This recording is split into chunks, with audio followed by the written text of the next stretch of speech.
Could this man truly be the sage sought by the divine artifact?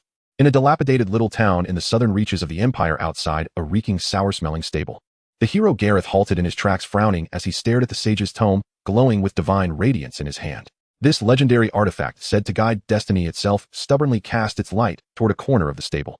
Yet within the stable, there was only a pile of moldy hay, and sprawled across it a vagabond coated from head to toe in mud and horse manure, limbs splayed in all directions. As if in answer to the hero's doubt, an old horse in the stall snorted loudly and let out a sharp whinny. Gareth hesitated in place, his raised foot stubbornly refusing to step into the filthy, muddy ground. In the end, he drew back half a step and issued an order to the petite, adorably small-framed female mage in robes standing behind him. Use water magic and try to rouse him. The female mage flinched, then obediently nodded and raised her staff. A rush of cold water materialized out of thin air and crashed down onto Rain's face. Cough, cough. Damn it, I didn't steal the feed. Rain jolted upright from his sleep, hacking miserably as the icy water flooded his windpipe. He hastily wiped the muddy water from his face, his first instinct being that the stingy, fat stable owner had come to drive him out again. But when he opened his eyes, he was stunned. Standing outside the stable was a man clad in golden armor, a jeweled longsword at his waist, even his hair shimmering with light under the sun. And cowering behind him, peeking at Rain timidly, was the adorable female mage. After a brief moment of bewilderment, Rain calmed down. He rolled his neck, feeling the clammy weight of his soaked, ragged shirt. Hey, I don't care what kind of highborn lordling you are. Has no one ever taught you the basic manners of waking someone up? Rain rebuked them without the slightest courtesy. This is extremely rude. A muscle in Gareth's eye twitched in all his noble life. When had he ever been talked back to by a vagrant? Yet he forcibly suppressed his displeasure and assumed an imposing stance. Insolent commoner, I am a hero guided by the gods. Gareth raised the sage's tome and proclaimed, and you are the destined sage chosen by this artifact. Rise, cleanse the filth from your body, and follow me on a great crusade to slay the demon king and save this world. Oh, Rain gave a perfunctory reply, then turned around, intending to find a slightly drier spot in the hay to lie back down. A hero, he could not care less. Defeating the demon king and saving the world. To him, those words were more nauseating than horse dung. As a transmigrator, Rain had once possessed the same burning ambition as this glittering fool before him. He had tried to bring the spark of civilization to this world. He invented farming tools that increased yields and designed water-powered machines in an attempt to improve the lives of the lowest commoners. And the result? What awaited him was the Inquisition of the Church. Nobles and zealots burned his life's work under the pretext of blaspheming divine creations, stripped him of his property, and nearly roasted him like a skewer on the stake. From the day he rolled and crawled through the filth to salvage his wretched life, Rain saw through the ignorance of this world. Now he cared only about whether he could scrape together half a piece of black bread today, or whether the world perished or not was none of his concern. Did you not hear what I said? Seeing Rain's complete indifference, Gareth's voice involuntarily rose. This is a mission bestowed upon us by the goddess. The demon king's armies are ravaging the land, the people are wailing in misery. How can you as the sage squander your time in a place like this? Stop, stop, stop. Rain's ears throbbed from the shouting. He stood up and sauntered over to Gareth, slowly reaching out to pat the hero's shoulder. Buddy, save your breath. I'm not in tier. Smack. Before Rain could finish, Gareth knocked his hand aside. Rain's hand froze in midair. He drew it back, narrowed his eyes, and sized up the hero before him from head to toe. Armor so lavishly enchanted it had no practical use in real combat, a sword, without a single scratch, a chin perpetually raised, even in the slums, and a bone-deep contempt and arrogance toward those at the bottom. Rain suddenly laughed. Someone like you is actually called a hero. He curled his lips and stared straight into Gareth's eyes. Seems that so-called goddess up there really must be blind. The female mage clapped a hand over her mouth in horror. Gareth's reason snapped completely at this blasphemy, so brazen it verged on treason. He could tolerate the rudeness of a vagrant, but he could never forgive a heretic sullying the goddess he revered with such filthy words. You damn heretic. Gareth drove his fist straight into Rain's face. With a heavy thud, Rain staggered backward and slammed into a wooden post of the stable. The metallic tang of blood filled his mouth in an instant. But that punch also knocked loose the viciousness Rain had buried in his heart for many years. A man who had already died once. Would he still fear pain? Would he still fear death? To hell with your damn goddess. Though this body starved for so long had no real combat strength, though his opponent was a hero blessed with battle chi, Rain did not retreat. He spat out a mouthful of bloody saliva and lunged like a rabid wild dog. Gareth had never imagined that this vagrant would dare fight back. Caught off guard, he took Rain's mud-caked, foul-smelling fist squarely on the bridge of his nose. Ugh. It did not actually hurt that much, but the overwhelming stench assaulted Gareth's senses, making his face twist grotesquely. Rage. Revulsion. Humiliation. I'll kill you. The hero snapped completely. Casting aside God's doctrine and reason alike, he kicked Rain to the ground and began raining down punches and kicks. Dull thuds echoed ceaselessly through the stable. Rain had no strength left to fight back. He could only curl up and shield his vital parts. Heck off, caw. Rain was laughing at the hero's frantic loss of composure, at the ridiculous oracle, at this absurd and ignorant world. Enough. Lord Gareth, please stop. You'll kill him. At last it was the female mage who cried out, and threw herself forward, grabbing Gareth's arm. Gareth panted heavily, his chest heaving. He stopped and looked down at the man on the ground, face covered in blood, still twitching and laughing. A wave of disgust surged up within him. The artifact must be mistaken, Gareth said, coldly shaking off the mage's hand. This is no sage at all, but a raving heretic through and through. We're leaving. He turned on his heel and strode out of this filthy place that filled him with revulsion. The female mage remained where she was, biting her lower lip as she stared at the weakened Rain on the ground. She took a healing potion from within her robes and set it gently on the ground not far from Rain. Then she bowed deeply to him, face full of guilt, whispered a soft apology, and hurriedly turned to chase after the hero. Silence settled over the stable once more. Rain struggled to roll onto his back and stared up at the darkened roof. He simply lay there quietly, feeling the agony that racked his body. A hero? How laughable. What Rain did not know was that in the shadows near the stable the entire absurd farce had been watched from beginning to end by a pair of unseen eyes. Within the shadows, a demon lord with a sinuous, alluring figure gazed with keen interest at Rain lying in his pool of blood. A madman bold enough to mock even the gods. What a flawless work of art. Only when the hero completely vanished at the far end of the street did the shadows outside the stable begin to ripple. Cecilia, the Nightshade demon lord, silently stepped out from the darkness. She had been prepared to watch a mortal collapse into sobbing despair and hatred for the world, yet the moment she peeked inside, she could no longer keep a straight face. The man who had just been beaten bloody by the hero and denounced as a mad heretic was now deftly stuffing the healing potion into the rag beneath his armpit. After securing the potion, Rain patted the haystack, shifted into a more comfortable position, closed his eyes, and prepared to drift back into a second round of sleep. Even in his sleep, Rain's mind spun, rapidly calculating how best to turn that bottle of potion into money. This thing looks pretty decent. It should fetch at least 5 silver coins. No, that won't do. If I take it to the black market, those scumbags from the One-Eyed Gang will definitely stab me in broad daylight and snatch it away. Better to go straight to Old Tom, trade it for 10 loaves of black bread and a pot of stew, and use the rest as hush money. Lost in these delicious fantasies, Rain's breathing gradually evened out. Looking at this bizarre man before her, Cecilia folded her arms and stood with interest at the entrance of the stable. Time trickled by second after second. In his sleep, Rain frowned. Something felt off. According to his internal clock, the sun outside should already be baking his backside at this hour. So why was his body still wrapped in cool shade today?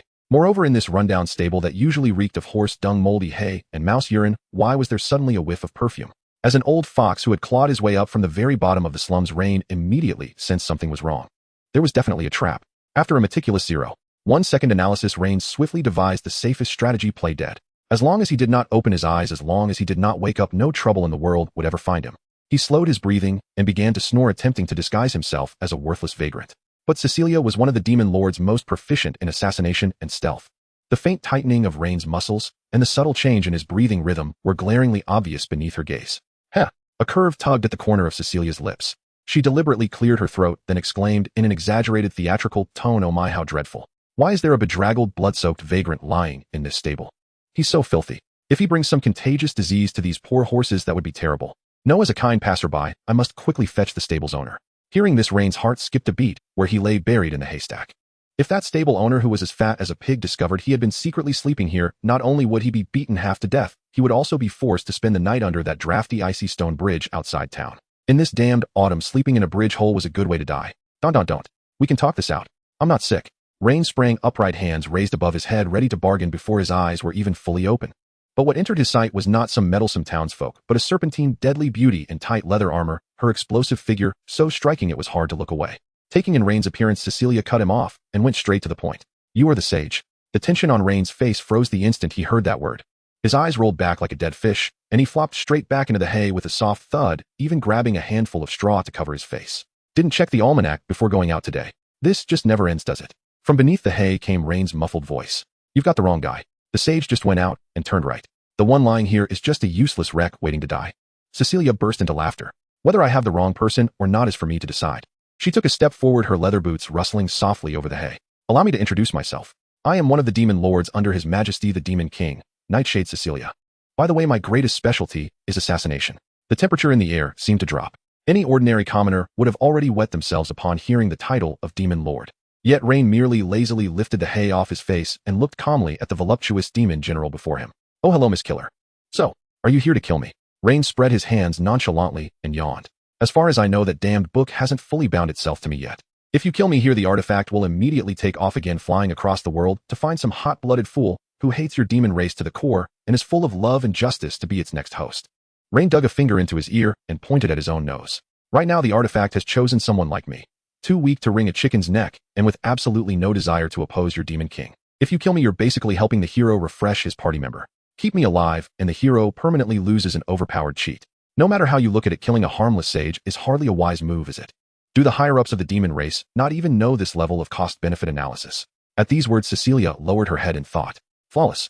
She had assumed the man before her was merely a world-weary lunatic, but she had not expected such a cool and calculating mind beneath that filthy exterior. The artifact had not chosen wrong.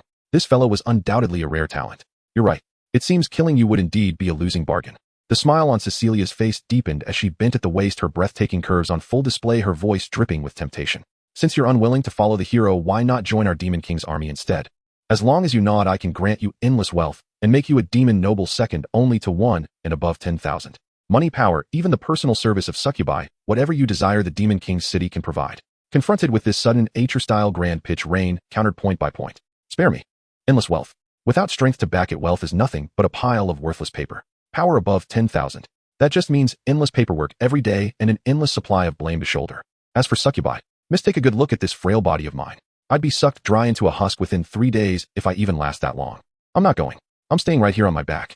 Every enticing chip Cecilia threw out was knocked aside by Rain one after another.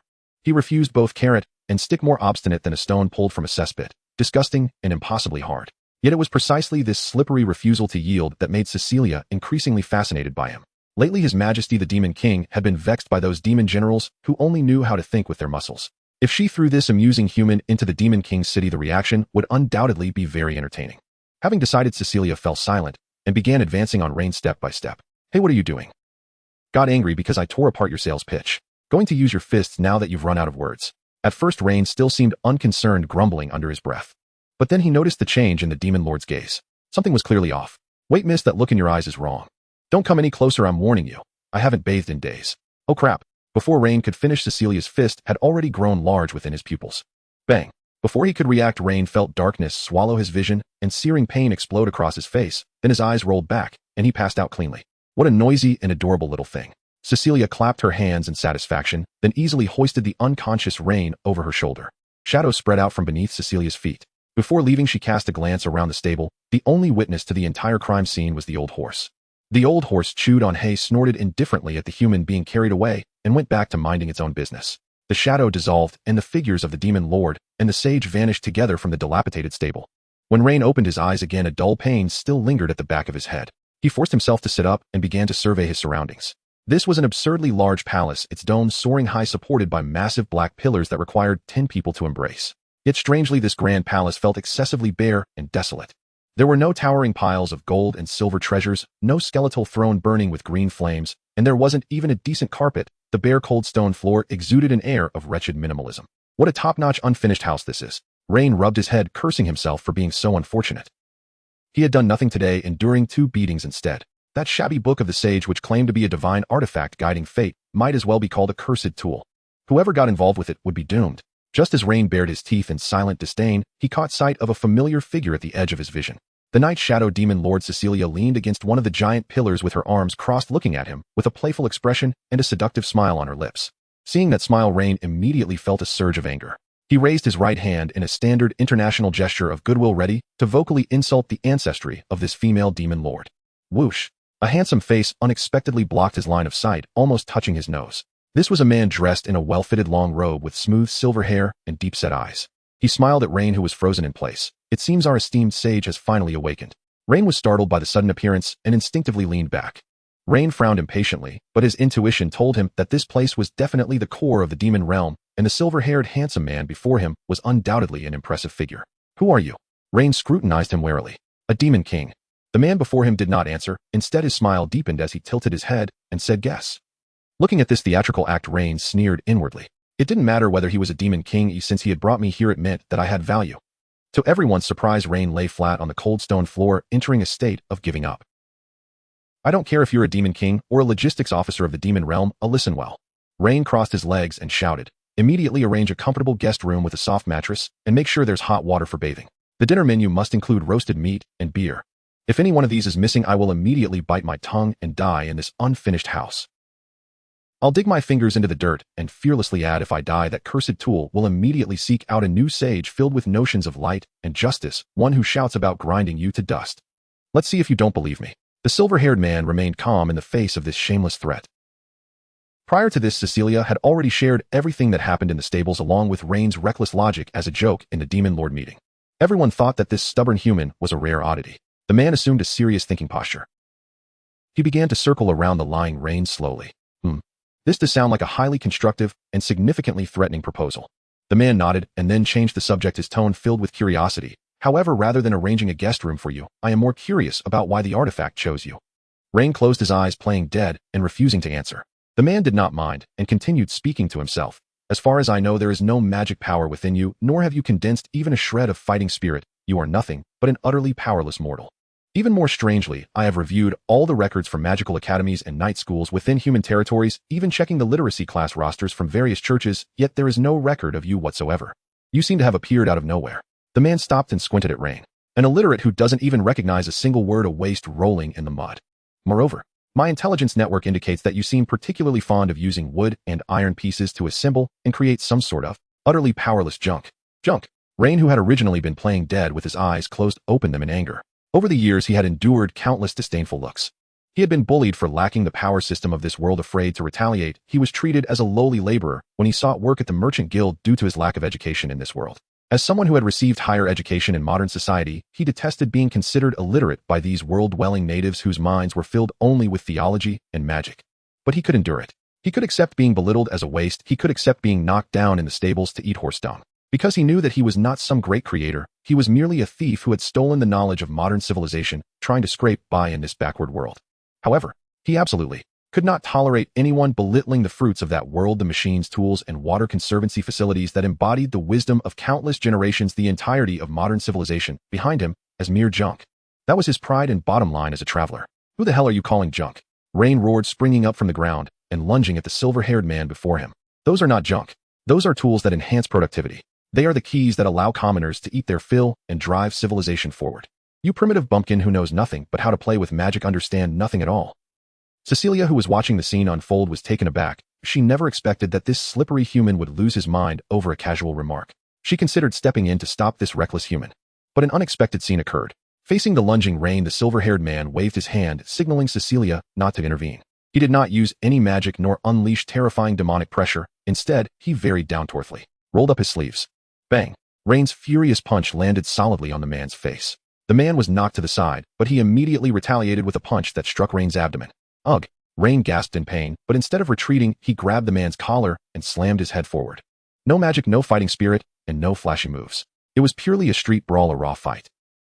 Even more absurd was that the seemingly profound, silver-haired handsome man was actually on par with the perpetually starved Rain in pure physical strength. The two of them grappled together in the vast palace, rolling on the ground, exchanging punches. The key to civilization. The man mocked while locking Rain's neck with his elbow, chuckling breathlessly. If that truly were a key, why does the human church treat you as a heretic and tie you to the stake? If you can't even protect yourself, then what is it but junk? It's their stupidity. It's the arrogance and ignorance of you so-called transcendent beings. Magic can make everyone full. Can fighting spirit be mass-produced? You fools don't understand at all. What use is stubbornness? The man pressed Rain down to the ground and kept provoking his nerves. In the face of absolute power, your so-called junk can't even withstand a fireball. Your so-called key is merely a fig leaf used by you weaklings to cover your incompetence. Bullshit. Rain was thoroughly enraged. The grievances, anger, and dissatisfaction with this world that had accumulated over the years surged to a peak at that moment. He unleashed an astonishing strength, throwing off the man on top of him, grabbing his collar and pulling him close. With blood on his face, Rain glared with wide eyes at the man's eyes, gritting his teeth and shouting slowly, "One day, I will prove to you with practice and results. I will use the junk you speak of to rub your self-righteous transcendent beings and that blind, ridiculous deity in the sky into the ground." The roar echoed continuously in the vast hall. Cecilia was dumbfounded, too. She had never seen any human dare to grab this lord's collar and spout such wild claims. However, the silver-haired man whose collar was being held by Rain slowly revealed a smile of triumph. Very well. The man brushed off Rain's hand, standing up despite his disheveled clothing, looking at the panting Rain with admiration. I look forward to that day. The man adjusted his collar and smiled at Rain, extending his hand. Let me reintroduce myself. I am Mephisto, the Lord of all things, and that was just part of the interview process. Congratulations, proud sage, you have been hired. Phew. Rain turned his head and spat the blood from his mouth onto the ground, then wiped the blood from the corner of his lips. He was well aware that he had been used as a pawn by the cunning silver-haired demon before him, falling for a low-level provocation. Naturally, feeling played was quite unpleasant. Yet Rain felt little resistance within himself. After rolling and crawling through this damned otherworld for years, he had long seen through it all. Rain had no sense of belonging to the human territories. The lofty nobles and hypocritical churches were in essence no different from the notoriously brutal and bloodthirsty demons. They were all a bunch of dictators monopolizing extraordinary power, viewing common folk as mere ants. This holy war led by the gods to exterminate the demon king was in Rain's eyes nothing more than a laughable scripted drama. Whether human or demon, the common people suffered. They were all subjects in need of liberation.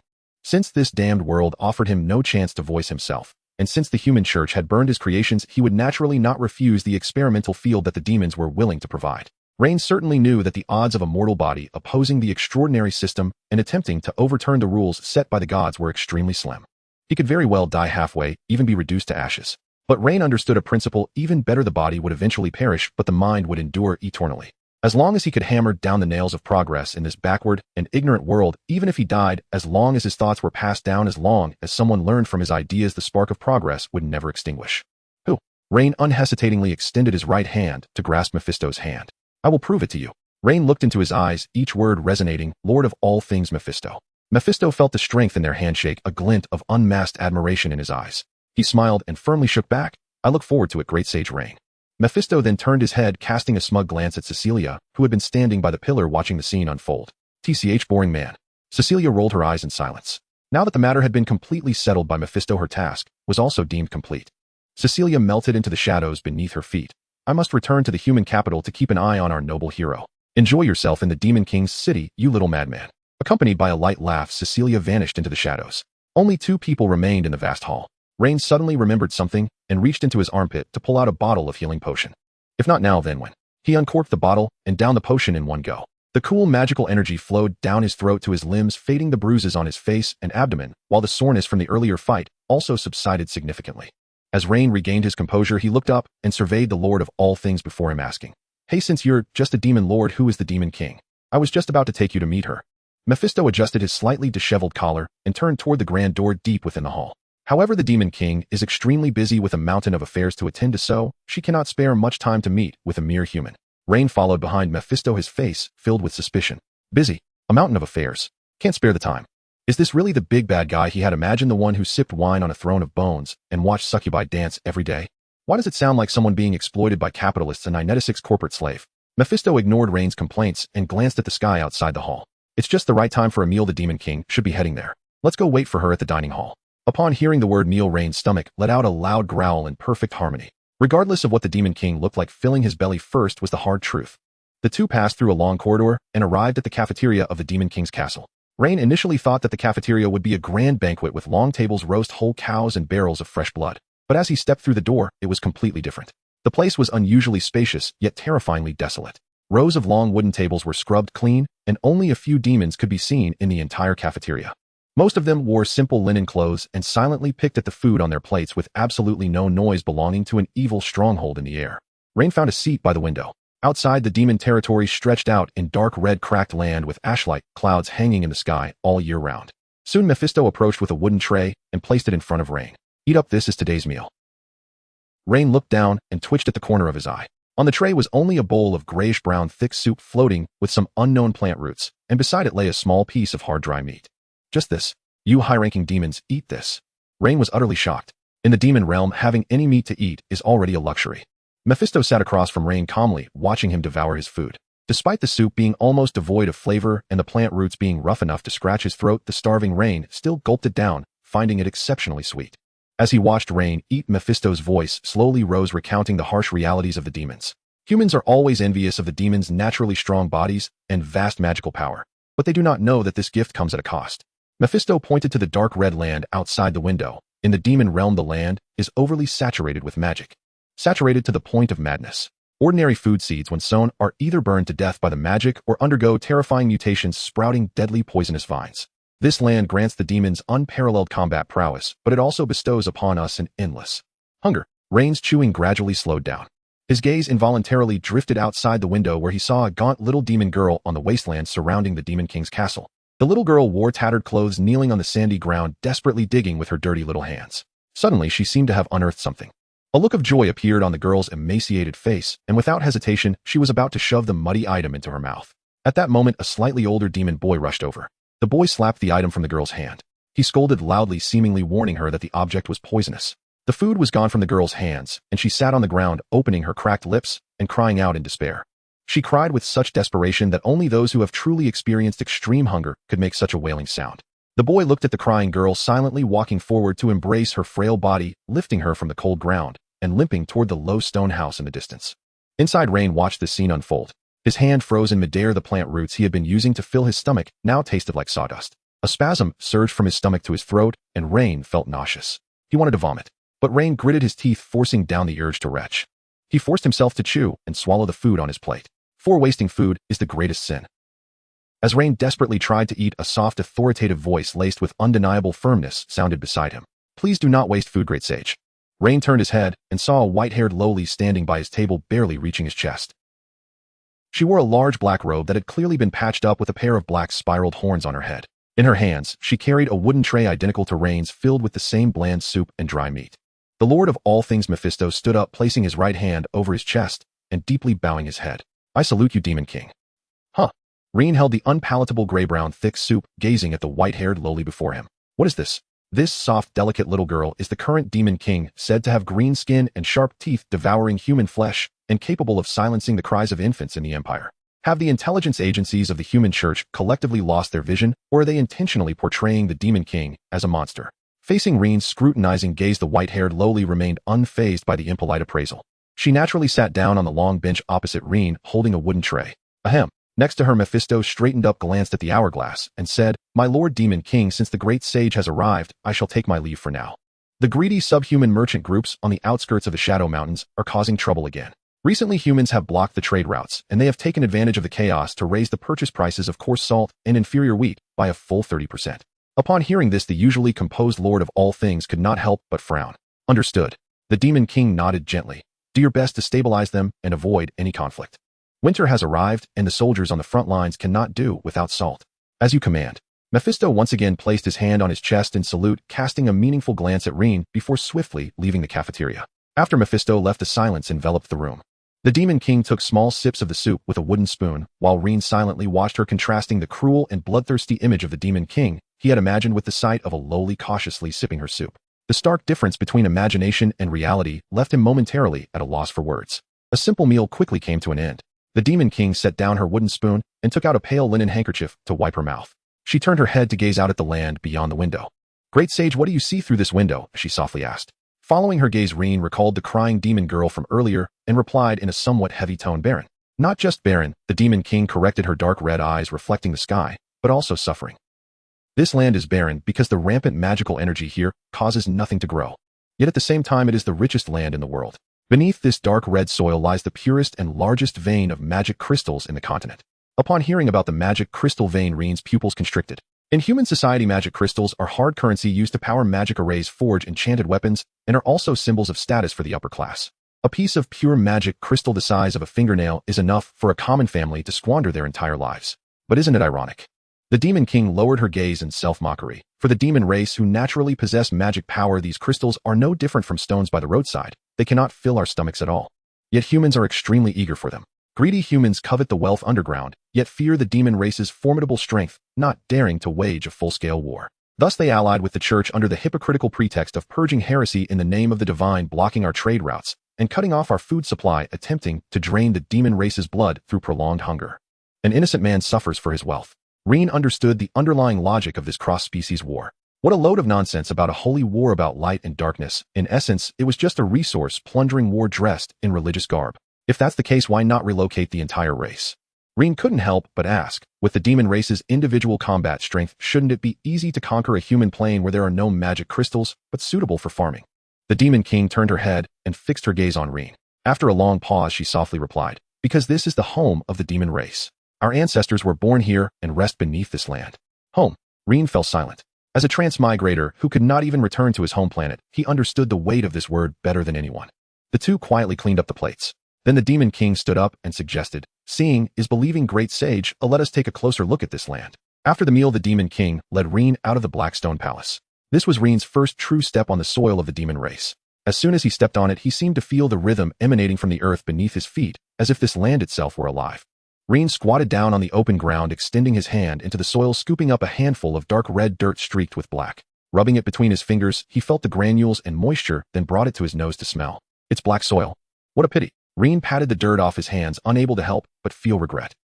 Such fertile soil, yet due to the overwhelming and violent magic it has become a sea of death, where no crops can grow, truly a waste of resources.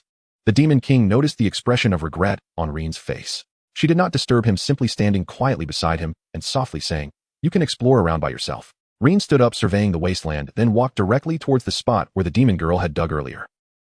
The earth had not settled from the hole, and Reen crouched down to search around, finally, finding something that had been knocked off and discarded by a little boy not far away.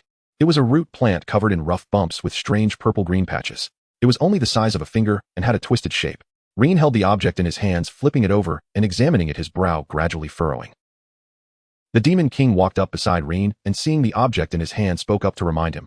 This is a type of cursed poisonous plant found all over the demon world's wasteland. This thing is poisonous. Consuming it will cause abdominal pain, vomiting, and even throat spasms.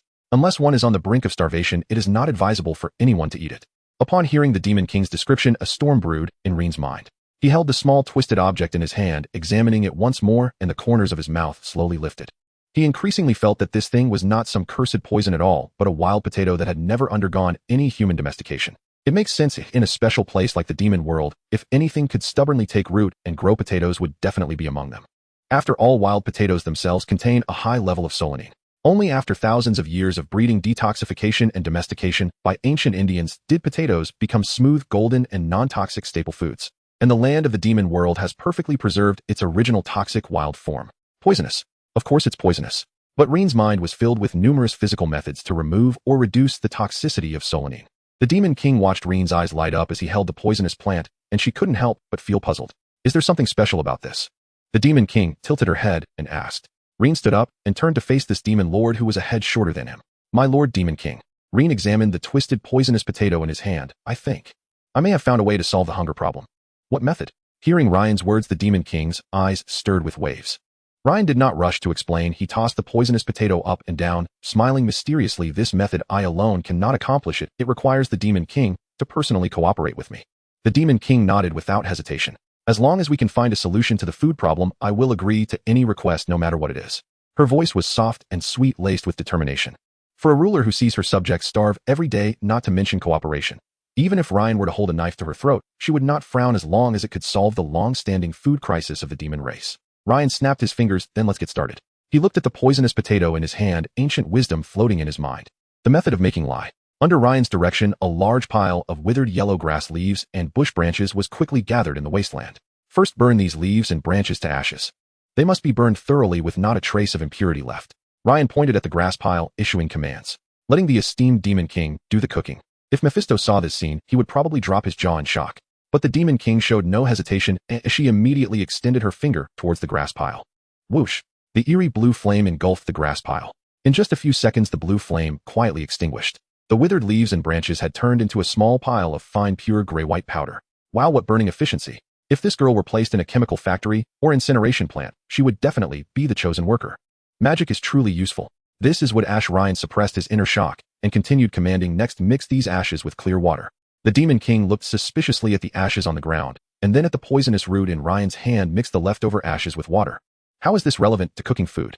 In the Demon King's understanding, ashes are filthy, a symbol of death. Associating such things with food was beyond her common sense. Just do as I say. This is an alchemy belonging to mortals. Though filled with doubts, the Demon King still complied. She raised her hand, a clear water orb materializing in midair, and then the grass ash on the ground was drawn into the water orb by her magic. The water orb slowly rotated in the air, transforming into a murky gray-black liquid. Very good, now heat this water orb until it boils, then cool it, and finally separate the sedimented ashes, leaving only the liquid. As Ryan spoke, he mused inwardly. In human society, this entire process of boiling, sedimenting, and filtering would take at least a few hours. But under the Demon King's magical control, the water orb boiled in an instant, emitting rolling white steam, and then quickly cooled down. The murky ashes, under the intervention of magic, obediently settled and separated, ultimately being removed by the Demon King from the water orb. In the end, a clear brownish-yellow liquid remained above the Demon King's palm. Mission accomplished. Ryan excitedly stepped forward. This is called Lye En alkaline solution. Wood ash contains a large amount of potassium carbonate, which when dissolved in water forms natural alkaline water, while the solanine in wild potatoes that causes poisoning is a type of glycosidic alkaloid. In a sustained high temperature and alkaline environment, the structure of solanine is destroyed and hydrolyzed, completely losing its toxicity. This is the charm of chemistry. Next, the final step. Ryan handed over the poisonous potato. Please use magic to peel it, as most of the toxins are concentrated in the skin. After peeling, slice it as thinly as possible and boil it in this bubbling lye. As soon as he finished speaking, a flash of green light flickered in the Demon King's eyes. Swish, swish, swish. A faint sound of air being cut rang out, and Ryan did not even see how she acted. The poisonous potato had already been perfectly peeled in midair by invisible blades of wind, transforming into translucent slices as thin as a cicada's wings, falling into the boiling lye water orb. Impressive. Ryan couldn't help but swallow hard, murmuring softly. This knife skill, not going to be a Michelin chef, is simply a waste of talent. Watching the slices rolling in the boiling water, Ryan let out a long breath. Operation complete. Next, we just need to keep it at a high temperature for a few hours, and the alkaline water will completely destroy the toxins inside. Then we'll fish them out and rinse them with clean water. These disgusting poisonous potatoes will turn into soft and filling food. After hearing Ryan's explanation, the Demon King looked at the boiling water orb in the air. She could sense that within the light yellow liquid, something harmful to the internal organs was disintegrating under some marvelous rule. It wouldn't take a few hours. For the eager Demon King, even a minute of waiting felt unbearably long. She extended her finger, using her magic to draw out a slightly cooked potato slice from the boiling water. In that case, I'll try it first, the Demon King said as she brought the potato slice to her mouth. Hey, wait. Ryan hurriedly reached out to stop her. I said to boil it for a few hours. There isn't enough time now. There are still residual toxins. This is no joke. But Ryan's hand was still a moment too late. Ignoring Ryan's warning, the Demon King calmly replied, with my constitution, eating a little is fine. Then she placed the potato slice in her mouth and began to chew gently, her eyes sparkling. After a long while, she swallowed the potato slice. Under Ryan's tense and speechless gaze, the Demon King gave her evaluation. The texture is a bit bitter and slightly undercooked. Just as Ryan's heart sank, thinking the detoxification had failed, the Demon King's words took a turn, but there is no burning sensation. The abdominal pain and cramps that would have been triggered by eating it did not occur at all. Just by using such a simple method with ashes and clean water, the toxicity has indeed been resolved. In the vast wilderness, the poisonous roots and stems under this seemingly absurd operation of a mortal have truly transformed into food that can fill the stomach. What does this mean? It means the demon race will no longer have to watch their young children starve to death in the wild. The wind swept across the wilderness, lifting the Demon King's black robe and silver hair. She looked at the ragged, dirt-covered human before her, devoid of any magic. It was this madman abandoned by the hero in the stable who shattered the despairing curse that had plagued the demon race for hundreds of years with her unheard-of knowledge. The Demon King took a step back, her expression becoming solemn, then lowered her head. Thank you for your efforts, great sage. In the gentle breeze, the white-haired loli raised her head, extending her small hand to Ryan with a sincere and solemn tone. My name is Ashlia. Hearing this name, Ryan was slightly taken aback. The Demon King entrusted her true name to a human. Looking at the small hand suspended in midair, Ryan remained silent for a moment. Then, sweeping away all his previous nonchalance and commercialism, Ryan raised his head, chest out, his gaze becoming sharp. He extended his right hand and firmly grasped the Demon King's hand. My name is Ryan. That evening, in the banquet hall of the Demon King's castle, a long dining table was covered with a pale linen tablecloth illuminated by the chandelier hanging from the dome. This was the highest standard banquet of the demon realm. Demon King Ashlia sat at the head of the long table, flanked by 8 demon lords who had gathered together in rare unity. Among the demon lords were Mephistopheles, the Lord of all things, and Cecilia, the Lord of night shadows. Among the other 6 lords, there was a bloodthirsty war general clad in heavy armor, with his face hidden behind a mask, a beast man with a lion's head, and a hunched necromancer. These 9 represented the pinnacle of the demon race's combat strength, the enemies most feared by the human empire. At the end of the long table sat a human. Rain had washed away the sour stench of horse manure and dirt, changing into a deep black fitted robe. Clatter! Rain emerged from the kitchen, holding a wooden basin, placing it steadily at the center of the long table. The final dish, mud oven roasted potato pancakes with pieces of magical beast meat. Rain wiped his hands and sat down at his place. Let's eat. The banquet's dishes were quite simple, made from basic ingredients. However, under Rain's skillful cooking, these ordinary ingredients exuded an enticing aroma. The banquet began. The 8 demon lords and Demon King Ashlia silently picked up their wooden spoons and sliced into the potato pancakes, the grease and hearty carbohydrates bursting on their taste buds, filling the void in their stomachs. Yet no one praised the food's deliciousness. The entire banquet was very quiet, with only the faint sound of wooden spoons scraping against plates. An oppressive atmosphere filled the air. For every demon lord present knew all too well that the bells of the holy war had already sounded. The heroes' forces were gathering, and the gaze of the divine had descended. Perhaps at an unknown time in some battle, one of the demon lords sitting here would forever rest on the battlefield. Half an hour later, the banquet ended in silence. Ashlia set down her wooden spoon and wiped her mouth with a napkin, her gaze sweeping over each subordinate present before she spoke. Since all of you are here, there is something that must be executed immediately. Send out my royal decree. Starting tomorrow, all demon civilians, the young, the old, the sick, and the disabled, must slowly move northward. Ashlea's gaze fell. A fated battle cannot be avoided. The blade of the hero will eventually point toward the throne, but what we can do is to try our best to prevent this war from involving ordinary people. The people of the demon race have already suffered enough from hunger. The 8 demon lords on either side of the long table lowered their heads in unison and nodded silently. Each of them was a top-tier powerhouse who had crawled out from mountains of corpses and seas of blood, yet their posture in accepting this order resembled that of death warriors calmly accepting their demise merely to buy time for their kin to escape with their own flesh and blood. Bang! Rain smashed his wooden cup against the table. I've held it in for too long. Rain couldn't understand and couldn't help but question, aren't you all monsters capable of crushing city walls with your bare hands? This battle hasn't even started yet, and you're all acting as if the holy war has already failed, and you're preparing for the aftermath. Rain pointed outside the city. Humans have blocked the trade routes. We will open them. If the heroes dare to come, we'll set an ambush and kill them. When the soldiers come, we will face them. When the water rises, we will use earth to block it. To be fearful before the fight even starts, what kind of military strategy is that? The others raised their heads in surprise, seemingly not expecting that the human sage would ask such a naive question. Great sage, you don't understand. Ashlea explained softly. The demon race is indeed powerful. In terms of individual combat quality, 10 human knights cannot match a single demon warrior. However, the demon race has always fought alone. Humans have the miracles bestowed by the goddess, elves are protected by the world tree, and even dwarves receive the blessings of the god of forging. The gods bestow them endless blessings, provide artifacts of destiny, and even deliver divine punishment in times of peril. But the demon race has no gods.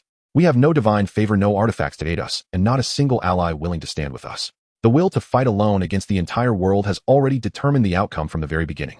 This is a slaughter scripted by the gods. Mephistopheles chimed in, it has been this way for thousands of years. The demon race rises in rebellion only to be defeated by the heroes blessed with divine power, retreating back to the abyss to lick their wounds, waiting hundreds of years before being hunted down again. We are not afraid of battle. We are merely fulfilling this cursed fate. Such is the tenacious nature of the demon race. Even when repeatedly crushed by the rules favored by the gods, even when facing the brink of extinction time, and again, they always rise again from the mud to punch at the unfair fate. Rain didn't know what to say. Before this, he thought it was just a conventional war between nations and races. As long as modern tactics and logistics were employed, it was not impossible to defeat the stronger enemy, but this was not war. This was facing a game system with cheat codes. The demon race, no matter how strong, was merely mortal flesh, while the heroes were like protagonists in a game with mods. The demon race had no gods. Suddenly, an untimely hearty laugh echoed through the room. The laughter came from a demon lord seated next to Mephistopheles. He was so large that he resembled a mountain of flesh. His belly jiggled violently with his laughter, and he held half a piece of uneaten roasted potato pancake in his hand. The corpulent demon, Lord Baru. Old Baru, what are you laughing at? Cecilia frowned as she looked at him. I laugh at you lot who usually think so highly of yourselves, yet today seem more pessimistic than the undead. Baru leaned forward with effort, his chubby face breaking into a naive yet cunning grin. For thousands of years we have indeed lost every time. Because each time the script is the same. Baru took a large bite of the pancake and said indistinctly, but perhaps this time will be different. Look at this human great sage. Those high and mighty gods haven't bestowed us a single grain of food in thousands of years, yet on his very first day here, he turned deadly poisonous weeds into treasures that can fill our bellies with just a pile of water and ashes. What the gods cannot do, he has accomplished. Old Baru grinned. Nothing is absolute, you must know. Great sage, you are a miracle worker. At the long table, the gazes of the demon lords all converged onto Rain. Rain remained silent. He sat quietly replaying the heretical judgments he had faced in human society over the past few years, then slowly raised his head to meet the gaze of the plump demon lord sweeping across Ashlea and everyone else. Then Rain reached out and picked up a golden-hued cooked potato from his plate, lifting this ordinary food high up toward the dim candlelight above. The light penetrated the edges of the potato, reflecting in Rain's eyes. Perhaps victory is not as far out of reach as it seems. The banquet had come to a complete end. Without unnecessary pleasantries or oaths, the 8 demon lords silently dispersed. Each had their own matters to attend to, such as teaching the demon populace how to handle toxic potatoes. Demon King Ashlea quietly departed as well. For the Demon King, the vast and ravaged demon realm was piled high with bureaucratic affairs awaiting her attention. Rain walked into the grand library of the demon city, managed by the myriad demon Lord Mephisto. However, this chief steward was currently busy haggling with the demi-human trade caravan. To satisfy Rain's reading needs, Mephisto had specially left behind 2 round-head, floating magical puppets dedicated to retrieving books from the towering shelves several meters high. Rain was acutely aware of his current predicament. Relying solely on pure physics and modern foundational science with his mortal body and fleeting lifespan, it was impossible for him to scale the technological tree capable of confronting deities within a few years. Unable to create internal combustion engines or refine quality steel, knowing the blueprints would only leave him staring blankly. Thus, he had to seek the possibility of miracles. He intended to merge the logic of modern civilization with the magical system of this world. With a thud, the magical puppet tossed several hefty, ancient tomes onto the desk, stirring up a cloud of dust. Rain flipped open the pages. What he sought was not world-destroying forbidden spells nor profound and inscrutable theories of spatial magic, but rather a collection of obscure knowledge that appeared as mere scrap paper to both demons and humans. Discussion on the sustained airflow friction of low-level wind magic condensation boiling points, and specific heat capacity of common water slimes. Research on the magical energy transmission decay rate of inferior ore. These books were mostly remnants discarded by history or tedious notes left by some bored low-level mages lacking any lethality or showy capital. To construct industrial skyscrapers upon the ruins, one must possess the most solid foundation. In the vast library, only the rustling of pages remained, until the night fully descended, darkness swallowing the surrounding outlines, leaving only a flickering candlelight before the desk. Ripples stirred in the darkness beyond the candlelight. The shadow demon Lord Cecilia silently emerged from the shadows. She wanted to sneak a peek at what this intriguing human sage was currently up to. As a result, she saw Rain exhausted, flipping through a yellowed, tattered book, so engrossed that he had not even noticed her arrival. Cecilia curiously leaned closer, her gaze sweeping over the mountain of book titles on the desk, and her brow immediately furrowed. On the heat conversion lower limit of first-level fire magic. What sort of obscure and useless magical theories were these? Why would an ordinary person who could not perceive magical energy exhaust himself studying such things? Finally, Rain pinched his sore nose and noticed the alluring figure in front of the candlelight. It's late at night. Scaring people can be deadly, Miss Assassin. Rain yawned and casually closed the book. Cecilia ignored his complaint. You a person without magical power, why are you studying these utterly useless low-level theories? Even if you memorized them, you couldn't cast the simplest fireball spell. Utterly useless. Rain raised a finger to tap the ancient book on the desk. That's your arrogance as transcendent beings not understanding its value. I am contemplating the possibilities of magical practice. Rain patiently explained, looking into Cecilia's puzzled eyes. You only know to use fire magic to burn down walls and water magic to drown armies. It's too crude and wasteful. I am thinking if I can set precise parameters with a magic array allowing fire magic to continuously output a constant heat to boil water, and then use water or wind magic to circulate the steam. It could become an inexhaustible power source. It doesn't require you to have strong fighting spirit. It could drive steel machinery thousands of times more than human and animal power. I want to utilize the fundamental magical rules on these scraps of paper to accelerate the advancement of productivity. This is what I refer to as a miracle. Cecilia was taken aback by his words. And Rain shifted his gaze suspiciously, sizing up Cecilia. What are you doing here? I remember Ashlia. Oh no, Demon King assigned you the task of monitoring the hero's movements in the human capital, right? Cecilia, caught slacking off, crossed her arms with a haughty expression. What's it to you? The Shadow Demon Lord's shadow travel can instantly traverse the continent's ends. Coming back to check if you've burned down the library won't delay my monitoring task at all. With that, she snorted lightly, her form turning into dark purple smoke as she rejoined the shadows. In the southern part of the human empire, a dilapidated small town. Morning sunlight spilled onto the muddy streets of the small town. The portly mayor stood at the town's entrance with a group of haggard townsfolk continuously wiping the cold sweat from his forehead as he bowed and waved goodbye to the receding hero. Only when the hero's party completely vanished from sight did the mayor collapse to the ground in relief. The hero's visit had turned the town into chaos. It was as if wherever the hero went, trouble would follow. To entertain the hero, the few old cows remaining in the town had been forcibly requisitioned, leaving them uncertain what to plow the fields with come spring. The hero even used fighting spirit to cleave the market street because he found the local ruffians displeasing, calling it a punishment of evil and promotion of good, yet he left them without a single coin for repairs. It should be noted that repairing that street would cost the town half a year's finances. At this moment, the hero Gareth, having left the small town, felt equally displeased. What a disgusting place.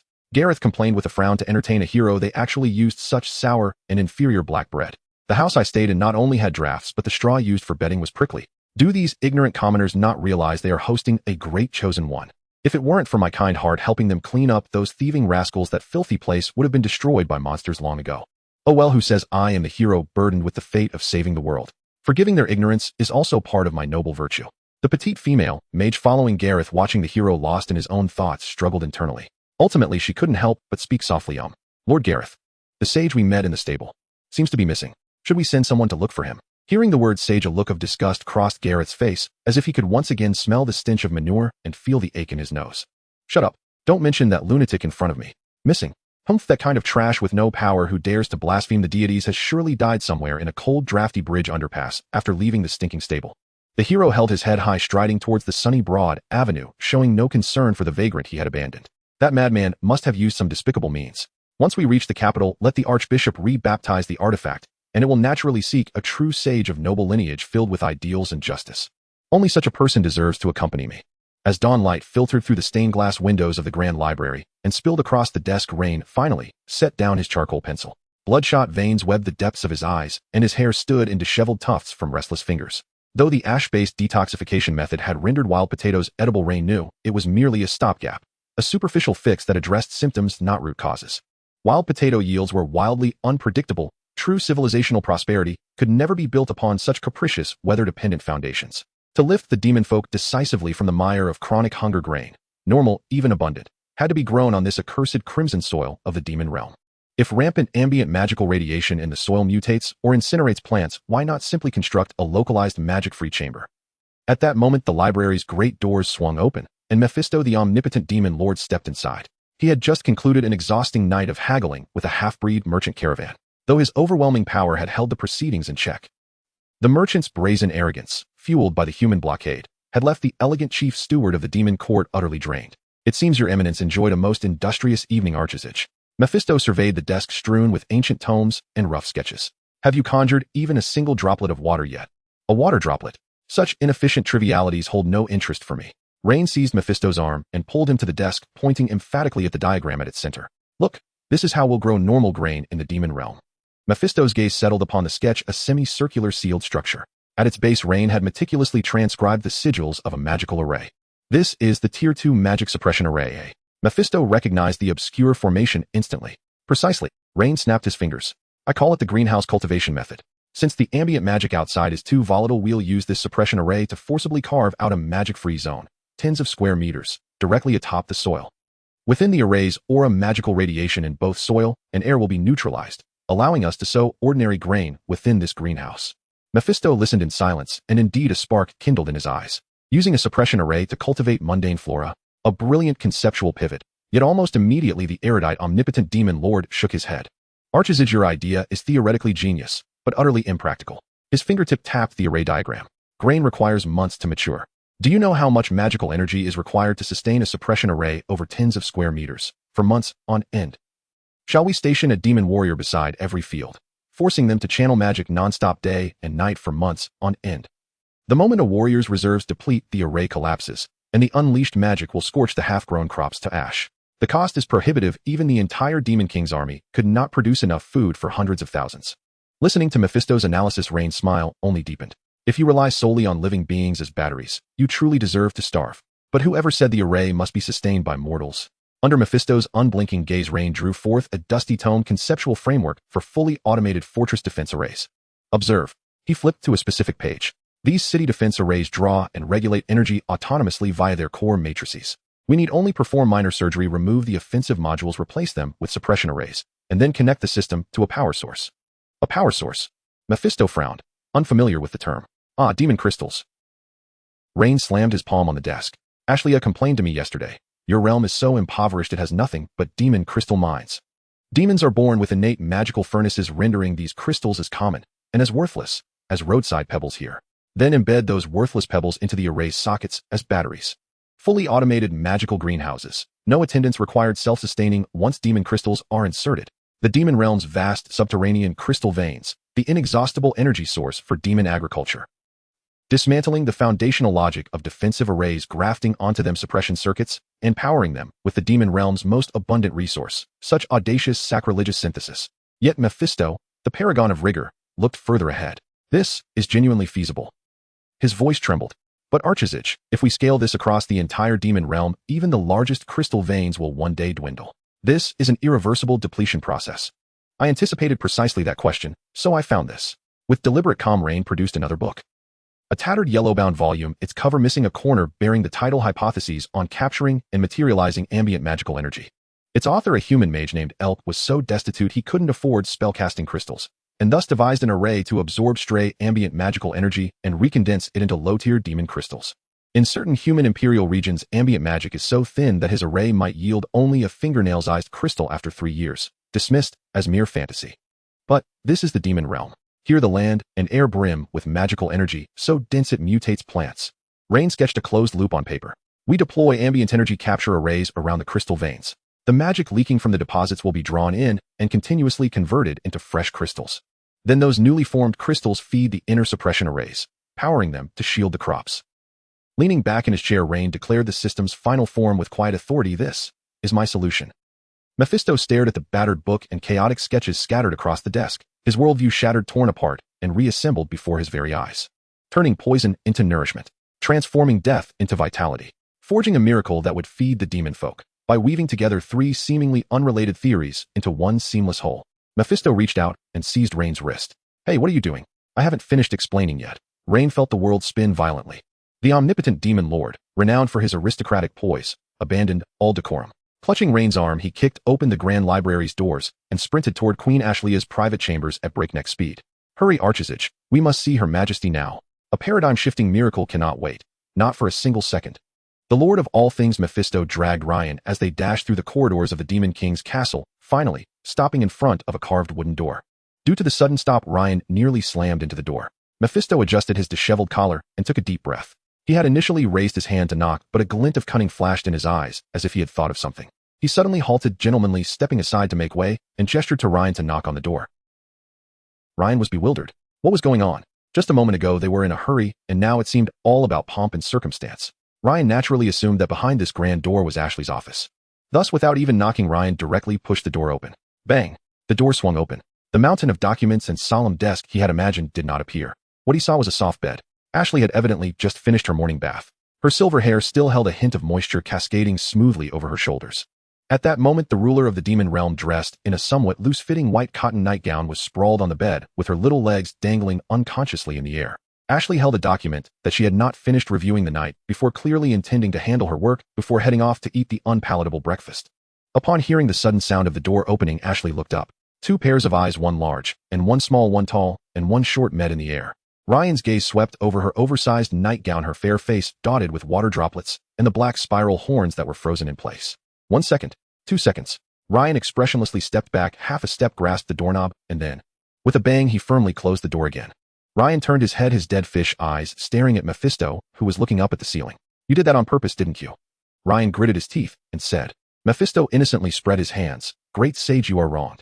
I deliberately stepped aside to allow you, the miracle-making great sage, to knock on the door. Who would have thought that you would push open the Demon King's palace door more wildly than returning to your own home?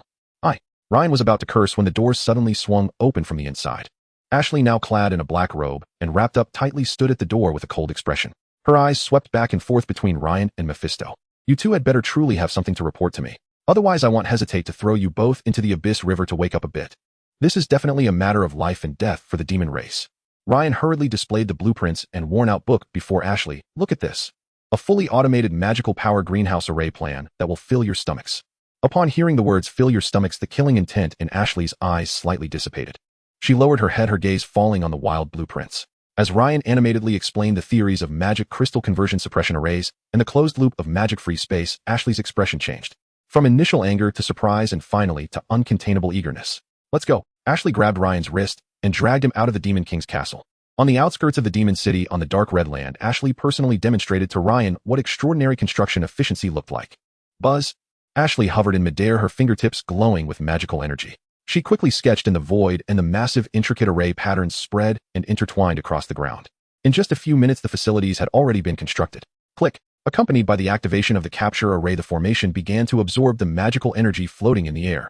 A few minutes later, a not-so-pure low-grade magic crystal coalesced at the core of the array, and then Ashley picked it up and tossed it into the nearby suppression array. Within the transparent dome, the suppression formation began to operate, repelling and suppressing the magical energy inside the dome. A magic-free greenhouse of several dozen square meters was constructed right there in the wilderness. Ryan watched in awe. Was this magic? It was simply a humanoid 3D printer combined with a fully automated CNC machine. While he had been sketching with charcoal for an entire night, she had effortlessly completed it within minutes with just a flick of her finger. The environment has been isolated. Ashley descended from the air, pulled out a small berry from her pocket that she had initially intended to eat as a snack, finished it, and buried the seed in the soil. Then Ashley pressed her hands over the soil where she had buried the seed. A rich, vibrant green light surged from her palms and sank into the ground. Rustle, rustle. Under Ryan's watchful gaze, the soil was pushed open. A vibrant green seedling broke through the soil, then grew taller, sprouted branches, and produced lush leaves at a visible rate, even blooming tiny flowers within just half a minute. Wow! Ryan's jaw nearly dropped to the ground. How did you manage to have this accelerated growth? How did you go hungry before? Mephisto explained with a wry smile. Great sage, this involves high-level spells related to primal life force. In the entire continent, the vast majority of mages will never touch the threshold of life in their lifetime. In the demon race, only the Demon King, a few demon lords, and very few elite warriors can cast it. Moreover, this spell consumes an immense amount of magical energy. Even a demon lord using it to accelerate a crop would be left drained of magic. Only the Demon King can use it as a common spell. Mephisto looked at the thriving plants in the greenhouse, his tone filled with emotion. Moreover, life magic can only accelerate growth, not alter the environment. In the past, the land of the demon realm was filled with violent radiation. Once we used life magic, those plants would rapidly mutate and wither. Your magic-free greenhouse has provided the soil for life magic to truly take effect. Through practical verification, Ashley looked at the completely healthy and mature berry bushes without any mutations before her. The hunger curse that had plagued the demon race for centuries was completely broken in the hands of the great sage today. This plan is absolutely feasible. As a breeze swept through the wilderness, Ashley turned around her youthful face, revealing the iron-bloodedness and dominance of the Demon King. Mephisto, at your service. Immediately replicate and send this array blueprint to all other demon lords. Have them halt any unnecessary defenses and start the construction of magical greenhouses in all major territories. As for those opportunistic demi-human merchant groups, you keep them steady for now. Even if they raise prices by another 10%, it's fine. I'll consider it the last bit of charity. Once we get through this winter and the greenhouses yield the first batch of food, those parasites feeding on the blood of the demon race will no longer have a reason to exist. I will make them pay back every last cent. Understood, my king. Mephisto knelt on one knee, his eyes equally filled with fervor for revenge. After arranging everything, Ashley turned back to face Ryan. The white-haired, reed-eyed young demon king took a step back, folding his hands in front of him, and withdrew the authority that belonged to a demon king. In the wilderness, before the magically buoyant dome fluttering in the wind, she bowed to the sage before her, offering the demon race's gratitude. Great Sage Ryan. The demon race will never forget your blessing. Ashley straightened her back, and when she looked at the great sage who created miracles, she noticed the deep fatigue in Rain's eyes. Great sage, you are too tired. Please rest for a while. Hearing the word rest, Rain's taut nerves relaxed. As the adrenaline faded, his brain felt like it was stuffed with a rusty gear heavy enough to make even thinking sluggish. Thinking about it, that is indeed the case. My mind is really a muddle right now. Rain rubbed his temples and muttered his agreement indistinctly. Ashley nodded, and then turned around, striding towards the Demon King's castle. Rain stood there puzzled. What? Is this implying that I should just find a haystack to take a nap? Just as he was confused, Mephistopheles, who stood behind him, nudged Rain with his elbow. Great sage, hurry up and follow her. The demon lord is taking you to your quarters personally. Only then did Rain seem to awaken from a dream and hurriedly follow Ashley's figure. All the way, Ashley walked ahead while Rain followed behind. Due to the angle, Rain couldn't see Ashley's expression. At this moment, Ashley, walking in front, puffed up her cheeks, feeling angry at herself. How could I only just realize that I never arranged a room for the sage? Letting the great sage sleep in the cold library, staying up late to draw blueprints. Ashley, you are truly a terribly negligent and ungracious demon lord. To punish my negligence, I must work an extra 2 hours tonight to review all 30 reports of supplies coming from the border. As Ashley berated herself internally, the two walked through the corridor and arrived at a wooden door on the upper floor of the Demon King's castle. Ashley stopped and reached out to push the door open. The room wasn't particularly large, but it was neatly arranged. The lighting was excellent, and through the huge window one could overlook a large part of the Demon King's territory, providing a very broad view. This was the bedroom of the previous Demon King, Caesar. Ashley spoke softly from the doorway. However, since his sacrifice, this room has never been opened again. After saying this, Ashley raised her hand, and a faint magical light glimmered at her fingertips. A gentle breeze swept through every corner of the room, and the years of dust accumulated inside floated out through the window, with the wind revitalizing the entire bedroom. Rain stepped into the room, feeling a sense of curiosity upon learning that this was the bedroom of the previous Demon King. He began to examine the room. As the resting place of the highest ruler of the demon realm, it was surprisingly simple, containing only a bed, a bookshelf, and a wooden desk. The only prominent decorations were the paintings hanging on the walls. Those paintings looked very crude, colorful, yet lacking in technique. Some depicted a tall stick figure with large horns leading several smaller stick figures, while others showed a crooked black flower. Clearly, these were the naive doodles of children. After the cleaning was completed, Ashley stood at the doorway, hands clasped, and bowed to Rain. I hope you can have a good sleep here, great sage. No one will disturb you during this time. After leaving this sentence, Ashley kindly closed the door for Rain. As her footsteps faded away, the room fell into complete silence. Rain did not rush to sleep on the bed. His gaze was drawn to the wooden desk in the room. He sat down in front of it and casually opened the first drawer. Inside the drawer lay some poor-quality handmade crafts, a small beast carved from ordinary wood with uneven surfaces, a necklace made from roughly polished stones, and a few dried and faded wildflowers. Rain looked at these items, but did not touch them. Because he could sense that these seemingly worthless pieces of junk were absolutely priceless treasures to the original owner of this room, he maintained an absolute respect for these treasures. Then Rain opened the second drawer and saw a thick yellowed notebook. Curiosity compelled him to take it out, and he leaned against the back of the wooden chair, flipping open the aged pages. This was the diary of the previous Demon King, Caesar. The handwriting was strong and powerful, and each day's content was quite concise. Rain carefully flipped through each page. Through the words transcending time, Rain seemed to see the tall figure of the past, spending countless long nights at this table. At the beginning of the diary, it was filled with the ambition and determination of a newly crowned king. Today, I am crowned. I swear to the elders that after I become the demon king, I will lead my people to become the happiest in the world. As one reaches the middle part, the ambition is gradually worn down by the cold reality, turning into a desperate struggle. Humans have blocked trade routes and food prices have risen again. I had to lead a team to hunt high-risk magical beasts, losing 30 warriors, and the meat we brought back was only enough for 3 days. This is far from enough. Further along with the onset of the Holy War, the writings gradually revealed an undeniable sense of loss and utter unwillingness. Why?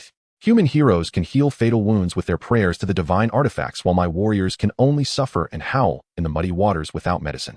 This is not war at all. Why? Just because we are of the demon race. Rain looked up and saw the childish drawings on the wall, recalling the poor quality handmade crafts in the drawer. The diary provided the answer. These were all gifts made by the children of the demon race, given to the demon king Caesar. In the latter half of the diary, Caesar wrote countless desperate sighs, yet each sigh ended with the same stubbornness. Today, I saw people starving to death in the wilderness. I am very tired. Oh, I really want to surrender to the human church, even if it means being burned at the stake. I don't mind. But every time I see the gifts from the children, even if this is a battle with no suspense, even if I face the lofty gods, I have a reason I cannot abandon. Rain's fingers flipping through the pages unknowingly began to exert force.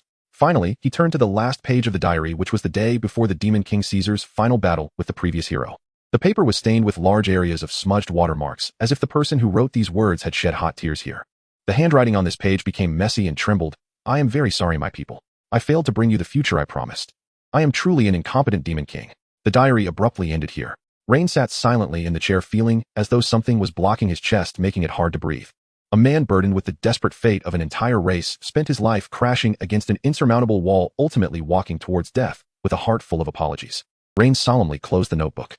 He opened the first drawer again and carefully took out each poor quality handmade craft, the wooden beast, the stone necklace, the dried wildflowers. One by one, he neatly placed them on the wooden desk. Rain just quietly looked at them, gazing at these treasures that encapsulated the pure hope of a race and the obsession that the incompetent demon king had protected until his death. As he looked on, Rain's vision gradually blurred. He crossed his arms on the wooden desk and slowly rested his head upon them, unknowingly falling asleep in the company of these poor quality handmade crafts. In his dreams, there was no hunger, no war, only a golden wheat field swaying in the wind. The setting sun pierced through the clouds, casting its light upon the desk of the demon king Caesar. When Rain awoke from his dream, he rubbed the soreness in his neck. He then carefully gathered the wooden carvings, stone necklaces, and dried flowers on the table, as if treating fragile sacred objects, and neatly placed them back into the drawer, locking it. Afterward, he picked up Caesar's diary and tucked it close to his chest. Completing these tasks, Rain walked to the window, standing there for a long time, his gaze overlooking the land beyond the demon king's city. A sudden rumble interrupted the silence of the room. Rain patted his emaciated stomach and realized he hadn't eaten properly for nearly a day and a night. He pushed open the door and, relying on his memory, navigated through the vast demon king's city to find the kitchen. Initially, Rain intended to find some leftover food to fill his stomach, but when he opened the kitchen door, he discovered a plate covered with a wooden lid on the wooden counter. Rain stepped forward and lifted the wooden lid.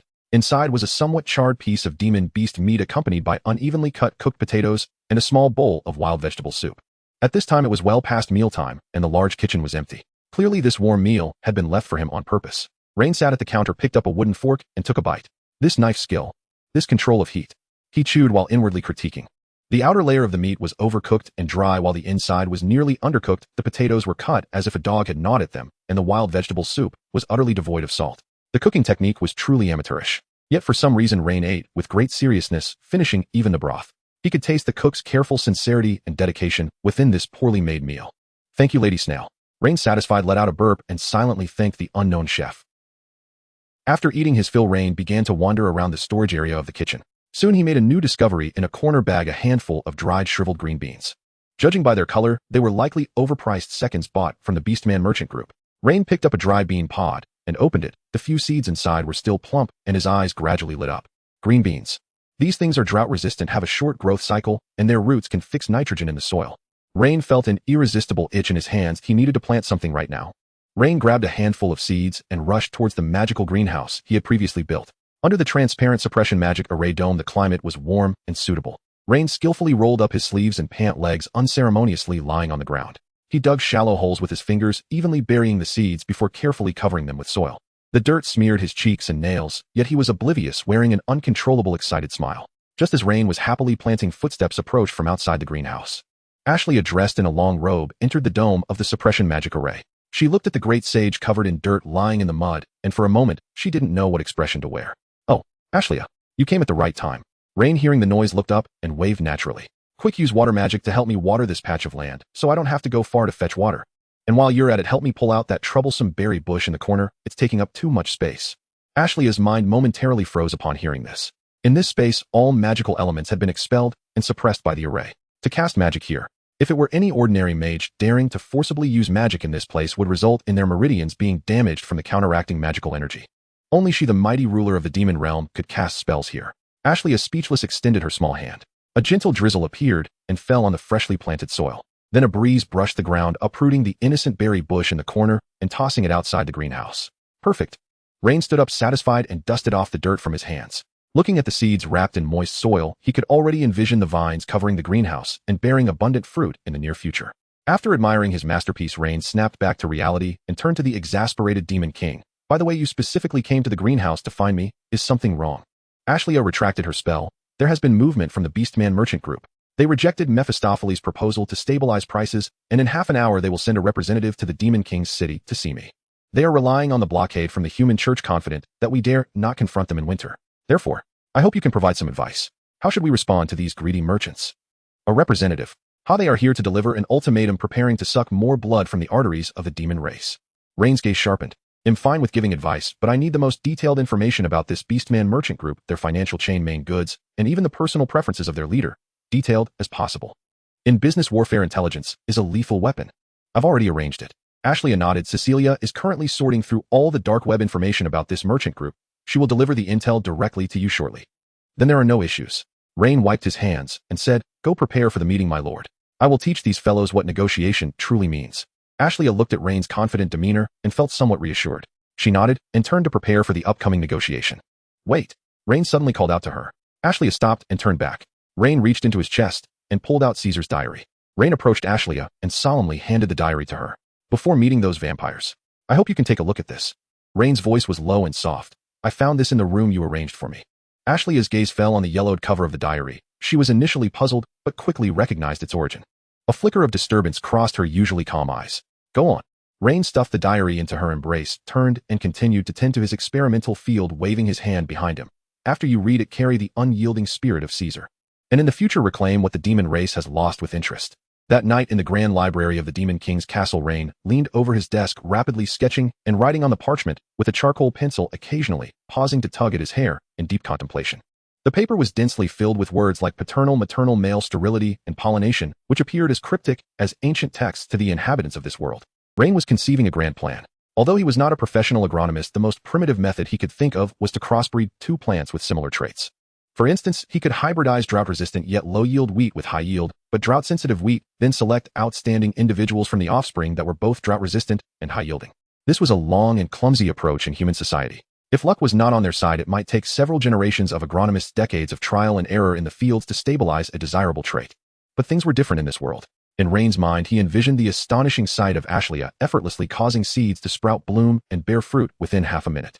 "As long as I have the magical support of that silver-haired wealthy lady, while others need decades for plant iteration, I can complete it in just a few days." The more he wrote, the more excited he became. As long as Ashley fully cooperated with him, he was absolutely confident that he could create terrifyingly high-yield supercrops in just a few years or even months. Just as Rain was immersed in his lofty ambitions, ripples emerged from the shadows behind him. "You're still toiling over this waste paper at such a late hour, great sage. Your energy is truly remarkable." The night shadow demon Lord Cecilia materialized from the shadows, accompanied by the scent of midnight spices.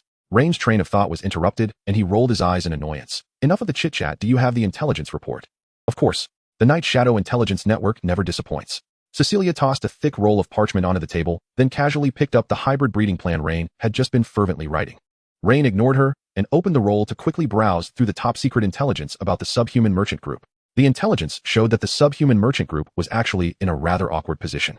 As a trading group composed of a mix of orcs, goblins, and humans, they were also seen as undesirable in the self-proclaimed noble human empire, often scorned by the highborn as lowly bastards. The reason they thrived along the border was entirely due to their ability to cater to both sides. They exchanged cheap, stale, low-quality grain from the human side for affordable, high-quality magic crystals from the demon realm. Then they resold these high-quality magic crystals at exorbitant prices to human nobles, earning a terrifying profit margin. "I see." Rain's fingers lightly tapped the table. These bastards suddenly raised grain prices by 30, actually anticipating the impending holy war. They know that the demon race must stockpile a large amount of food to prepare for war, so they want to take advantage of the situation and then drain the demon race's resources at a critical moment. The last line of the intelligence report contained a top-secret message that made Rain chuckle. The leader of the subhuman merchant group was attempting to use the enormous wealth extorted from the demon race and high-grade magic crystals to curry favor with the human church. They plan to offer financial and logistical support to the hero Gareth's team in the future in exchange for a hereditary barony title in the human empire. What a clever move, borrowing flowers to present a Buddha, eating the demon race's food, breaking their pots, and then using the blood money squeezed from them to fund the hero Gareth, who is coming to kill the demon king just to get a dog tag from the human nobility. Their foundation lies in the belief that the demon race cannot do without their food. Unfortunately, Rain tossed the intelligence onto the table casually and leaned back in his chair. You have unfortunately crossed paths with me. As Rain was contemplating how to thoroughly strip the subhuman merchant group clean tomorrow, Cecilia, beside him, asked curiously, mixing the pollen of 2 different plants can yield better fruits. Cecilia looked at Rain's notes with a face full of skepticism. As a top assassin, she was extremely knowledgeable about poisons and herbs, but in her understanding, the growth of plants was determined by the earth and magical attributes. Great sage, it's not that I doubt your wisdom, but the so-called hybridization plan written here is simply unheard of. Plants are not magical beasts. How could they possibly achieve better traits through such arbitrary combinations? To use your words, traits. Looking at Cecilia's questioning gaze, Rain stood up. He knew that to promote modern science in this other world, he had to simplify complex theories into plain language they could understand. Don't understand, right? Let me give you the simplest example. Rain extended his finger. Humans combine with humans, and the children born are still humans. Right. Cecilia nodded. That's common knowledge. Good, then elves combine with elves, and the offspring are still elves. That's not a problem, right? Of course. Rain, Cecilia instinctively answered, it's a half-elf. Exactly. Half-elf. Rain snapped his fingers. So what characteristics do half-elves have? They possess the long lifespan and affinity for magic of the elf race, while perfectly inheriting the reproductive capabilities and adaptability of humans. What does this imply? It implies that this descendant retains the best traits from both the paternal and maternal sides. Although half-elves are discriminated against in both human and elf societies, but if humans and elves can hybridize to produce superior offspring, why can't plants? If half-elves exist, then I can create high-yield, drought-resistant wheat. This is not some unheard-of metaphysical patchwork. Rain looked at the Night Shadow Demon Lord before him. Sister Assassin, remember this term, it's called genetics. The parchment in Cecilia's hand quietly slipped and fell onto the table. The combination of humans and elves, the birth of half-elves.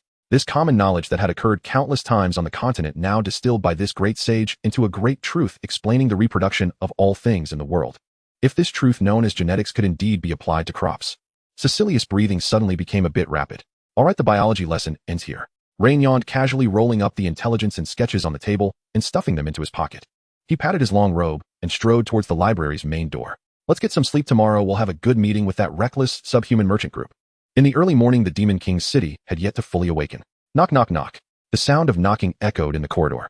Just after washing up, Rain opened the door and was momentarily taken aback when he saw who was standing outside. Standing outside was Ashlia. Today she wore a more formal black royal robe, her spiral horns meticulously groomed and spotless, though her eyes still bore the remnants of sleep.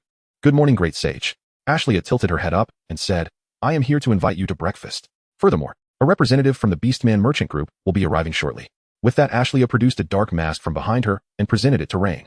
What is this? Rain took the mask. It felt light, something neither metal nor wood. Walking side by side down the corridor toward the dining hall, Ashlia explained, this is a mask to conceal your human identity. Now you are the most important figure among the demon race and their hope. You must not make any mistakes. She paused briefly before continuing. The Beastman merchant group is composed of a group of unscrupulous outlaws and merchants. If they were to find out that a powerless human is behind the strategies for the demon race and even threatens their financial interests, they might resort to despicable assassination methods. Rain stroked his chin and nodded. That makes sense. Cutting off someone's financial resources is akin to killing their family. These merchants will indeed do anything if they feel desperate.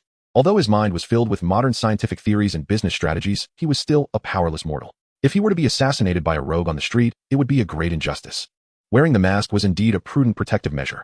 After a simple breakfast, the two arrived early at the council hall. Inside the council hall, Ashlia sat poised on the throne with several documents freshly delivered that morning piled on the desk in front of her. She lowered her head to review them carefully, but her gaze occasionally peered over the edges of the documents, quietly observing Rain, who sat to her left. At that moment, Rain had put on the mask which obscured half his face, revealing only his sharply defined jaw and dark eyes. With his usual casual demeanor stripped away, Rain donned in the mask, and quietly reading intelligence reports exuded an inexplicable aura of mystique. Ashlia was momentarily entranced, only snapping back to attention when she heard the rustling of Rain turning the parchment. Rain was completely unaware of the little demon king's covert glances, as all his focus was on the latest intelligence brought by Cecilia. Interesting. The intelligence indicated that the representative sent by the Beastman merchant group was named Nick. He was the youngest son of the merchant group's leader, and due to being a half-breed of foxfolk and human, he was considered an unwelcome figure within the group. The higher-ups of the merchant group had sent him with the intention of making him a scapegoat to absorb the wrath of the demon race.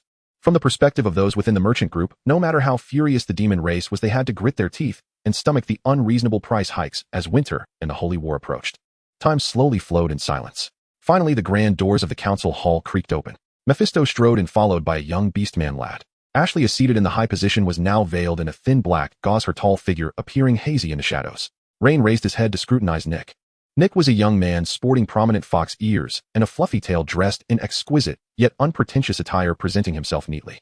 However, Nick wore a nonchalant expression on his face, as if resigned to destruction. Clearly, this uncherished youngest son was well aware of his role as a scapegoat and had mentally prepared himself to be torn apart by the furious demon race. Mephisto took a seat to Ashley's right while Nick sat alone at the end of the long table. The negotiation officially commenced. Your Majesty, the Demon King.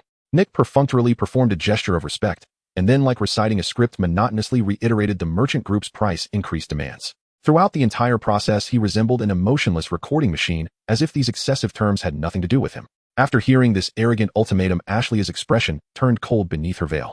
Had it been before yesterday, she might have swallowed her pride and bargained for the sake of the demon race's civilians enduring the winter. But after reading Caesar's diary last night, and with Rain's backing, this young demon king now exhibited a resolute royal demeanor. Absolutely impossible. Ashley's voice was icy. She pointed out the unreasonable aspects of the merchant group's demands with clarity and sharpness, debunking them from the perspective of actual business losses and the spirit of contractual agreements from previous years, nearly stripping the merchant group of their greedy facade. However, Nick, seated at the end of the long table, was not seriously listening to Ashley's reprimands. His fox ears twitched slightly as his gaze quietly assessed the three people at the head of the table. The one in the middle must be the real demon king. The one on the right who brought me in must be the master of all. Then who is the man on the left wearing the dark mask? Nick squinted his eyes. As a merchant who walked the thin line between life and death, Nick possessed a keen sensitivity to magical power. He could sense the terrifying power of the Demon King as deep as an abyss, and also felt the vast energy within Mephisto. However, he could not detect any magical fluctuations from the masked man on the left. There is completely no trace of magic. It feels like a stagnant pool of water. Nick swallowed hard. No, it is impossible for an ordinary person to sit on equal footing with the Demon King. Could it be that this person's strength has reached a terrifying realm of complete restraint? When did the demon race produce such a hidden master? Mr. Nick. Mephisto lightly tapped the table with his fingers, interrupting Nick's reverie. The Demon King is waiting for your explanation. Only then did Nick come back to his senses. He retracted his indifferent expression, reached into his pocket, and pulled out the prepared documents. Facing the Demon King's inquiry, the laid-back scapegoat showed no signs of panic. Your Majesty, your accusations are somewhat biased. Nick opened the documents and began to respond eloquently. This year's food shortage is a disaster across the human empire, and the purchasing costs are already high. Moreover, with the Holy War impending, the activity of magical beasts at the borders has increased, and our escort team has encountered magical beast attacks multiple times during transport. The compensation and weapon losses have doubled, and there is also. He finally closed the documents and faced the three with an unwavering gaze. Our merchant group also needs to eat. The price increase is a reasonable request in response to the high risks. If the demon race refuses, we will regretfully have to terminate this year's trade. His words were flawless, wrapping the opportunistic behavior in a guise of helplessness. Under the mask, Rain's eyes narrowed. He had initially prepared to use the dirt Cecilia provided to tear into the merchant representative. But now Rain felt less inclined to refute. He observed Nick's fox-like eyes, which contained shrewdness and reluctance. This was an exceptionally intelligent, articulate, and quick-witted talent. Such talent, however, was treated as a scapegoat within the merchant group, something anyone would feel resentful about. A bold and ruthless idea began to germinate in Rain's mind. The merchant group, after all, was still outsiders, but what if they could swallow this group whole and transform it into their own merchant group? After all, a merchant group belonging to oneself is the best kind of merchant group. Just as Ashley and Mephisto awaited Rain's counterstrike. Clap, clap, clap. Rain raised his hand and lightly applauded. Well said, truly insightful. Rain's voice carried a tone of appreciation. A decrease in grain production, magical beast attacks, increased costs. It seems that your merchant group's price increase is indeed justified, very reasonable. Mephisto narrowed his eyes, sensing that this great sage had come up with new ideas. Ashley, on the other hand, widened her eyes, feeling her shock and confusion even through the gauze. Wasn't it supposed to be about teaching them a lesson? What happened to that? Why did you just surrender directly? Hey! Rain's smile twisted slightly. Under the table, Ashley kicked Rain's calf angrily with her little boot, clearly expressing her protest and fury through physical means. Nick across the long table was also taken aback. He had long prepared for a severe reprimand, yet the other party not only did not explode in anger, but instead agreed with his nonsense. Then, since the demon race understands our difficulties, Nick asked tentatively, his tone filled with incredulity, does this mean the demon race accepts the price increase? Does that mean our negotiation is over? Rain, enduring the sharp pain in his calf, reached under the table to grab Ashley's ankle, which was about to kick again, and subtly squeezed her foot to suggest she calm down. Ashley's body trembled, and she immediately withdrew her foot. Having pacified the little demon king, Rain straightened his posture, placing his hands crossed on the table. Of course, since we have reached a consensus, this negotiation regarding the price naturally comes to an end. Rain's voice turned warm. However, Mr. Nick, since you have come from afar, it would be a breach of our hospitality to let you leave just like this. Instead, why don't you stay for a meal today? It would also serve as a celebration of our pleasant cooperation. Faced with this sudden kind invitation, Nick felt even more cautious, but with such an unreasonable request already granted, he could hardly think of a reason to refuse. Since it is the demon race's goodwill, Nick slightly inclined his body and said, then I shall accept your invitation. The door of the conference hall closed, isolating Mephistopheles and Nick's figures outside.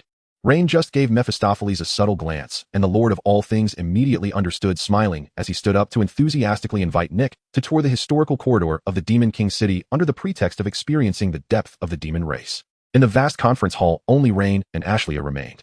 With no outsiders present, Ashley tore off the light veil from her face and turned to stare directly at Rain. Ashley's small face puffed up like a pouting pufferfish. She didn't speak, but her eyes were filled with large question marks. Ahem. My lord, please do not be angry.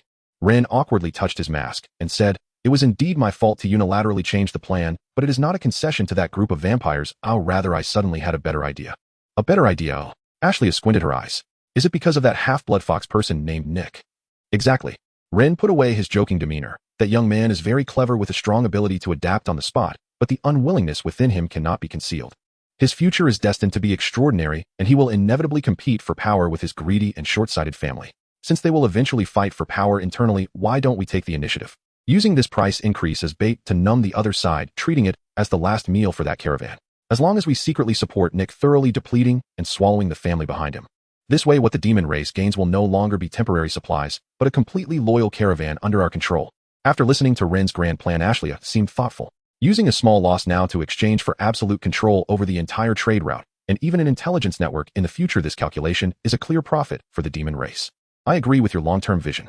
However, Ashley's eyes revealed worry. The holy war has already begun, and the human empire's direction is unpredictable. That Nick is ultimately a profit-driven merchant. How can we ensure that the new caravan he leads won't betray the demon race for greater benefits? Facing the demon lord's concerns, Ren simply reached out gently, holding Ashley's small hand, looking at her with resolute eyes. Trust me. Feeling the warmth from his hand, Ashley's body stiffened. Looking into Ren's eyes, her inner unease about the future miraculously dissipated.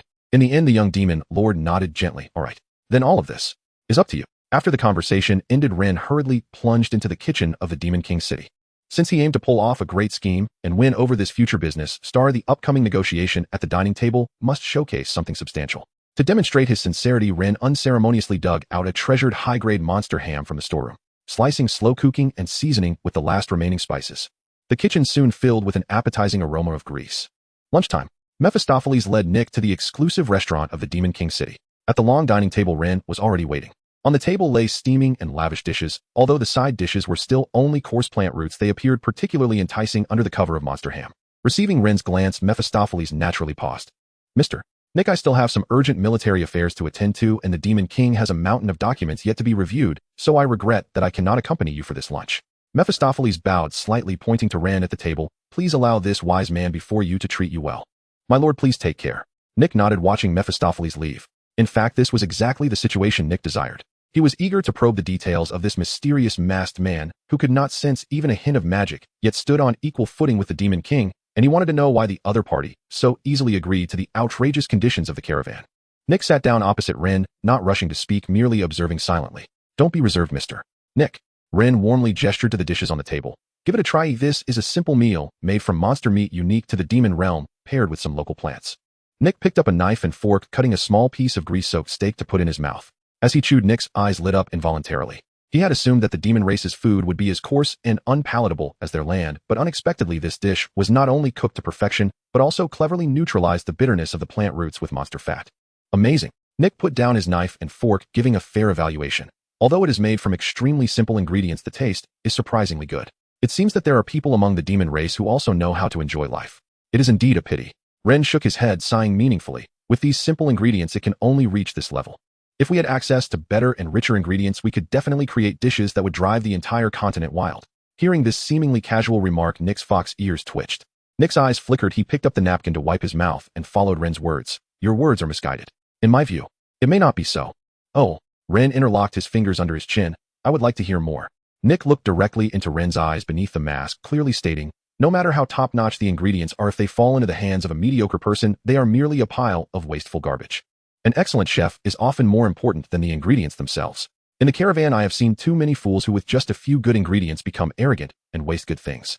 A glint of appreciation flashed in Ren's eyes. I wholeheartedly agree.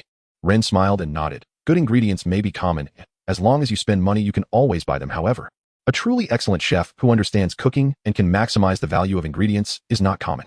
Ren leaned slightly forward. By the way, Mr. Nick, you have traveled far and wide. Do you know where one can find such an excellent chef? The restaurant fell silent for a few seconds. Naturally, I know. Nick looked directly into Ren's eyes without evasion. But as far as I know, that excellent chef is not ordinary. His temperament is somewhat eccentric, and he has always been ostracized by those mediocre sous chefs, so until now. No one knows how excellent his culinary skills really are. Ren couldn't help but laugh. Huh, what a nobody knows. Ren laughed heartily, raising his glass towards the fox youth opposite him. Mr. Nick, there is an old saying that good wine fears no deep alley. As long as one truly has the ability, gold will always shine. Ren pointed to the monster ham on Nick's plate. Hurry and eat, don't waste the food. Nick was taken aback. Then this fox youth, who usually paid great attention to noble manners, put aside all pretense and restraint. He tore into the steak on his plate, wolfing it down, as if he wanted to swallow all the grievances and cold looks he had endured over the past 20 years along with this meat. Watching Nick eat with grease dripping from his mouth as lunch neared its end, Ren leisurely asked again, what do you think? If the Demon Lord wishes to directly hire that excellent chef as the exclusive chef of the demon realm, would he agree? Nick swallowed the meat in his mouth, picked up the napkin, and wiped his mouth haphazardly. Naturally, he would agree. To become the Demon Lord's chef and provide the most sumptuous banquets for the demon race would be that chef's lifelong honor. With that, the two foxes exchanged glances. Then the restaurant of the Demon King city erupted into hearty laughter filled with mutual understanding and mischief. After lunch, the atmosphere had turned into an unspoken harmony. Rain wiped his mouth and stood up, saying, having eaten and drunk enough, how about I take Mr. Nick for a casual stroll around the Demon King city to help digest? I couldn't ask for more. Nick immediately rose, his eyes filled with anticipation. He knew that the mysterious masked man was finally going to reveal the demon race's trump card to him. The two left the dining hall, and under Rain's guidance they crossed the deep corridor to arrive in front of the grand library of the Demon King's city. The all-seeing demon, Lord Mephisto, who had been waiting here, smiled as he raised his hand. The two large doors slowly opened to either side. Boom boom. What came into view were towering circular bookshelves reaching several dozen meters high. Floating magical orbs of light roamed between the bookshelves, illuminating tens of thousands of tomes. In this era, knowledge, especially knowledge about magic, was a precious treasure that was expensive and monopolized. In the human empire, even a damaged low-level fireball spell scroll could fetch a high price in the black market. Standing before the towering bookshelves, Nick couldn't help but think of his father. Back then, to obtain a mid-level wind magic book, his father had knelt outside a human noble's mansion like a dog for a whole day, humbly offering half a year's profit from their trade caravan just to exchange for that thin volume.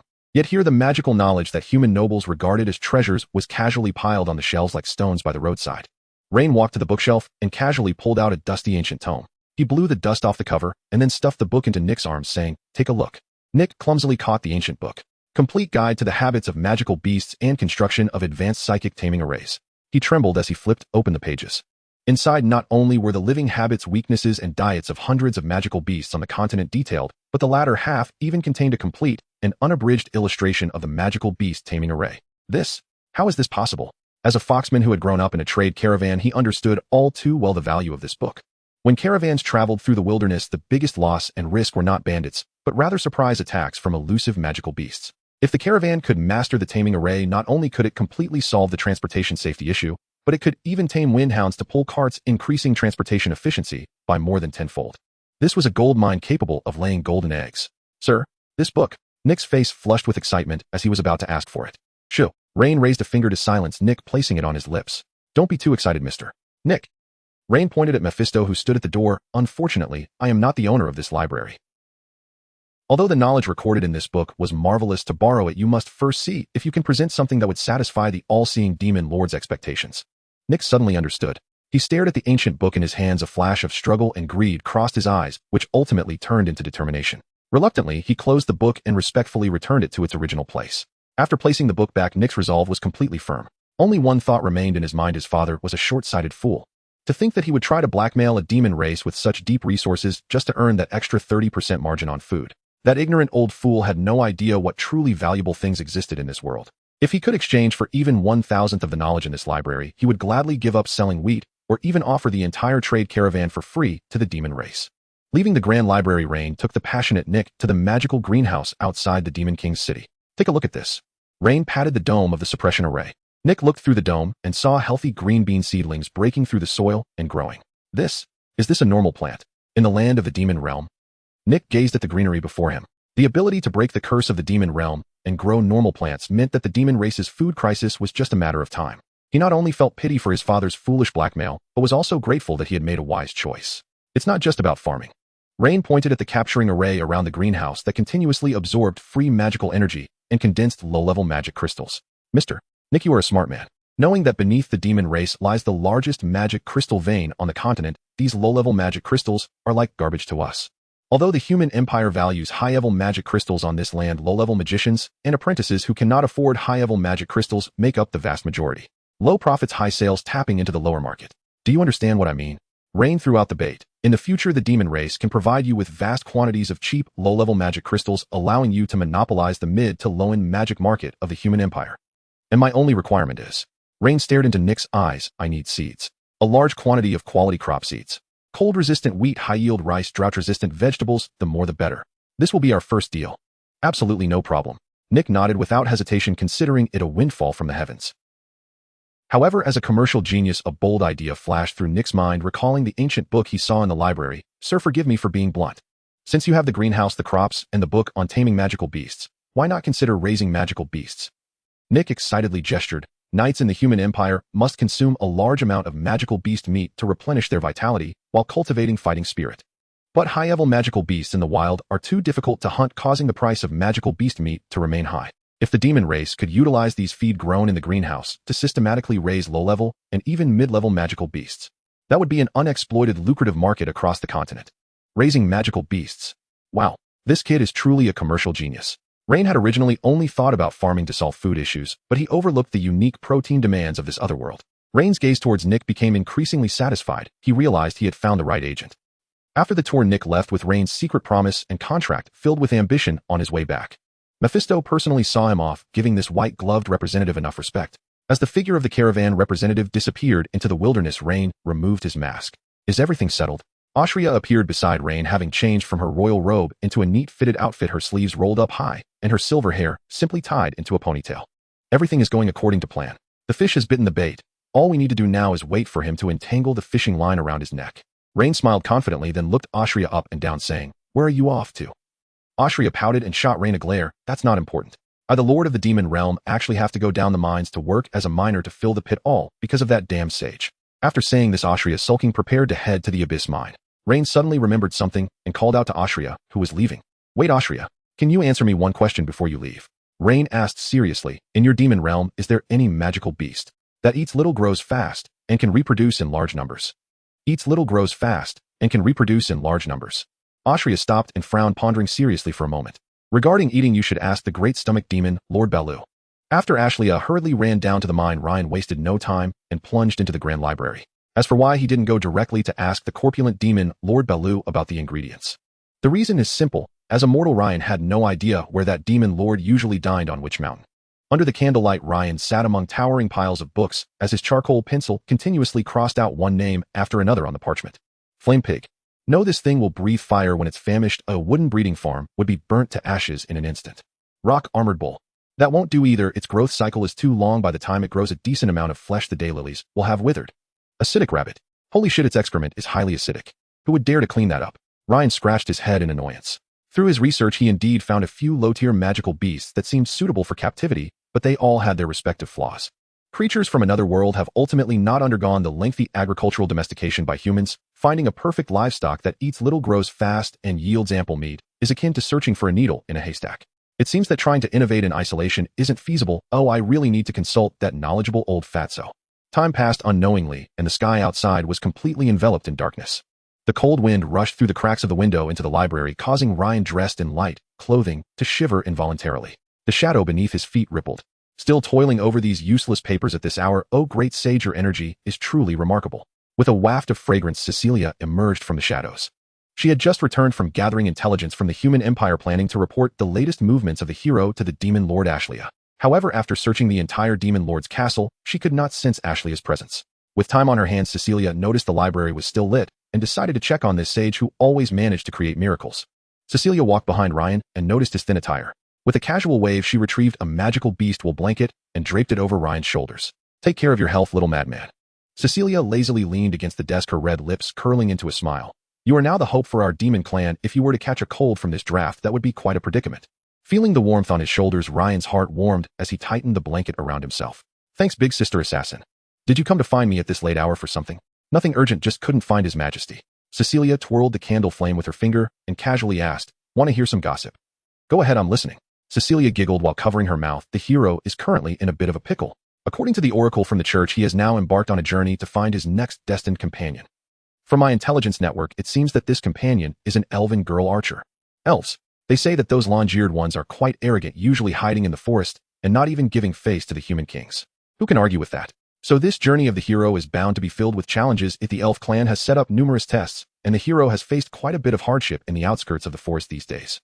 Cecilia paused, her tone carrying a hint of sympathy. However, the one who suffers the most is that little mage Iris who follows the hero. The hero has assigned all the dirty work, camping and cooking, to the poor girl just to maintain his appearance. The poor girl has been so exhausted these days that she can barely lift her staff. Ryan's gaze dimmed but quickly returned to calm. Difficult journey. That's fine. The more arduous their path to find companions, the more time the demon clan has to develop and cultivate the land. Speaking of which, a thought flashed through Ryan's mind. By the way, since your intelligence network knows exactly what they do every day, why don't we send a few top assassins like you to eliminate him while the hero hasn't fully matured and gathered his companions? Isn't it basic knowledge to nip danger in the bud?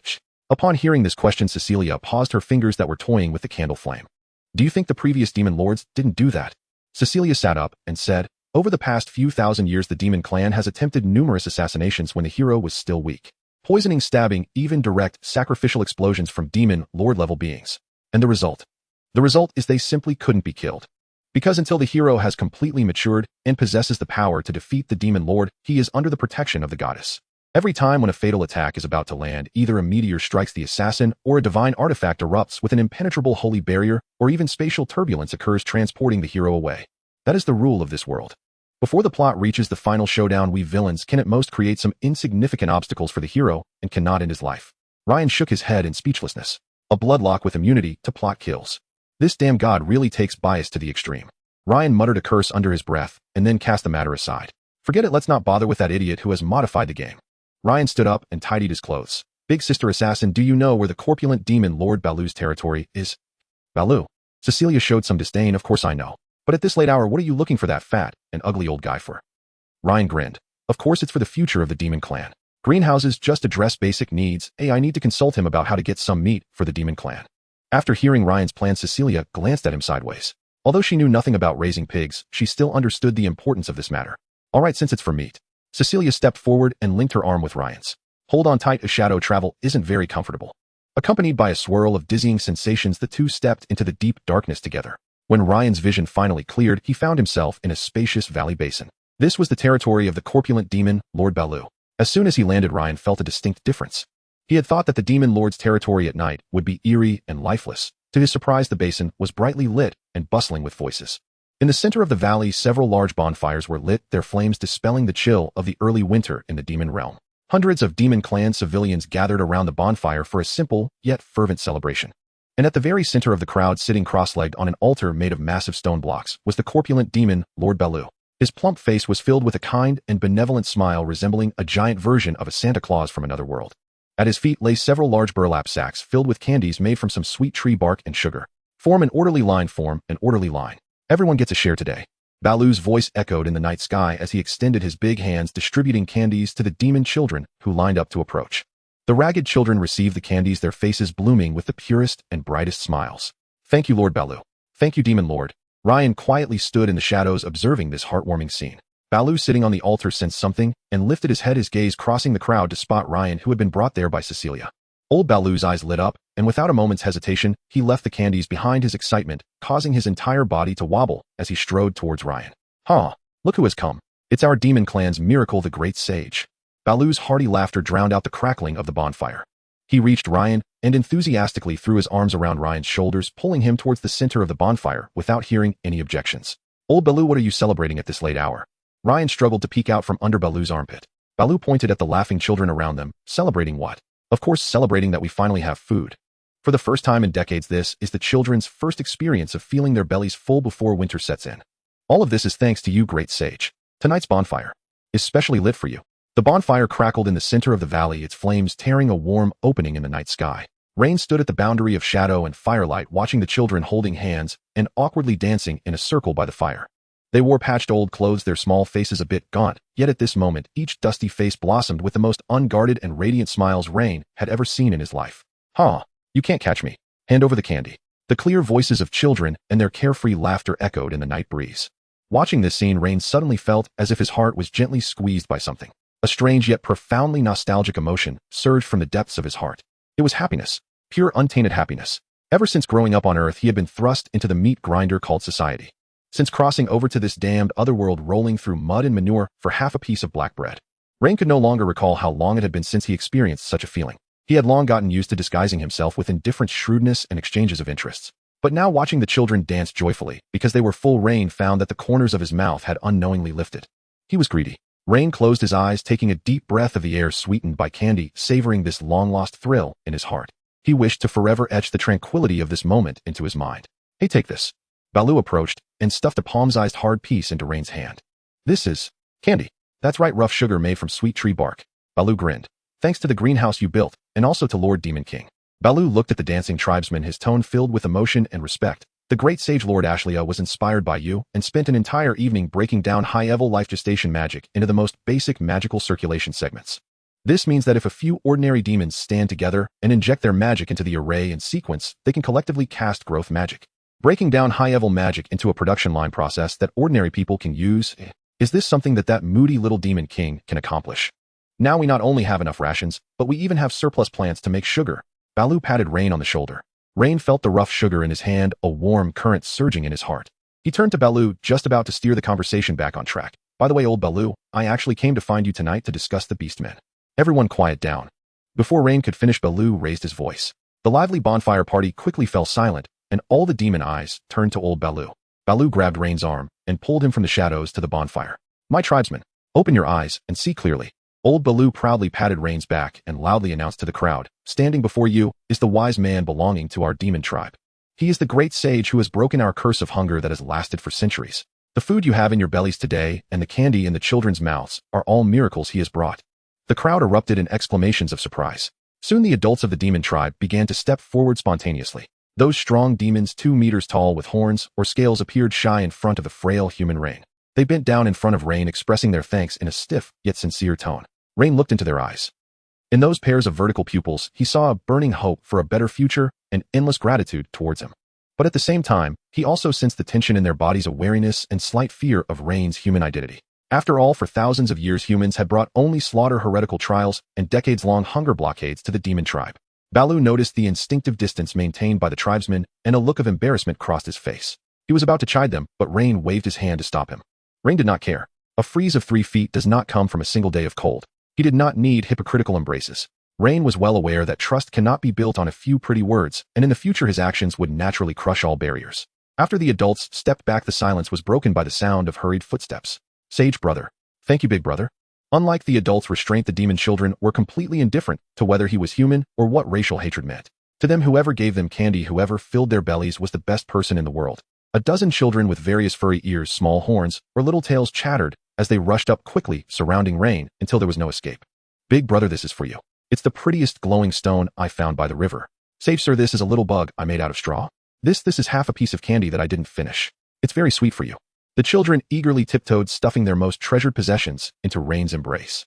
In the blink of an eye, Rain's arms were filled with various oddly shaped stones, branches, grass, toys, and even a half piece of rough sugar with drool on it. Hey, slow down, I can't hold any more." Faced with this group of incredibly enthusiastic little demons, Rain was completely overwhelmed. He awkwardly turned to Baloo for help, clutching the overflowing garbage. "Come and manage your little cubs." Old Baloo laughed as he stepped forward, waving his strong arms like herding little ducks, slightly pushing the children back. All right, little cubs, the great sage can't take all these treasures. Baloo winked at the children and said, "Don't you know? The best gift for the great sage isn't these." "Then what is it, Lord Baloo?" A little girl with small goat horns asked curiously. Baloo lowered his head, pretending to be mysterious, and lowered his voice, "Of course. It's playing a never-ending game of tag with him." Rain was momentarily taken aback, and then looking at the children's bright eyes, he couldn't help but chuckle. "All right." Rain carefully placed the little gifts beside him, then rolled up his sleeves and struck a fierce pose as he charged at the children. "Whoever I catch first gets my candy tomorrow. Roar. Ah. Run." The children erupted into cheers and screams, scattering like birds taking flight. Rain laughed heartily, disregarding his image as he chased after the demon children, engaging in playful antics in the open space by the bonfire. Watching Rain's figure running amidst the crowd, Cecilia unknowingly walked up beside Baloo. "It's truly incredible," Cecilia remarked, watching Rain frolic with the children, teasingly saying, "That guy who is clearly a sage smarter than Mephisto is acting like a fool at this moment. And you too, old Baloo." Cecilia turned her head, sizing up this mountain of meat. "I've never understood why all the children in the demon tribe like to be close to you so much when you're so fat and ugly and eat like a savage beast." Hearing the teasing of the enchanting demon, Lord Baloo was not angry. His eyes reflected the dancing flames, and a gentle smile of wisdom appeared on his face.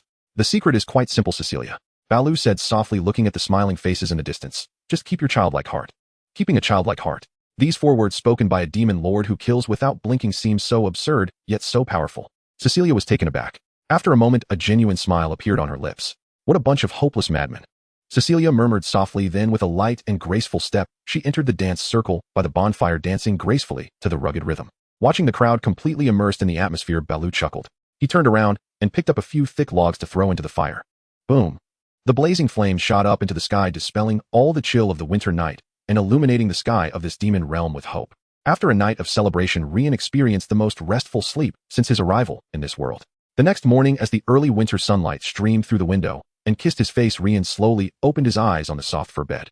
Rian stretched his arms lazily, savoring the memories of the bonfire and laughter from last night, a smile still lingering at the corners of his mouth. He sat up and looked around. This was a neat and simple stone house with no seams visible at the corners of the walls, smooth as if carved from a single piece. Clearly, this was a stone house molded by the magic of the demon race. Rian rolled out of bed and pushed open the wooden door of the stone house. A refreshing cold breeze rushed in. Before Rian could even yawn, a small black shadow crashed into his arms. "Big Brother Sage, good morning." Looking down, Rian saw the little demon girl with small horns. The little girl raised her rosy face and held out her hands high as if presenting a treasure. In her hands was a wooden stick about a meter long. "Big brother, this is for you." The little girl excitedly waved the stick in her hands, her eyes sparkling. "This is the straightest stick I found at the edge of the forest. It is my most cherished treasure, and I carry it wherever I go. Now, I hope to give it to you." Rian lowered his head, focusing on the stick. It was a gray-brown wooden stick, slightly shiny from the little girl's hand sweat. Incredibly, the stick had no protruding branches. Its lines were smooth and straight, as if it had been crafted on a lathe, completely unlike a naturally grown branch. With perfect length, excellent grip, and this impeccable straightness, this was simply an extraordinary sword. If this had been in his childhood, with just this stick in hand, the 2 acres of rapeseed fields near the village would have been wiped out, and even the yellow dog at the village entrance would have gotten 2 hits before leaving. No man can refuse a straight branch. Rian stretched out his hands and accepted this rare treasure from the little girl's hands. He felt the weight of the stick, then gently patted the little girl's horn. "I really like this gift. Thank you, this is definitely the best weapon I've ever received." Upon hearing the sage's praise, the little girl giggled happily and then turned with satisfaction, bouncing off to find other friends to play with. Rian stood in place watching the girl leave, then lowered his head to look at the stick in his hand. The next moment, swish, swish. Rian held the stick, performing a few childish sword flourishes in midair, making whooshing sounds with his mouth to mimic the sound of sword energy. After executing a flowing and graceful series of sword moves, he casually tucked the stick away and solemnly secured it to his belt. Cecilia, not far away, was watching all of Rian's childish actions. Leaning against the stone wall, she looked at the man proudly wearing a branch at his waist. A light smile appeared on her lips. As she laughed, a hint of jealousy unexpectedly welled up in Cecilia's eyes, something she herself had not noticed. She envied the little girl for being able to give her goodwill so freely, and she envied Rian for being able to express pure joy over a mere stick.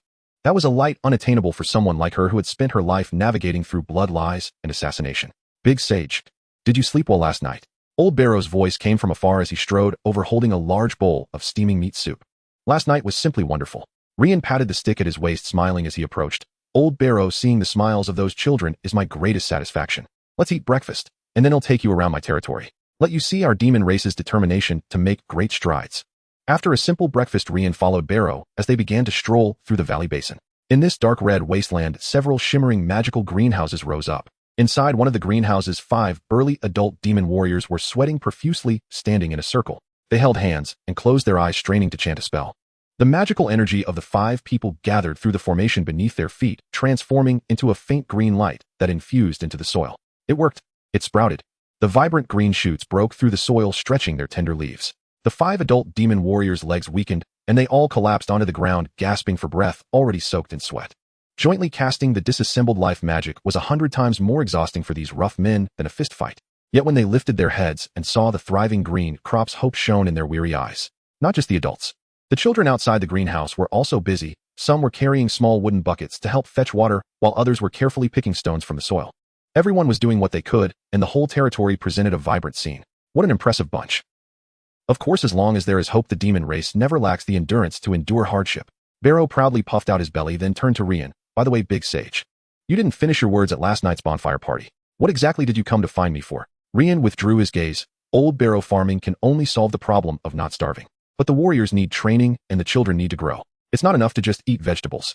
I came to ask if there are any suitable magical beasts for large-scale breeding in the demon realm. The requirements are simple. They should eat little, grow quickly, and ideally reproduce in large numbers. Breeding magical beasts. Barrow stroked his chin, falling into thought, then slapped his thigh. This thing is simply a treasure all over. Demon ant beast. Rian perked up. Exactly. Old Barrow swallowed hard and began to introduce it in detail. These big bugs are the epitome of not being picky eaters. As long as there are enough plant scraps and rotten leaves, they can reproduce, and their growth cycle is extremely short. Their ant eggs are rare sources of nutrition, rich in high nutrition. The silk produced by the larvae is incredibly tough and can be woven into excellent fabric with a little processing. When they metamorphose into adults, their outer shells are hard enough to be used as light armor for soldiers. At this point, Old Barrow couldn't help but smack his lips. The most important thing is that when you peel off the shell, the white, succulent meat inside. It has a uniquely sweet flavor when roasted. Eggs can serve as high-protein nutritional products. Larvae can be used for weaving. Adults can be used for armor, and the meat is edible. That's it. Rian clapped his hands, but then asked, with such a perfect creature, why didn't you catch and raise them before?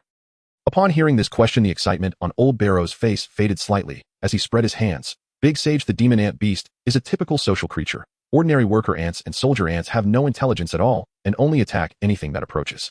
To domesticate them, the only way is to delve deep into their underground nests and forcibly tame the enormous and terrifyingly powerful queen ant with a high-level spiritual contract. In the confined underground nests, one not only has to face thousands of fearless soldier ants, but also withstand the mental assault of the queen ant. For ordinary demons, this is an impossible task. Hearing these perilous taming conditions, Rian's brows slightly furrowed. Wasn't this akin to going into a hell-level dungeon to capture a boss? However, Old Barrow changed his tone. Ordinary demons indeed can't do it. But if it's the demon lord who is already bored and personally goes to catch a bug, then things become different. The shadows rippled and tore through the wilderness.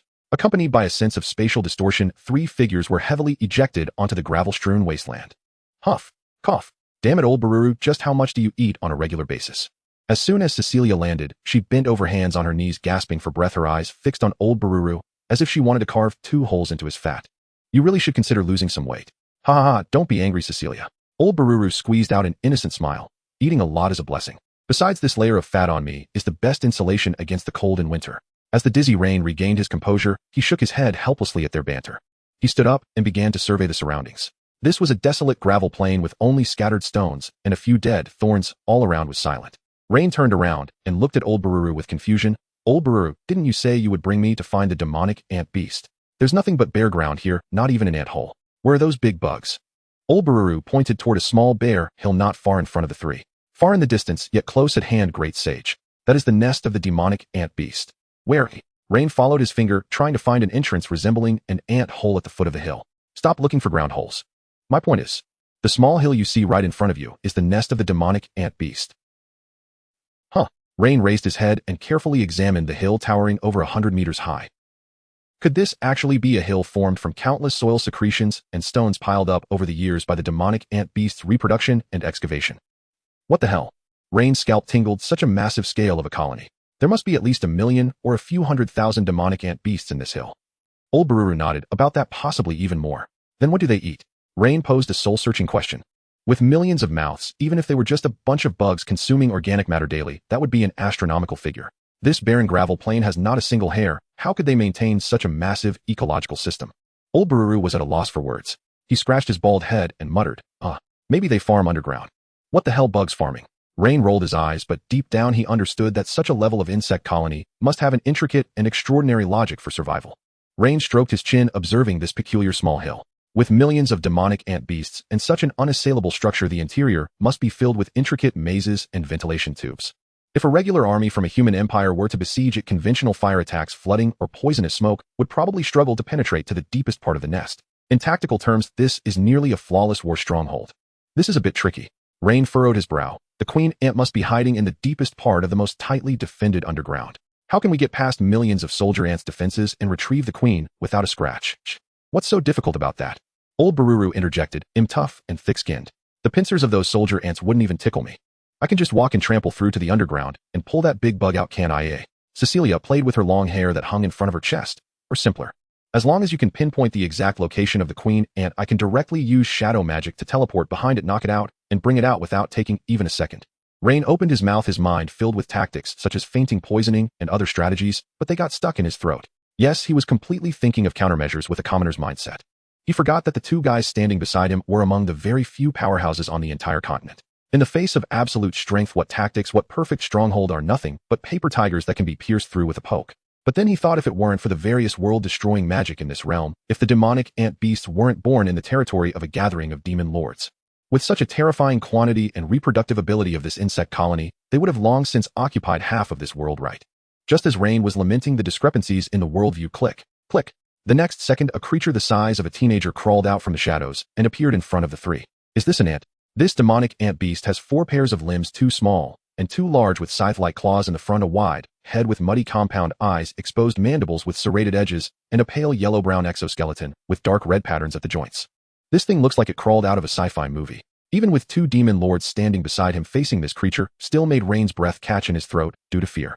However, this seemingly ferocious demonic ant beast did not take an aggressive stance. It crouched 10 steps away from the three, producing a peculiar and rhythmic sound that reverberated through its body, seemingly conveying some kind of message. Immediately after what left Rain utterly dumbfounded occurred, Old Bururu cleared his throat and began to emit a series of strange sounds that resembled gurgling and clicking at the demonic ant beast. Then the demonic ant beast paused for a moment and made a sound again. Old Bururu nodded in response, releasing a long hissing sound. A human and an insect actually started chatting without any barriers right in front of Rain. What the hell? Rain pointed at Old Bururu in shock. You can even speak another language. What's the big deal, eh? Cecilia explained from the side. Old Bururu's gluttony talent allows him to analyze the habits of most magical beasts he has consumed. This old fat man must have stolen many bites before. Old Bururu turned his head somewhat embarrassed and rubbed his hands, not denying Cecilia's revelation. Ahem, great sage. Just now this demonic ant beast brought a message. Old Bururu's expression was somewhat strange as he pointed at the nest in front of them, the queen ant down below. She sensed the arrival of Mai and Cecilia's powers. And then, is she preparing to rally the swarm and fight us to the death? Rain asked. No. Old Bururu shook his head. She said she is very scared and doesn't want to conflict with us at all. To express her sincerity and friendliness, she has very politely invited us to sit in her nest. Following behind the guide bug, the three officially stepped into this miraculous underground maze. This was a journey filled with the bizarre and the extraordinary. As they entered the underground passage, the path ahead was buried beneath a jumble of rocks and loose soil. However, the guide bug merely emitted a series of clicking sounds, and in an instant hundreds of soldier ants and worker ants surged forth from the darkness. They worked like the most precise mechanical gears, with clear divisions of labor and efficient movements, gnawing, transporting, and clearing a smooth and wide path within mere seconds. Every 10 steps, a specialized bug glowing with a faint blue phosphorescence would hang from the ceiling of the rocky walls. As the three delved deeper, these biological lamps lit up one by one, illuminating the originally dim underground world with crystal clarity. Incredible. Cecilia gazed at the phosphorescence above and the smooth pathway beneath her feet, unable to help but murmur to herself. Old Balu's eyes widened as well. As a demon lord who often regarded the magic ant beasts as snacks, he had never imagined that these creatures, known only for slaughter and reproduction, possessed such terrifying mobilization capabilities and order. Under the guidance of the guide bug, they passed through one core facility after another of the insect society. Rain caught sight of the insect's agricultural zone. Countless diligent worker ants were digging for low-quality magic crystals deep underground, then neatly stacking these ores at the roots of a peculiar fungus that emitted a soft glow. These fungi struggled to grow by absorbing the faint magical energy released by the magic crystals. Although the energy conversion rate was appallingly low under the tender care of the insect race, vast expanses of fungal forests had become the cornerstone of life, supporting millions of mouths. Afterward, they passed through numerous nurseries and specialized weaving rooms. Rain discovered that these bugs produced silk not only to wrap eggs, but also used the tough and soft silk to line the walls of their nests, enhancing the overall comfort and insulation of the hive. Every facility and every division of labor reflected the wisdom of the insect race. It was unclear how long they had been walking when the guide bug finally stopped. Before the three appeared a massive chamber entirely woven from soft white silk. The guide bug turned its head and emitted a low hum towards old Baloo, then respectfully retreated. "We have arrived." Old Baloo lowered his voice. "It says this is the chamber of the insect queen." The three lifted the soft silk curtain and stepped into the pristine chamber. What greeted their eyes was an elongated creature with a shell exhibiting a translucent jade-like texture. Her form displayed a smooth and noble aesthetic of biological engineering. This must be the queen of the insects. Surrounding the queen were a dozen small insectoids with slender antennae gently cleaning the queen's shell with specialized forelimbs. The three quietly appraised the queen before her, while the queen likewise scrutinized her three guests. Suddenly, a strange sound akin to some hard object rubbing at a high frequency echoed in the chamber. "Three guests of the demon race. What have you come?" Is that a voice emitted by a bug? After a brief shock, Rain forcefully suppressed his astonishment and calmly stated their purpose: to collaborate. Collaboration. The voice of the insect queen carried a tone of confusion and agitation. The powerful demon race. Collaborating with the insect race. Had the demon race truly sent two demon lords for this collaboration? This was likely a form of enslavement disguised as cooperation. Rain keenly sensed the queen's unease. When facing an intelligent being, any form of coercion could lead to irreparable destruction. "Please put aside your misgivings, Your Majesty the Queen." Rain stepped forward, positioning himself before the two demon lords, and began his explanation with utmost sincerity. He elaborated on the current agricultural plan of the Demon King City, explaining the demon race's need for the worthless shells, surplus eggs, and sturdy silk of the magic ant beasts. In exchange, the demon race would provide the insect race with an endless supply of high-quality fertilizers and inferior crops, completely liberating them from the inefficiency of growing magic crystal mushrooms. Listening to the symbiotic blueprint depicted by Rain, the insect queen acquiesced. She certainly agreed with Rain's win-win proposal, but the more realistic aspect was that the two demon lords stood right in her chamber, and she had no capital to refuse. "I agree to your collaboration." The insect queen rubbed her shell, then turned to old Baloo. "In fact, I once attempted to send envoys to seek an alliance with this formidable demon lord." Old Baloo's chubby face reddened at her words, and he awkwardly scratched his bald head. "You sent envoys? When was that? I only remember a few bugs resembling giant crabs invading my territory a few years ago. Cough, because they looked too delicious, I roasted them on a whim." "It's fine, that was in the past." The queen did not pursue the matter. She turned her gaze to the small insects beside her, emitting complex clicking sounds. A few guard bugs immediately turned and scurried toward the nursery at the back of the chamber. Rain was somewhat puzzled. "Your Majesty, what are you doing?" "Esteemed one, I am delighted to establish this great collaboration with the demon race." The queen's voice grew low and weary. "But I am sorry, the one who will walk into the future with you will not be me." "Not you? Then who?" Rain asked in confusion. "Dear one, did you see this nest when you entered? Isn't it grand? Isn't it prosperous?" The three nodded. A subterranean society comprising millions of insects could undoubtedly be deemed a miracle in biological history. The insect race is an incredibly marvelous species, but at the same time, it is also an exceedingly tragic one. The queen slightly raised her head as if reminiscing about her long life. "This nest, built step by me, will soon completely vanish with my departure." Every insect queen possesses the potential for continuous evolution throughout her life stages. To live longer, I stripped the reproductive ability of laying eggs through evolution, bestowing it upon the lower reproductive bugs, freeing myself from the heavy burden of egg laying and extending my lifespan. To command millions of my kin more precisely, I evolved a shell structure capable of producing sound through high-frequency vibrations, allowing the nest to expand deeper into the earth. To enable my kin to survive on this barren wasteland, I desperately evolved my brain region, acquiring intelligence far surpassing that of my kin, which led my people to learn how to cultivate fungi using magic crystals and establish the society we have today. But I have reached the limit of my life. An indescribable sadness seeped through. The greatest sorrow of the insect race lies here. We possess infinite potential for evolution, yet we lack inheritance. We do not have the written words of your kind, nor the epics of the elves. The wisdom, tactics, language, and emotions in my mind will completely decay with the death of this body. After I die, this nest, stripped of the suppression of intelligence, will revert to being a beast that knows only slaughter and reproduction, no different from other magic ant beasts. At this point, the returning guard bugs climbed back. They carefully presented a peculiar egg, white as snow and surrounded by a faint golden halo. The insect queen gently stroked the egg with her forelimb, then pushed it towards Rain. "All things are fair.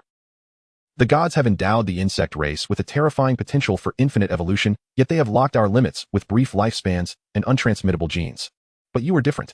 The demon race may carry my child, the future of the insect race, towards a distant place I can never reach." Rain solemnly extended his hands to receive the egg. He felt the faint yet resilient life pulsing within. "Perhaps in 5 years, perhaps in 10 years. My life will come to an end, and this prosperous nest will ultimately fall silent." The insect queen slightly lowered her beautiful and noble form, making a request of the three before her.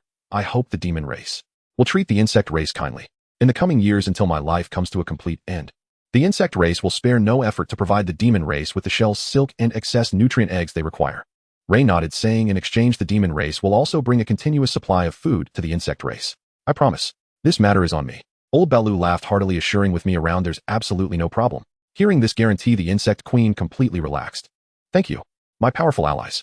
The queen rubbed her shell, her voice becoming weaker and more fatigued. The guide insects will escort you out. Please forgive my rudeness, but the time I need for sleep is growing longer and longer. Several small guard insects crawled forward, gently covering the queen's shell. This great mother, who had exhausted her life for her kin, slowly closed her compound eyes and fell into a deep sleep. Rain held the special insect egg close to his chest. Just as he was about to step out of the nest chamber, Rain stopped in his tracks. He turned around facing the sleeping insect queen and bowed in respect. Knowledge and race will be preserved. This is the promise of the great sage. After leaving the nest, the three would part ways on the surface. Naturally, the task of coordinating supplies and food with the insect race fell to old Baloo, who had a level 10 appetite for food. Rain needed to quickly bring this precious insect egg back to Demon King City, while Cecilia also had to rush back to the human empire to continue monitoring the actions of the hero. Cecilia wrapped her arm around Rain's shoulder, and the shadows beneath their feet surged, accompanied by a familiar feeling of weightlessness and darkness. When Rain's vision regained clarity, he found himself standing. The feeling of solid ground is so good. Rain had just let out a sigh of relief. However, in the next moment, the temperature of the surrounding air seemed to plummet. Rain looked up and saw a petite figure standing before the gates of Demon King City. Ashlia. She stood there expressionless in the cold wind. She was now glaring at Rain and Cecilia, who had just emerged from the shadows, her gaze as hostile as that of someone watching two condemned prisoners about to be sent to the guillotine. Rain's heart sank. He suddenly realized that he, an ordinary person with no magical power, had... What if something had happened to him outside? Cecilia, who stood beside Rain, was already drenched in sweat. Oh. I just remembered there's urgent intelligence back at the human capital waiting for me to handle. Cecilia awkwardly diverted her gaze, preparing to slip away. Your Majesty, great sage, I have safely delivered him. I will go to work now, bowing to the demon race. Stop. Cecilia froze in place as Ashlia looked at her coldly. Report the intelligence that was not communicated earlier tonight in my study. Cecilia's face fell. At your command, my queen. Cecilia forced a smile that looked worse than crying, but recalling the pure bonfire dance from last night, she could only comfort herself in her heart for having enjoyed such a night of revelry. It was worth it. Cecilia transformed into a shadow and sadly left, leaving Rain to face the wrath of the Demon King. Cough. Your Majesty, please look. Facing the imminent outburst of the little Demon King, Rain held the insect egg high in front of him. This is the entrusted item of the queen of the demon ant beast. It is the core hub for our demon race to establish biological textile factories, light armor manufacturing plants, and protein supply bases. Seizing the moment when Ashlia's attention was drawn to the insect egg, Rain quickly reported everything that had transpired over the past day and night, as if pouring out beans. Listening to the earth-shattering good news that Rain brought back, any ruler would be overjoyed. Yet Ashlia's expression remained unyielding. She walked step by step toward Rain. Next time there will be consequences. Ashlia's voice was somewhat hoarse. Great sage, do you still not understand what you mean to the demon race? If you truly wish to go anywhere, you must be personally accompanied by me. This is both a warning and an order. Seeing the exhaustion in the girl's eyes, Rain nodded earnestly. I promise there won't be a next time. Hearing Rain's promise, Ashlia's nerves finally relaxed. Remember what you said. Ashlia turned to head back to Demon King City to handle affairs. However, just as she turned around and took her first step, Ashlia's figure swayed. Her steps became unsteady like a puppet on strings, and she suddenly fell forward without warning. Watch out. Rain reacted quickly, cradling the insect egg in his arm and stepping forward to catch Ashlia, who was about to tumble down the stone steps. Her petite body fell into his embrace, surprisingly light. Rain looked down to find Ashlia already deeply asleep in his arms. She was genuinely exhausted to the extreme, and at the moment she confirmed that Rain had safely returned. The last ounce of strength she had been holding on to was completely spent. Rain carefully held the sleeping Ashlia, just about to carry her back to her room. Rain's nose twitched. He caught a familiar scent from Ashlia's hair. The strong smell of sulfur dust and fragments of raw or mixed together was a scent he could only acquire in the magic crystal mines. Rain lowered his head and looked closely, only to find faint traces of dust on Ashlia's little face. Ashlia had angrily left after changing into work clothes. The ruler of the demon world personally went to the mines to dig for an entire day to fill the financial gap. After digging for a day and worrying about his safety, she had stood in the cold wind at the gates of Demon King City for so long. What a foolish boss who makes one feel heartache. On a clear morning a few days later at the Grand Library of the Demon King City, a cradle lined with beast skin stood beside a desk, quietly cradling a glowing insect egg. Line sat at the table holding a tray. Gone were the days when bitter plant roots graced Lean's dining table. The tray held a fragrant stew of potatoes and beast meat accompanied by a small plate of tender stir-fried green beans. Thanks to the widespread deployment of magical greenhouses and the effects of Ashlia's magical disassembly, the food crisis of the demon race was visibly diminishing. At least within the Demon King city, the commoners were now able to guarantee 2 hearty meals a day, and the scent of cooking was gradually filling the streets and alleys. Knock knock. Lord Mephistopheles, the master of all things, placed a letter sealed with wax on Lean's desk. Great sage, this is a letter just returned from the Night Shadow Intelligence Network at the borders of the human empire. Mephistopheles leaned slightly. The sender is that Kitsune Nick. Lean opened the letter, scanning the paper, a wider smile spreading across his face. Truly worthy of the white glove I chose, this kid's execution and resourcefulness are simply born for this line of work, Lean exclaimed in admiration. The first half of the letter reported Nick's recent achievements. After returning to the merchant caravan, this unappreciated younger son decided to discreetly connect with the old and weak members of the caravan who were about to be eliminated. These old companions, whether aged or injured, had spent the better part of their lives navigating the merchant world, able to sense the storm and the scent of beasts, even with their eyes closed, each possessing rich experience and trait. Nick used the price increase clause promised by the demon race as a cover to offer a better future controlled by him to these veterans about to be abandoned by the guild. In just a few days, under the noses of his father and brothers, Nick secretly formed a small, yet capable and loyal ghost caravan using these old soldiers. To be able to pick workers from a pile of garbage and draw such a big pie, this kid is truly talented. Lean chuckled, then turned to the latter half of the letter. This was the first demand order Nick threw to the demon race using his commercial instinct. As winter approached and temperatures dropped sharply, ordinary commoners and lower-tier soldiers of the human empire faced a severe shortage of warm clothing. Regardless of race, warmth would be the greatest necessity in the coming months. I wonder if the demon world has corresponding warm supplies available for large-scale trade. Warm supplies. Lean set down the letter lightly, drumming his fingers on the table as he fell into thought. Warmth is indeed a highly profitable business. However, the problem is that the demon race doesn't seem to have any decent warm supplies to offer. Based on Lean's observations over the past few days, most of the commoners and soldiers in the demon race were wearing rough beast hides. Beast hides, while warm, are difficult to obtain and require warriors to battle in the wilderness. This level of production barely meets the demon race's own winter needs, let alone being able to flood the vast market of the human empire. Lean's gaze wandered across the desk. Then it landed on the cradle beside him, specifically on the insect egg. Wait. The silk of the demon ant beast. Lean recalled a few days prior in the underground lair of the demon ant beast in the chamber of the insect queen. That enormous chamber was entirely woven from soft white silk. Lean clearly remembered that when he stepped into that room, the surrounding temperature was noticeably higher than outside. If the silk of the demon ant beast has excellent insulation properties, simply weaving it, not only could it solve the demon race's winter issue, but it would also earn them their first pot of gold in the human empire. Mr. Mephistopheles, Lean turned to the quietly waiting master. How well do you understand the demon ant beast? Mephistopheles smiled. Great sage, what aspect are you referring to? If it's about their taste and cooking methods, I believe Lord Baru would have more authority than I do. No, not for eating. Lean waved his hand. It's the silk they produce. If used to weave clothing, how would the warmth effect be? Upon hearing this question, Mephistopheles looked somewhat surprised. He pondered for a moment. Warmth effect. That would be absolutely top-notch. Mephistopheles explained, the larvae of the demon ant beast produce silk to protect their fragile bodies. The silk is not only tough, but also has tiny hollow structures that perfectly lock in heat, while allowing for good breathability. If made into winter clothing, its warmth capacity would absolutely rival that of the finest polar bear fur. If the effect is so good, then why didn't you use it for making clothes before?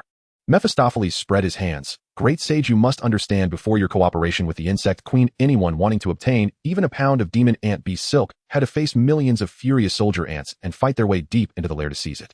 Historically, there were indeed a few extremely deranged human emperors who sacrificed several night orders to raid the demon world for silk, just to make a warm cloak for their favored concubines. Using demon ant beast silk to make clothing. This is something that in the common knowledge of the entire continent could only be dreamed of by lunatics willing to risk their lives, an extravagant fantasy. Thus no one ever attempted to mass-produce it into ordinary warm clothing. After hearing Mephistopheles' explanation, Lean couldn't help but burst into laughter. Ha ha ha, extravagance, fantasy, at the cost of lives. It used to be a luxury because there weren't enough raw materials. Now we have millions of free laborers who can eat and live while producing silk like crazy, just needing vegetable scraps. I will turn this luxurious item fit only for emperors into the most lucrative warm product for the human empire this winter. Lean pulled Mephistopheles closer. I need physical samples to verify. Mephistopheles, you must contact old Baru immediately and have him send a sufficient batch of fresh silk from the insect lair right away. As you wish, great sage. I will take care of it right away. Mephistopheles bowed and quickly left the library. Watching Mephistopheles' departing figure, Lean returned to the wooden table. He pushed aside the books on magical theory and dug out a few fragments about the handicrafts of the human empire from the bottom of the stack. Lean knew very well that even if old Baru brought back mountains of silk raw materials, turning them into sellable fabric would still be a challenge. The weaving technology in this world remained at the primitive stage of single spindle hand looms and ancient looms, which not only had low efficiency, but also produced very narrow fabric widths. With millions of silkworms' productivity, if there were no matching machines, everything would be in vain. Low efficiency, huh? No problem. Line picked up a charcoal pencil and drew a rectangular frame on a blank piece of parchment, then added a structure with sliding tracks in the middle, flying shuttle, and a Jenny spinning machine. Lean's pen danced across the parchment, sketching gears, sliding tracks, and pedal structures unknown in this world. Next, let me show you what a true textile revolution looks like. In the grand library of Demon King City, the frantic scratching sound of charcoal on parchment echoed sharply. Rain furrowed his brow as he leaned over the desk. On the sketch beside him, the mechanical structures of the flying shuttle and spinning wheel had been revised time and again. Although Rain understood the basic principles of Jenny's spinning machine and the flying shuttle loom, he was not a professional mechanical engineer. Whenever concepts in his mind had to be translated into specific gear engagements, transmission ratios, and spindle rotation angles, various vague blind spots would always emerge. No, that's not right. If that's the case, the spool will definitely jam when the pedal is pressed. Rain irritably raked his fingers through his hair and crumpled the discarded parchment in his hand, tossing it behind him. The crumpled paper landed steadily around his chair. At this moment, the discarded sheets scattered nearby had already formed a circle. Rain was oblivious to it. He resembled a man possessed, continuously thinking and drawing. Until the sun outside completely set and darkness enveloped the land of the demon realm. Well past dinner time, the candlelight on Rain's desk still burned bright. Meanwhile, in the cafeteria of Demon King City, Ashley sat alone at a long wooden table, taking small bites of her dinner. Thanks to the effectiveness of greenhouse agriculture, tonight's table not only featured soft mashed potatoes, but also a bowl of steaming fresh mushroom soup. As Ashley sipped her soup, her mind was still preoccupied with recent governmental affairs. The draft for the supply distribution of winter resources for the demon commoners has been completed, and the repairs for the wind-resistant buildings have also been arranged. What should I do next? She nibbled on the edge of her wooden spoon, her eyes slightly shifting. All right, I need to deal with that group of wild, high-level magical beasts in the Shadow Mountains. Every time heavy snow seals the mountains, those famished creatures always come down to the edge of the territory in search of food. I need to go there personally tomorrow and hunt a few to bring back for the Great Sage. After finalizing her itinerary, Ashley suddenly paused in her actions. She looked around the somewhat empty cafeteria, feeling as if today's dinner was missing something. Ashley raised her head and waved to the plump chef who was busy in the kitchen. Is there anyone else who hasn't come for dinner tonight? The chef respectfully wiped his hands and replied, Your Majesty, the great sage Rain has not arrived yet. His meal has been kept warm on the stove until now. Should I send someone to deliver it to him? No need. Ashley waved her hand, standing up from the bench. Go pack his meal. I will deliver it personally. Moments later, the heavy wooden door of the grand library was gently pushed open. Ashley walked in, holding a tray emanating warmth. As soon as she stepped into the grand library, her pace halted. Great sage, if you continue to consume parchment at this rate. Ashley approached with the meal, her tone teasing. The precious parchment we demon clan have finally accumulated may not last through this winter. Rain lifted his head from the ocean of blueprints, rubbing his tired eyes and smiling as he replied, Don't be so stingy, you foolish boss. As for the issue of high paper costs, once I finish this machine, I'll resolve it for you whenever I have a moment, ensuring that the demon clan won't mind using paper as firewood in the future. It's just paper making. It's much simpler for me than complex gear mechanisms. Ashley had long been accustomed to Rain's confidence. She placed the tray on the empty space in front of Rain and then sat down on the chair beside him. I naturally believe in your abilities. Ashley clasped her hands on her knees. But before creating miracles, I hope the great sage can eat his fill. An empty stomach won't yield good ideas. Feeling the aroma of the food, the growl from Rain's stomach made him abandon the blueprints and start tackling the mashed potatoes. Watching Rain devour his meal, a slight smile appeared at the corners of Ashley's lips. She picked up a sketch laid out on the table and began to examine it closely. The sketch was filled with interlocking circles along with some tilted wooden frames and pedal structures. What kind of device is this? Ashley asked curiously. Rain replied vaguely, It's about weaving. With this thing we won't lack for warm clothing in the future, as long as we step on the pedal a few times. Ashley nodded, somewhat understanding. Oh, I see. So what was bothering you just now? Did you encounter any problems? Is there anything I can help with? Rain paused his spoon and looked up, saying, It's not exactly an insurmountable difficulty. I've just forgotten some technical details. Is it related to mechanical structures? Sort of. Rain raked his fingers through his hair in frustration. I have a rough idea of what it looks like, but no matter how I think about it, I feel that the force points I've drawn are problematic. But merely drawing a plan on paper, I have no idea where the errors are. Listening to Rain's complaints, Ashley tilted her head. That's simple, Ashley said calmly. Simple. Do you know how to solve the transmission ratio problem? I don't know. Ashley confidently shook her head. Since it can't be seen on paper, let's build it directly and let it move a bit to see where the problem lies, right? Right? Rain slapped his forehead. Ashley, you're a genius. Rain excitedly dropped his spoon and grabbed Ashley's wrist. Quick. Use your magic. It'll take care of the dimensions and you handle the structure. For the next few hours, the grand library transformed into a frenzied workshop. Make the main shaft 2 centimeters thicker. Yes, that's the thickness. Click. A perfect solid wooden shaft formed out of thin air under Ashley's magic. Trim the engagement angle of this gear. It got stuck just now. Whoosh. A wind blade swept by, perfectly cutting the edge of the gear, making it incredibly smooth. With Ashley's assistance, Rain completely abandoned the tedious calculation formulas. Stuck. Just have Ashley adjust the dimensions with magic. Transmission not smooth. Just trim the excess wood. In the midst of Ashley's magical constructions and Rain's repeated physical trial-and-error corrections, when the clock struck midnight in Demon King City, an industrially elegant version of Jenny's spinning machine and flying shuttle loom stood in the center of the grand library. Rain looked at the machine that embodied both of their efforts, unable to help but laugh heartily. He turned to Ashley, his gaze filled with warmth and determination.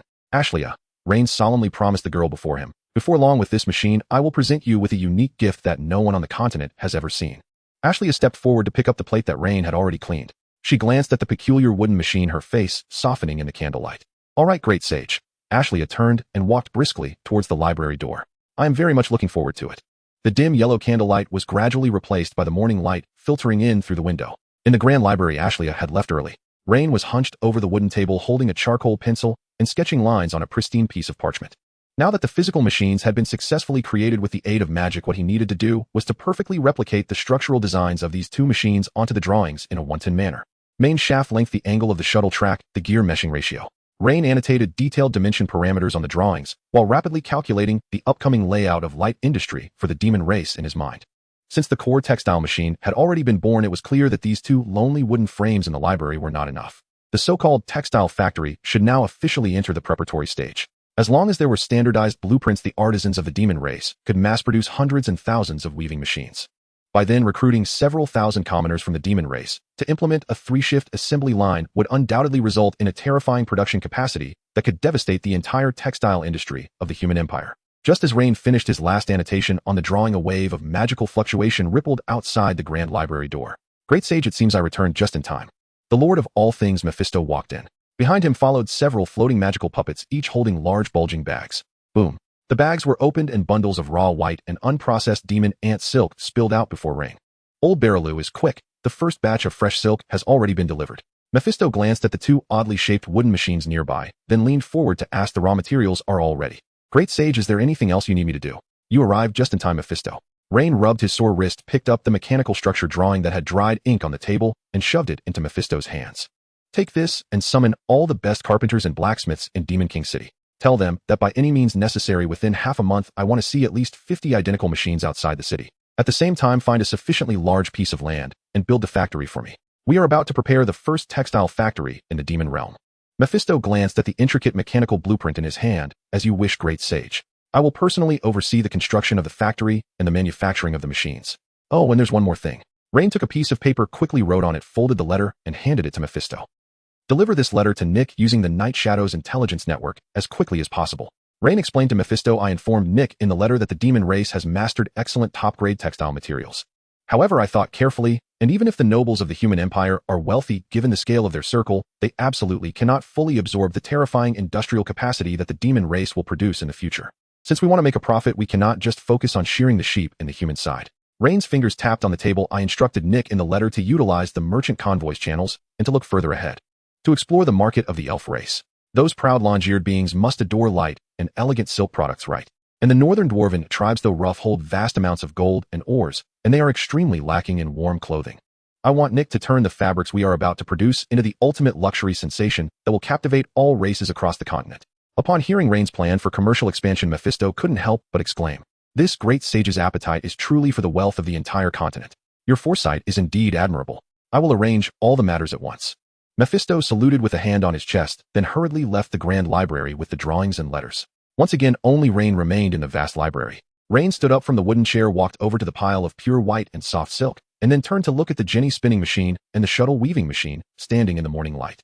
The factory is built, the commercial channels are laid out, and next it's time to fulfill the promise made last night. What kind of garment should I make as a gift for Ashley? Rain rubbed his chin, falling into deep thought. In his memory, this petite ruler of the demon realm seemed to always be clad in that oversized black robe or in tight work clothes meant for mining. She bore all the burdens of the demon race on her tender shoulders, yet never considered acquiring a decent outfit for herself. Since she is the demon king, she naturally deserves a cloak befitting her status. Moreover, it must be warm enough. A flash of inspiration struck Rain's mind, and he finally settled on a design, a pure white, flawless, and lightweight snowdown cloak that could withstand extreme cold. Without hesitation, Rain skillfully took the unprocessed raw silk and hung it on the spindle of the Jenny spinning machine. He pressed down hard on the foot pedal. Click, click, clack. Accompanied by the crisp sound of gears meshing, the first spinning machine of another world roared to life. A dozen spindles rapidly spun, transforming the originally chaotic silk into evenly white and resilient threads under the mechanical pulling and twisting. Next, Rain transferred the spun thread to the shuttle weaving machine. His hands danced across the loom like butterflies. The wooden shuttle flitted back and forth among the warp and weft, creating a rhythmic swishing sound. Time flew by in the symphony of gears and shuttles. Rain was completely immersed in the making of this gift. Not only was he weaving, but he was also constantly contemplating the cutting proportions of the cloak, the windproof design of the collar, and how to showcase the regal demeanor of a king and the grace of a girl on Ashley's petite frame. Unknowingly, a long time passed, and when the sun rose to the very top of the Grand Library's dome, the dazzling sunlight penetrated through the stained glass, shining directly onto the weaving machine. Click! Rain stopped pressing the foot pedal. He carefully removed the freshly completed fabric from the loom. What a beautiful creation it was! The hollow silk from the demon ant shimmered under the sunlight, radiating a purity akin to early winter's white snow. At the moment he touched the fabric, Rain could hardly feel its weight, but a gentle warmth spread from his fingertips. Under the sun's rays, this fabric, which Rain named Snowdown, sparkled with a dazzling aura. Rain picked up the scissors on the table, his gaze becoming more focused than ever. It wouldn't be long before a Snowdown cloak worthy of stunning the entire continent and filled with the great sage's intentions would officially be born in his hands. Outside the Demon King city, the sound of horns shattered the tranquility of the morning. With the intricate mechanical blueprints drawn by Rain, Mephistopheles' magical message swiftly reached the territories of the major demon lords within half a day. Summoned the finest carpenters, blacksmiths, and array masters from each territory to set off for the Demon King city immediately. In the territory of the iron-blooded war general beside the blazing furnace, the nearly 3-meter minotaur blacksmith, bare-chested, held a forging hammer weighing over 100 pounds. When he saw the flying shuttle and spinning wheel blueprints projected from the magic scroll, his copper bell-like eyes widened in astonishment. What are these soft and squishy things? The minotaur blacksmith complained in a rough voice. My hammer is meant for striking heavy swords and forging tower shields.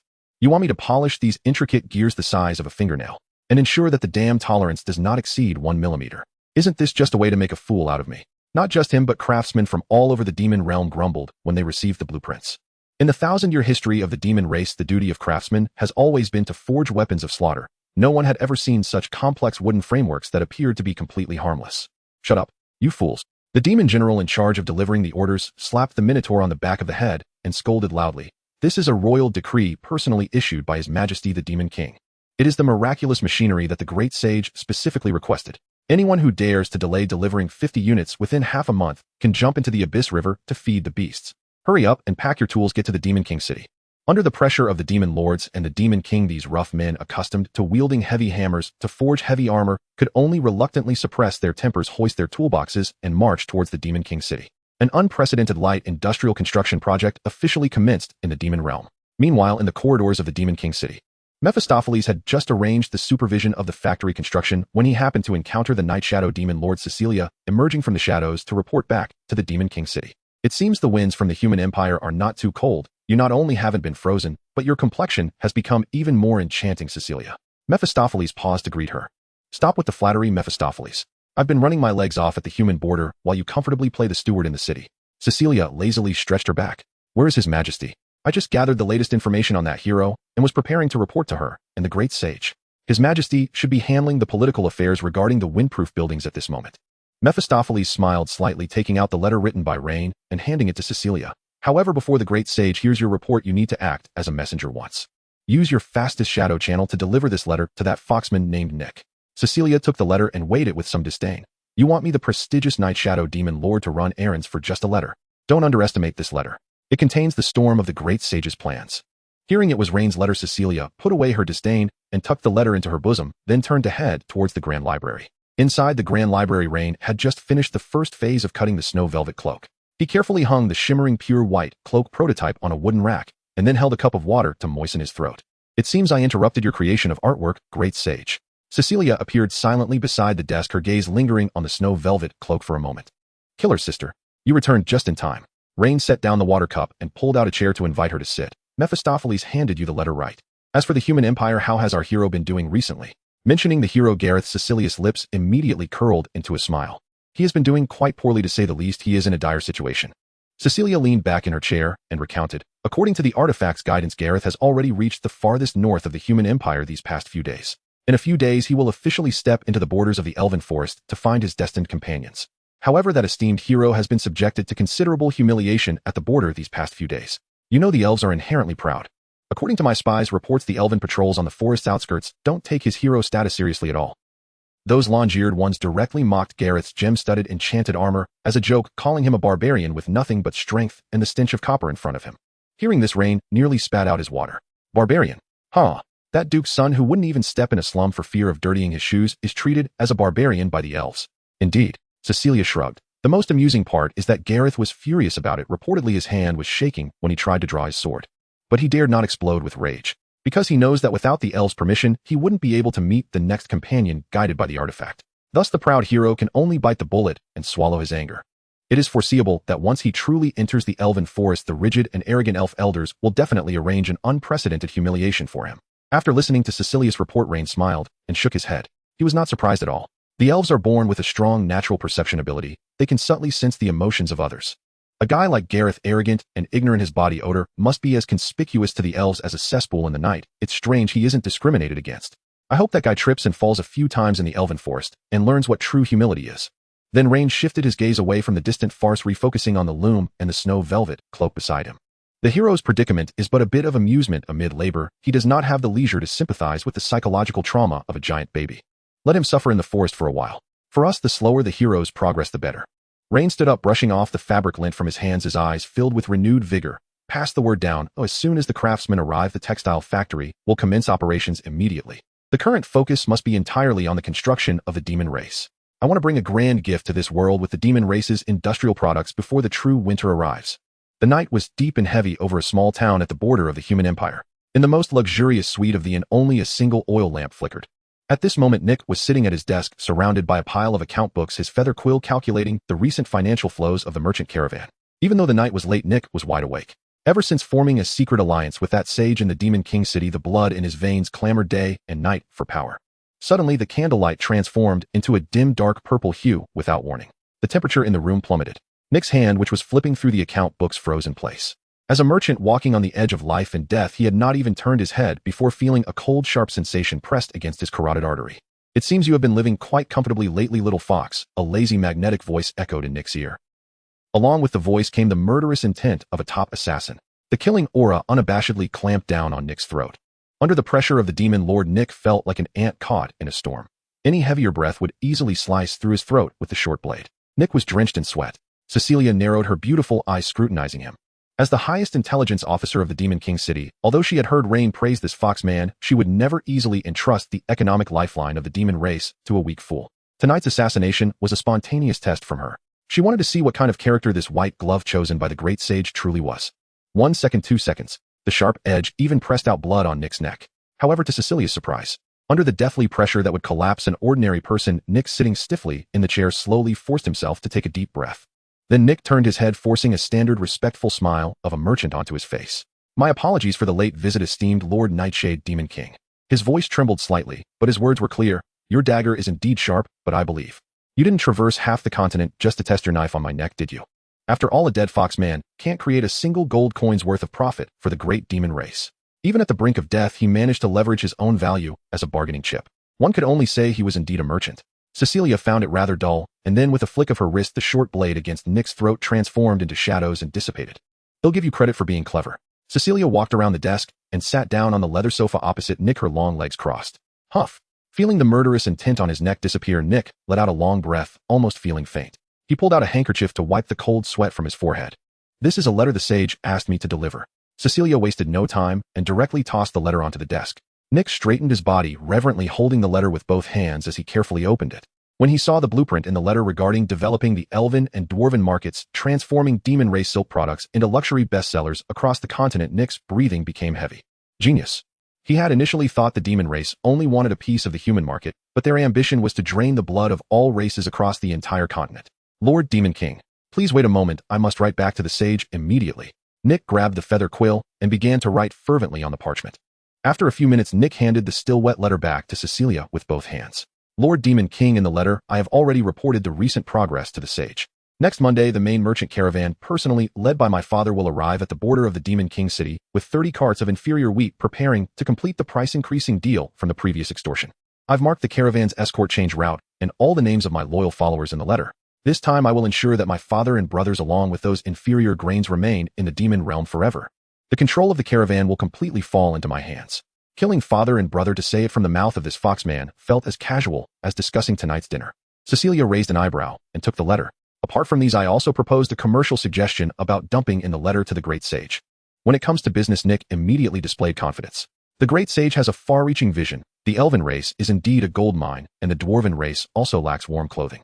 But Nick extended his finger. Although the elven race is wealthy and willing to spend lavishly for pure, flawless top-grade silk, even offering life water and magical artifacts in exchange, yet their population is too sparse. Even if they emptied their entire clan's wealth, there's still a limit. The real wealth lies in the submerged market. I suggested to the great sage that we could create high-end pure silk items as limited divine artifacts exclusive to elven nobles. At the same time, we can blend the secondary silk and waste silk produced by magic ant beasts with the cheap linen or cotton from the human empire. Blend. Cecilia, although not understanding business, could sense the cunning within. Exactly. Blend. Nick rubbed his hands excitedly. Blending can lower the cost of silk, but as long as we mix in 20% silk, the warmth of the fabric will surpass the vast majority of winter clothing currently available in the human empire. And the production volume will be immense. We use pure silk to earn elven treasures, then flood the civilian and military markets of the human empire with cheap blended thermal fabrics. At that point, the demon race will make a fortune, and I will also get a cut from it. Nick paced back and forth in the room, continuously expressing his thoughts. I will deliver your reply word for word to the great sage. Cecilia stood up, tucking the letter into her bosom. Shadows churned beneath her feet as her figure vanished into the darkness. Fox, the great sage's vision truly was correct. You are a born merchant and a complete scoundrel. Accompanied by Cecilia's light laughter, the temperature in the room returned to normal and the oil lamp brightened again. Nick stood alone in the empty room. He reached up to touch the bloodstains on his neck and turned to look out at the Empire's territory shrouded in darkness. The foxman licked the blood from his hand. Scoundrel. No, I am the most loyal hound of the demon race. 50 miles outside the Demon King's city, the desolate dark red plain is currently engulfed in swirling dust. If a scout from the human empire were to lurk here, they would surely be driven mad by the sight. Thousands of skeletal soldiers are lined up in orderly rows, tirelessly transporting extracted boulders, timber, and a mixture of clay and mortar towards the center of the plain. At the end of the line stands the vast, unremarkable, and unsightly form of a large flat-roofed building. Clack clack.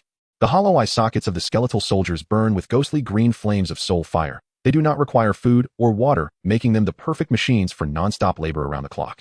At the top of the building, the skeletal Lord Morton hunches over, leaning on his bony staff, directing this army of the undead with a face full of despair as they build walls. Damn it. My great undead calamity has actually been reduced to moving bricks and plastering here. The skeletal lord grumbles while waving his staff, directing a dozen skeletons to position a massive load-bearing beam. Stop complaining, old bones. This is the first factory personally approved by the Grand Sage, a source of future wealth for the demon race. Mephistopheles stands on a high ground holding blueprints. Under his coordination and the skeletal lord's collaboration, the first textile factory of the demon realm was completed in just 3 days. The factory is built, and the next core issue is recruitment. When Mephistopheles distributed the recruitment notice in the territories of various demon lords, it caused a huge stir in the entire demon society. The recruitment announcement clearly states no need for combat skills, no need for magical power, and even a complete body is not required. As long as one has patience and reasonably nimble hands, even disabled veterans and frail women can work in the factory. Benefits: 2 full meals a day plus a salary. In the demon race's 1,000-year-old tradition, this is a society that absolutely reveres the strong. Strong warriors hunt in the wilderness to obtain food, while retired veterans who have lost limbs in battle and demon women with inherently weak physiques can often only do what they can at the bottom of society, relying on the protection of the strong to survive. When the first batch of disabled veterans and frail demon women entered the factory with a try-it-out mentality and were arranged to sit on wooden benches to learn how to wind thread on spindles and sort silkworm silk, their faces were filled with fear. However, when the closing bell rang in the evening, the old werewolf who had lost his left leg and gone blind in one eye received his hard-earned reward from the logistics supervisor with both hands 2 steaming roasted potatoes and a small piece of preserved magical beast meat. The old werewolf looked at the food in his hands, tears streaming down from his single eye. I can still exchange for food on my own. Since becoming disabled, he felt like a burden to his kin and had thought countless times about walking into a blizzard to end his life. But today he sat in front of the wooden frame and moved his hands to earn his rations honorably. Not only him, but those demon people who had previously struggled at the bottom also held their food, weeping with joy. Praise the Demon King. Praise the Grand Sage. With the workers and the factory smoothly in place, a serious crisis erupted at the most critical machine assembly stage. Bang! This is simply impossible to work with. The Minotaur blacksmith pointed at the scattered wooden gears before him, snorting angrily as he shouted across to the old goblin carpenter. The precision iron drive shaft I forged fits into this rickety wooden frame made by your kind, and with the slightest force the bearings break. Is your woodworking done by your feet? Bullshit. You stupid cow with only muscle in your head. The elderly goblin carpenter jumped up without backing down, cursing. The Grand Sage's blueprint clearly states that the weight of the shuttle rail cannot exceed 3 pounds. Look at these iron lumps you forged, they're as heavy as tombstones. How can the person on the pedal keep it from breaking their legs while turning? You clearly have no understanding of what precision transmission is. At the other end of the factory, dozens of top craftsmen drawn from various territories were sharply divided into two factions, arguing fiercely. They are all proud masters of their respective territories. In the past, each of them completed weapons or armor independently, accustomed to doing as they pleased and indulging in personal heroism. Now Rain requires them to seamlessly assemble iron and wooden components together. These traditional craftsmen, who have no concept of standardized tolerances, look down on each other, causing the assembly progress to come to a complete halt. As the situation neared a breaking point, masters of exquisite craftsmanship, it seems you have encountered a small problem. Mephistopheles' voice echoed within the factory. He walked into the crowd, and the pressure of the demon lord released just a hint, instantly silencing the tense craftsmen. But Mephistopheles did not resort to violence. Because management cannot rely solely on force. I understand your pride. After all, you are the top craftsman of the demon realm. Mephistopheles surveyed the crowd before shifting his tone, but the deadline given by the Grand Sage is only half a month. Since everyone feels that the other is a burden, let's change the way we work. Mephistopheles gestured, and several clerks immediately stepped forward. From today onward, it is no longer allowed for individuals to monopolize the production of an entire machine. Everyone will be forcibly mixed up into 3 competitive groups. Each group will be further divided into gear forging group, wooden frame assembly group, and core shuttle polishing group. Every day at sunset, I will personally lead a team to assess the assembled products of the 3 large groups. The only standard is they must fit together perfectly and operate smoothly. Mephistopheles dangles the carrot and the stick. The group that ranks first in the assessment will not only receive double meat rations that evening, but also unlimited rye beer. Furthermore, that group will be awarded the honorary banner of the first craftsman of Demon King City to hang at your workstations. As for the group that ranks last, not only will they get no meat, but they will also be responsible for cleaning up every single bone fragment that falls from the skeleton soldiers of Lord Morton. Cleaning up bone fragments. No meat to eat. For these craftsmen accustomed to hard labor, it is hardly a concern. However, the banner representing the first craftsman directly strikes at their damned competitive spirit. The Minotaur blacksmith turned and glared fiercely at the goblin carpenter beside him. Old green skin, if I end up cleaning up bone ash today, because of the errors in your wooden frame, I'll throw you into the furnace tonight. The goblin carpenter did not back down and shot back, stupid cow. As long as your iron shaft isn't as heavy as a pile of shit, my track will never jam. No further mobilization was needed. The craftsmen, who had previously pushed blame back and forth, erupted with astonishing work efficiency. The 3 groups rushed back to their workstations, and the factory was once again filled with the sounds of hammering iron and sawing wood. Mephistopheles stood on the supervisor's platform, watching the smoothly operating production line, satisfied as he sipped his red tea. However, he couldn't help but shake his head as he saw the craftsmen below, still hammering away and bickering. He knew very well that KPI assessments and competitive spirit were merely forcing this group of stubborn individuals onto the production line. Deep down, these traditional craftsmen still harbored disdain and arrogance towards such work. I hope that when the machines truly start moving, the miracle of the Grand Sage will shatter the spines of these proud individuals completely. The chilling winds of winter howled, sweeping up a sky full of white snow. This was the first snowfall of the year in the demon realm. Deep within the Shadow Mountains, the temperature had plummeted below freezing. In this desolate place that even high-ranking demon warriors were reluctant to tread, a petite figure was braving the wind and snow, trekking alone along the snowy ridge. Ashlia wore a thin robe, her long hair dancing wildly in the wind. As the ruler of the demon realm, she would personally patrol the edges of the Shadow Mountains every year before the heavy snowfall sealed the mountains. For once winter descended, the starving beasts lurking deep within the mountains would lose their sanity, recklessly charging towards the demon villages below in search of food. To protect her subjects in the territory, she needed to eliminate these potential threats in advance. This year's snow has come earlier than in previous years. After an unknown length of time, Ashlia paused, exhaling a puff of mist. Just as she prepared to continue her exploration, a faint ripple of magical energy caught her attention. Ashlia's eyes shifted, piercing through the wind and snow. Beneath the icy cliff 100 meters ahead, 2 dangerous presences lurked. That is, Ashlia frowned, her brow furrowing.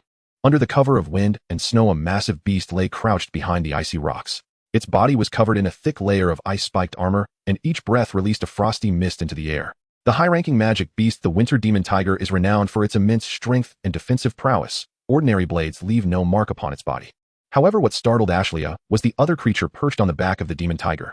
A fox the size of a wild dog, entirely snow-white, with 3 fluffy tails. The Snowwind demon fox. Although physically weak, it possessed an extraordinarily high intelligence comparable to that of an average human. It was naturally adept at strange mental illusions, capable of silently distorting the perceptions of its prey. One acts as the brain, providing illusion control, while the other serves as the physical enforcer. Ashlia clenched her fist within her sleeve. If she had not come to patrol today, once the heavy snow sealed the mountains, allowing this pair of high-intelligence hunters to descend upon the demon villages below, They would certainly evade the guards and unleash a bloody massacre of hundreds in the dead of night. As Ashley felt a wave of fear wash over her, the hidden beast duo had also set their sights on her amidst the swirling snow. In the perception of the tiger and fox, the petite white-haired girl standing in the snow was the perfect treat before the mountains were sealed by snow. Hiss! The narrow eyes of the snow wind demon fox lit up, sending out a ripple of invisible mental waves through the air. The surrounding wind and snow gradually stilled, and the scene before Ashley began to warp, the empty snow-capped mountains transforming into countless clawed ice and snow cages, attempting to trap her spirit within the illusion. At the same time, the winter demon tiger let out a roar. Roar! The frost giant beast launched from behind the icy cliff. Using the fox's illusion as cover, it pounced out from Ashley's blind spot. The frost giant claw came crashing down towards Ashley's head. Faced with the overwhelming illusion before her and the deadly claws descending from above, the petite demon lord made no move. The Grand Sage is still waiting for me in the library to review the machines. I don't have time to waste with you here. Ashley lifted her gaze, her pupils reflecting indifference and destruction. Kneel down. Boom. The space within 100 meters centered around Ashley erupted with a suffocating, oppressive aura. The snow wind demon fox in midair didn't have time to scream. Its fragile mental illusion shattered in an instant. Bang! The winter demon tiger, which had just been invincible moments ago, was smashed into the frozen ground. The ground collapsed, creating a pit several meters deep. The frost armor of the tiger shattered piece by piece, its massive body pinned at the bottom of the pit, blood mixed with chunks of internal organs gushing out. The snow wind demon fox on its back was ground into a puddle of mangled flesh mixed with white fur. Instant kill. An overwhelming, one-sided crushing.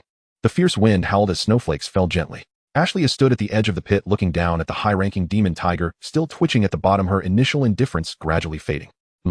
Although the fox was crushed, the fur of this winter demon tiger remains quite intact, and the meat of a high-ranking magic beast should be rich in vitality, right? Ashley extended her small hand to use storage magic to collect the tiger's corpse. Just right to take back? The Grand Sage has been working late nights to draw those complex mechanical blueprints. Looking a bit thinner, this tiger meat would be perfect for a nourishing soup for him. I wonder what that machine, which the Grand Sage has high hopes for, looks like when it moves. Ashley clapped her hands, no longer paying attention to the dead silence of the snow-capped mountains, and turned to make her way back towards the Demon King's castle, her steps light and brisk. Bang! The Minotaur blacksmith slammed his fist onto the workbench, glaring at the goblin carpenter opposite him, spitting as he shouted, "You old green skin! How many times have I told you the dimensions of the main drive shaft must not be altered? Even if your broken wooden groove is off by a little, it will rip the entire frame apart when it rotates. Shut your trap." The goblin carpenter stood on his stool, pointing a finger at the Minotaur's nose and cursing, "It's your iron shaft that's too thick. With so much friction, do you think you're stepping on a troll's pedal? If you can't reduce the weight, this broken machine won't turn at all. You want to die, eh? Come on. I'm not afraid of you." As the two top masters in their respective fields were about to escalate their quarrel, the surrounding array masters and demon craftsmen also began to take sides, accusing each other's craftsmanship of being rough, and the whole workshop erupted into chaos. Mephisto, overseeing the situation, rubbed his temples in frustration. The tempers of these traditional craftsmen were harder and smellier than stones in a latrine. Even with the lure of KPIs and rye beer, once it involved the dignity and persistence of craftsmen, none of them were willing to give an inch. Just as Mephisto was considering whether to use some forceful means to silence them, a loud bang echoed as the windproof door of the textile factory was kicked open from the outside. Cold wind and snow rushed into the factory, causing everyone to shiver, and the entire factory fell silent in an instant. At the door, a petite figure stepped in amidst the swirling snow. Ashley stepped over the threshold with an expressionless face. Snowflakes still clung to her silver hair, and her robe fluttered in the wind. In her hand, she casually dragged a thick tail behind her, following that tail outside. Hissing, a massive body the size of a small mountain. The winter demon tiger, covered in shattered frost armor, was now being dragged across the ground like a worthless sack by the girl with one hand. Its head was completely twisted and deformed, and its unseeing eyes still held remnants of fear. Cold blood flowed down its body, leaving a long crimson gash on the ground. The pressure from the beast, mixed with the chilling, killing intent still lingering on Ashley, seemed to herald an early arrival of winter. This was a high-level monster that required dozens of elite warriors to hunt, and it was just dragged back like a dead dog. Ashley threw the several-ton heavy corpse of the demon tiger onto the ground, the impact causing the entire factory floor to shake 3 times. She dusted off her small hands and glanced at the Minotaur and Goblin, who had just been at each other's throats. "What were you two fighting about just now?" Thud. The Minotaur blacksmith's legs went weak. "No fight, Your Majesty." The Minotaur shook his head like a rattle drum, pulling the Goblin carpenter into his embrace. "We're fine. We were just discussing how to further reduce the error. Right, old green skin?" Yes. The Goblin carpenter nodded vigorously. "We'll go tighten the screws right away. We'll polish the wood groove. Your will is the dimension. Let's get to work." Work. The stubborn craftsmen, who had just been shouting about the dignity of artisans, instantly scattered like birds and beasts, each obediently returning to their workstations. A potential strike crisis that could erupt at any moment dissipated into nothingness in the face of physical persuasion. It seemed that managing things in the demon realm still relied on the martial virtue of the demon lord to maintain order. Having resolved the chaos in the factory, Ashley dragged her spoils to the gates of the demon lord's castle. Rain was weaving cloth in the library, feeling dizzy when he pushed open the door to breathe in the fresh air of early winter. He looked up and saw Ashley standing in the snow along with the monster's corpse at her feet. "Ashley, did you go shopping?" Rain stepped forward, his eyes locking onto the almost pulverized remains of the snow-wind demon fox. To be precise, it was 3 huge, fluffy snow-white foxtails. What a treasure! Rain's eyes lit up. The foxtails, devoid of any mixed colors, were long and dense, still radiating an astonishing softness and luster in the cold wind. Rain squatted down without hesitation, pulling out his dagger and skillfully and decisively cut off the 3 snow-white foxtails. He held them close, feeling the incredible softness of the premium fur. "It's too perfect." Rain couldn't help but exclaim. "I was still worrying earlier." Although the snow velvet cloak is warm and light, if the collar is only edged with fabric, the windproof effect is always a bit lacking, and it doesn't carry the right aura. With these exquisite snow-wind demon foxtails for the fur collar, that gift will be absolutely perfect. Rain smiled brightly at Ashley, whose nose was slightly red from the cold wind. "Just give me 3 more days. After 3 days, I will personally present you with a unique masterpiece." Seeing Rain's eager expression as he prepared to make her clothes, Ashley's heart involuntarily skipped a beat. She lowered her eyes. "I look forward to that day. Great sage." Meanwhile, at the border of the human empire, the first snow was falling. A massive caravan composed of dozens of beast carts was trudging over the thin layer of snow toward the demon realm. In the most luxurious and warm magical beast cart at the center of the caravan leader, the old foxman Valdo, was comfortably leaning by the stove, holding a cup of steaming red wine. "Father, the snow is really heavy. Those demons must be frozen now, unable to even lift their weapons right." Gale, his most favored eldest son, laughed. Naturally, old Valdo sipped his red wine. This time at Demon Lord's castle, if they don't offer 3 times the high-level magic crystals, they can forget about taking a single grain of our wheat. I want to knock out their last marrow to exchange for the barren appointment from the Imperial Duke. Suddenly, the curtain of the beast cart was lifted. The cold wind and snow swept in, causing old Valdo to frown in displeasure. It was Nick who entered, followed by a tall, scruffy-looking vagabond swordsman with a scarred face. "Father." Nick shook off the snowflakes from his body and respectfully lowered his head. "There may be high-level magical beasts appearing ahead on the trade route. For safety, Sake, I specially recruited a capable vagabond warrior in town, Kyle." He hoped to have him join the escort team. The vagabond, named Kyle, slightly raised his chin, not bothering to salute. "A vagabond warrior?" Gale, the eldest son, glanced at Kyle with disdain and scoffed. "Nick, have you gone stupid dealing with demons? Are you stuffing every Tom, Dick, and Harry into the caravan?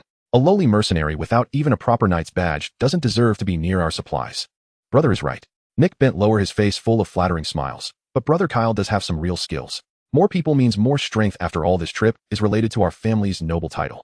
Old Valdo looked down on this timid little son immensely. However, thinking that it was Nick's sweet words that stabilized the Demon Lord's castle and allowed them to reach a preliminary agreement for a 3-fold price increase, he couldn't be bothered to explode before their departure. "All right, since you brought him in, let him go at the back with those shabby carts. Don't let him dirty my eyes." Old Valdo waved his hand impatiently. "Thank you, father." Nick bowed his head and exited the beast cart. "Your family truly has a mouth that smells worse than a troll's foot wrap." The vagabond swordsman Kyle behind him touched the hilt of his sword, speaking coldly. "Let them bark." Nick wrapped himself tightly in his cloak. Walking in the snow, the echoes of the dead are always the loudest.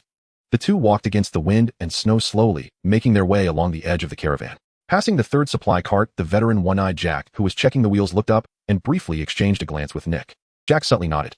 As they passed the 8th cart, the one-armed old Tom, who was in charge of guarding, was puffing on a low-quality pipe. Seeing Nick approach, he removed the pipe and gently tapped it 3 times on the cart's yoke. Passing the 15th cart, the 19th cart. In the long caravan, every so often those seasoned veterans who were treated as cannon fodder and rubbish by the caravan were silently saluting this unappreciated foxman young master under the cover of the snow. The snow grew heavier, obscuring the tracks of the wheels as well as the impending murderous intent. This caravan, laden with greed and arrogance, was marching grandly toward the Demon Lord's castle. A rebellion from the bottom of the caravan was quietly taking shape in the undercurrents of the blizzard. Along the long caravan trail, wind and snow silently sapped the strength of the advancing party. Deep snow slowed the pace of the burdened beasts. Inside the luxurious beast-drawn carriage at the heart of the column, old Waldo and his eldest son Gale reclined comfortably, savoring fine wine and roasted meat. Beneath the howling blizzard, veteran soldiers advanced in utter silence. Though they appeared to shiver violently from the cold, their hands, hidden beneath heavy cloaks, were already clenched tightly around sword hilts. They waited, awaiting the command from the young fox-blooded master. At the flank of the column, Nick rode a snow-horned beast beside the wandering swordsman Kale, both braving the gale together. "Brother Kale." Nick glanced sideways at the man beside him, clad only in thin leather armor, and spoke cautiously. "I had prepared 300 gold coins to hire a desperate mercenary in town, but never imagined you'd single-handedly lay low every bounty hunter in that tavern and ask for nothing in return. Nick pulled his greatcoat tighter. Our caravan traffics in perilous trade, and we march deep into the heartland of the demon clan. If you bear a blood feud against them, if you intend to storm the demon sovereign's capital and unleash chaos, I urge you to leave now. This caravan cannot afford the wrath of the demon clan. The wandering swordsman Kale turned his head slightly. Rest easy. His hand settled upon the worn hilt of his battered longsword. I seek no gold from you, only passage into the demon sovereign's capital. I go there to seek an answer. An answer? Nick raised an eyebrow, but asked no further. So long as he was no reckless fool bent on destruction, Kale's hidden burdens mattered little. Tonight he would be Nick's sharpest blade. Night fell. The caravan had long since crossed the imperial border. The blizzard intensified. From within his carriage, old Waldo issued orders to halt and make camp. A camp rose swiftly. Bonfires crackled to life. The elite guards sworn to protect the aging patriarch gathered around the flames, bowls of steaming broth in hand, relaxing for the first time that day after confirming no wild beasts lurked nearby. Shink. Kale drew his blade. Across the snow he blurred, leaving afterimages in his wake, as his tattered longsword transformed into a scythe reaping lives. Thwip. Blood bloomed like crimson plum blossoms across the white expanse. Before the elite guards could even react, their heads soared high into the air. Then a second, then a third. Kale's power was terrifying beyond measure. Against these arrogant, battle-hardened caravan elites he needed but a single stroke. One strike, one life ended. In less than half a minute the dozen personal guards old Waldo had lavishly maintained lay headless upon the snow. The rest of the caravan, merchants, mercenaries, laborers, stood frozen in shock. Their terror crystallized when they saw Kale's blood-slicked blade, and more chilling still the veterans who now surrounded the main encampment, weapons drawn and silent. All wisely knelt in the snow, surrendering without resistance. What was that sound? What's happening out there?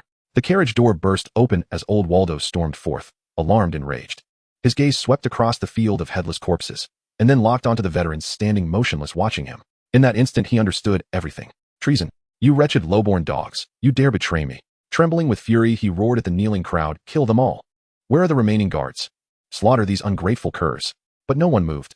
Gale, the eldest son who had always stood loyally behind his father, now stared at the severed heads, his face ashen. The crowd parted. Nick strode forward, sword in hand, crunching through the snow until he stood before old Waldo and Gale. Clang. He cast another longsword down at their feet. Spare your breath, father. There is not a single fool left in this caravan willing to die for you. Nick! You ungrateful bastard. I fed you. I sheltered you. And now you lead this rabble to tear me apart. Nick raised his blade, its tip pointing directly at the sword lying in the snow, and declared aloud to the entire camp, by the oldest law of the caravan trails. Today I challenge you to sacred unknown combat. Whosoever survives shall rule this caravan. Sacred combat. Old Waldo glared at the illegitimate son he had long dismissed as worthless, rage obliterating all reason. Very well. Very well indeed. If you thirst for death, then I shall carve your guts out with my own hands. Roaring, old Waldo snatched up the fallen sword and charged. In his youth, old Waldo had been a fearsome warrior, forged in blood and steel, but he had forgotten how decades of decadence and indulgence had hollowed out his body and dulled his instincts. Clang. Steel met steel, sparks flaring like dying stars. Old Waldo struck with brute strength, yet each swing betrayed glaring openings. Nick parried and evaded, calm, precise, flawless. Within moments, old Waldo staggered, breath ragged, footing unsteady. Die. With a final desperate cry, he raised his sword overhead and brought it down with both hands. A flash of cold light ignited in Nick's eyes. He stepped and not back. Thwip. Old Waldo's blade sliced open Nick's left arm, staining his sleeve crimson. Simultaneously, Nick's sword pierced old Waldo's heart. GHK.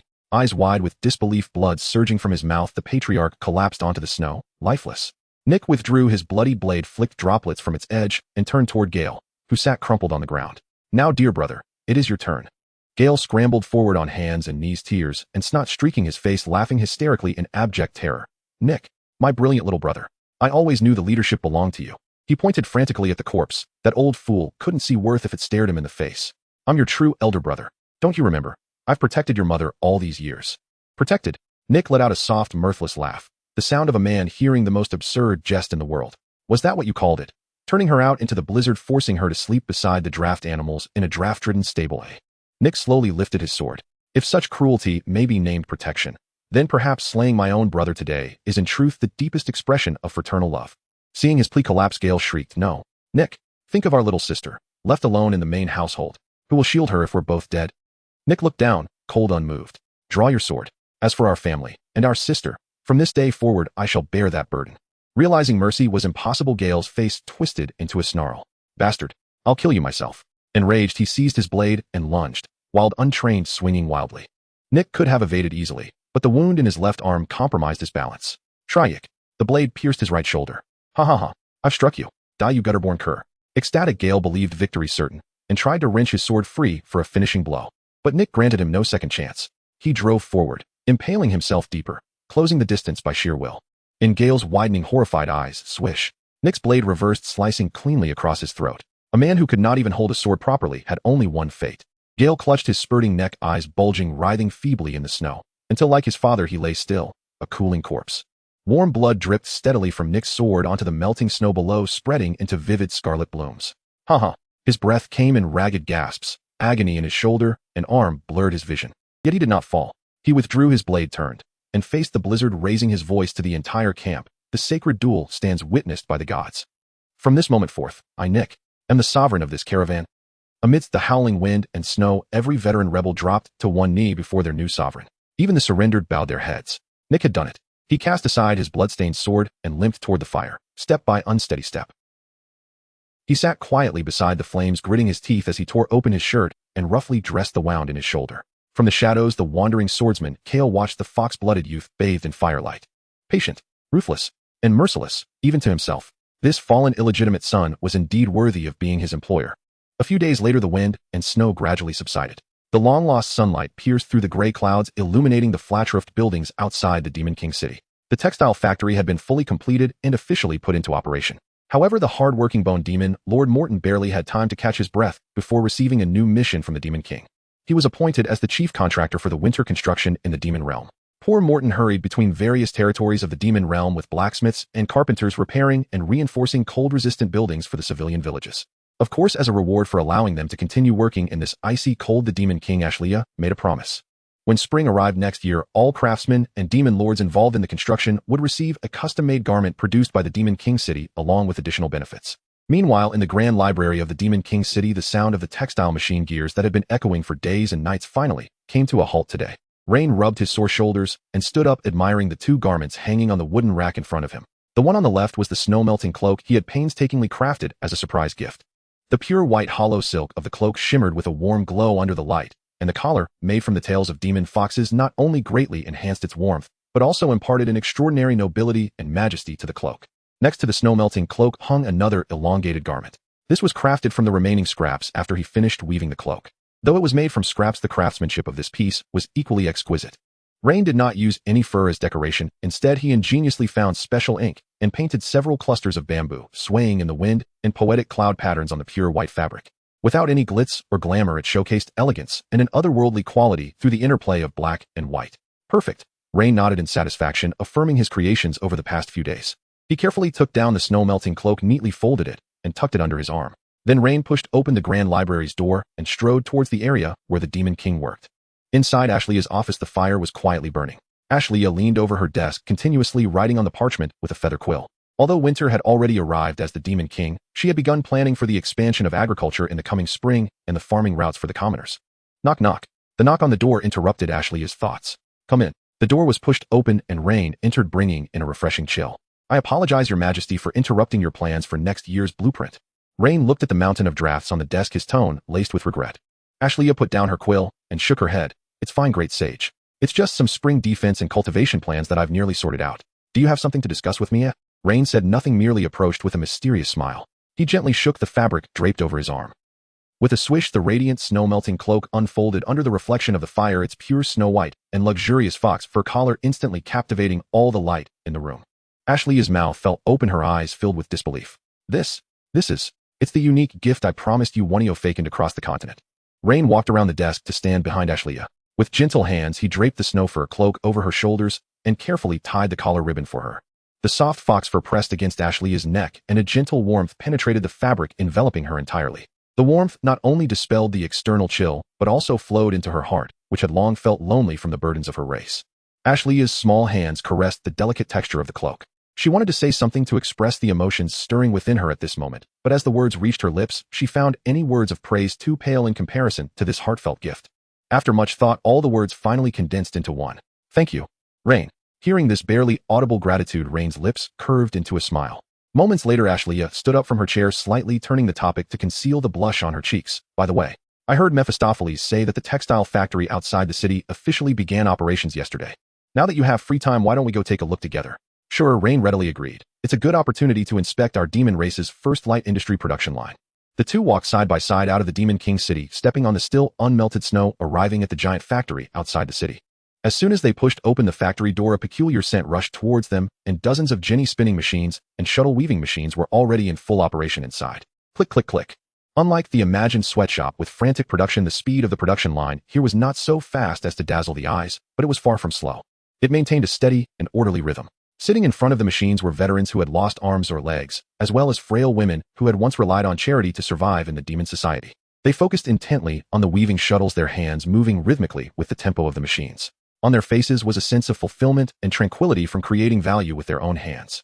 At the end of the production line, several demon women were trimming and sewing the woven snow fur fabric, turning it into simple, thick, and warm shirts. Ashleigh walked to the end of the production line. She reached out her small hand and picked up a freshly sewn shirt from the finished products. She held the shirt in her arms, her gaze sweeping over the citizens in the factory who could finally stand tall and smile in the cold winter. To eat well, dress well, and live well. No longer facing hunger, no longer shivering in the wind and snow. I truly hope that every day in the future the demon race can live like this. Rain stood beside her, looking on together. That day will come. Such a future will definitely arrive. Ashleigh walked alongside Rain by the assembly line, watching the skilled demon workers, both their eyes filled with anticipation for the future. A crow silently flew through the factory window and landed on Mephisto's shoulder. After whispering a few words in Mephisto's ear, the crow transformed into black smoke and vanished. Mephisto's expression shifted slightly as he quickly approached the two and bowed. Your Majesty's sage. The border sent news that the merchant caravan from the human empire has arrived outside the Demon King's city. However, the situation is somewhat different from what was expected. The old leader was not found among the caravan. The person leading it seems to be a young fox man named Nick. They are quite quick in their actions, Rain remarked with an appreciative smile. Ashleigh, hearing this, calmly issued an order. In that case, let them come to the textile factory. Understood. Mephisto left to carry out the command. Ashleigh took out a piece of black light, gauze to conceal herself, her figure becoming intangible. Rain also donned a mask, and the two of them walked out of the factory to await the arrival of the others. Soon under Mephisto's lead, two figures slowly approached. The one in front was indeed the foxman Nick. Compared to his spirited self during the negotiations in the Demon King's city, Nick now appeared significantly weaker. His complexion was pale, and a faint scent of herbs could be detected beneath his coat, his steps somewhat unsteady. Half a step behind Nick followed a wandering swordsman bearing a worn long sword. This person had his gaze lowered, and his aura was retracted, appearing ordinary with no presence at all. Upon meeting, Nick's face immediately filled with awe and enthusiasm. Praise the sage. Nick opened his arms, pointing at the flat-roofed building behind him. This is nothing short of a miracle bestowed by the divine. If I remember correctly, when I left the Demon King's city, this wasteland was clearly barren. The construction speed of the demons is truly humbling. Nick tried to peer through the half-open factory door to discern its purpose. Please forgive my curiosity, what exactly is this magnificent building used for? This is merely a textile factory belonging to the demons, nothing noteworthy. Rain interrupted Nick's probing in a calm tone, assessing the swaying foxman before him. Compared to this factory, Mr. Nick, I am more concerned about your condition. You seem to have just experienced an unpleasant ordeal. Upon hearing the inquiry, Nick maintained his composed smile. I apologize for the trouble, Your Excellency. There was a trivial power transfer within the caravan. Nick casually recounted the sacred duel during the snowstorm night, detailing how he eliminated his family to seize power.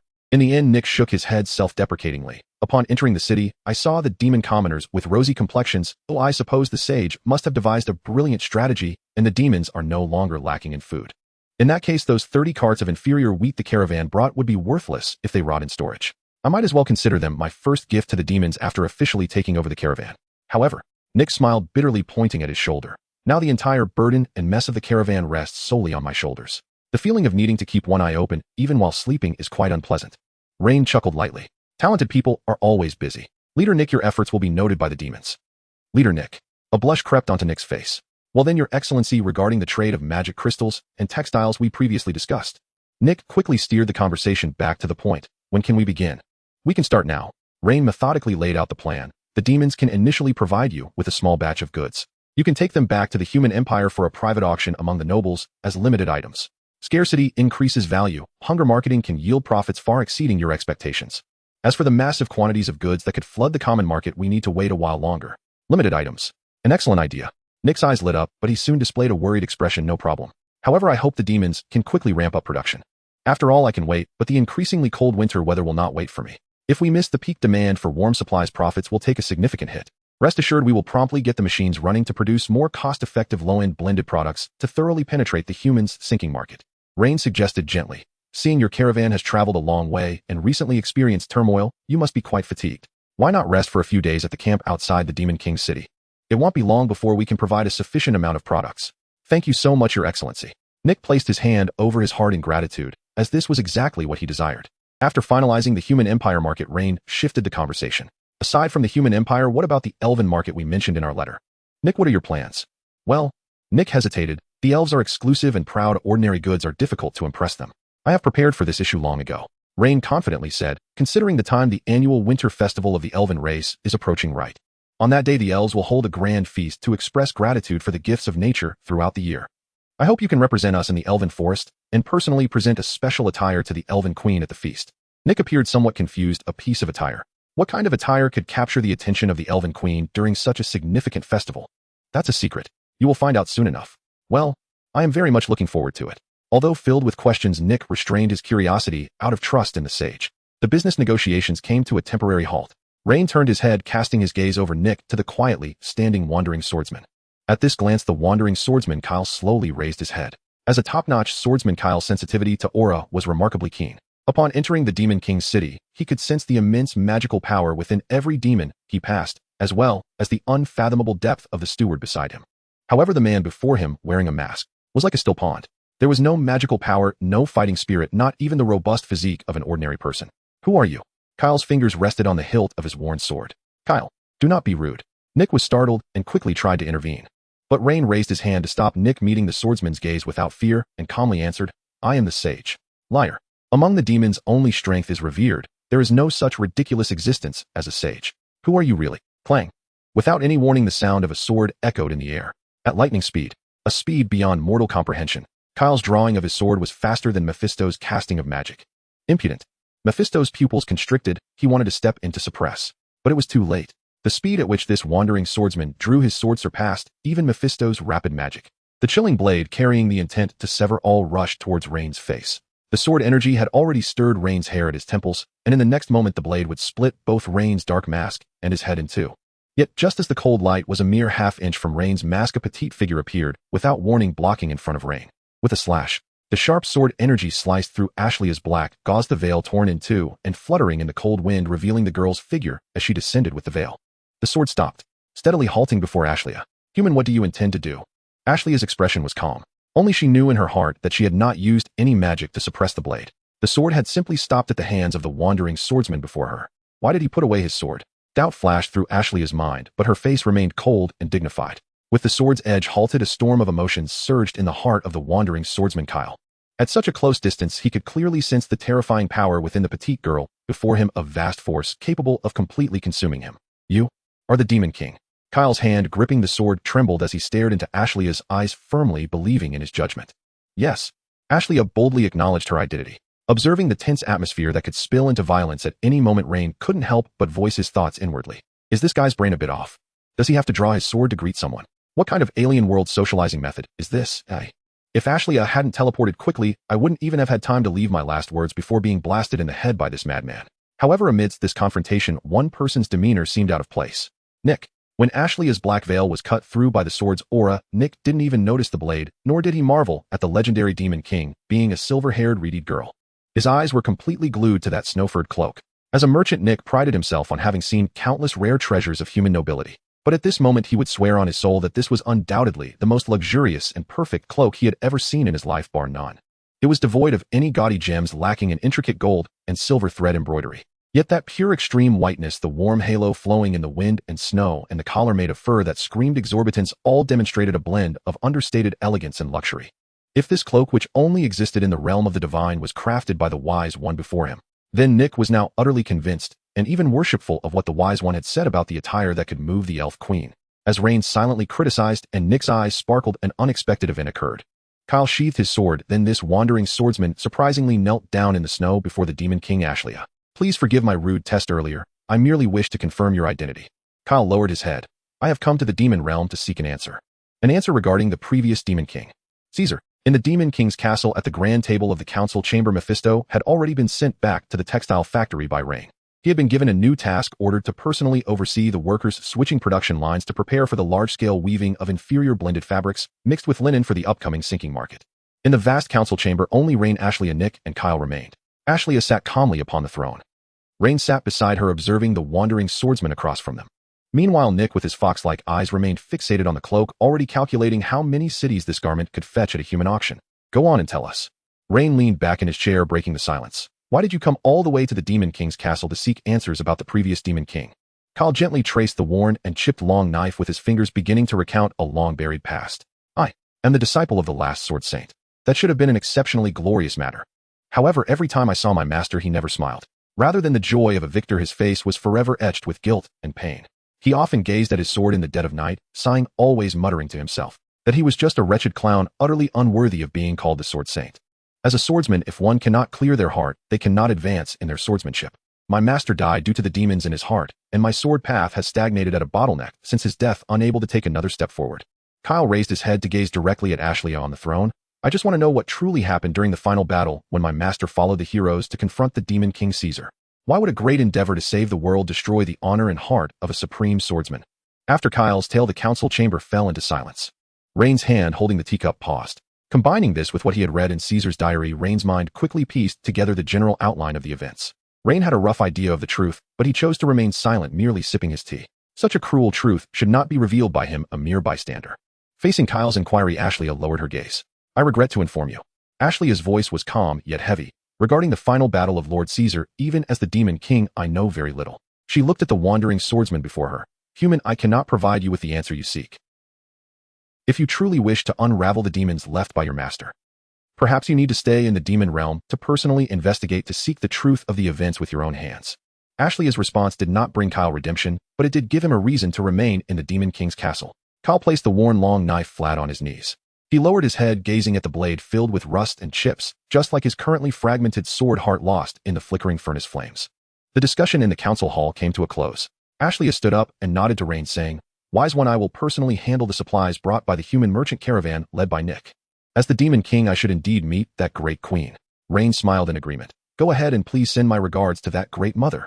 Ashley turned and walked out of the council hall. The wandering swordsman Kyle cast a complex glance at Rain before standing up. I think I would like to stroll around this city. Feel free. Rain spread his hands. As long as you don't draw your sword recklessly, the demon city does not restrict the freedom of any guest. Kyle bowed and pushed open the great door, stepping alone into the cold winds of the demon realm. At this moment, only Rain and Nick remained in the council hall. With no outsiders present, Nick's urgency was laid bare. He rubbed his hands together, his ears twitching with excitement. Wise one, it is time to show me that secret that can enamor the elven queen, right? I have been dreaming about what it looks like. Seeing Nick's impatience, Rain smiled and stood up. Follow me to the great library. In the great library of the demon city, Rain took the garment from the wooden rack and displayed it before Nick. The fabric was as white as snow, with clusters of ink-colored bamboo swaying in the wind between the hem and sleeves. Great sounds are silent, great forms are formless. Nick extended his fingertip to glide over the fabric. Incredible.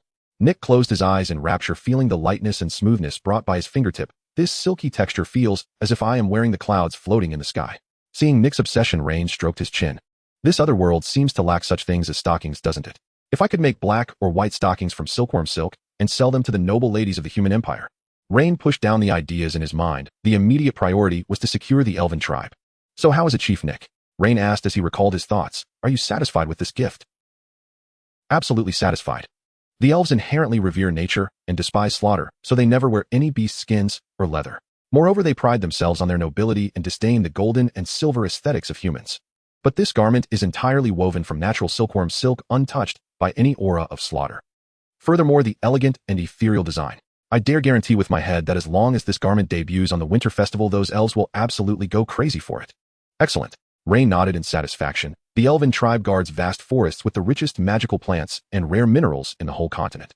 Use this garment to breach the gates of the elven royal court, and I want you to continuously bring back the natural resources that the demon race will need in the future.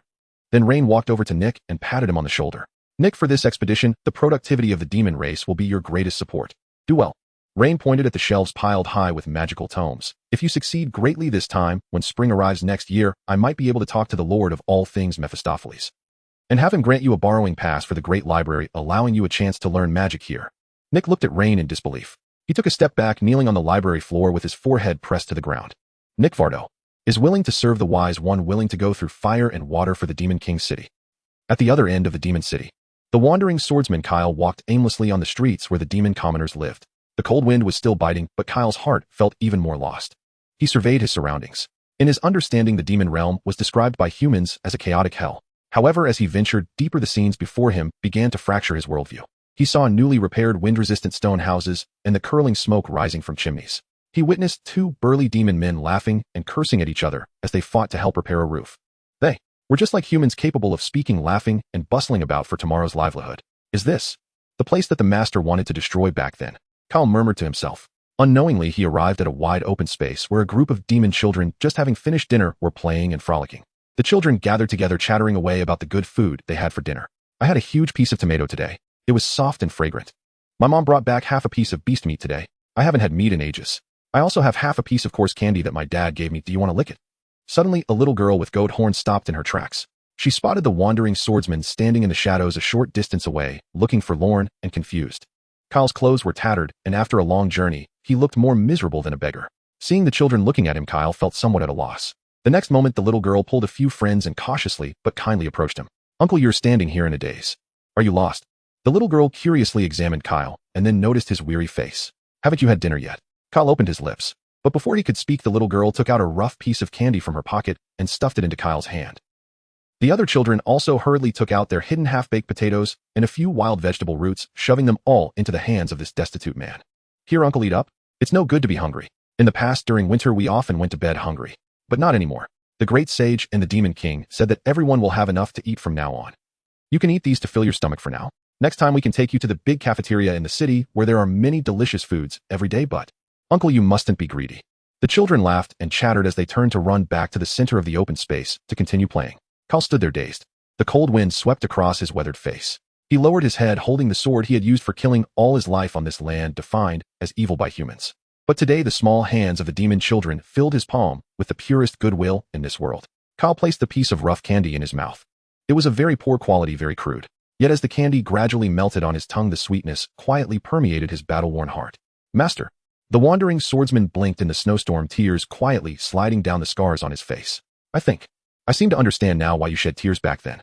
In the stillness of the deep night, the bedroom on the upper floor of the Demon King's castle crackled with the sound of the fireplace. Ryan lay quietly on the bed, his hands behind his head. He gazed at the childish doodles drawn with coarse charcoal on the wall, filled with innocent simplicity. The greenhouse has solved the issue of basic needs, and the textile factory has addressed the need for warmth and economy, but that is still far from enough. Ryan pondered to himself, if these children are to truly have a stable future, healthcare, education, and even a heavy industry defense against foreign enemies must all be prioritized. This crumbling machine of the demon race requires more fuel to operate at full speed. Tap, tap, tap. Come in. Ryan sat up and casually threw on an outer garment. The wooden door was pushed open and Mephistopheles walked in, followed by a disheveled, wandering swordsman Kyle.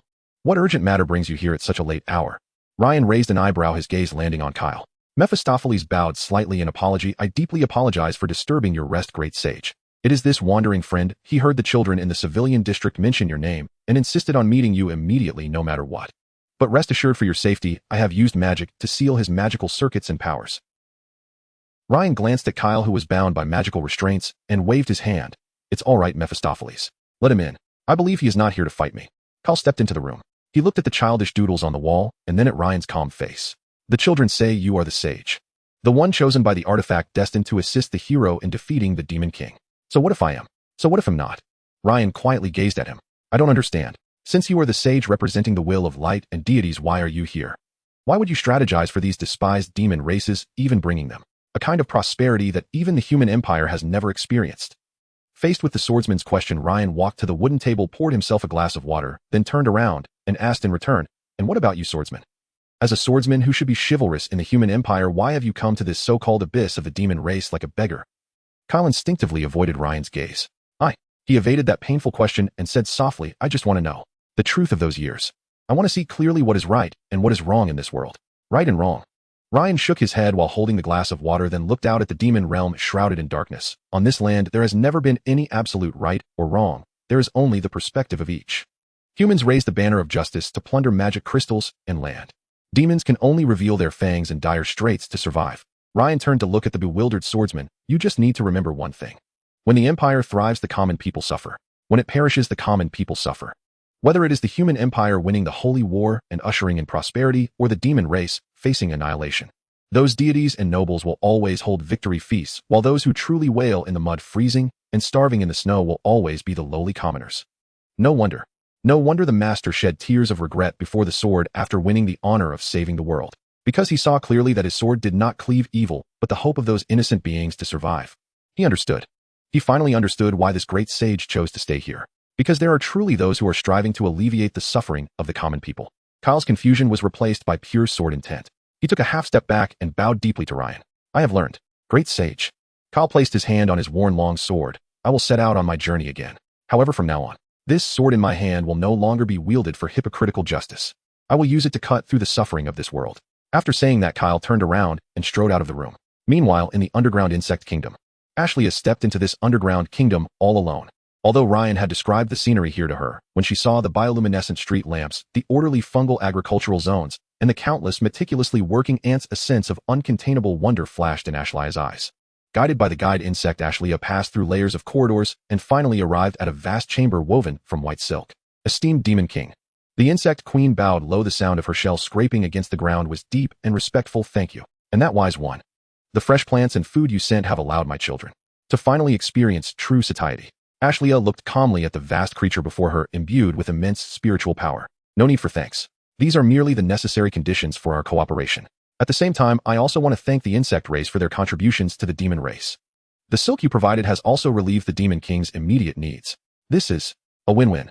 The insect queen replied gently. After a brief exchange of pleasantries, Ashley narrowed her eyes. However, I am here today not only to confirm the transfer of supplies, but also to address one question. Ashley stared at the compound eyes of the insect queen and suddenly spoke. You are not what you claim to be, the so-called magic ant beasts, are you? The insect queen remained silent for a moment. Then she let out a relieved chuckle. No wonder you are the monarch of the demon realm. Your insight is truly sharp. Yes, we are no longer those beasts that only knew how to engage in primitive slaughter. I have lived far too long. Long enough to force myself through one painful genetic stripping and directed evolution after another in the long passage of time, all for survival. These accumulations of evolution deep within our bloodline have allowed us to completely transcend the backward race of magic ant beasts in terms of bodily structure, intelligence levels, and social classes. The voice of the insect queen carried both pride and worry. We are a new species birthed by this great nature. I call us the hawk insect race. However, your majesty, the queen's tone was earnest, the rules of this world are cruel. A newly emerged race that has just escaped ignorance and lacks sufficient foundation is indeed too fragile. If discovered by the human empire, or if targeted by those ancient beasts deep in the mountains, the new flame must be sheltered under the wings of other powerful races to have a chance to grow into a raging fire. After hearing the queen's candidness, Ashley understood the good intentions of this ancient being. Your wisdom and potential deserve the right to survive. The demon race can become your strongest shield. As long as you are within the Demon King's territory, the Demon King Castle will provide protection for the newly emerging insect race. But at the same time, you must bear the mark of the demon race. The insect race must share the glory and shame of the demon race, united in life and death, advancing and retreating together. The insect queen bowed her body, once more humbly lowering her head before the girl before her. This is precisely the future the insect race craves. The insect race is willing to live and die with the demon race. Satisfied with the response, Ashley nodded. Then the contract is established. Rest well, mother of the insect race. After saying this, Ashley turned and strode away from this miraculous insect nest. A few days later, outside the Demon King city, the wind and snow have ceased today, and the vast land is ready as the merchant caravan prepares to set off. After several days of organization and repairs, each beast cart is filled with the mixed warm fabrics of the demon race and magic crystals. Within the heavily guarded central beast cart lies a delicate moisture-proof wooden box. Rest assured, your excellency the sage. Nick stood at the front of the cart, one hand on his chest. That ink wash bamboo, I will personally keep it safe, ensuring it won't be tainted by a single drop of snow or dust. Rain nodded in satisfaction. Have the routes been planned? They have been meticulously arranged. Winter has arrived, and although the civilian market of the human empire is vast, to make a name for ourselves, we need a striking gimmick. Thus the caravan will take a detour to the north, heading directly to the Elven Forest. As long as we knock on the doors of the Elven Royal Court during the winter festival with our attire, we will gain the praise of the Elven Queen. Once we return to the human empire bearing this special title from the Elven royal family, those pretentious nobles will surely fight over the scraps of cloth we carry. First we secure endorsements from the high-end market, then we strike the lower market. This fox truly understands the art of marketing. Go on, I look forward to the day you return laden with spoils. Rain patted Nick on the shoulder. Behind Nick, Kyle stood in the snow. Nick nodded to Rain before leaping onto the back of the snow-horned beast.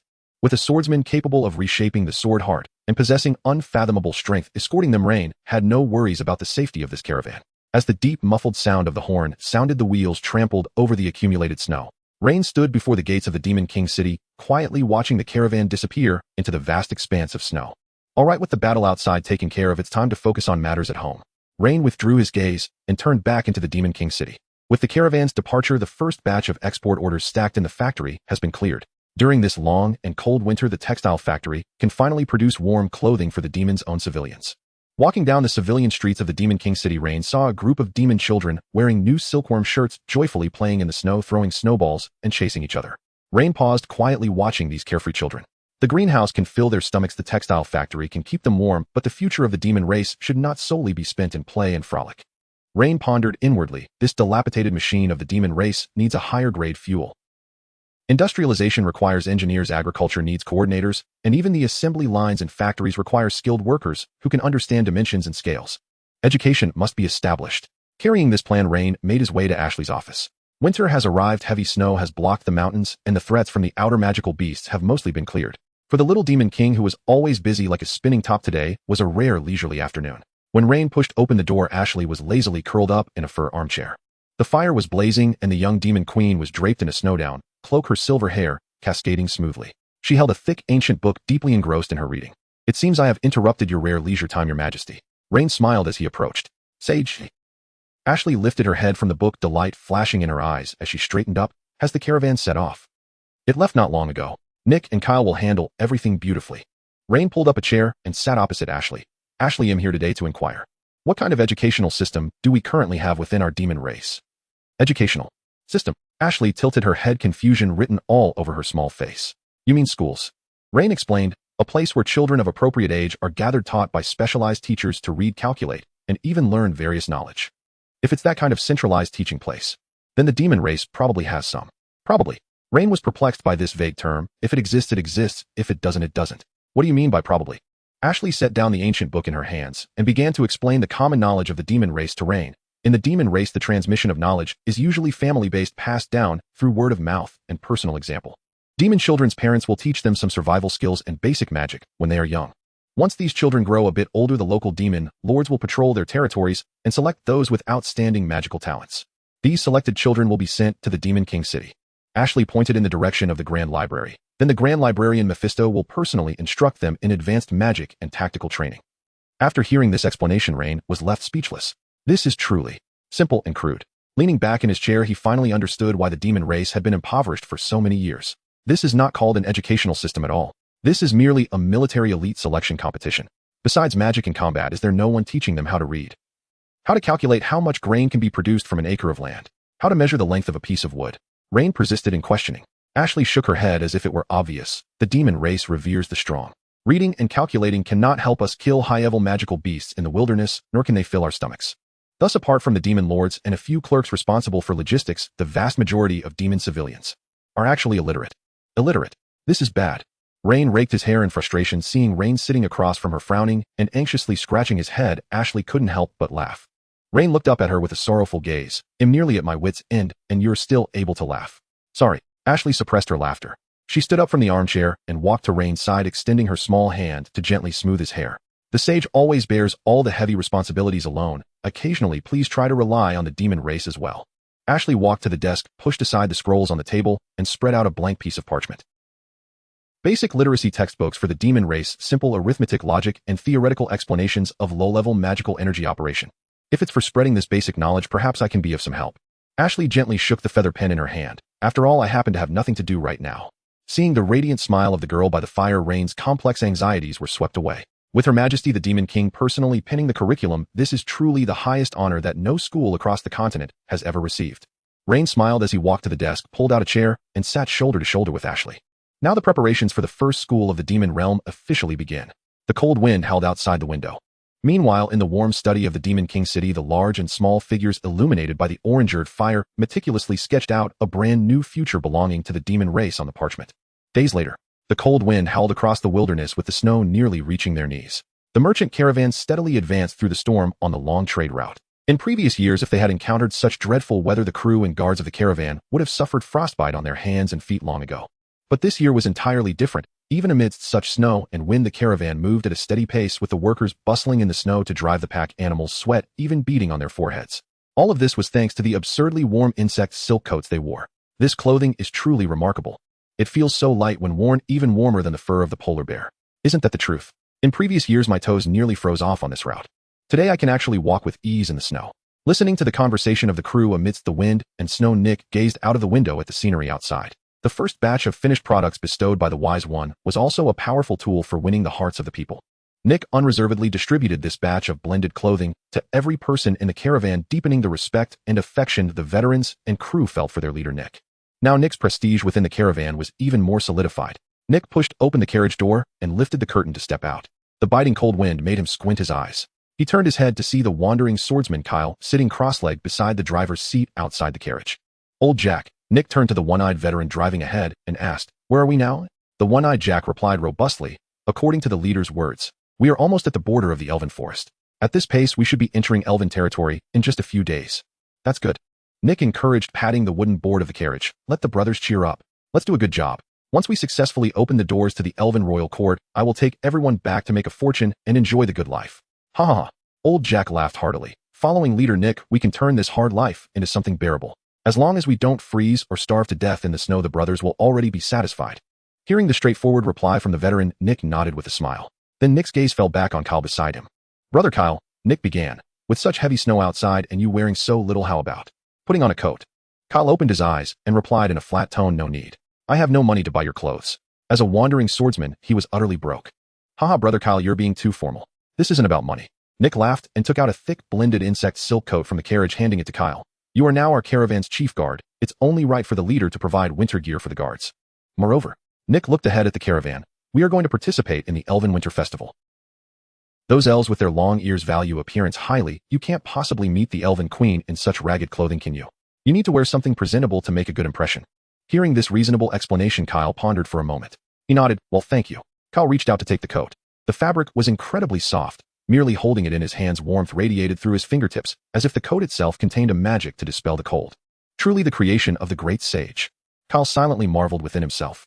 The audacity to popularize such wondrous creations for the masses made him admire the sage residing in the Demon King's city even more. Kyle thanked Nick and then draped the coat over himself. In an instant, the long-lost warmth enveloped the weary swordsman. The caravan continued to trek through the storm. After an unknown period of time, the sound of urgent hooves suddenly echoed ahead across the vast snowy plain. The scout sent ahead to scout the path rode back hurriedly on a snow-horned beast. Leader. The scout ran up to Nick's beast cart and reported loudly, "There is a situation ahead. It seems that 2 people are trapped in the snowstorm." Nick poked his head out of the carriage and asked, "2 people? Did you see where they came from?" "I couldn't see clearly. The wind and snow are too strong." The scout replied truthfully, "But from their attire, one is a knight carrying a sword, and his armor looks quite valuable. The other seems to be a short female mage. That little mage looks like she is nearly frozen and is shivering even while walking. Leader, should we go help them or just take a detour?" A knight in luxurious armor and a shivering little mage. Nick's mind began to turn. Anyone who could wear expensive armor and run around in such weather was either rich or noble. It was likely that some young noble from a human family had ventured out for training and encountered trouble. "Let's go take a look," Nick commanded. "In this wilderness, it won't take much time to lend a hand. If we can forge a good relationship, it will pave a way for our caravan. Oh, why not do it?" After giving the order, Nick turned to look at Kyle. In the wild, any seemingly unfortunate stranger could potentially be a robber in disguise. Kyle met Nick's gaze and silently nodded. Then Kyle leaped down from the beast cart and took the lead towards the front of the caravan to ensure the safety of the entire group. Accompanied by the low sound of the horn, the caravan changed its course in the storm, moving toward the 2 figures trapped in the snow. The wind and snow raged, and on the vast white wilderness, 2 tiny figures struggled through the storm. Damn this weather. Gareth trudged through the snow, cursing as the white vapor he exhaled was torn apart by the howling wind. Though the armor he took pride in could resist some of the cold in the endless storm, the heavy metal now became a torment. Behind him, the situation of the young mage Elise was far worse. "Just hold on a little longer, Elise. We're almost there," Gareth encouraged without looking back. "Once we cross this snowy expanse and enter the elf forest, those elves will surely heal you with life magic." But Gareth's heart was filled with frustration and helplessness. If it weren't for encountering the brutish orc bandits in the wilderness a few days ago, they wouldn't be in such a dire situation. Those orcs not only disturbed their mounts, but also seized their supplies and map amidst the chaos. "I'm sorry, Lord Gareth." Elisa's small frostbitten hand clutched at Gareth's clothing, her voice barely a whisper, revealing a fevered hoarseness and delirium. "It's all my fault. I should have spotted the orcs sooner. I should have kept an eye on the horses. I'm sorry. The girl stumbled, repeatedly muttering her weak self-reproach. Gareth listened to her apologies. Stop talking, conserve your strength. Once we reach the Elf King's court, everything will be fine. However, all he could see ahead was the endless white snow with no sign of any forest. The wind whipped icy particles against Gareth's face. As the son of a duke and a chosen hero of the Empire, he had grown up amidst flowers, applause, and protection. This was the first time in his life that he felt how small and powerless humanity was before the cruel forces of nature. Is she about to freeze to death? A cold voice suddenly sounded behind Gareth. He was startled and instinctively placed his hand on the hilt of his sword, turning around. Unbeknownst to him, a wandering swordsman with a tattered long sword stood less than 3 steps behind them. Despite the blizzard, the hero's instinct had completely failed to detect this man's approach. Kyle's gaze passed over Gareth and landed on the swaying girl behind him. Alyssa's cheeks were flushed with a feverish glow, and her hair was coated with frost. No, we will reach the elf forest soon. Gareth puffed out his chest, absolutely unwilling to show any weakness or embarrassment before a wanderer who looked like a lowly mercenary. He retorted stubbornly, she's just a little tired, that's all. Don't push yourself. Kyle's voice was colder than the wind and snow. If we continue like this, she might not wake up again once she falls asleep.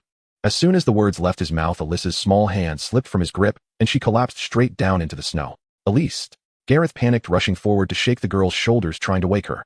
But Alyssa's eyes were tightly shut, offering no response except for her burning body and faint breaths. Kyle turned his back to the two of them.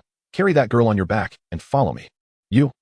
Gareth wanted to scold him. How could a chosen hero obey a wanderer's command? But Kyle had already stepped forward, heading towards the direction of the caravan. Gareth clenched his teeth, humiliation and unwillingness churning in his chest. But looking at his teammate who was barely breathing in his arms. For the safety of his companion, Gareth ultimately had to swallow his pride. He clumsily lifted Elise onto his back and followed in the footsteps of the wandering swordsman. In the center of the caravan, within a spacious and luxurious beast cart, Nick was sitting by the bedside, frowning slightly as he tended to the unconscious girl before him. As a member of a caravan that often danced on the edge of danger, Nick naturally had a considerable understanding of medicine. He skillfully wiped the frost from Alyssa's forehead with a warm towel and fed her some warm sugar water. Watching her breathing gradually stabilize and her fever subside, Nick finally let out a slight sigh of relief. How is she? Can you even treat her? Gareth paced anxiously in the carriage, and seeing Nick stop his actions, he immediately stepped forward to question loudly. What an impolite fellow. Asking for help, yet failing to utter even a basic thank you, instead displaying a tone as if he were in the right, truly a spoiled child who only knew how to make unreasonable demands. Though disdainful inside, Nick maintained the composure expected of a merchant on the surface. As a businessman, he had encountered many nobles who looked down on them. Rest assured, Sir Knight, this young lady has not suffered any injuries. She is simply starving from not having eaten enough for days, combined with the severe cold in the storm, which has led to a serious fever and cold. As long as she receives proper medication and rests for a few days, she will recover. Phew. That's good. These words relieved Gareth considerably, and soon after the confusion on his face transformed into confidence. I knew my judgment was correct. It's just a minor cold. Once we reach the elf forest, those elves will heal her with their natural magic, and she'll be bouncing back in no time. Your teammate is on the verge of death, and you're talking to me about elven magic. Nick pointed at the unconscious Elise on the bed and looked at Gareth, asking, Sir Knight, since you know she has a cold, don't you want to do something for her right now? Do something? Gareth retorted defiantly. I'm a knight responsible for combat, not an alchemist or a doctor. What can I do? Isn't it enough to wait until we reach the Elf King's court? Nick looked up at the ceiling of the carriage as he spoke. In the logistics cart of our caravan, we have herbs for treating colds readily available. Since you are her companion, could you please go to the logistics department to fetch some herbs, start a fire outside, and brew some medicine for this poor young lady? What? You want me to brew medicine? Gareth's eyes widened. The great hero was going to make a fire and brew medicine for someone else. But when he met Nick's incredulous gaze, as well as Kyle's cold stare at the carriage entrance, Gareth came to his senses. Elise indeed seemed to be in urgent need of medicine. Fine, I'll go. Gareth's face shifted from pale to flushed, ultimately feeling that he couldn't afford to lose face. He turned and rushed out of the carriage. Watching the noble knight leave in such a disheveled state amidst the snow, Nick picked up a dry towel to wipe his hands, shaking his head helplessly. Only blaming others when encountering trouble, thinking of waiting for others to come to the rescue when a teammate falls, and needing reminders to even brew medicine. This guy is indeed a giant baby who hasn't grown up yet. Gareth braved the wind and snow to arrive at the supply cart behind the merchant caravan. The old soldier standing by the cart lifted the waterproof tarp covering it, revealing rows of dry herbs packed in burlap sacks. Gareth stood in the cold wind, gazing at the various piles of withered plant roots and leaves of different colors, his brow furrowed. As the son of a duke, he had received guidance from the continent's top swordsmanship masters since childhood, learning the virtues of knighthood, noble etiquette, and sacred doctrines. As for which herbs could be used to treat cold illnesses, this crude knowledge belonged to the lower-class commoners and impoverished herbalists. How could his mentor possibly have taught him such things? Gareth paced in front of the herbs, his hand hovering in the air, unwilling to drop it. Damn it, which one is for treating colds, eh? Gareth cursed inwardly, but he would never turn to the mercenary beside him who reeked of cheap tobacco for advice. He was the chosen hero. If these commoners knew he didn't understand even the most basic of herbal medicine, where would his face be? As Gareth pretended to inspect an unknown dry herb held to his nose, trying to mask his ignorance. Sir Knight, what you have in hand is bitter herb, which is used for treating external wounds with golden salve. The old soldier driving the cart tapped his pipe, and then pulled out a small burlap sack from the corner of the cart, handing it to Gareth. To treat cold and fever, you need to use this edelweiss root and fiery grass, 2 parts to 1 part for boiling. A good sweat will do the trick. Gareth's movements froze. Being pointed out for his mistake by the cart driver filled him with embarrassment and anger. He snatched the burlap sack from the old soldier and arrogantly replied, I naturally know. I was merely inspecting the quality of the external medicine in your merchant caravan. You merchants always like to pass off inferior goods as fine, and as a knight, I must exercise caution. I do not need you to remind me. Faced with this unreasonable accusation from the stubborn knight, the old soldier chuckled good-naturedly. Having traveled far and wide for decades, he had seen all kinds of people. He could see at a glance that this young knight was utterly clueless about herbal medicine. However, in the old soldier's experience, that was quite normal.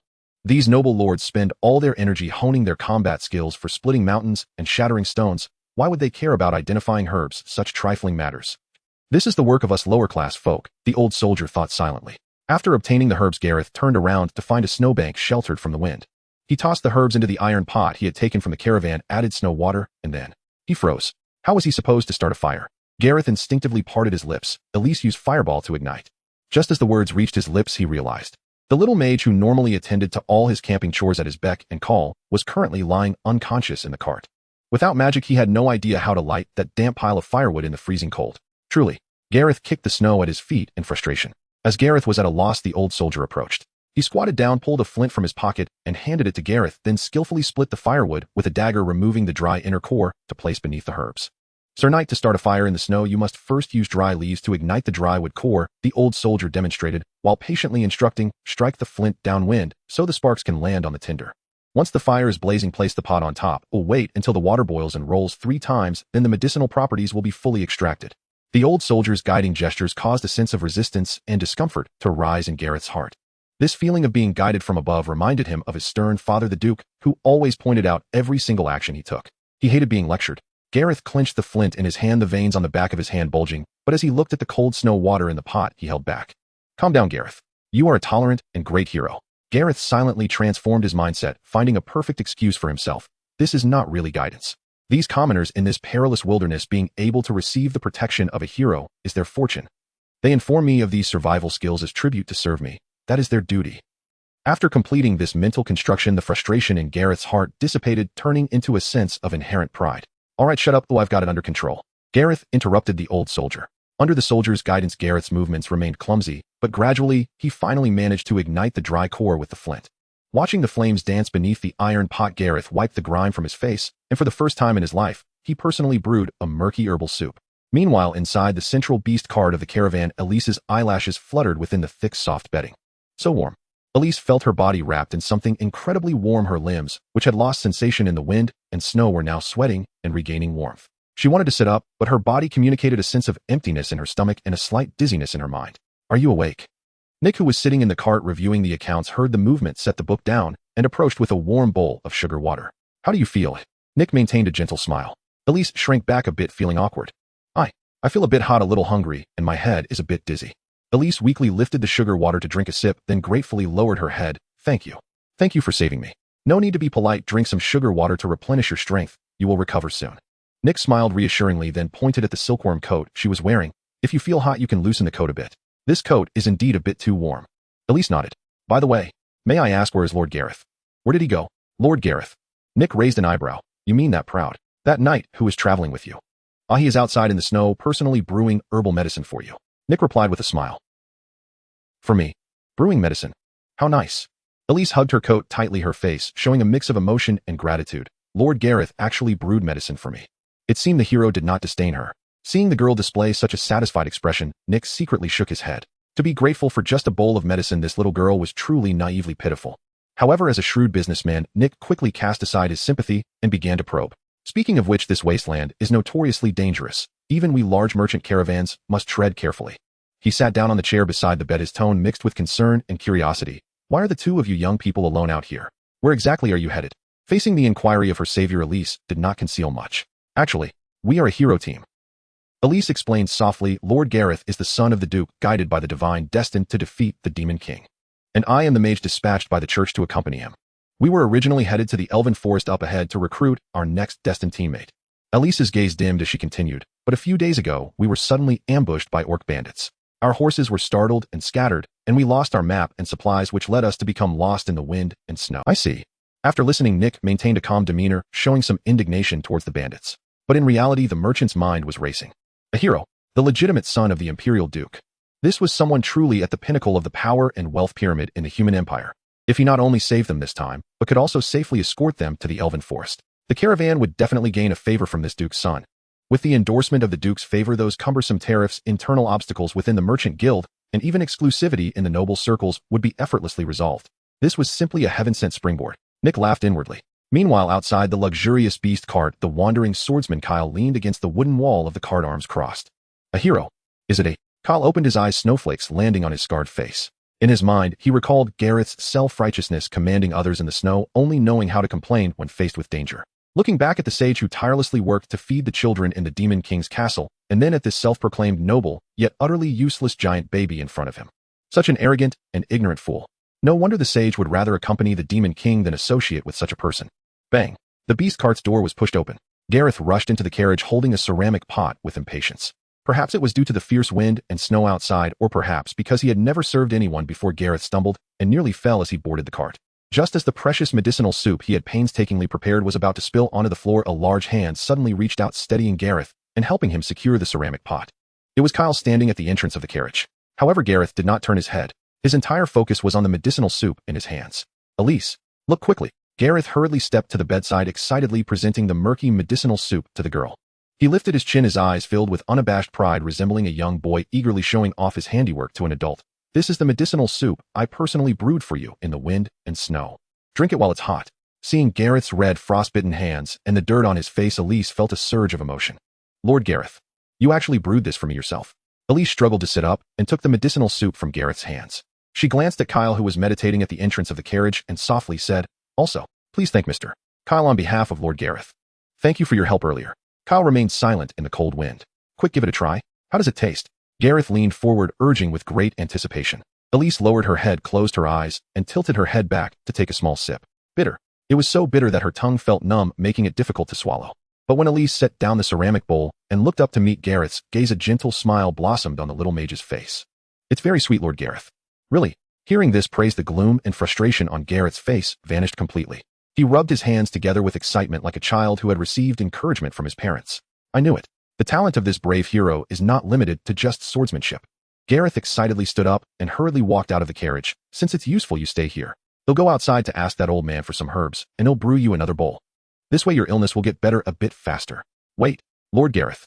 Before Elise could finish her refusal, Gareth had already dashed out of the carriage, leaving the sound of the door slamming. The carriage returned to silence. Nick, who had been sitting in the corner flipping through the ledger, closed the parchment and looked at the little mage with a half smile. Miss Elise, while my nose may not be as sensitive as a magical hound's, I dare say that bowl of medicinal soup, which didn't even have the roots cleaned out, must be bitter enough to make even a goblin cry. Nick poured a cup of honey water and handed it over. Why deceive him? Elise took the honey water, looking down at the medicinal soup in her hands, her eyes soft. Leader Nick, the medicine is indeed bitter. But this is the medicinal soup brewed personally by Lord Gareth in the wind and snow. Elise held the ceramic bowl as if cradling a precious treasure. Because of this intention, my heart feels warm. She looked up, her gaze passing through the window of the carriage. I know that to others Lord Gareth appears to be a rather unlikable person. He is arrogant, self-centered, and tends to complain when faced with difficulties. He is like a child, overly pampered by his parents and the church, still not grown up. But because of this, the church sent me to be his companion, and my job is to guide him and accompany him as he grows. Watching a child who is always so high and mighty start to clumsily care for others, being able to help someone like Lord Gareth transform, brings me immense joy. Listening to the girl's heartfelt confession, Nick felt a sense of emotion within. What a simple-minded, foolish girl. However, Nick did not shatter her inner thoughts. As a businessman, he only cared about what benefits this giant baby could bring him. You truly are a great and selfless guide, Miss Elise. In the following days, the merchant caravan progressed steadily towards the elven forest. The brave Gareth and Elise naturally followed the caravan. As veterans and helpers who have traveled far and wide, they possessed rich skills in reading the room and adapting to circumstances. Having interacted for just half a day, this group of clever individuals had completely grasped the knight's temperament. Wasn't he just a typical docile donkey? As long as they catered to his temper and flattered him, everything would be easy. Thus, the entire caravan switched to kij-loving mode. At mealtimes, the veterans would always respectfully serve the most succulent roasted meat to Gareth. When setting up camp, the helpers would proactively give Gareth the best spot closest to the campfire, sheltered from the wind. Even during breaks, the veterans would deliberately sit around Gareth, asking him deep questions about swordsmanship and fighting aura in an admiring tone. Surrounded by this comfortable atmosphere, Gareth felt like a fish in water over the past few days. He gradually let go of the noble airs that came with being the son of a duke. In his view, although this group of mercenaries was lowly, they were very grateful and respectful towards the brave, making them good citizens worthy of the hero's protection. Gareth began to actively step out of the carriage and approach the campfire. He would inquire about the interesting stories the veterans encountered on the road. With what he perceived as an approachable attitude, he started to learn from the veterans how to discern the direction of the wind and snow, and occasionally even took the initiative to help guide the caravan's path. Every time Gareth made these gestures, Elise would watch from a distance, her face filled with the joy and satisfaction of seeing her guidance finally bear fruit. One night by the campfire, Nick timely brought a cup of hot wine and sat next to the cheerful Gareth. He used clever words to tell the hero about the injustices the caravan faced in the human empire. For example, some greedy minor nobles always maliciously raised tariffs to cut their profits. This is simply a disgrace to the empire. Sure enough, Gareth erupted with fury. He pounded his chest and assured Nick, "Leader Nick, once we recruit companions from the Elven Forest and return to the royal capital, I will definitely inform my father about these matters. With my title as the son of the Duke as guarantee, I promise. From now on in the human empire, no rat will dare set up checkpoints to collect taxes on your trade routes. Praise your generosity and kindness. Great night." Nick bowed to Gareth. Perfect. The caravan finally obtained a gold seal that would allow them to travel freely in the empire. And all of this came at the price of just a few days of flattery and a few roasted meats. The wandering swordsman, Kyle, still sat in the carriage cleaning his worn long sword. He watched as Gareth lost himself in a few cheap compliments, like a puppet being manipulated by Nick without realizing it. Kyle closed his eyes. A flower in a greenhouse, even if it is touched by a snowflake, is ultimately just a self-righteous fool. The further north one travels, the colder the temperature becomes. Days later, the merchant convoy finally reached the border of the Elven Forest. It is a land of rolling hills and ancient forests blanketed in pristine white snow. Unlike the desolate winter days of the human empire, the Elven Forest exudes a wondrous vitality even in the depths of winter. Through the carriage window, Gareth could clearly see many wondrous plants emitting a soft glow growing beside the roots of those towering ancient trees. There were ice crystal grasses that emitted a ghostly blue fluorescence in the snow, as well as snowbell flowers that swayed gently in the cold wind like transparent glass. What a group of long-eared creatures occupying such precious land, Gareth murmured to himself as he gazed at the magical plants. Just as the merchant convoy prepared to pass through the towering snow hills and formally enter the forest territory. Whoosh, whoosh, whoosh. Suddenly, a dozen tall and agile figures leaped down from the treetops. They wore white light armor that blended seamlessly with the snowy landscape and held magical longbows. They were the border patrol of the Elven Forest. Halt! Human convoy, immediately stop your advance. The leader of the Elven Patrol stepped forward, his flowing light golden hair and handsome face showing a hint of coolness and vigilance. The winter festival of the Elven Forest is about to arrive, and the royal court is under a state of emergency. State your intentions or be expelled immediately. Upon seeing the Elven Patrol, Gareth's eyes brightened.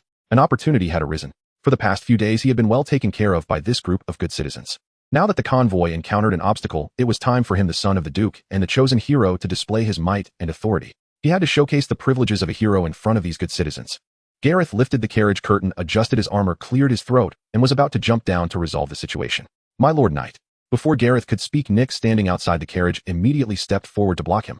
Nick wore a smile full of flattery. "Ah, my esteemed hero, how could such a crude negotiation be something you need to handle personally? You are the son of the Duke, the cornerstone of our merchant convoy's protection. If you must handle such trivial matters as speaking to a few sentinels, wouldn't that make us servants seem terribly unaware?" Nick slightly turned his body, making a gesture for Gareth to stay back. "Please relax and enjoy a warm cup of tea in the carriage while you wait a moment."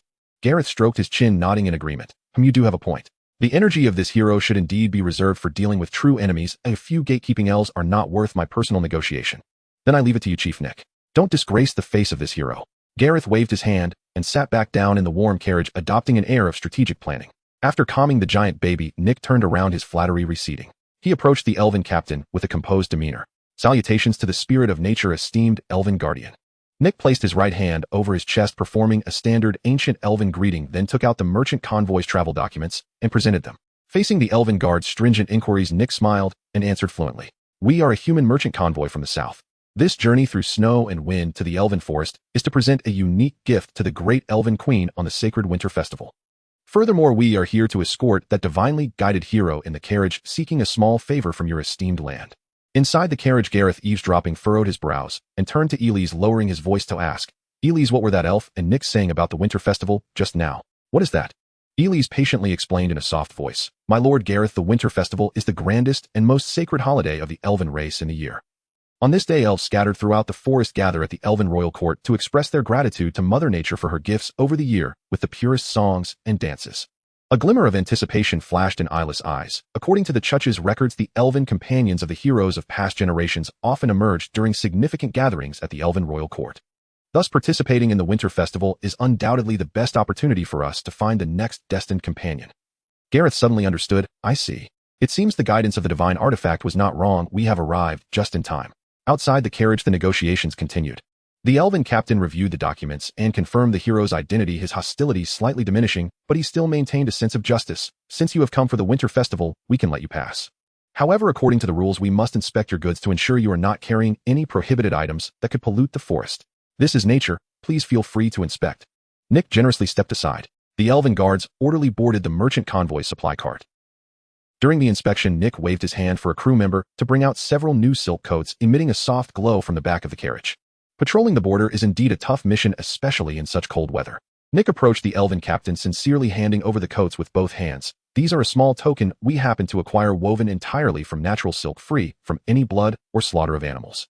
I hope these can bring a touch of warmth to the guardians in the cold winds. Please do not refuse this small gesture of respect from the convoy. The elven captain initially intended to refuse the bribe from the humans with a cold expression, but when his gaze fell on the coats, he was momentarily taken aback. As an elf, his sensitivity to the essence of nature was very keen. There was truly no resentment or bloodthirstiness in this garment. On the contrary, the pure natural texture and the incredible warmth when he touched it left him astonished. No one stationed in the freezing cold could refuse such a perfect piece of winter clothing, since it is a gift from nature. A gentle smile appeared on the elven captain's face as he accepted this valuable gesture on behalf of his comrades. Thank you for your concern for my brothers. Your goodwill will be remembered by the spirit of nature. At this moment, the elves responsible for the search also reported that no prohibited items were found. The elven captain nodded, waving his hand not only to withdraw the archers blocking the way, but also proactively indicating the safest route to the royal court for the convoy. Let them pass. May you enjoy the winter festival, generous merchants. The merchant convoy restarted, slowly driving into the forest that radiated ancient magic. Sitting in the swaying carriage, Gareth looked out the window at the elven guards, smiling and waving the convoy on, murmuring to himself, strange. When did these Longeared ones become so amiable? Gareth pouted.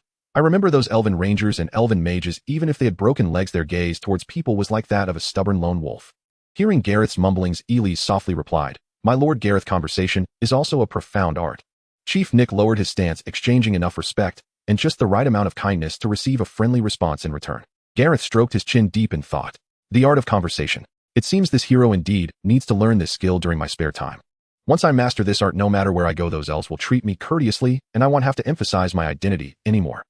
Finally, after traversing the long snow forest, the merchant convoy arrived at the core of the elven forest, the elven royal court. It is a miraculous city entirely built upon the branches of the world tree. The treetops shielded against the wind and snow, and the branches were connected by shimmering crystal bridges, with countless tree houses distributed harmoniously among the vines. With the winter festival approaching, the royal court was adorned with lanterns made from petals and magical stones, filled with joyous laughter, creating a festive atmosphere. The convoy found a place to settle in the area designated for foreign merchants around the royal court. As soon as they settled down, Nick eagerly gathered a few trusted old soldiers. Bring out those blended coats from the rear carriage and all the good quality magic crystals. The elven royal court now gathers the wealthiest individuals from the entire forest. Before the winter festival officially begins, we should set up a stall in this outer market to sell some silk garments and magic crystals. This is to exchange for our supplies during our stay in the royal court, and also, it is time to let our goods gain some reputation among these Longeared folk. Meanwhile, Gareth and Elise had already changed into light winter clothing, excitedly deciding to explore the elven royal court. For Gareth, this fantastical city, so different from the human empire, was like a playground filled with wonders. As for the task of finding a destined companion, since the winter festival had not yet arrived, he decided to enjoy himself for a few days first. Amid the hustle of the busy merchant convoy and the hero's merriment, Kyle quietly left the lively camp. He looked up at the towering world tree and then walked into the deep and tranquil primitive snowy forest surrounding the royal court. The bustling outer market of the elven royal court. With his eloquent words, Nick successfully secured a prime stall from the elven official in charge of market allocations. Quick, set up the stand and hang all the blended wool coats we brought. Nick directed his assistants, busily preparing to welcome the first wave of customers for the winter festival. However, as dozens of brand new coats hung neatly on the wooden rack, Nick stood in front of the stall, looking left and right, his brow furrowing. Boss, what's wrong? Is it not tidy enough? Old Jack approached and asked. It's not a matter of neatness. Nick rubbed his chin. It's too plain. Though these blended wool coats are unparalleled in warmth and the fabric is quite delicate, they are mass-produced and come in a uniform plain white without any embellishments. If this were among the common folk of the human empire, such clean clothing would surely be snatched up. But where is this? This is the Elven royal court, the most stylish and self-proclaimed refined place in the entire continent. The worst thing about buying something is that it looks ordinary. Nick mumbled softly, elves cherish art. If our products look like a row of cheap uniforms, no matter how warm they are, those proud long-eared beings wouldn't spare them a second glance. He had to think of a way to add some artistic value to these clothes. Nick turned his head and scanned the bustling market. Suddenly his gaze landed on a corner. There sat a young elven painter wearing a hat. He was holding a palette and brush focused on depicting the lively scenes of the royal court's winter festival on his canvas. Nick approached and watched for a while. The elven painter's techniques were very solid, leaning towards realism. Every falling snowflake and every wrinkle on the clothes of passers-by was captured with exquisite detail. So lifelike. Nick mused inwardly, but it's too rigid, lacking a bit of soul. However, this did not hinder the brilliant entrepreneurial idea that sprang to Nick's mind. Nick straightened his collar and donned a blend of appreciation and regret as he strolled behind the painter. Such exquisite technique, every line perfectly replicates reality. He deliberately sighed, speaking in a tone meant for the painter to hear. What a pity. You capture the forms of all things, yet you've lost the principles of nature. Upon hearing this sudden remark, the elven painter's brush froze in midair. As a self-important artist, he turned, looking at the impertinent foxman merchant with some anger. Merchant, do you understand what art is? My artwork perfectly restores light and color. How could it lose the principles of nature? Restoring reality is merely the duty of a craftsman. True art should resonate with the spirit of nature. Nick was undeterred, showing a sly smile. This genius painter, if you're willing to take a trip with me, I guarantee you will witness a new form of art that will make you famous during this year's winter festival. Facing Nick's sweet words, although the elven painter was filled with suspicion, his curiosity as an artist compelled him to put down his brush and follow Nick into the hidden tent behind the stall. Please look. Nick cautiously opened a moisture-proof wooden box, slowly revealing the ink and wash clothing adorned with bamboo, painted by Ryan. With just one glance, the elven painter could not look away. On the pure white silkworm silk fabric, only pure black ink and light ink were used, with just a few strokes and large blank spaces. Yet several clusters of ink bamboo came alive on the fabric. The posture of standing proudly against the wind and snow, the profound meaning of the great sound being silent and the great form being formless, struck the painter's soul like a clear stream. The elven painter trembled as he reached out his hand, but then pulled it back for fear of dirtying this divine item. Not pursuing mere likeness, but seeking spiritual resemblance, using large blank spaces to leave infinite imagination for the viewer. The painter turned his head, excitedly grabbing Nick's shoulder. Who painted this? This is the masterpiece of which hidden art master. That's not important. Nick smiled, brushing aside the painter's hand. What's important is, do you want to learn this painting style? Yes, I dream of it. Very well. Nick pointed at the rows of pure white blended wool coats outside. I hope you can use this painting style to create impromptu artwork on our products. Every design on each piece of clothing must be unique.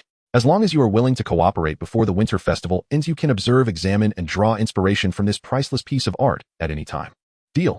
The elven painter readily agreed. Don't mention painting on clothes. Oh, as long as he could observe this extraordinary artwork, he would even be willing to wash this fox's feet. Watching the excited painter, who had already begun preparing the ink, Nick clapped his hands in satisfaction. The plain mass-produced coats were now transformed into handmade high-end limited edition winter robes by elven artists. This price, if it doesn't multiply tenfold, would not do justice to the efforts of the great sage. Meanwhile, in the quiet, primitive snow forest surrounding the royal court, the wandering swordsman Kyle was strolling through the woods alone. The towering ancient trees shielded the wind and snow outside, and the air was filled with pure natural magic. This long-lost tranquility allowed Kyle's battered heart to feel a rare peace. Suddenly, a faint rustling sound came from above the treetops not far away. Kyle raised his brow and stopped, following the sound with his gaze. Oh, accompanied by a startled exclamation. Bang! A petite figure lost her footing from a branch over 10 meters high and fell straight into the snow below, creating a deep snow pit. Kyle approached and saw a small elven girl dressed in thin winter clothes struggling to get up from the snow pit, rubbing her sore backside while grimacing in pain. Kyle immediately stepped forward and extended his large hand. The elven girl looked up and, seeing the rugged human man with a scarred face carrying a worn long sword, clearly paused for a moment. But when she saw the calm and harmless gaze in Kyle's eyes, the girl gradually lowered her guard. She reached out her small hand and placed it on the rough big hand. Kyle gently pulled the girl up from the snow pit. Thank you, human uncle. The girl brushed off the snowflakes from her clothes and politely thanked him. Why are you here all alone? Kyle looked around. The winter festival is about to start. Why aren't you playing with your family in the royal court, but climbing trees in the wilderness? The girl stuck out her tongue a bit shyly, then pointed to the top of the large tree she had just fallen from. Because I want to pick that thing. Kyle followed her finger and looked up. High up in the tree crown, nearly 20 meters off the ground, a fruit, emitting a soft glow, hung alone in the piercing cold wind. What is that? Kyle asked. It's the frost star fruit. The elven girl's eyes sparkled with longing as she earnestly explained, in our tradition, on the day of the winter festival, whoever can pick the largest and brightest frost star fruit will receive the favor of the spirit of nature in the coming year. The girl pinched her clothing corners with a hint of grievance. I've already boasted to my friends that I will find the brightest fruit in the entire forest to give to my mother. I see. Kyle nodded. For the promise to her friends, and to give her mother a blessing, what a pure reason. Kyle estimated the height of the tree crown. 20 meters. For him, the inheritor of the previous sword saint, picking that fruit was an easy task. You wait down here. Kyle bent his knees, preparing to leap up the tree to help the little girl. Hey. Uncle, wait. The girl saw Kyle's intention and quickly reached out to grab the hem of his clothing. Kyle stopped and looked down at her in confusion. The fruit, I have to pick it myself. The elven girl looked up, her eyes filled with cute stubbornness. I've heard my mother say that while the spirit of nature is generous, she prefers those children who are willing to rely on their own hands to work hard. If I rely on your strength, then this favor wouldn't belong to me. The spirit of nature favors those children who are willing to rely on their own hands. What a simple, plain, and even childish statement. Kyle gazed steadily at this fragile girl before him. You are right. Kyle squatted down, bringing his face to the same level as the girl, his tone becoming gentle. Relying on others' charity will never bring true favor. Since you want to pick it yourself, Kyle pointed at the towering tree. How about this? I won't help you pick the fruit, but I'll teach you how to exert force and find footholds to climb this tree.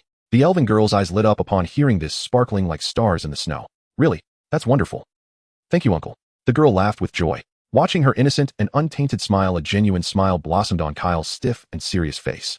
The wind and snow brushed past the treetops as two figures, one tall and one short, stood beneath the tree. Beneath the snowy forest, the cold wind weaves through the ancient trees. Feel the texture of the bark beneath your feet, shift your weight onto your waist and legs, and use the soles of your feet to find a foothold. Under the ancient tree, Kyle pressed his hands against the trunk, patiently demonstrating the techniques of climbing to the girl. The man who had wielded a sword for a lifetime now exhibited an unexpected gentleness. He broke down the profound martial arts techniques into the simplest, most comprehensible movements, feeding them to the little girl before him piece by piece. His serious and focused demeanor resembled that of a clumsy father patiently teaching his daughter. I understand. Uncle, let me try again. The elven girl had a high level of comprehension and an indomitable spirit. She grasped Kyle's teachings almost instantly. The girl mimicked Kyle's posture, bending down, her small hands gripping the crevices of the bark, her legs exerting force. Whoosh, whoosh, whoosh. This time she climbed steadily and swiftly upwards for 3 to 4 meters, her movements resembling a squirrel leaping among the trees, until exhaustion overcame her, and she slid down the trunk back into the snow. Uncle, look. I did it. I didn't fall. The girl excitedly jumped around in the snow, her fair little face flushed with excitement. Watching the girl's genuine smile, Kyle couldn't help but break into a smile himself. With each new skill the girl learned, with each fear she overcame to climb higher, Kyle felt his heart, once hardened by the sword, gradually filling with the warmth of joy. It turned out that nurturing a new life with both hands was 1,000 times more joyous than severing the heads of enemies with a sword. Unbeknownst to him, the light in the forest began to dim. As the snowstorm began to ease, the crescent moon quietly hung above the treetops of the elven forest. It's getting late, little one. Kyle looked up at the sky, then gently brushed the snowflakes off the girl's head, speaking softly. Climbing trees consumes a lot of energy, and you're not strong enough to pick that fruit right now. Your family must be looking for you too, so it's best to head back for today. Upon hearing this, the elven girl felt a bit reluctant, but nodded obediently. Then, Uncle, can I come back here to find you tomorrow? The girl looked up at him. Will you be here to teach me tomorrow? Of course. Kyle nodded. Then it's a promise. The girl happily extended her little pinky finger towards Kyle, a sweet smile gracing her lips. Let's make a pinky swear. Uncle must wait for me, and we'll go pick the biggest frost star fruit together. Looking at the delicate little finger before him, Kyle couldn't help but be momentarily dazed. Then Kyle extended his own calloused pinky, intertwining it tightly with the girl's. I promise you. After making the pinky swear, the girl turned contentedly and bounced away toward the direction of the royal court until she vanished into the vast night. Kyle stood quietly in the storm, watching the girl leave. Then he turned around, leaning against the ancient tree, casually sitting cross-legged in the snow. Kyle unsheathed his worn long knife, resting it across his knees. To fulfill a promise made to a little girl, Kyle was willing to become a stone statue, silently guarding the fruit atop the tree throughout the long cold night. Meanwhile, in the outer market of the elven royal court, Chief, everything is sold out. The accountant of the merchant caravan rushed into Nick's tent holding a heavy money box and reported loudly. Those long-eared folk are acting like they've gone mad. All the dozens of coats we brought are completely snapped up. Sitting in the tent, Nick listened to the commotion outside. As he expected, this plan he orchestrated had achieved unprecedented success. Although the elven painter's imitation of the ink wash style still seemed somewhat rigid, the brushstrokes retained an undeniable sense of realism. Yet with the addition of the silk fabric, this unprecedented cool painting style still caused a visual shock to the self-proclaimed elegant elves. The extreme practicality of warmth combined with an artistic value that harmonized with the principles of nature. This made the merchant stall bustling with customers, countless elven nobles waving life water, rare magical herbs, and high-grade magic crystals, even fighting in the market over the last coat. As the creator of these garments, the elven painter's fame soared at this moment.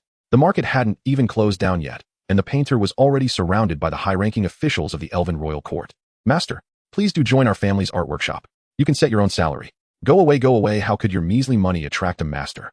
This genius painter, if you are willing to become my personal painter, I would be willing to recommend you to the royal family.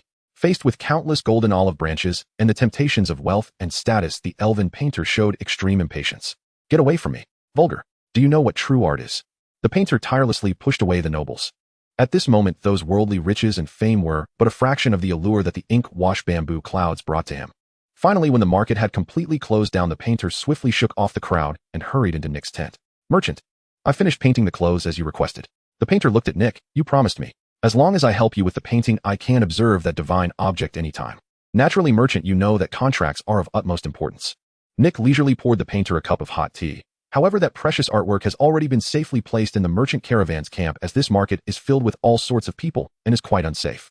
Nick extended his hand, making an inviting gesture. If the master doesn't mind, why not stay in our merchant caravan's camp tonight? As long as you wish, even if you want to stare at that piece of clothing all night, I won't stop you. Go? Of course I want to go. The elven painter agreed without hesitation at this moment. Even if Nick asked him to sleep in a beast's cage, as long as he could observe that piece of clothing, he would gladly comply. The master is indeed a pure pursuer of art. Please follow me. The plan succeeded. As night deepened within the merchant caravan's camp, a lantern emitted a soft and bright glow inside the tent. The elven painter gazed intently at the ink and wash ensemble on the wooden frame, his breath quickening. So beautiful. This natural blank space, the ambience that seems to breathe within the wind and snow. The painter murmured to himself, unable to resist reaching out to touch the miraculous brushstrokes, yearning to feel the texture of this unparalleled artwork. Just as his fingertips were about to graze the edge of the garment, a hand firmly grasped the painter's wrist. Nick stood beside him, wearing an apologetic smile. Master, please forgive my intrusion, but I kindly ask you to reconsider. The elven painter snapped back to reality, his eyes reflecting confusion and a hint of displeasure. As a well-known artist in the elven royal court, he was typically sought after by others, yet now a merchant had dared to stop him. Please do not misunderstand, master. Nick explained sincerely. This piece is a supreme offering we intend to present to the great elven queen on the sacred winter festival.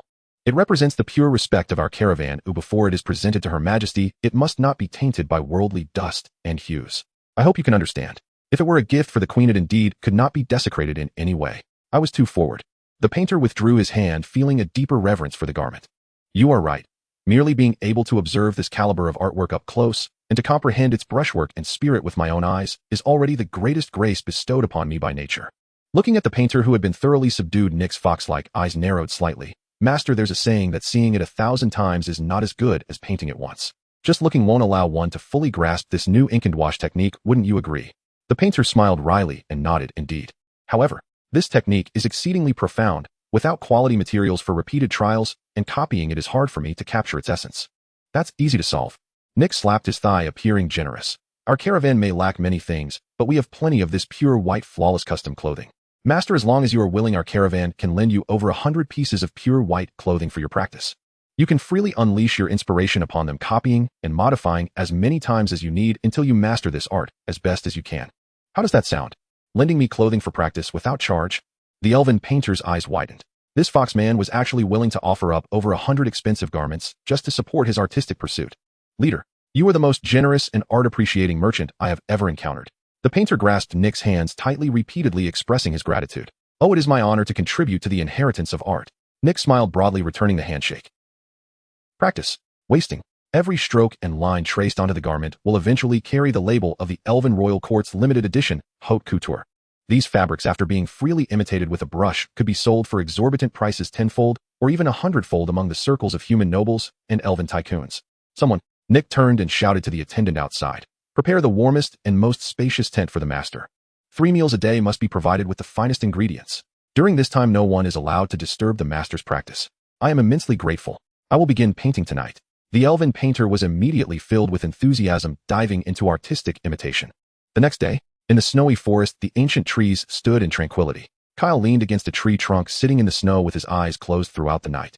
During this time, he had not contemplated any profound swordsmanship techniques. His mind had been repetitively analyzing how to break down the evasive footwork he had executed in a desperate situation into a rock-climbing technique understandable to a 7- or 80-year-old girl, one that could be accomplished purely through leg strength.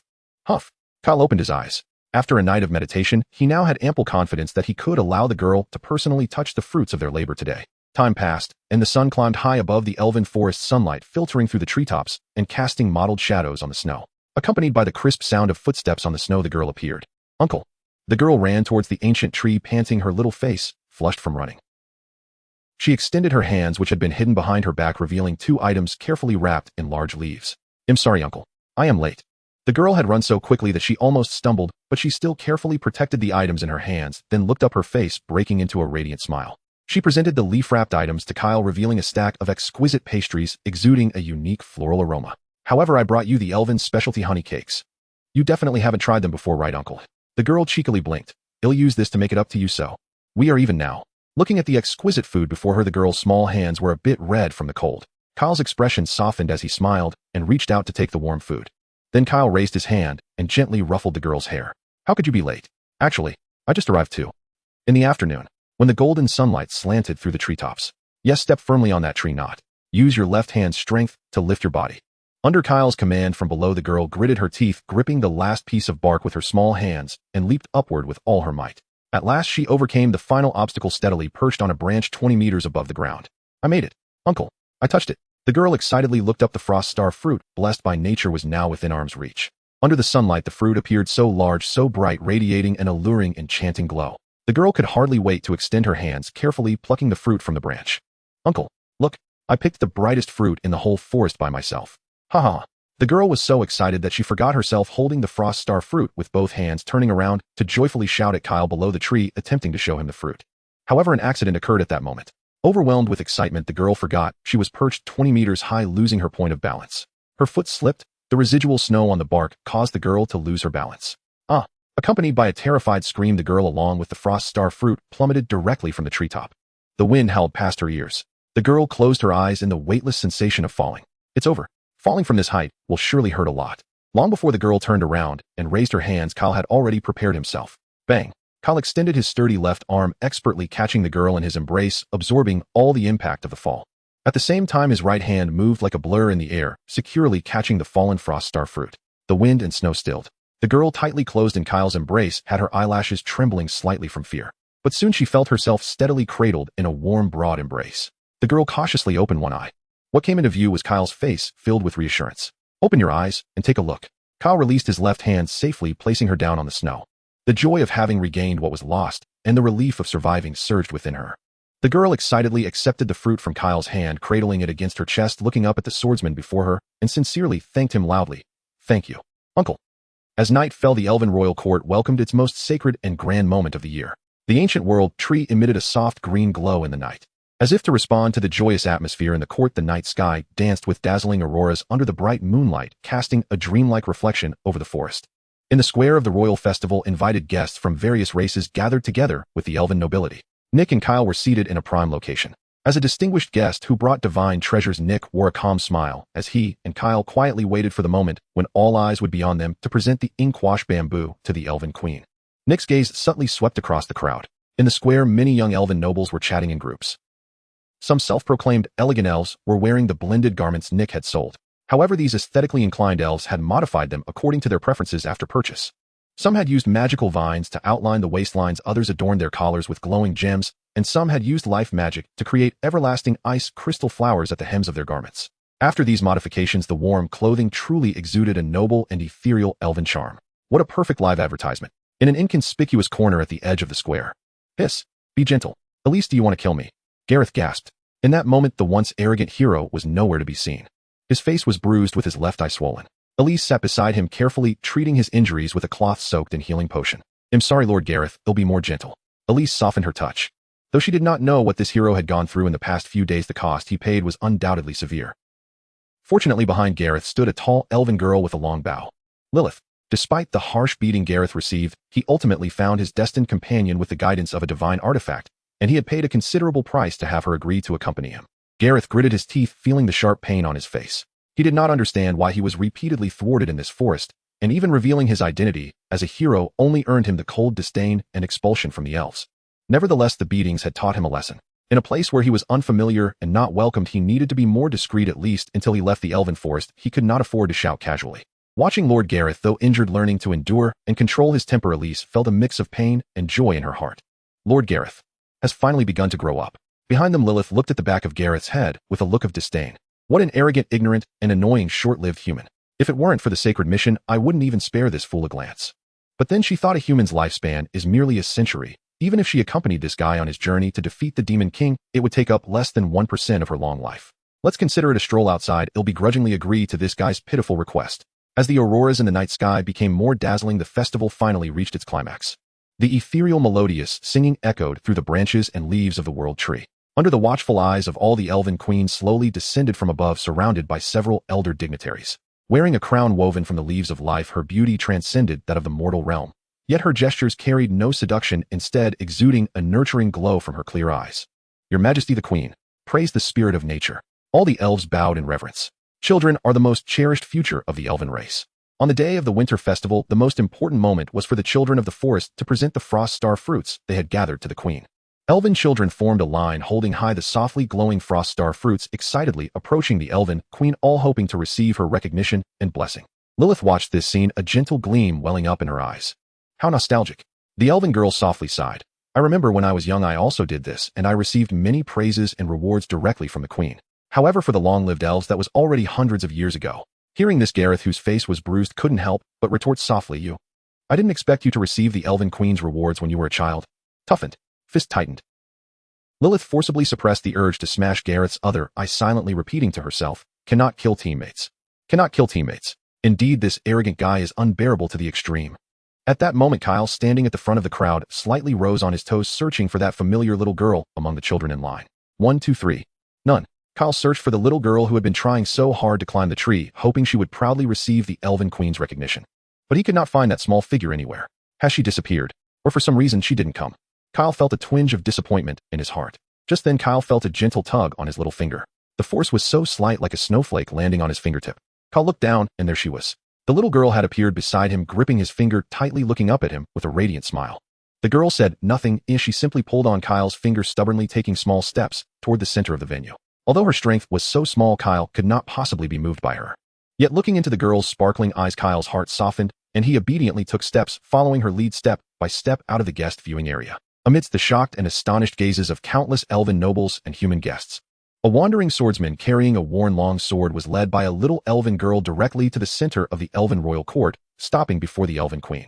The girl turned her head to glance at Kyle beside her, then raised her head to look at the queen. She extended her hand, and this time her hand not only held the largest and brightest frost star fruit, but also tightly grasped Kyle's large hand.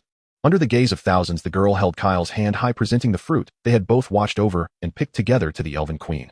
The gaze transcended the long, ancient trees, wind, and snow, and time, pulling back to the Demon King city. At dusk, the dark red sky outside was gradually swallowed by the night. Inside Ashley's office, the fire crackled in the hearth, filling the entire room with warmth and laziness. Ashley curled up in a fur-covered armchair, holding several confidential reports sent back from the elven forest by the Night Shadow Intelligence Network. The young Demon Queen flipped to the first page. On the climax of the winter festival, the elven queen exceptionally bestowed a blessing of nature upon a human swordsman accompanied by a little girl from the elven clan. Upon reading this line, a flicker of interest sparkled in Ashley's eyes. Now that's quite a novelty, she murmured softly. The usually proud elven queen actually blessed a human in front of all her kin during such a sacred festival. It seems that the wandering swordsman encountered an extraordinary adventure in the elven forest. Ashley turned to the second page. The page detailed how a kitsune merchant presented a dress called Ink and Bamboo at the festival. The report claimed that the beauty of the dress utterly captivated the elven queen. The queen gladly accepted the dress and announced that the gates of the elven royal court would be opened to this merchant, granting him trading privileges. This must be the kitsune leader named Nick Wright. Ashley nodded in satisfaction. The wise sage's eye for talent is indeed impeccable. This fox certainly has some skills, actually managing to crack open the treasury of the elven clan. But what's so special about it? The young demon queen lowered her head, burying a part of her face into the soft fur collar draped over her, deeply inhaling the warm air. After all, that priceless treasure that mesmerized the elves was merely pieced together from scraps of this cloak. Just thinking about how the nobles of the elven royal court were going crazy over scraps, while the truly perfect and flawless miracle rested upon her shoulders. A surge of pride and delight bubbled uncontrollably within Ashley. This was tailored specifically for her by Rain. She tightened her grip on the cloak and glanced out the window at the sky. Dusk had already fallen, and it was almost time for dinner. She casually flipped to the third page, which recorded the movements of the hero Gareth. The hero was active on the outskirts of the elven royal court, injured for unknown reasons, but ultimately found a new elven team member. Ashley merely glanced at the title before losing interest. Boring. Rather than checking what jokes the hero and his new team member had caused, she would rather think about what delicious food she could have tonight. Ashley tossed the report onto the corner of the table, propping her chin on her hands, her small legs dangling lightly at the edge of the chair. Mephisto had been assigned a task by Rain and had gone to the territories of various demon lords early this morning to scout for talented demon commoners for the upcoming school. Meanwhile, Cecilia was also personally investigating the intricate web of relationships within the human empire concerning the merchant convoy. In other words, tonight in this tall tower, it will only be Rain and me having dinner together. What would Rain do for a dinner meant for just the two of them? How exciting. To pass the unbearable time before dinner, Ashley took out the beginner's literacy textbook for demons that she had compiled with Rain.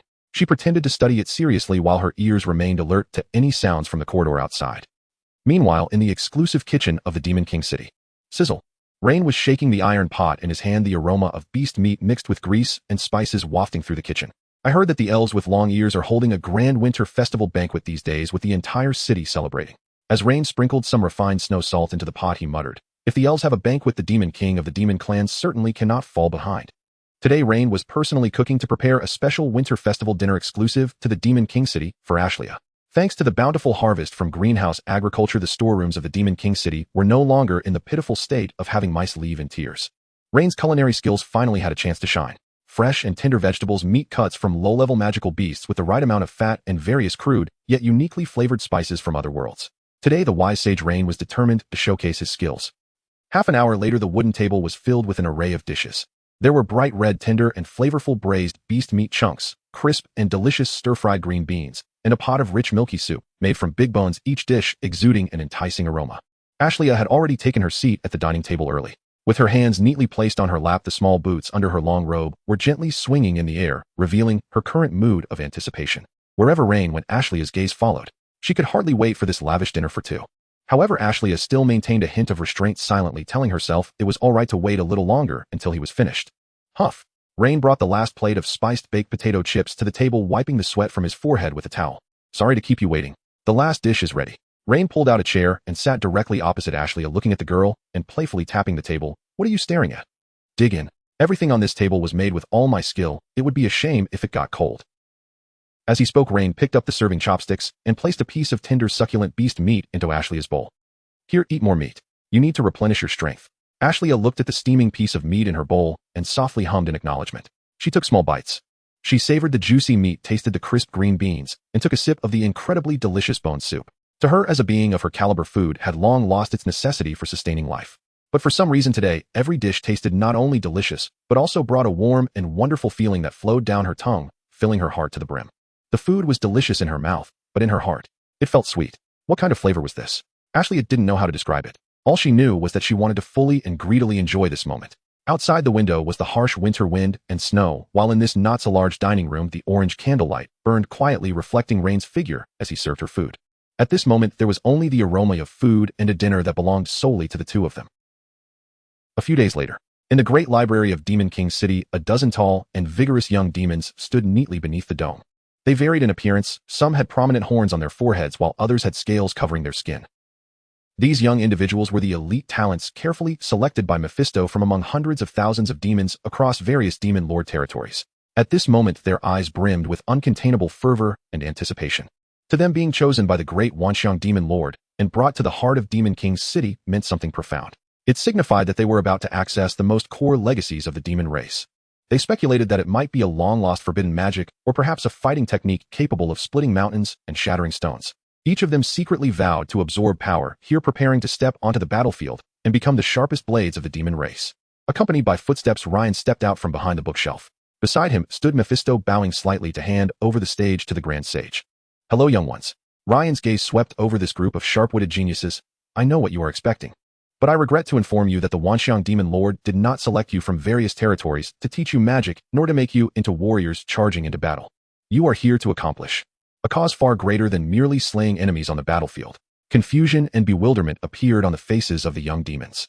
Not teaching magic, not becoming warriors, A young demon with a horn could not help but step forward, clenching his fist, his tone carrying youthful defiance and confusion. Grand Sage. With all due respect, throughout the millennia of the demon race's history, it is the utmost honor to bleed for our demon king and our race as warriors on the battlefield.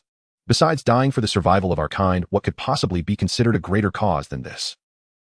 Facing the young demon's question, Ryan slowly paced forward to stand before them. It is easy to rush into death, but it is much harder to survive for a cause and endure the disdain of the world. If you take on this cause, you will never be able to achieve glory on the battlefield. You will gain no military honors, and for a long time to come you will be looked down upon by your kin who fight valiantly in the wild. They will point fingers behind your back, mocking you as a group of cowards who dare not wield a sword, wasting your time hiding in safety. You will lose all traditional honors of the demon race and be subjected to countless strange gazes. But this cause concerns the future of demon civilization. It concerns every child who is about to be born or is already growing up in the demon world. Upon hearing about the children and the future of the demon race, the restless and confused young demons gradually grew serious. As the most outstanding talents of their respective territories, they were not foolish. If even the miracle-making Grand Sage defined this cause with such solemnity, it was certainly no joke. To abandon personal martial peak and endure the scorn and spitting of one's kin solely for the future of the race. If such a great cause truly exists, to dedicate one's life to it would be an immense honor. In the solemn anticipation of the young demons, Ryan lifted a thick stack of paper books from the desk. He distributed these books one by one into the hands of each young demon. The young demons received them with both hands, thinking it would be some obscure and complex diagram of formations, but when they lowered their heads and saw the cover and the content of the first page, they were all stunned. This is the most basic literacy textbook for young children. Ryan stood before them, commencing a speech that would be recorded in the annals of demon history. For the past millennium, the people of the demon race have been ignorant for too long, far too long. Ryan's voice was not loud. Due to the pressures of survival, the ancestors of the demon race revered muscles and magical power. When facing external enemies, they only knew how to wield their claws. When facing hunger, they only knew how to struggle in the wilderness. But can violence provide enough food for the demon race? Can magic change the reality of food scarcity for the demon race? No. What can truly elevate the demon race is knowledge. What I want you to do is to return to your respective territories and establish one school after another. I want you to put aside your proud postures and become teachers. To gradually instill the words and arithmetic you consider the simplest and most tedious into the minds of those demon children of the common folk. Listening to Ryan's speech, the great library was so quiet that one could hear the hurried breaths of the young demons. As they listened, their minds were racing with thoughts. Each of them was a genius in their own territory, possessing extraordinary insight. At that moment, following the Grand Sage's words, images of the children in their territories unconsciously surfaced in their minds. Indeed, just as the Grand Sage said, the children of the demon race mostly grew up in ignorance. By the age of 7 or 8, they would be handed a rusty iron sword and told that only by killing prey could they survive. If they were not strong enough, they would live out a mediocre and humble life, sighing alongside their kin. But were they really mediocre? The young demon with the horn reflected back. In his village there had once been a frail boy who could not even wield a wooden sword. However, he had a particular fondness for collecting stones of various colors and could keenly distinguish the textures and compositions of each ore. But what happened later? That boy was regarded as useless for not being able to participate in hunting, ultimately dying in some cold winter. The scaled young demon remembered that the girl from the neighboring house had a natural affinity for plants. She could always remember the growth characteristics of every wild vegetable. Yet ultimately, due to lack of talent, she was relegated to the drudgery of mending leather armor. These children talented in non-combat fields were all buried and lost. Looking back at the long history, how many talented children have been buried in ignorance? How many seedlings that should have become engineers, agricultural scientists, or logistics coordinators were treated as worthless cannon fodder, fed into the meat grinder of holy wars? They did not know. They did not dare to think deeply. For every moment of the past was soaked in regret and sorrow. The past has been buried by the floods of time, but the future of the demon race cannot continue like this.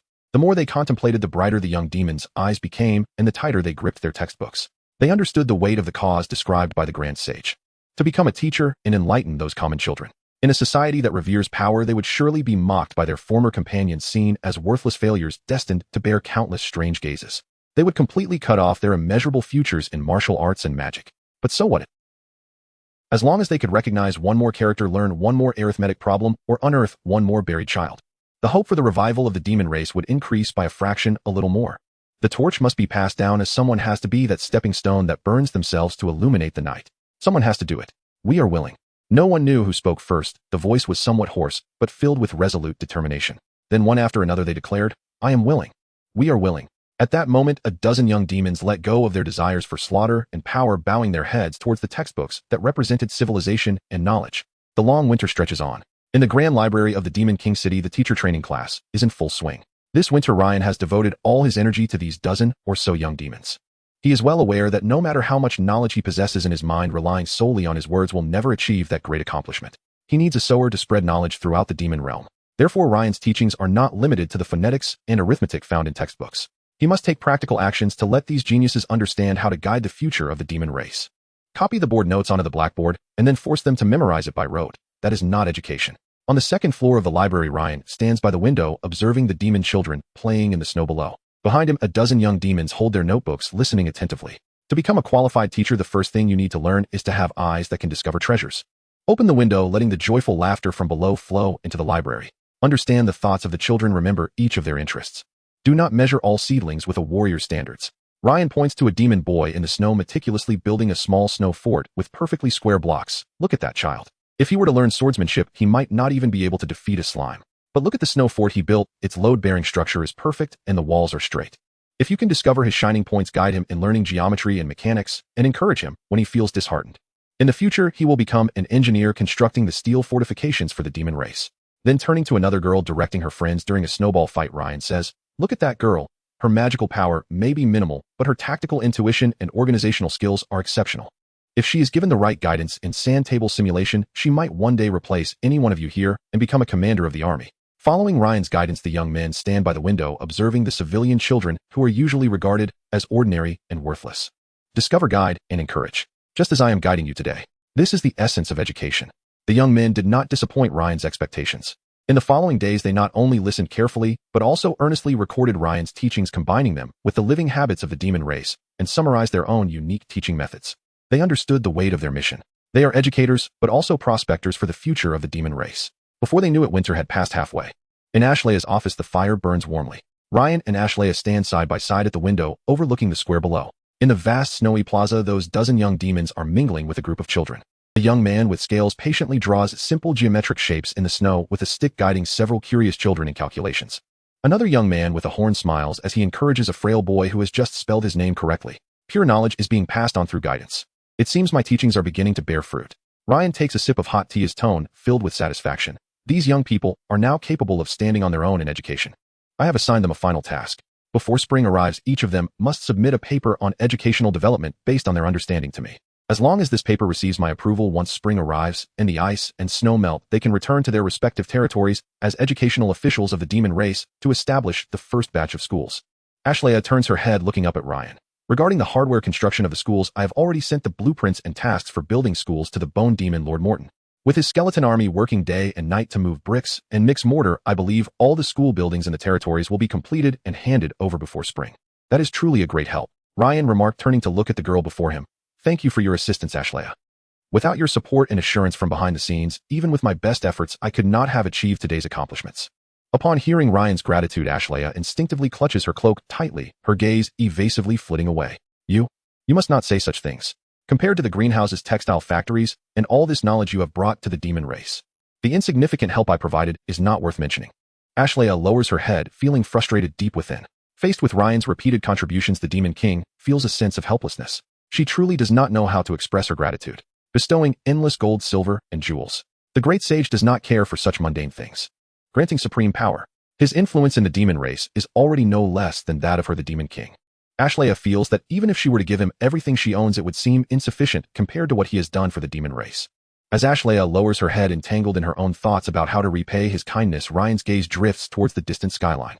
Calculating the time, it has been quite a while since the merchant caravan left the Demon King city. Speaking of which, Ryan suddenly speaks up. Has there been any news from the caravan after all these days? Ryan's question brings Ashlea, who was lost in her thoughts, back to reality. Ashlea seems to remember something important, frustratedly slapping her forehead before hurriedly running to the mountain of administrative documents, beginning to search. Found it. Moments later, Ashlea pulls out a letter marked with the secret wax seal of the Night Shadow Intelligence Network. She jogs back to Ryan and hands the letter over with both hands. I am very sorry, great sage.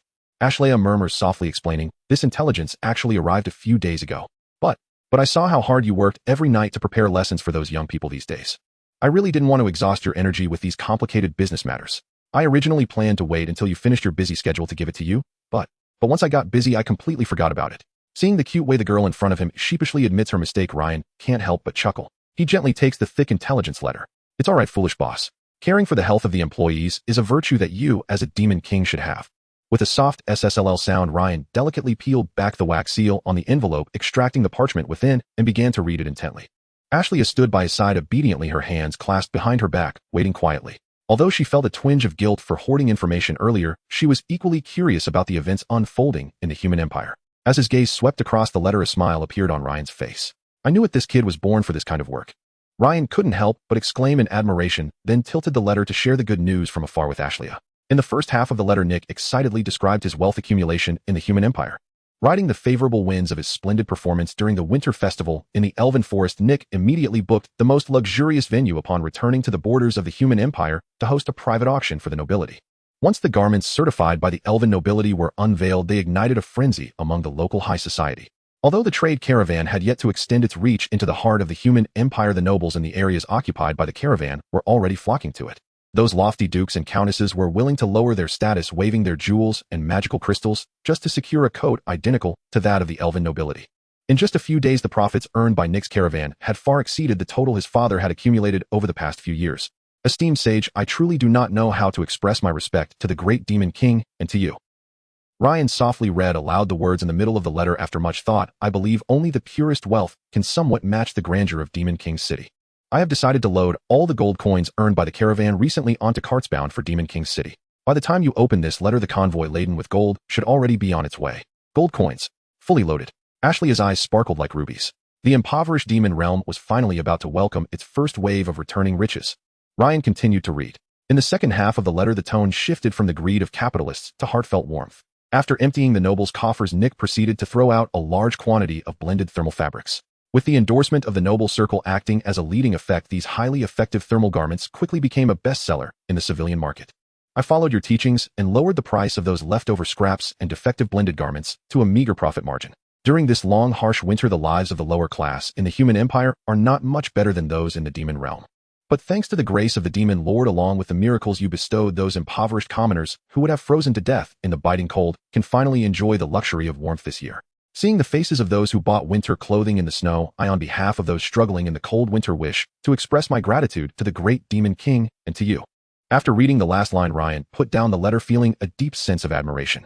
Not only had they made money, but they had also earned the hearts of the common people. Although the commoners did not realize this was a blessing from the demon race, Ryan believed that this kindness would be repaid someday in the future. Suddenly, Ryan noticed something seemed to be stuck at the bottom of the envelope. He reached in and tilted it, letting a photograph infused with a lingering magic slip out. It was a magical photograph. In the picture, Nick, dressed in a formal suit, was smiling brightly. Beside him stood a petite, seemingly shy fox girl. The girl wore a thick, blended coat, her fluffy fox ears drooping helplessly, and a bushy tail behind her. She tightly grasped Nick's clothing, relying on her tall brother beside her. If Ryan guessed correctly, this should be Nick's younger sister. What a lovely little girl. Ryan raised the photo, carefully examining it in the sunlight streaming through the window. By the way, you just said this letter actually arrived a few days ago, right? Yes. Ashley nodded. Ryan calculated in his mind, smiling as he said, then considering the timing, the batch of gold coins Nick mentioned in the letter should also be nearing Demon King's city, right? Ashley seriously extended her small hand, counting her fingers one by one. 1 day, 2 days, 3 days. After finishing, Ashley looked up and replied at the speed of the pack animals, it should be. Soon, right?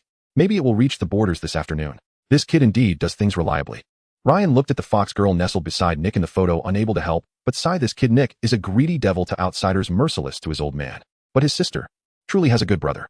Indeed. Ashley, gazing at the warm sibling portrait in the photo, echoed her agreement to bear the sin of patricide for his sister. He is indeed a person of deep feelings and loyalty. The sunlight filtered through the magical coating of the photo, illuminating the scene even more clearly. Ryan stared at the photo for a while, then suddenly frowned.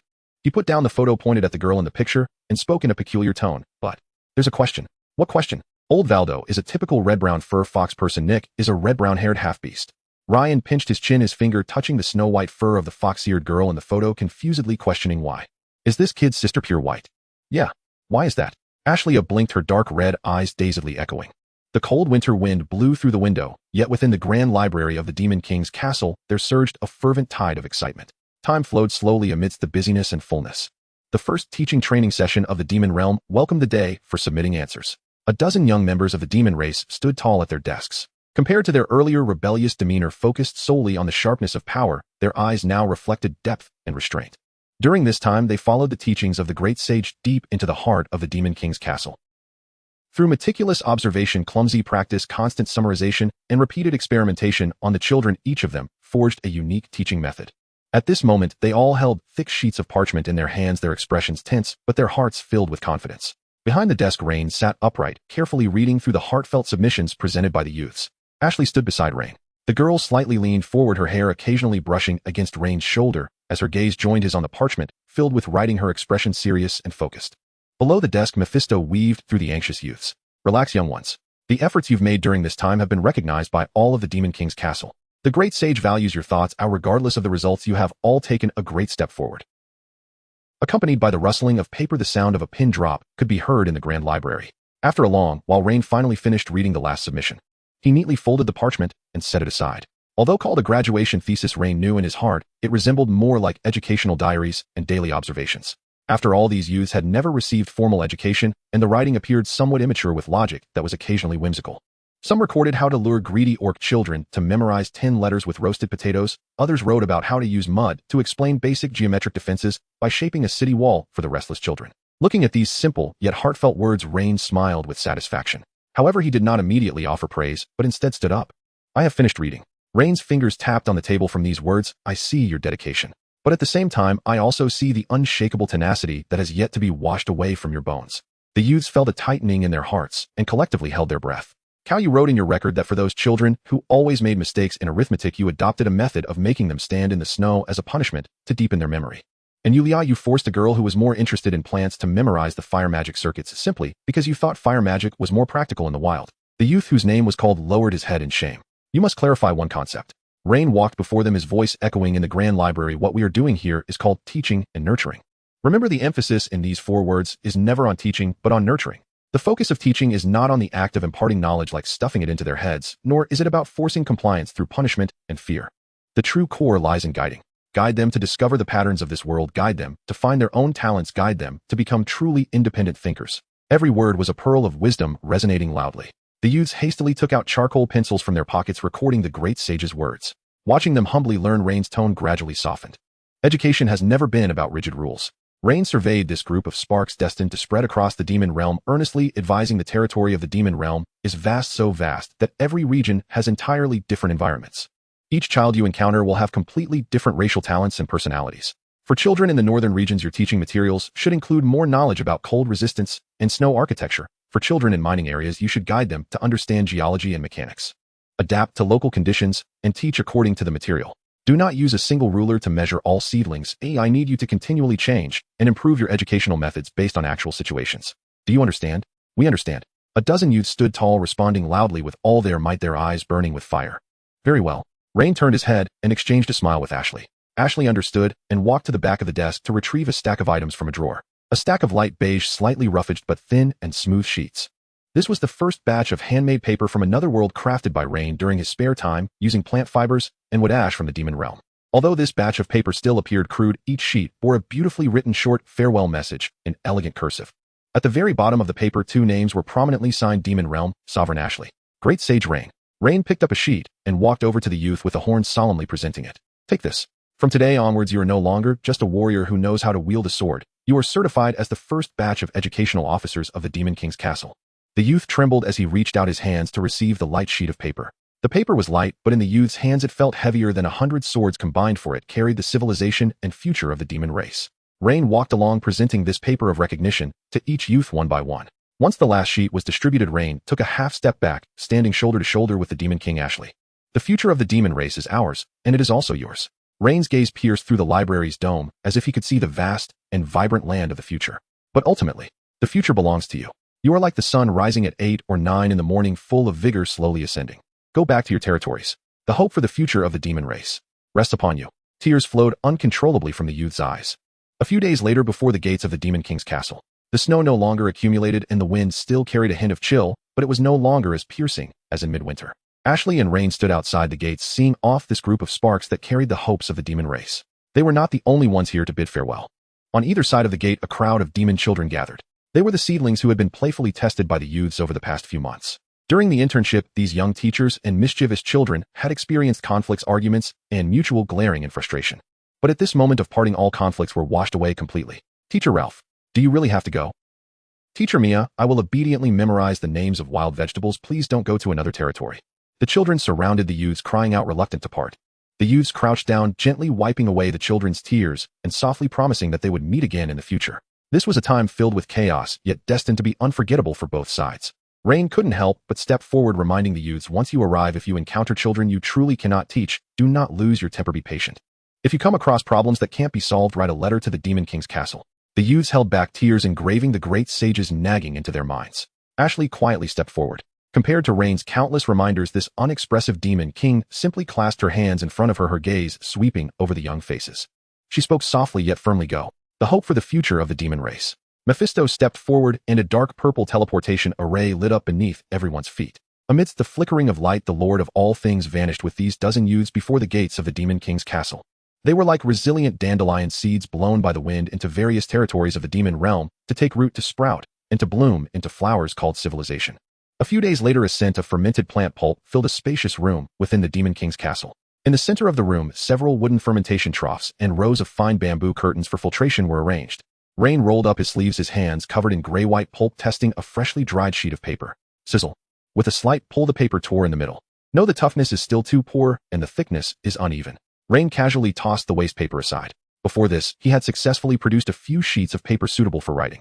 However, the meticulous production speed was too slow. While it could suffice for issuing graduation certificates to a dozen people, it was merely a drop in the bucket for meeting the future printing demands of the entire demon realm. To achieve mass production of paper, every link, from the ratio of pulp and the uniformity of stirring to the assembly line for pressing and drying, needed to be explored. Sage was my mana output not stable enough when I used water magic to filter earlier. Ashley, standing across from the fermentation trough, also rolled up her sleeves with some pulp smeared on her little face. "It's not your fault. The fiber ratio is just not right yet." Rain reached out, gently wiping the pulp from Ashley's cheek with his sleeve. "Thank you for staying here with me for so long." Ashley felt the touch on her cheek and gently shook her head. "As long as I can help, it's not hard at all." Just as the two were preparing to try again. Knock, knock. The door was gently knocked and then pushed open. "It seems I came at an inopportune time, interrupting your great creations." Mephistopheles walked in, smiling as he looked at the room filled with pulp and the slightly disheveled appearance of the two. Behind Mephistopheles, a familiar figure followed. Kyle, what brings you here?" Rain washed his hands in a basin of water beside him. Mephistopheles bowed slightly and explained, "Your Majesty, the great sage. I completed the delivery task for the youth education officer and happened to encounter the merchant caravan led by Mr. Kyle on the way back to the border of the Demon King's castle, so I invited him to enter the city early." Kyle stepped forward, nodding to Rain and Ashley. "Great sage, Your Majesty." Kyle still bore some traces of hardship, but his spirit was much improved compared to before. Leader Nick needed to stay in the human empire to handle the market dumping of blended fabrics and to connect with the nobility, so he couldn't get away. "So I am in charge of leading the team this time, ensuring the safe transport of the profits from the first batch of trade back to the Demon King's castle. At this point, the folks outside are currently transporting gold coins to the treasury in the square. The quantity is quite large, it may take some time to move them." Transporting gold coins. The girl's eyes sparkled with excitement. If not for maintaining her regal demeanor in front of her subordinates, she might have dashed out to roll in the pile of gold coins. At that moment, Mephistopheles' brow twitched as if sensing something. "Your Majesty, sage. Please excuse me for a moment." Before the words left his mouth, Mephistopheles hurriedly vanished from sight.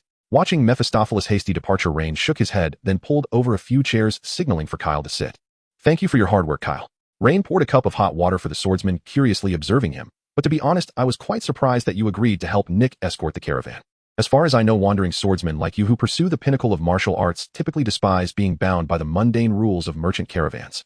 Traveling south and north with a merchant caravan, wouldn't that hinder your swordsmanship training?" Facing Rain's inquiry, Kyle held the hot water, a look of relief appearing on his face. "If it were my former self, I would naturally think so." Kyle looked at the reflection of himself in the cup, his voice calm. "I once believed that only through incessantly swinging my sword and continuously challenging strong foes could I forge the sharpest sword intent. But such a sword is too cold and too easily broken. However, now through your guidance, sage, I have come to understand many things. Joining the merchant caravan does not mean delaying my swordsmanship practice. On the contrary, traveling with the caravan leads me to encounter greedy nobles, struggling commoners, betrayal, and kindness on this journey of commerce. The myriad of human experiences, joys, and sorrows are all found on this road. And these are precisely the nourishment essential for reshaping and refining the heart of the sword." After hearing this, admiration shone in Rain's eyes as he nodded with a smile. Not shunning the mundane and experiencing the vastness of life in the secular world. This can also be seen as refining the heart in the secular world. Refining the heart in the secular world. Great sage, your summary is truly insightful.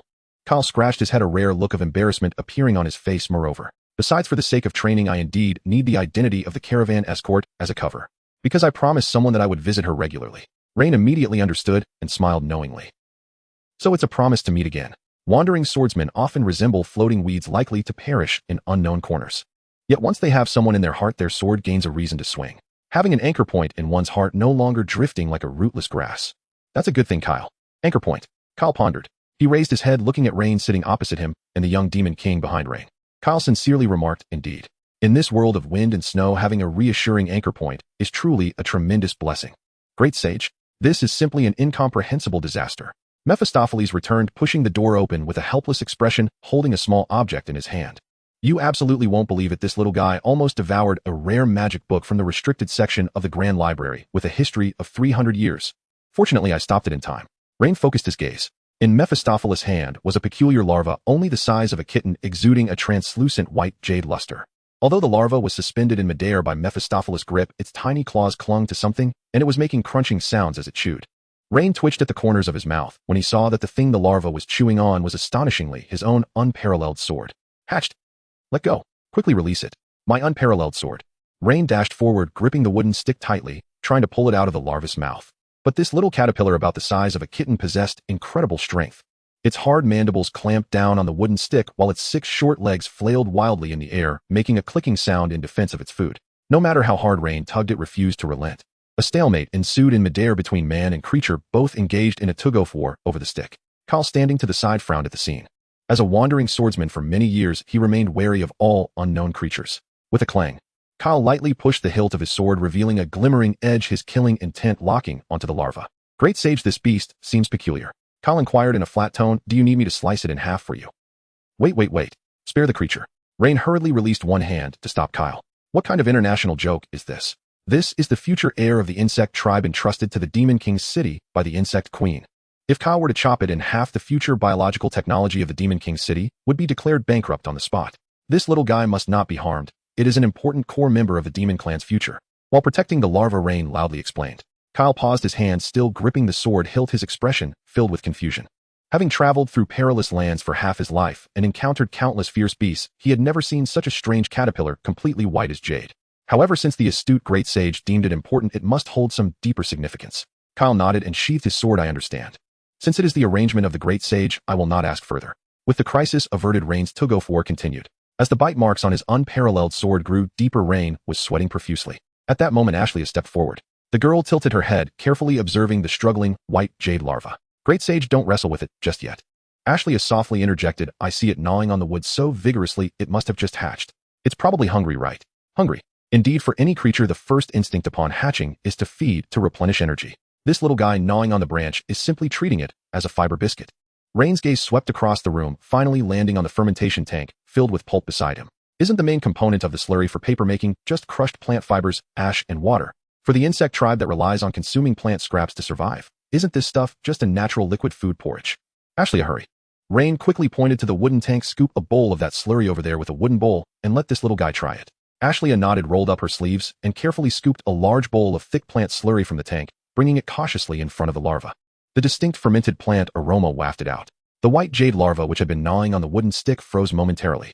The next second, with a plop, the long-suffering, unparalleled sword was ruthlessly discarded, falling to the ground.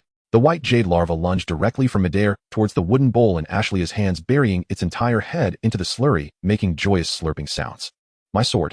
Rain picked up the branch on the ground, now filled with bite marks, and nearly severed, feeling a sense of despair. The man's joy had fallen so fleetingly. Meanwhile, the scene on the other side appeared particularly warm. Ashley gently placed the wooden bowl on the table and cradled the larva in her arms with tender movements. Seemingly sensing the girl's affinity, the larva appeared docile. It quietly nestled in Ashley's soft embrace, focused solely on devouring its meal.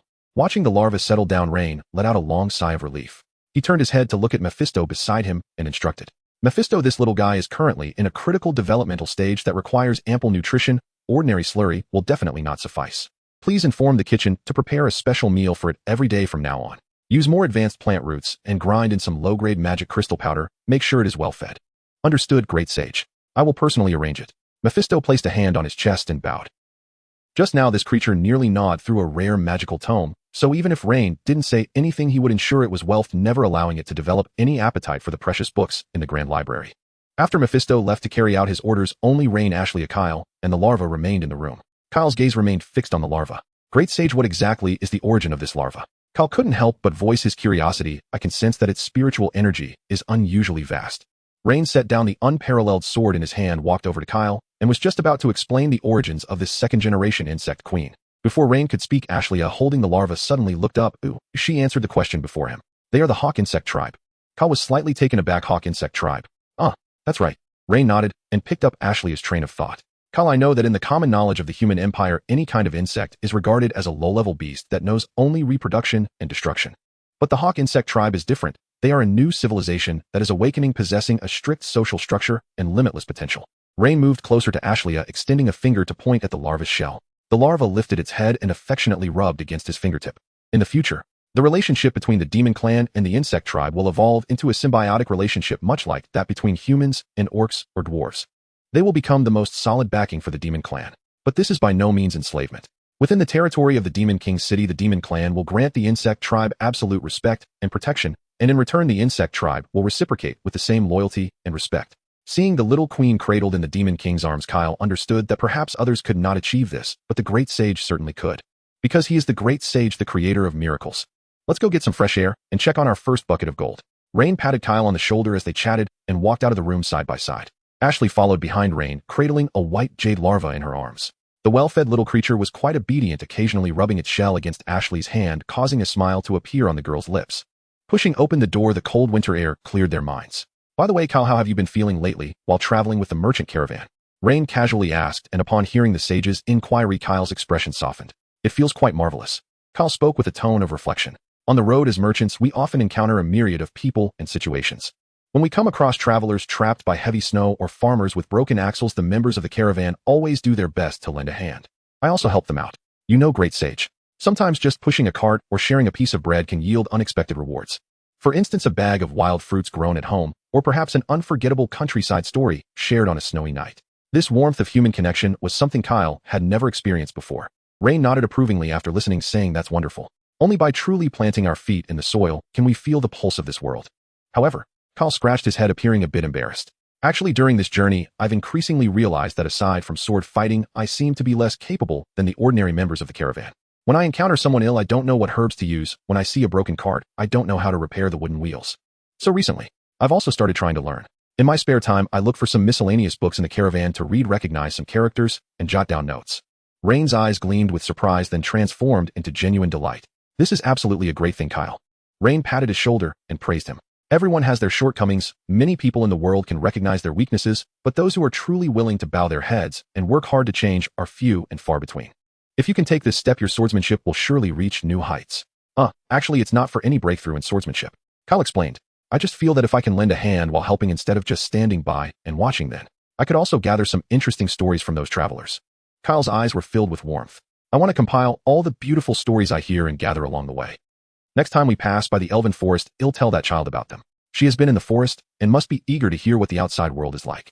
After a brief moment of astonishment, Rain couldn't help but burst into hearty laughter. Ha ha ha. A swordsman studying hard to tell bedtime stories to a little girl. Rain pointed at Kyle jokingly.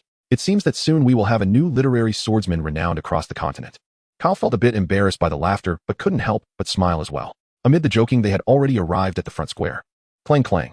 Several heavily loaded beast carts stopped in the center of the square, and a dozen porters were working hard in the cold wind, bare-chested. Lift. A few strong orcs shouted, straining to lower wooden boxes from the carts. Those boxes were indeed too heavy, filled to the brim with gold coins. Even the strongest laborers had to take a few steps while carrying the boxes before pausing to catch their breath. Rain, Kyle, and Ashley stepped forward, arriving in front of a box that had just been unloaded and hadn't yet been taken into the treasury. Let's open it and see our harvest, Rain said. Kyle nodded, stepped forward, and picked the lock, flinging open the lid. Whoosh! Even on a gloomy winter day, a box full of gleaming human empire gold coins still radiated a mesmerizing luster. Wow! Ashley, following behind, widened her eyes. After being poor for over a decade, Ashley stepped forward, extending her small hand to pick up a coin from the mountain of gold. Ashley brought the coin close to her eyes for a look, then to verify its authenticity, she bit down on it with her little sharp teeth. Upon confirming the tooth mark left behind, a blissful, silly smile blossomed on Ashley's face. It's real gold. All real gold. The white jade larva, which had been obediently nestled in Ashley's arms, seemed to notice her movements. The little empress extended her tiny claw, imitating Ashley, and picked up a coin from the box, bringing it to her mouth. Crunch. The coin was bitten off at a corner by the larva. The larva chewed it loudly in its mouth, then disdainfully spat it out, seeming to find it unpalatable. Hey, you can't eat that. That's not for eating. Ashley quickly dug the remaining coin from the larva's mouth, her face filled with regret. That's money, you little spendthrift worm. Seeing Ashley's adorable protective behavior over her treasure, Rain laughed uncontrollably. He turned to Kyle beside him with a calculating look. Kyle, how about this? When your caravan returns this time, take some gold with you. When you pass by the elven forest, use this gold to buy some local specialties. By the way, you can also visit that child with a valid excuse. Hearing this arrangement, Kyle's eyes brightened. Before he could express his gratitude, Rain seemed to remember something. All right, I have a bit of paper. Though it isn't strong enough to make books, it's perfect for writing. Take a stack with you and bind it into a notebook. Just right for you to record all those stories you collect along the way. With the money approved, travel leave granted, and even the notebook prepared for recording stories. Facing the detailed care of the great sage, warmth surged in Kyle's heart. Thank you, great sage. No need to be polite. This is the reward the caravan deserves. Rain smiled as he helped him up, then turned to face the caravan workers who were sweating in the square. Rain clapped his hands and announced in a loud voice to everyone present. Brothers, everyone stop for a moment, don't lift anymore. The caravan has returned from afar, and you all have worked hard. Seal these boxes for now and hand them over to the guards for safekeeping. Rain waved his hand. Now I invite all the members of the caravan to join us at the grand dining hall of our Demon King city. The food today is plentiful. Eat your fill. We won't go home until we're drunk. Oh. Praise the great sage. Praise the Demon King. Amidst the deafening cheers of the workers and porters, the square of Demon King City was filled with vitality and hope. 5, 8 horses. Drink. You lost, hurry up and drink. The members of the caravan and the commoners of the demon tribe were embroiled in a fierce brawl with boisterous laughter and the clanging of wooden cups echoing throughout. A few old soldiers, their faces flushed from drinking, stood shoulder to shoulder at the long table, belting out off-key wilderness ballads with their hoarse voices. This was one of the rare moments in their lives where they could let down their guard and indulge in meat and drink while treading on the knife's edge of danger. Knowing how hard-won this peace was, every person sitting here cherished this moment with heartfelt gratitude. In a corner of the festive hall beside a relatively quiet wooden table, Rain and Kyle held warm ale in their hands, quietly observing the laughing crowd not far away. Beside them, a white jade larva scurried around on the wooden table, its 6 short legs pushing off desperately as it clumsily leaped in the air. Mephistopheles stood at the edge of the table, pinching a dried beast meat strip between 2 fingers, lifting it just out of reach every time the larva was about to bite. Thud! The larva fell to the wooden table in frustration after missing its target, trembling with anger, and then undeterred gathered its strength to leap again. Mephistopheles stopped bullying it. It's tried to jump several times now, Ashley said, resting her chin on her hands, her eyes fixed on the larva with a tinge of sympathy.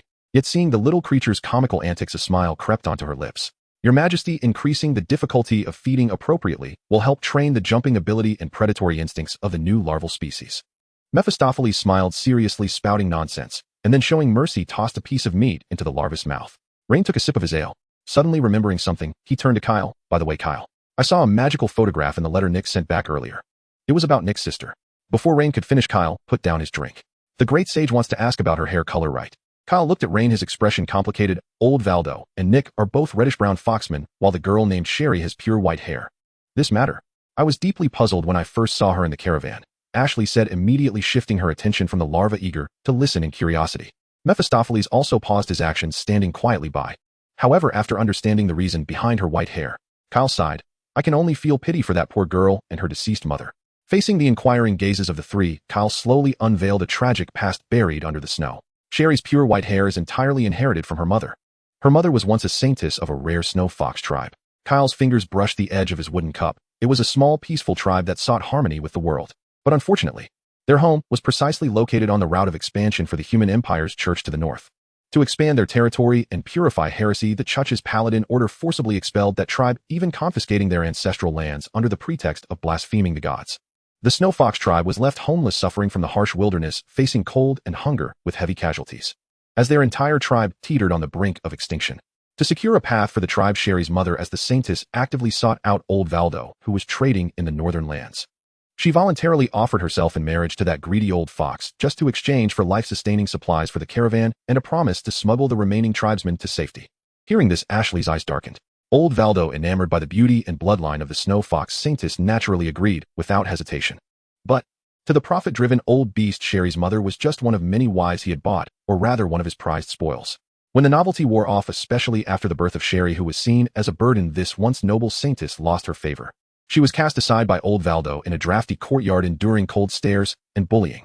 Ultimately, on a cold winter night, she passed away in solitude and melancholy. But it is said that when she drew her last breath, she was still holding her young daughter Sherry, wearing a serene smile on her face. She once told Nick that she had no regrets, because she exchanged her entire life for a lifeline for her people. Fortunately, old Valdo's cold-heartedness did not pass on to Nick. The illegitimate son who witnessed Sherry's mother die when he was young vowed to protect Sherry after seizing control of the caravan, promising to find and shelter those Snow Fox kin who had been displaced back then. After the story was told, silence ensued. I see. Ashley expressed her sympathy. What a pitiful girl. Fortunately, there is still Nick in this world willing to fight against fate for her. Indeed. Kyle clenched his fist. If the church hadn't forcibly seized land under the banner of the divine, Sherry's mother wouldn't have met such an end, nor would she have passed away in loneliness and despair. Rain looked at the emotionally stirred Kyle and reached out to pat his shoulder. Kyle, the past has become history. That is the tear of an era. Rain comforted him. Rather than getting tangled in the tragedies of the past, it is better to look forward. At least now Nick controls the caravan and Sherry is about to embrace a new life. Great sage, you misunderstand. Kyle relaxed his fist and turned to Rain. I am not simply lamenting for a deceased saintess. What I lament is the people on this continent who are suffering the same pain as her at this very moment. The holy war has already begun. The insatiable church will never miss this opportune moment for profit and expansion. They will use the excuse of exterminating the demon king and preparing military supplies to extend their claws into every corner they can reach. Those marginalized demi-human tribes, those defenseless commoners in small nations. How many will be displaced like the Snow Fox tribe? How many women like Sherry's mother will be forced to sell themselves for a morsel of food? I do not know. In the torrent of the advancing era, this sword in my hand is truly too light, too light. Kyle lifted the ale on the table and drank it all in one go. The spicy liquid flowed down his throat into his stomach, and the swordsman closed his eyes. I truly wish this damned world could achieve true peace. Master, when will I become a qualified swordsman? When you can lift light things with ease and heavy things with grace, when you can pick up a sword and let it go, at that time you will have become a qualified swordsman. The wheels crunched over the snow, producing a creaking sound. Kyle had set off carrying the blended clothing and coarse paper given by Rain, embarking on his journey with the caravan. Along the way, the caravan was not only a convoy transporting wealth, but also a lifeline for the suffering. They encountered farmers cut off from food by heavy snow and beggars frozen by the roadside. The caravan's crew would always pause to offer a bowl of hot soup or hand over a slightly flawed but warm coat. In those moments, Kyle would quietly sit by the campfire, meticulously recording something on the rough paper with a charcoal pencil. He listened to the hunters lamenting their frostbitten toes and the mothers wailing as they were forced to sell their children due to inability to pay the church's tithe. Kyle listened and recorded. He originally intended to collect interesting stories to tell to the little girl in the elven forest. However, as the pages thickened, they became filled with the tragedies of the era. Perhaps in the near future, a book chronicling the suffering of the lower echelons of society would quietly emerge from Kyle's clumsy pen amidst the blizzards on the trade routes. In the Demon King's castle atop the tall tower, Rain often stood quietly by the window, gazing past the ethereal smoke of the castle toward the distant, desolate horizon. The cold wind beat against the window pane. With the operation of the textile factory and the harvest from the greenhouses, the lives of the demon commoners were indeed improving little by little, and smiles were becoming more frequent on their faces. Yet Rain knew that beyond the demon realm lay a world still rife with horrors. Countless beings like Sherry's mother and the disabled still suffered in the depths of despair. Every night, as silence enveloped the world, a sense of anxiety surged within Rain. He wished for things to progress more swiftly. He longed to erect towering steel furnaces on the demon realm's soil by tomorrow, and to lay down magical trains that would span the continent, crushing the hypocritical divinity with a torrent of steel. But that was not feasible, for haste would result in failure. Without sufficient educational outreach and a solid industrial foundation, forcing progress would only lead to the collapse of the machine already in motion. Yet if he were to proceed step by step, Rain wanted things to slow down, but that too was not an option. With each tick of time's gears, there were always people suffering and dying beneath the relentless tide of the era. Every day of waiting added countless irretrievable tragedies to the world. Just as Rain stood by the window in contemplation, a warm cloak silently draped over his shoulders.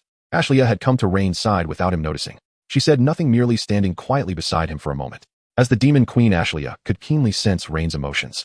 She had sensed that Rain had been feeling down lately, his gaze always burdened.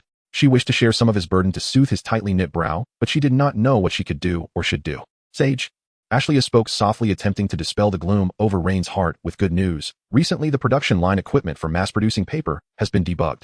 The pulp formula you improved has proven very successful. We can start production immediately with just manpower and equipment. The schoolhouses being built by the Bone Demon Lord Morton are nearing completion. Once spring arrives, not only will the youth education officials have places to put their skills to use, but the children of the demon race will also soon have their own paper textbooks to read. Hearing the news, Rain's worries began to ease slightly. Well done. Rain turned to look at Ashlia. However, the paper produced cannot be reserved solely for the demon children. We should plan to have the paper cut and bound, including them in the next batch of trade items for the Nick caravan. In the human empire, knowledge is often monopolized by the expensive parchment rolls held by the nobility. And in the elven court, they have long suffered from a lack of suitable materials for recording nature. Once our lightweight and inexpensive paper is introduced, it will undoubtedly allow us to reap great profits among them. Hearing Rain's words, Ashlia felt relieved inwardly. The sage still thought about how to make money. It seemed his state was not so dire after all. I understand. I will have Mephisto arrange it. Ashlia nodded, then recalled something, and continued. By the way, the training of the little empress has also been scheduled. Recently, it has been Mephisto who has been teaching her in the Grand Library. The little one is quite intelligent and has a strong capacity for learning. Ashlia lifted her head, looking into Rain's eyes, but the child cannot remain without a name forever. I know what you're thinking, Ashlia. Rain interrupted her. That little one is indeed remarkable. However, naming her is something neither of us is qualified to do. She is not only our family, but also the future of the entire hawk insect clan. We are allies, not master and servant. Considering the time when spring arrives and the snow melts, the queen of the hive should send a group of insects to the demon king's castle. When that time comes, let the matter of naming be left to the queen of the insect clan. This is a matter of respect for the newborn civilization. Hearing Rain's explanation, Ashlia was slightly taken aback. I see. Ashlia stood side by side with Rain, her gaze following his toward the vast expanse outside the window. Ashlia did not know what vast world resided in Rain's mind, nor did she understand what troubled him. But she knew that even the great sage could tire and needed help. If she could not comprehend his thoughts, then when he is weary, let him lean back with peace of mind. The young demon queen silently resolved in her heart. Perhaps all she needed to do was to stand behind Rain as she was now. As long as he turned around, she would always be there. Was that not enough? In the demon king's castle in the Grand Library, a larva is sitting upright on the desk. On the other side of the desk sits Mephisto, known for his elegance and composure, but now his brow is furrowed, holding a soiled sheepskin handkerchief. This handkerchief was delivered by the giant-bellied demon Lord Baru a couple of days ago, filled with Baru's compiled basics of the insect race's phonetics and vocabulary comparison chart. Mephisto's learning ability is beyond doubt. He has a photographic memory, which is merely a basic skill for him. But the problem is, old Baru's handwriting is truly too sloppy. The handwriting on the handkerchief is crooked and smeared with grease from eating barbecue, making some syllables look like fly tracks left by a creature that dipped its feet in ink.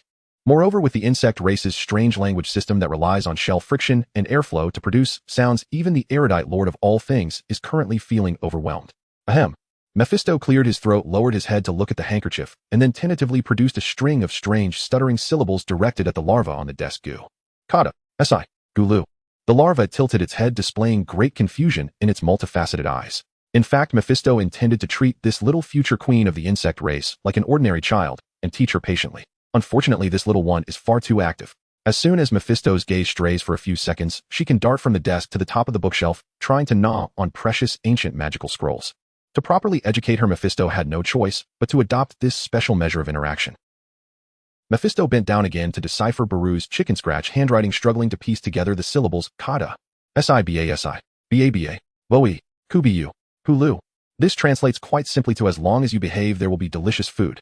Hearing about delicious food, the larva's eyes lit up. She straightened up on the wooden table, quickly waving her front limbs in the air, making a series of rapid, crisp sounds in response. Ka-ka-ka, gee-gee-goo-goo, see kata, the larva chirped excitedly. It's too fast, the syllables are too complex. The tattered handkerchief from old Baru simply does not contain such advanced vocabulary combinations. Mephisto blinked in confusion, responding only with silence. Seeing the temporary caretaker unresponsive, the larva grew anxious. She dashed around the desk, her 6 short legs moving, quickly spinning like a little white top in place. She also emitted urgent chirping sounds, even bumping her head against the teacup on the table out of frustration.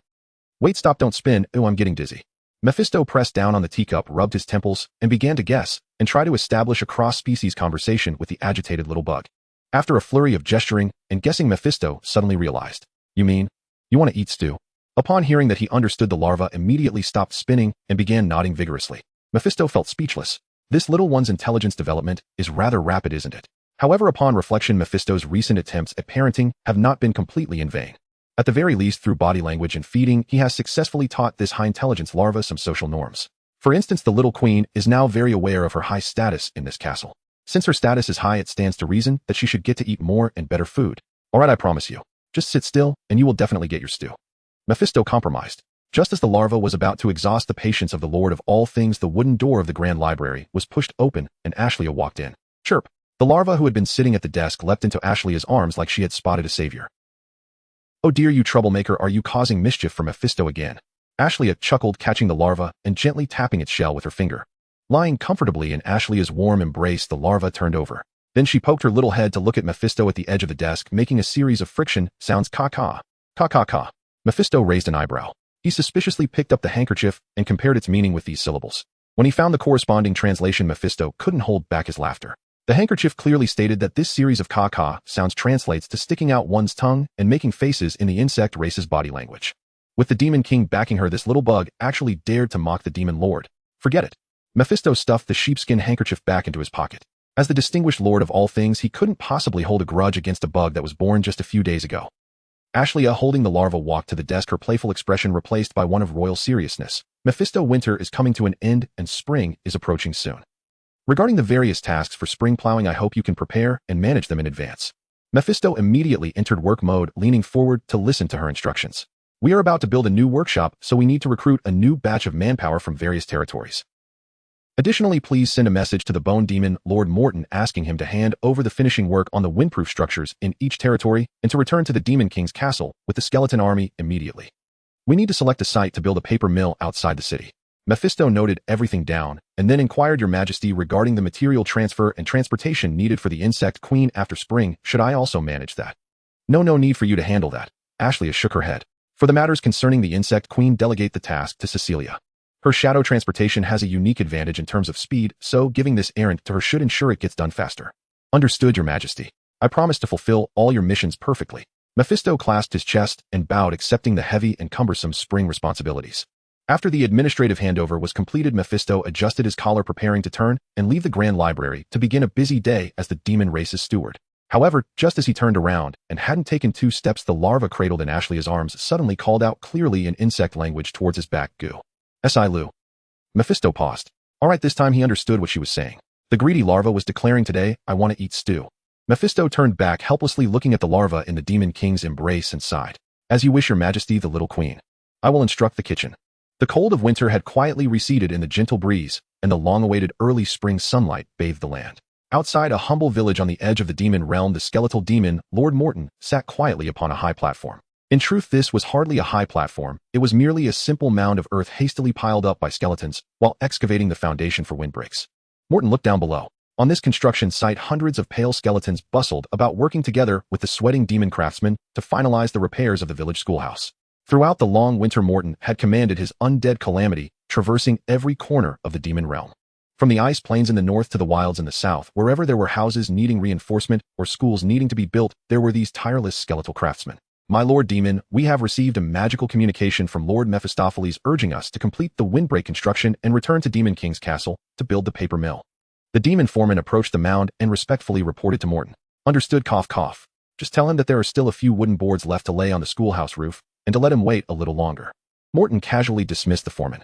In fact, the roof had already been completed. Morton delayed only because he wanted to linger here a while longer.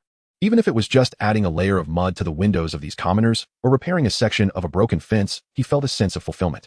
As the breeze blew, Morton's robe gently swayed in the wind. It was a robe tailored from high-quality blended fabric. This was a reward bestowed upon him by Ashlia to commend his hard work during the winter. Frankly, for a skeleton that lacked flesh and could not feel the cold, no amount of warmth from a robe made any difference. However, wearing this garment that represented honor made him stand out amidst the sea of pale skeletons, making him appear more like a being that existed. Morton extended his bony hand, gently smoothing the wrinkles of his robe, while the fire of his soul flickered quietly in his hollow eye sockets. His gaze scanned the bustling skeletons below. Soon Morton spotted some discordant scenes. Behind a low wall at the edge of the construction site, 3 skeletal soldiers were not transporting stones.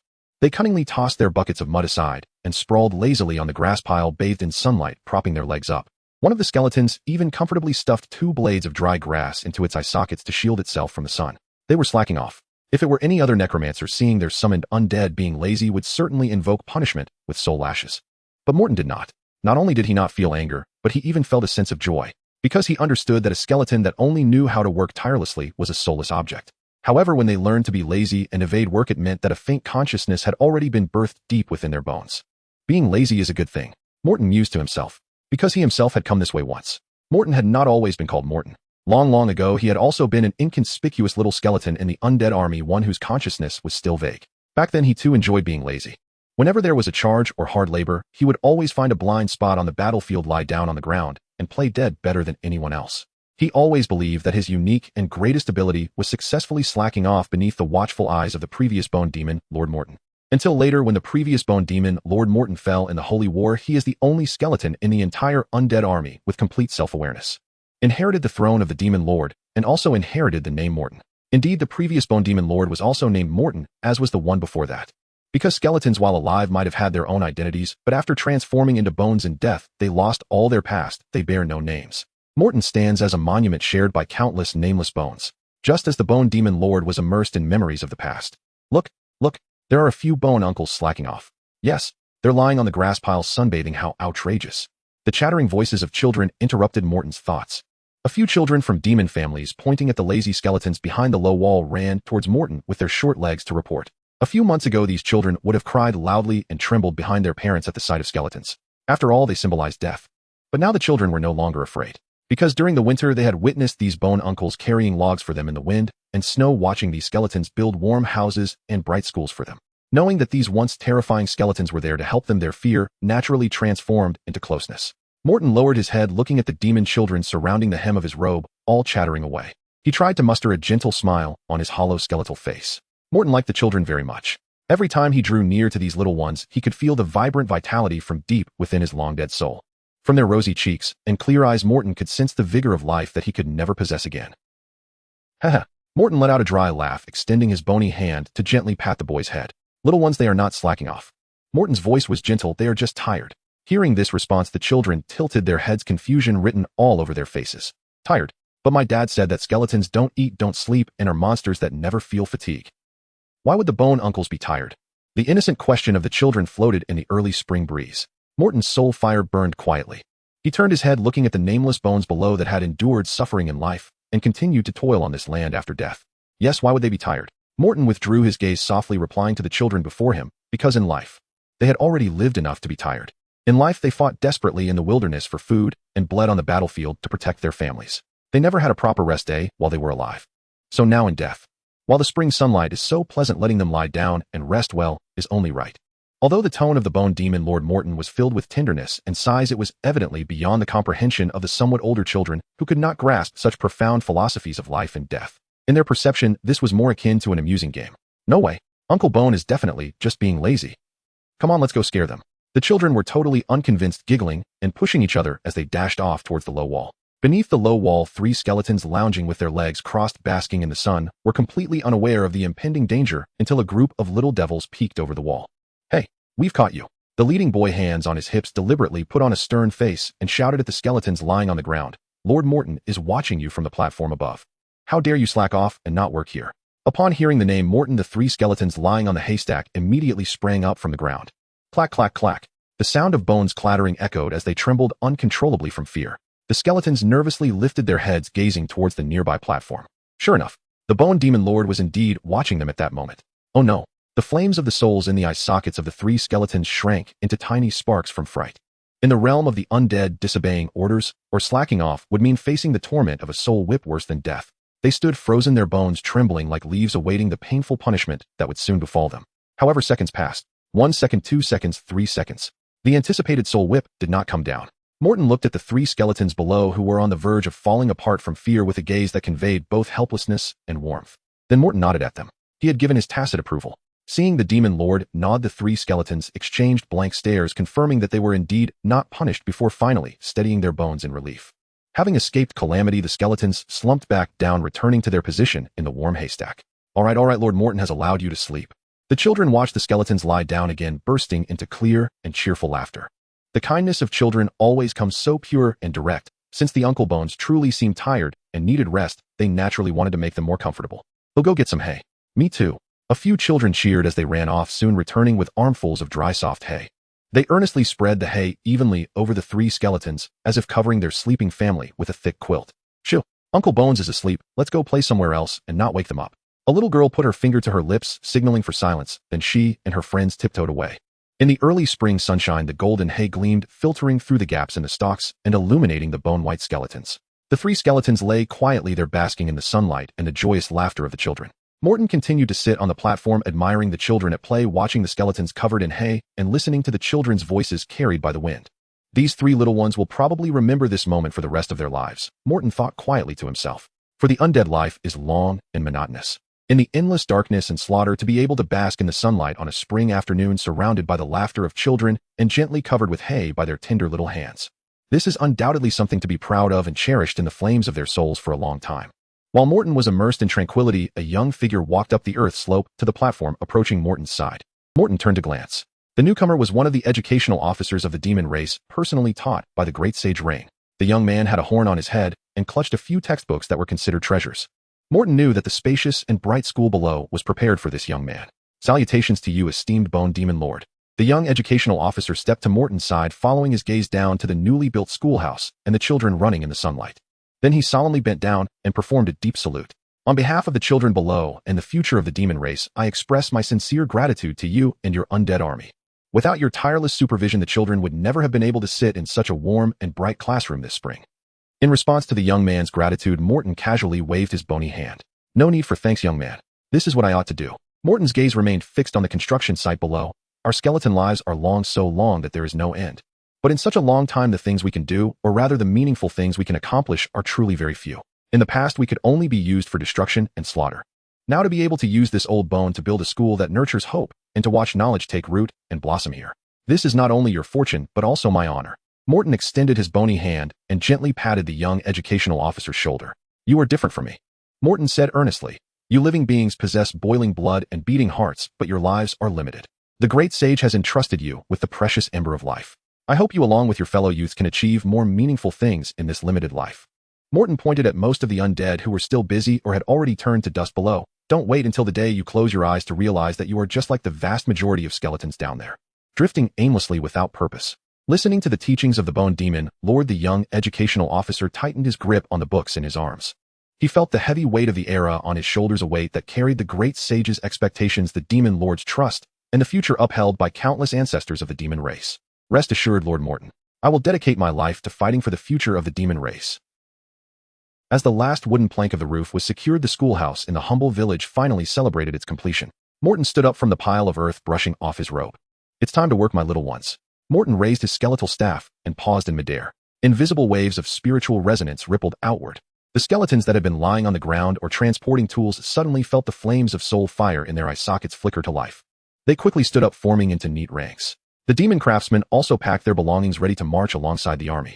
Their task was complete, and now the Grand Sage and His Majesty the Demon King awaited them in Demon King City for even grander endeavors. The vast army of the undead began to move like a wave of white tides surging across the desolate wilderness in early spring. Morton, at the forefront of the ranks, sensed the movement of the entire army through the connection of soul marks. His footsteps momentarily halted. In his perception, there was a skeleton at the back of the line that seemed to have fallen behind. Its sole coordinate lingered at the edge of the village, struggling to keep pace with the army. Should I urge it to regroup? Morton pondered before shaking his head. Forget it. Let it be. A little delay won't matter. Morton withdrew his perception and continued to lead the army forward far beyond his line of sight. The lagging skeleton stood dazedly at the dirt road at the village entrance. It looked no different from the countless other skeletons in the ranks, its grayish-white bones marked with age-old scratches, and a faint flicker of flame burned in its eye sockets. The reason it halted was because a small figure stood before it. A little demon girl. The girl, panting from her run, looked up at the towering skeleton, her eyes devoid of fear. Uncle Bone, are you leaving now? The girl's voice was soft and carried a sense of reluctance. The skeleton had no vocal organs. It could only tilt its head, and the flames of soul fire in its eye sockets flickered twice, seemingly in response. Thank you, Uncle Bone. Thank you for building us such a beautiful and warm school. The little girl revealed her hands, which had been hidden behind her back. In her palm lay a delicate blue wildflower that had just bloomed from the melting snow of early spring. Its petals were tender, bursting with the vitality of spring. Grandpa Village Chief said that the language of this blue flower is warmth. The little girl stood on her tiptoes, trying hard to offer the blue flower to the skeleton, her eyes filled with innocence. While you were building the house in winter, I could always hear you working in the wind and snow. When the wind blew, your bones would creak from the cold. It must have been very cold, right? I give you this flower. I hope Uncle Bone can always feel warmth from now on. The skeleton froze in place as if something was struck deeply by the innocent words. Slowly it extended its bony hand, carefully taking the blue flower from the girl's palm. Seeing the skeleton accept the gift, the little girl broke into a happy smile. Goodbye, Uncle Bone. You must come back to play again. The little girl waved her hand and joyfully ran back to the village. The skeleton stood alone, looking down at the fragile blue flower in its hand. It wanted to catch up with the skeleton army ahead, but where should this flower go? The skeleton searched around itself. It had no skin, no flesh, and no pockets like a human to hold things. If it was tucked between its ribs, the wind would blow it away, and it would be trampled into the mud. If it was held in its hand, it would surely be crushed while working. Where should this hard-earned warmth be placed? Suddenly, this ordinary skeleton made a gesture that a necromancer could not comprehend. It slowly raised its hand and gently placed the flower into its hollow left eye socket. The tender blue petals nestled quietly beside the flickering green flame of the soul. The soul fire had no warmth and thus would not burn the flower, but the dancing light illuminated the blue petals as if it truly allowed the cold shell to feel warmth transcending life and death. The skeleton lowered its hand and took steps toward the direction of the army. It caught up with the ranks, reintegrating into the mighty ocean of bones. From a distance, it looked just like the thousands of skeletons around it, an ordinary soldier of the undead under Morton's command. But was it really the same as the other skeletons? Perhaps at the moment the blue flower representing warmth fell into its eye socket, it had become forever and completely different from them. On the way back to Demon King City, the undead army passed through a desolate ancient battlefield. Here broken weapons and weathered bones were scattered everywhere. Morton issued the order for the entire army to rest in place. He detached himself from the ranks and walked alone to a solitary grave. Surrounding the grave were heaps of bones hinting at some ancient and grand burial ceremony. Normally those buried here would undoubtedly be a significant figure in the history of the demon race. Strangely, however, a stone tablet stood before the grave completely blank with no name inscribed upon it. Why was there no name? Morton paused before the nameless tablet, his gaze fixed on the yellow earth of the grave. For the one lying within was the previous dry bone demon lord. When he inherited that throne and took on the name Morton, the predecessor resting in that grave naturally lost his name. In the laws of the undead, a name represents the mark of existence. Losing a name is equivalent to being completely erased from history, turning into true nothingness. What a cruel inheritance this was. Morton stood silently before the grave. He slowly reached into the pocket of his robe. He pulled out a handful of grass seeds he had requested from the villagers when leaving. Morton opened his bony hand, allowing the gentle breeze of early spring to scatter the seeds, which fell gracefully onto the nameless grave's yellow earth. The Grand Sage said that soon the demon realm will be filled with crops and blooming flowers everywhere. Morton murmured to the nameless tablet, "I hope these grass seeds can sprout and take root on this grave when spring arrives." In the tradition of the human empire, grass growing on a grave symbolizes filial piety's failure and the decline of a family. But in Morton's world with these skeletons, it was the complete opposite. The undead are the embodiment of death. If vibrant green plants could grow on a tomb shrouded in death, it would signify that the deceased had fully integrated into the earth and that this land had finally revived. If it has no name, then so be it. Morton leaned on his staff, looking at the grass seeds falling into the soil, his tone imbued with a sense of relief. There is no need for it to be feared by the living or to have a cold epitaph. When next spring comes, being covered and buried by these green wild grasses and vines will become the best resting place for us dead. The wind blew across the ancient battlefield, carrying away the whispers of the undead. Unlike the withered bone demon, Lord Morton's basking in the spring light, the border of the human empire, brings not rebirth, but the scent of blood. Cecilia lies in the shadows of the village ruins. She has long since received the heavy task assigned by Mephisto. However, as the top intelligence chief of the demon realm, Cecilia has always had her own rhythm. The insect race is staying underground, being half a day late won't cause them to run away. Cecilia twirled her purple hair, her gaze penetrating through the wooden wall, observing the figures engaged in battle in the muddy snow. In comparison, watching the growth of the brave hero is far more interesting. In the demon world, early spring signifies revival, for every demon village is guarded by a demon lord, and at the very least there are powerful demon warriors patrolling. But at the border of the human empire, early spring often brings brutal slaughter. The beasts that have endured a whole winter of hunger in the deep mountains will fall into a frenzied foraging state as the ice and snow melt. Faced with starving beasts, the abandoned commoners of the empire have no choice but to hide in cellars and pray to the gods. And this winter, in place of the gods responding to their prayers, it is the brave hero squad. Roar! The reed-eared hungry demon wolf howled, its claws striking the makeshift wooden spikes. The wooden spikes shattered, and the human militia hiding behind fell into the mud, despairingly closing their eyes. Get away, beast! A blood-stained and muddy broadsword pierced the demon wolf's neck from the side. The beast's blood splattered, drenching the face of the one wielding the sword. Gareth brutally withdrew his long sword, kicking the demon wolf's corpse aside, gasping heavily. At this moment, Gareth bore no resemblance to the noble young master he once was. His once proud enchanted armor had become riddled with dents during the continuous brutal battles of winter, with gaps stuffed with unremovable blood and mud. His golden hair was matted with sweat and snow, and his face bore several scratch marks. Lord Gareth. Two more beasts are charging from the left flank. Behind him, the similarly grimy young sorceress Iris waved her staff, loudly warning him. Damn, is it never ending? Gareth gritted his teeth. He turned his head and shouted angrily at the trembling militia behind him. What are you all standing there for? According to what I taught you before, brace your spears against the gaps. Don't let them break our formation. Hearing the hero's command, the commoners gritted their teeth and raised their spears, blocking the gap in the dirt wall at the village entrance. Whoosh, whoosh, whoosh. 3 green arrows shot accurately from the village tower, piercing the eyes of 2 beasts attempting to leap over. It was support from the elven archer Lilith. Minutes later, with the last beast falling, the brutal village defense battle finally came to an end. In recent days, the attacking beasts have grown ever more ferocious, but this also signifies that their frenzied counterattack to survive the spring famine is nearing its end. Leaning against the crumbling stone wall, Gareth slid down to sit in the muddy snow. A blood-soaked old man approached tremblingly, handing over a hard dark loaf wrapped in coarse cloth. Brave, brave hero. Thank you for saving the village. This is one of the few rations left in the village.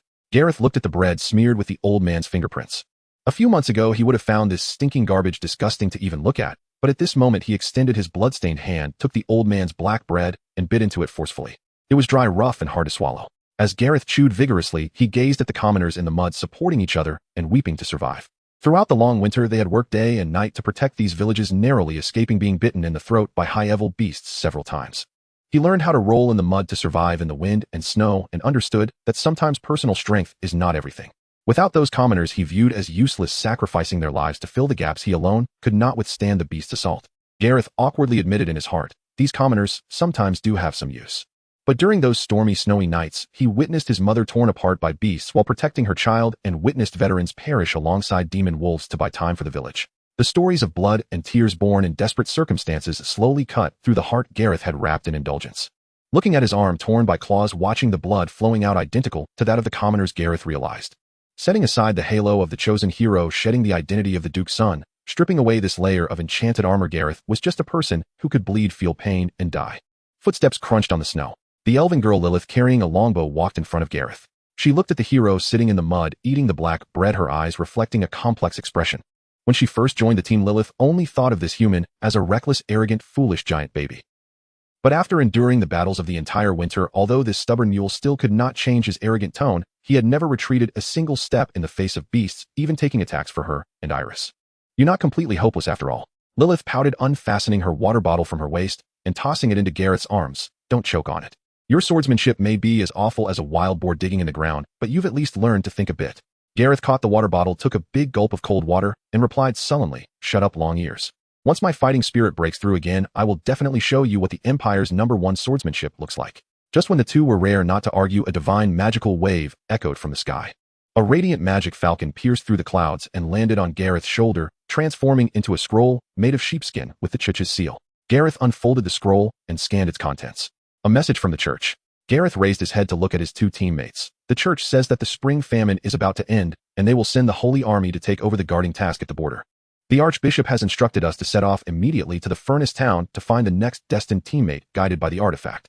The Holy Army of the Church. Upon hearing this, Lilith's face revealed mockery. During the harshest winter, when beasts were rampant, they didn't even see the shadow of the Holy Army. Now that the spring famine is almost over and the border is safe, they come to take over the guard. What a great way to steal credit. Gareth was no fool. He could hear the contempt in Lilith's words. In the past, he would have drawn his sword to uphold the sanctity of the church, but now he simply opened his mouth, looking at the devastated village around him, and ultimately chose silence. He knew that Lilith spoke the truth. In any case, Gareth braced himself against his knees and stood up from the muddy water. Our task here is already complete. It is indeed time to look for the next teammate. Furnace Town. That's the dwarves' territory, right? Gareth wiped the mud off his face, his eyes turning resolute. Let's pack up, we leave tomorrow. In the shadows of the ruins, Cecilia witnessed all of this. The dwarves' furnace town. It seems the brave hero's next stop is also a formidable challenge. Cecilia noted the information in her mind. Now that the information is in hand, I should get back to work. After all, if the Demon King gets anxious waiting, there will be consequences. Bidding farewell to the bloodshed of the human empire's borders and the mud of early spring, Cecilia penetrated the heavy rock walls and once again entered the underground lair of the hawk insect tribe. As soon as she landed, Cecilia sensed the changes in the underground labyrinth. Compared to her first visit, the insect nest now evidently radiated new vitality. The glowworms lining the passage emitted a brighter light than before. The worker ants bustling along the path carrying supplies had shiny hard shells and moved with swift, powerful motions. The most intuitive change was the blend of aromas wafting through the air, a mix of plant fermentation and fungal growth. Clearly, the aid from the Demon King's castle had allowed this giant race, long in a state of semi-hunger, to finally catch its breath. Under the guidance of the lead insect, Cecilia easily made her way to the queen's chamber. Welcome to your arrival. In the center of the chamber, the insect queen lowered her body, the friction of her shell producing a low, joyful sound. Please convey the deep gratitude of the hawk insect tribe to the great Demon King and the wise sage. The food you sent is truly the most generous gift on this earth. The operation of the insect nest is now better than ever before. Listening to the queen's gratitude, Cecilia gracefully bowed. You are too kind, your majesty. The sage once said that there is no one-sided donation in this world, only mutually beneficial and equivalent exchanges. Cecilia smiled and said, compared to the precious silk provided by the insect tribe, these crops are indeed the reward that we, the demon race, ought to pay. On this visit, besides inspecting, I also come to notify you. The demon race's greenhouse is about to welcome the first wave of spring harvest. Before long, old Baru will personally lead a team to deliver the new batch of high-calorie food underground. Not only that, but I also have an unexpected good news to report to you. The golden insect egg you entrusted to us has hatched. The little empress is very healthy and displays astonishing intelligence and, well, a hearty appetite. Hatched so soon. Upon hearing this news, the queen's body trembled involuntarily. According to the insect tribe's norms, that royal egg needed at least half a year to incubate before hatching. Thank you. Demon race, you have truly fulfilled your promise. The queen's voice became increasingly gentle. However, I also have something to consult with you today. Cecilia pulled out a paper notebook and charcoal pencil from her waist. Although the little empress has been born, both the sage and the demon king are troubled about her name. The great sage said that the little empress is the continuation of the hawk insect tribe's future, and we as allies have no right to name her unilaterally. Therefore, the demon king specially sent me to hope that you, as her mother, can personally bestow a name belonging to the insect tribe upon her. Not treating us as beasts, but as true allies. The insect queen silently mulled over this respect in her heart. After a long while, the queen rubbed her shell, producing ancient obscure syllables. Then she explained in human language, in the ancient genetic memories of the insect tribe, there is a syllable that represents the first ray of light piercing through the surface from the endless darkness of the earth, breaking out of its cocoon. Please convey to the demon king that she shall be called Nova. She is the rebirth of the insect tribe and the dawn star in the great era to come. Nova, the dawn star. Truly a name full of hope. Cecilia nodded and noted it down in her notebook with a charcoal pencil. Besides the name, the insect queen continued, although Nova has inherited intelligence, her young body still cannot control the immense spiritual power, nor does she understand how to arrange the instincts of the insect tribe. I plan to select an elite guard insect swarm to go to the demon king's castle to serve as Nova's mentor and bodyguard, teaching her how to use her abilities. How fortuitous. Cecilia closed her notebook and smiled. This just happens to be what the sage asked me to request from you. The Lord of all things has been nearly driven to mental exhaustion by Her Highness Nova these past few days. He urgently needs a few professional insect caretakers to take over. Upon reaching a consensus, the insect queen emitted a special mental wave. Shortly after, a dozen unusually large insects appeared at the entrance of the chamber, marching in unison. These dozen insects quietly crouched their breaths, revealing a chilling calmness and order. At the forefront, a purple armored insect, noticeably larger in its head than the others, slowly approached Cecilia. Then, to Cecilia's astonishment, this insect vibrated its shell and actually spoke human words. Salutations to you, Dark Lord. I am the leader of the guard squad, and you may call me Spikes. What the hell? Cecilia took a half step back, pointing at the insect. You can actually talk. In the entire insect nest, due to physical structure and intellectual limitations, there should only be the insect queen who can speak human language. Amidst Cecilia's shock, Spikes tilted its head and explained, Please do not panic, my lord. Her Majesty the Queen has bestowed upon me a special brain domain evolution. However, your previous guess is not incorrect. Among the millions of individuals in the hawk insect tribe, those with brains are indeed very few. And individuals like me who have specialized vocal structures and can speak and engage in complex logical thinking are even rarer among the rare. Because for us insects, thinking is an extremely energy-consuming task. The operation of the brain requires burning a terrifying amount of energy. If millions of worker ants were to possess the ability to think, the amount of food consumed by the entire insect tribe daily would be astronomical. Therefore, for the sake of our race, Her Majesty the Queen had to cut off the thinking abilities of the vast majority of lower individuals, turning them into instinctual machines that require only a small amount of energy to work. After hearing this explanation, Cecilia felt her scalp tingle. High intelligence equals high energy consumption. But this also meant that as long as the demon race's agricultural energy continuously provided them with massive amounts of food, this race could keep hatching individuals with high intelligence. How terrifying a war race the great sage had found as allies for the demon race. I understand now. Cecilia suppressed her inner shock, watching the elite guard insects before her as the shadows beneath her feet began to boil. Everyone gather around. Cecilia spread her shadows, enveloping these dozen insects in darkness. Hold tight, my insect mentors. We are setting out now to return to the Demon King's castle to meet your new queen, Her Highness Nova. In the Demon King's castle, the Grand Library, a tempting piece of roasted beast meat lay on the desk. Mephistopheles sat on a wooden chair, fatigue evident on his face. No, Your Highness. As the future queen, your two front claws should cross at a graceful 45-degree angle before eating, rather than directly pouncing on the food with your mouth. Mephistopheles wiggled the roasted meat in the air, trying to guide the larva on the table. In Mephistopheles' view, regardless of whether they were human, demon, or insect, since she was recognized as a core member of the Demon King's castle by the sage and the Demon King himself. As a wise being, etiquette was an essential dignity. To this end, the erudite Lord of all things had meticulously crafted a set of elegant posture and eating norms for insect larvae, by reviewing numerous biological texts for the little queen. However, ideals were abundant while reality was stark. For the exuberantly energetic little insect, how could she possibly calm down to learn those tedious rituals? Crack, crack. Nova stared longingly at the roasted meat, her short legs anxiously ringing on the table. She attempted to learn to cross her front claws, but accidentally rolled over on the table legs up. Forget it. Frustrated, the little queen flipped over and lunged forward, trying to snatch the roasted meat from Mephistopheles' hand. Sigh. It seems today's etiquette lesson will end in failure again. Mephistopheles raised his wrist slightly, avoiding Nova's pounce. While the two engaged in a battle of wits at the desk, the grand library door creaked open. It seems I arrived just in time. Your role as the Demon Clan steward is facing quite a challenge in dealing with the child.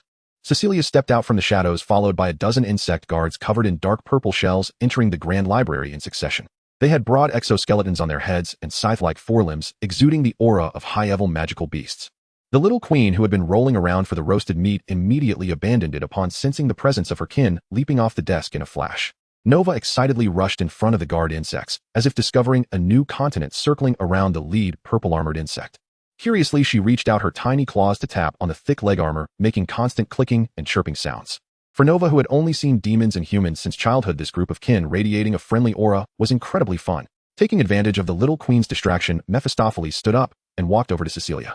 Thank you for your hard work, Cecilia. How is the situation at the border of the human empire? Mephistopheles asked in a low voice. The situation is even more disgusting than we expected, Cecilia said, playing with the ends of her hair. The holy army of the church has already set out. Under the pretense of ending the spring famine, to take over border defenses and protect the civilians, they are gathering at the border of the demon realm. I suspect that protecting civilians is just a pretext. Taking advantage of the melting snow and retreating magical beasts, their true intention is to establish a base for war on the border of the demon realm. After hearing Cecilia's report, Mephistopheles narrowed his eyes. The Pope's greed truly knows no bounds. This matter is of great significance. I will immediately report to the Demon King and the Great Sage, while also notifying the Iron-Blooded General and other border demon lords to raise the combat readiness level on the border and strengthen patrols along the defenses. The Great Sage's spring sowing and factory operations have just gotten on track. We cannot allow those charlatans to disrupt the foundation of the Demon Clan at this time. Crack. The arrogant insect noises interrupted their conversation. Mephistopheles and Cecilia turned their heads. They saw the larva climbing up the insect leg, all the way to the top of the guard leader's spiked head shell. Standing atop the spike, Nova raised her white little paw majestically, continuously waving at Mephistopheles, making a series of scratching sounds. Mephistopheles frowned, instinctively reaching for the translation handkerchief. Respected Lord of Demons, Princess Nova says she no longer wants to learn those strange leg-lifting movements, as she wants to go outside to play now. Mephistopheles' hand froze in midair. He raised his head to look at the massive purple insect beneath Nova. You can talk. Mephistopheles had initially thought that these bodyguards sent by the insect queen were merely larger, stronger, high-level insects. He never expected this fearsome-looking creature to possess intelligence, even mastering language. The spike lowered its body politely and replied, Yes, Lord of Demons. I am the leader of the guard insects, evolved with a special brain domain granted by Her Majesty the Queen. You may call me Spike. We were sent by Her Majesty the Queen to serve as Princess Nova's exclusive tutor. In the days to come, we will be responsible for teaching Her Highness how to manage her vast spiritual power, control the instincts of the insect clan, and provide knowledge about the hawk insect clan's genetics. Upon hearing Spike's response, the astonishment in Mephistopheles' eyes transformed into wild joy. Can speak, understand education, capable of managing spiritual power. He would finally be free from the torment of this exuberant little insect. Excellent leader Spike. Your arrival has truly relieved the immediate crisis facing the Demon King's castle. However, since Princess Nova is a future core member of the Demon King's castle, simply learning your clan's internal knowledge is far from sufficient. She must also master the universal language of the Demon Clan, learn the history of this continent, and gain knowledge about the Demon Clan. Of course. And also the indispensable, elegant, noble etiquette for intelligent beings. Spike's compound eyes flickered as it swiftly calculated the pros and cons of this proposal. Soon Spike concluded learning the knowledge system of allies would help the Queen's offspring better govern the dual powers in the future, making it a highly beneficial path. Knowledge is the continuation of power. Spike voiced in agreement. I fully support your proposal, Lord of Demons. We will incorporate all the knowledge of the Demon Clan that you provide into Her Highness' daily education and strictly supervise her to complete her studies. Pleasant cooperation. Meanwhile, atop Spike's head, the little queen continued to joyfully bounce around, occasionally making clicking sounds. Poor Nova was completely unaware that she had not escaped the clutches of etiquette lessons. Her future schedule would include double the assignments from both the insect and demon clans. At this moment, her innocent and blissful childhood was sentenced to death. In the office atop the tower of Demon King's castle, Ashley sat behind her desk, holding a logistics report. At that moment, Rain was outside the castle, supervising the construction of a paper workshop alongside the bone demon, Lord Morton. In order to stockpile sufficient paper before the arrival of the spring trade caravan, the Grand Sage was personally overseeing the efforts. Knock knock. Accompanied by the sound of knocking, Mephisto pushed the door open. Your Majesty, Cecilia has just sent back the latest intelligence.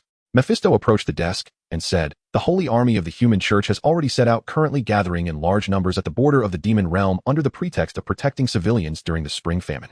Cecilia speculates that the church intends to forcibly construct a war fortress at the border while the ice and snow are melting. Upon hearing this news, Ashley laid down her quill. Protecting civilians. What a nauseating excuse. The young demon queen leaned back in her chair, her fingers tapping on the table. When the winter monsters were rampant, they hid behind closed doors. Now that the spring famine is almost over, they come out pretending to be saviors. "Your Majesty, should I notify the various territories to immediately assemble troops and drive them away?" Mephisto inquired. "If they manage to construct the war fortress, it will pose a significant threat to our future defenses." "No, there's no need for such a large mobilization." Ashley shook her head and said, "Send my royal decree to dispatch the Ironblood warrior to guard the border." Ironblood is a pure warrior, and as a leading figure among demon lords, having him lead the elite stationed at the border will create an absolute deterrent of military force. Those holy army soldiers from the church who only dare to test the waters at the edges, if they dare to cross even half a step into our territory, Ironblood's mighty axe will naturally teach them how to behave. Mephisto nodded but still looked worried. "Isn't it a bit too arrogant to send just one demon lord? What if the church plans to launch a full-scale holy war this time?" "They won't." Ashley confidently interrupted Mephisto's concerns. "Mephisto, do not overestimate the charlatans of the church. They are the most self-preserving vampires on the entire continent.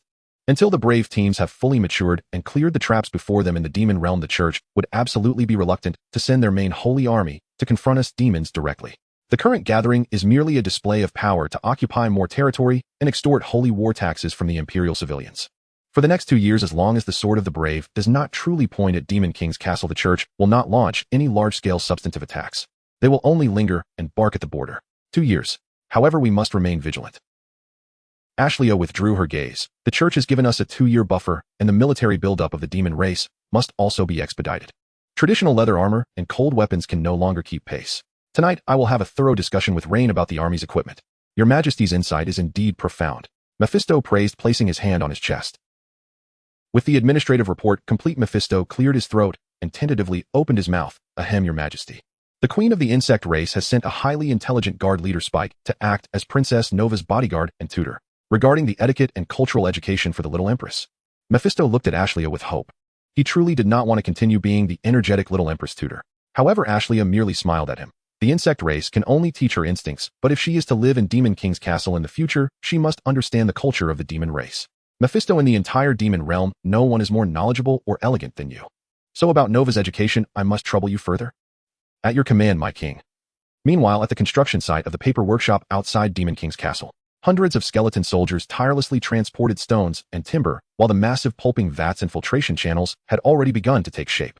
Grand Sage, according to the current progress, it will take no more than 5 days for this paper workshop to be fully completed and put into operation. Well done, Morton. Your army of the undead is truly a miracle in the history of construction. Rain looked down at the orderly factory below, satisfied as he patted the blueprints. When the trade caravan returns, we can take the first batch of paper produced and earn a hefty amount of gold coins from those human empires. Regarding the matter of earning gold coins, Morton indeed agreed, but he raised another practical concern. Sage, the construction of the workshop is certainly no problem. However, I have observed the terrain around Demon King's castle.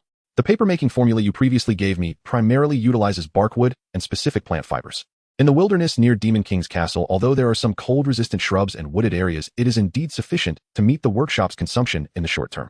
Morton pointed towards the sparse vegetation in the distance. But if we follow the production line mass production model you envision, in just a few months the trees within 100 miles of Demon King's castle will be completely cut down. We do not possess long-term and sufficient paper-making raw materials. Upon hearing Morton's reminder, Rain's smile faded. Indeed, the demon realm has special land, and trees grow slowly. Papermaking is a highly fiber-consuming industry, and if it leads to soil erosion and desertification around Demon King's castle for the sake of producing paper, that would be akin to killing the goose that lays the golden eggs, going against the sustainable development of infrastructure. I overlooked this point. Rain pinched his chin, lost in thought. Without sufficient timber, the paper mill would be nothing more than an empty shell. Going deep into the distant mountains to cut wood, that would only greatly increase transportation costs, making it hardly worthwhile. Fiber. Plant fiber. What else can provide a large quantity of cheap plant fiber besides wood? Various solutions flashed through Rain's mind. Then his gaze fixed on the magical greenhouse not far away. Wait a minute. Morton, who told you that papermaking must involve cutting trees? Morton's eyes showed confusion. Not cutting trees. Are we supposed to make paper out of stones? No. Agricultural waste. We have the greenhouse. We are currently growing a large amount of potatoes and beans, and soon we will expand to grow the wheat and rice we brought back from the trade caravan. Once the food is harvested, the dried yellow vines, wheat stalk straw. The straw left after harvesting crops is the perfect plant fiber. These straws, as long as they undergo lime soaking and pulping, can turn into a continuous supply of paper-making raw materials. Agricultural waste is seamlessly transformed into raw materials for light industry. The more food we grow, the more paper we can produce. Not only do we not need to cut down trees, but even the cost of raw materials has been compressed to almost zero, turning agricultural residue into paper that writes civilization. Grand Sager wisdom is truly unfathomable. Inside the cafeteria of the Demon King's castle, candlelight flickered on the wooden table. The ambience of dinner was as warm as ever, but today the topics at the table carried a different air. Regarding the intelligence returned by Cecilia, the holy army of the church gathering at the border is not as perilous as it appears on the surface. Ashley put down her wooden spoon and wiped the corner of her mouth with a napkin. Although the priests of the church are greedy, they are not foolish. Before the heroes become the vanguard, they do not wish to confront us heathen too soon. Moreover, even if the Pope were to lose his mind and genuinely desire war, the royal family of the human empire would never consent.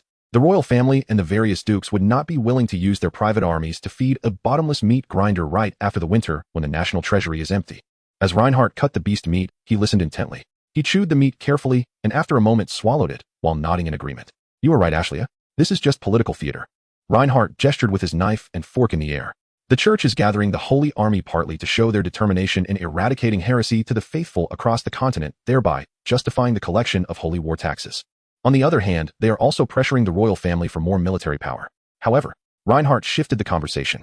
That said, if the demon race appears too weak, these blustering mongrels could easily turn into real biting wolves.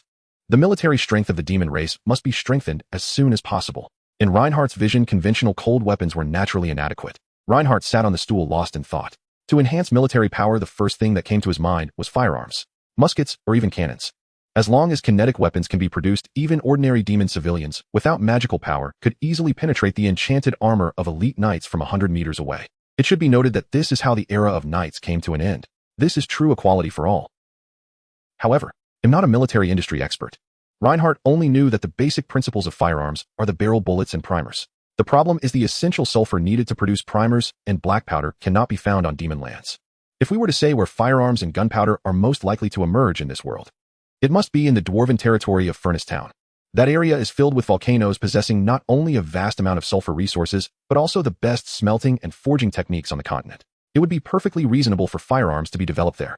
Unfortunately, the demon realm lacks such unique chemical resources. Since the conventional route of chemical gunpowder is unfeasible, Reinhardt began to consider unconventional methods. Without gunpowder propulsion, then let's use magic to replace the explosive power of gunpowder. In a world filled with extraordinary powers, why should one stick rigidly to chemical reactions? Using fire magic to cause small explosions in a sealed chamber can generate high-pressure gas, which can also propel the bullet. However, how to operate it specifically and which fire magic circuit is the most stable still needs careful consideration. Seeing Reinhardt's gradually relaxing brow, Ashley gently asked, "Great sage, have you thought of any good methods regarding army equipment? I already have a rough outline." Reinhardt came back to his senses and reached out to gently pat Ashley's small hand, assuring her, "Don't worry, I will find a way to resolve the military issues of the demon race. Just give me some time." Late at night, in the grand library of the Demon King's castle. At this moment, the library was silent with only Reinhardt sitting at the desk. Mephistopheles had gone to the construction site outside the city to supervise the establishment of the paper mill with the bone demon, Lord Morton, overnight. Cecilia was nowhere to be found. The young Empress Nova was brought to the outskirts of the construction site by her personal tutor Spike. According to Spike's teaching plan, tonight was the first basic lesson for the new king of the Hawkbug tribe, which was to teach the young Empress how to use the bodies of the bugs to dig. After all, for the bug tribe, digging is the most fundamental skill. Unfortunately, when Spike demonstrated the digging technique in the muddy ground, the young Empress Nova took it as an amusement park adventure. Nova was joyfully rolling in the mud, getting her pristine shell all dirty, much to Spike's annoyance, as he continuously made clicking sounds. In the grand library, Reinhardt was buried in a mountain of ancient magical books. On the instant expansion rate of fire magic, the magic collapse form of low-level explosive fireballs, elemental turbulence in enclosed spaces. As Reinhardt flipped through the materials, he recorded useful data on a piece of draft paper with a charcoal pencil. He attempted to find the most suitable fire magic array to replace the explosive power of gunpowder. As long as I can engrave a miniature explosive magic array at the base of the barrel, pulling the trigger to activate the array through the firing pin or magic crystal fragments would allow for the bullet to be fired. Reinhardt's thoughts became increasingly clear, but soon he encountered a technical bottleneck. If I directly engrave the magic array on the inner wall of the barrel, the high temperatures generated by the explosive magic array and the friction when the bullet is fired will wear down the array, rendering it useless after just a few shots. The strength of the barrel and the durability of the magic array cannot be compatible at the same time. Ordinary blacksmiths can only engrave the array on the surface of the weapon. Even skilled alchemists can only convey magic power by embedding gemstones. The idea of a magical firearm being able to fire continuously hundreds or thousands of times without damaging the array seems to be an unsolvable deadlock. While pondering, Reinhardt's gaze fell upon a small stone at the corner of the desk, a metallic or that the young Empress Nova used to play with, displaying a natural layered texture. Stacking. Exactly. Why must the array be engraved on the surface? I can use the metal stacking forging technique. Just like creating Damascus steel, I will find a type of magical metal with excellent magical conductivity, and then find a structurally strong metal that is resistant to high temperatures and wear. Reinhardt sketched a rough diagram on paper. During the forging process, the two metals will be repeatedly folded and hammered. In this process, the highly conductive magical metal will be wrapped and embedded within the strong structural metal, just like the wires on a circuit board. This way, the magical metal will naturally form a three-dimensional magical power guiding network array within the barrel, integrating completely with the entire metal structure. Reinhardt became increasingly excited as he drew. The inner wall of the barrel would be made of hard and wear-resistant steel that would not be damaged regardless of how much friction the bullet encounters. The night was deep. Rain rubbed his aching temples, only now realizing the situation. Surely it was long past the time for sleep. Rain groggily stood up from his desk, gathering the sketches scattered before him. Although he had theoretical speculations about the future magical firearm, the specifics of how to forge such a weapon, control the balance of temperature, and magical energy conduction remained a perplexing challenge. My brain feels like it's going to explode. Rain pushed open the door to the Grand Library. He urgently needed to step outside for some fresh air, hoping that a moment of calm would illuminate the answers to his problems. Strolling through the Demon King city, at night the cool breeze brushed against his cheeks. Rain looked up and noticed the moonlight was particularly bright tonight. The moonlight quietly spilled onto the stone path of the city, creating a serene and chilly beauty. It's truly beautiful. Without realizing it, Rain followed the moonlight stone steps to a spacious tower platform. He had merely intended to stand there and feel the breeze, but upon stepping onto the platform, he discovered someone else was already there. On the stone railing of the platform sat a graceful figure. Oh my, what a rare guest. Noticing the sound of Rain's footsteps, Cecilia turned her head. The night wind tousled her purple hair, and a delightful fragrance wafted through the air. Seeing Rain's weary appearance, Cecilia took the initiative to greet him. The great sage is awake so late, yet has the interest to come out and enjoy the moon. Enjoy the moon.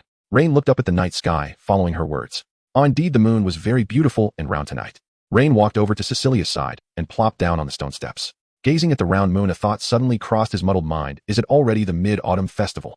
But then Rain shook his head, mocking himself internally. After all, it was clearly spring. Watching Rain's dazed gaze fixed on the moon, Cecilia rested her chin on her hand, intrigued, and began to chat. Under the moonlight, the atmosphere was unusually relaxed. Rain was too sleepy to move, merely listening quietly as Cecilia spoke casually beside him. Speaking of which great sage? Cecilia tilted her head, observing Rain's profile, her tone carrying a hint of complaint. Since our first meeting in the stable, you've been calling me Sister Assassin relentlessly.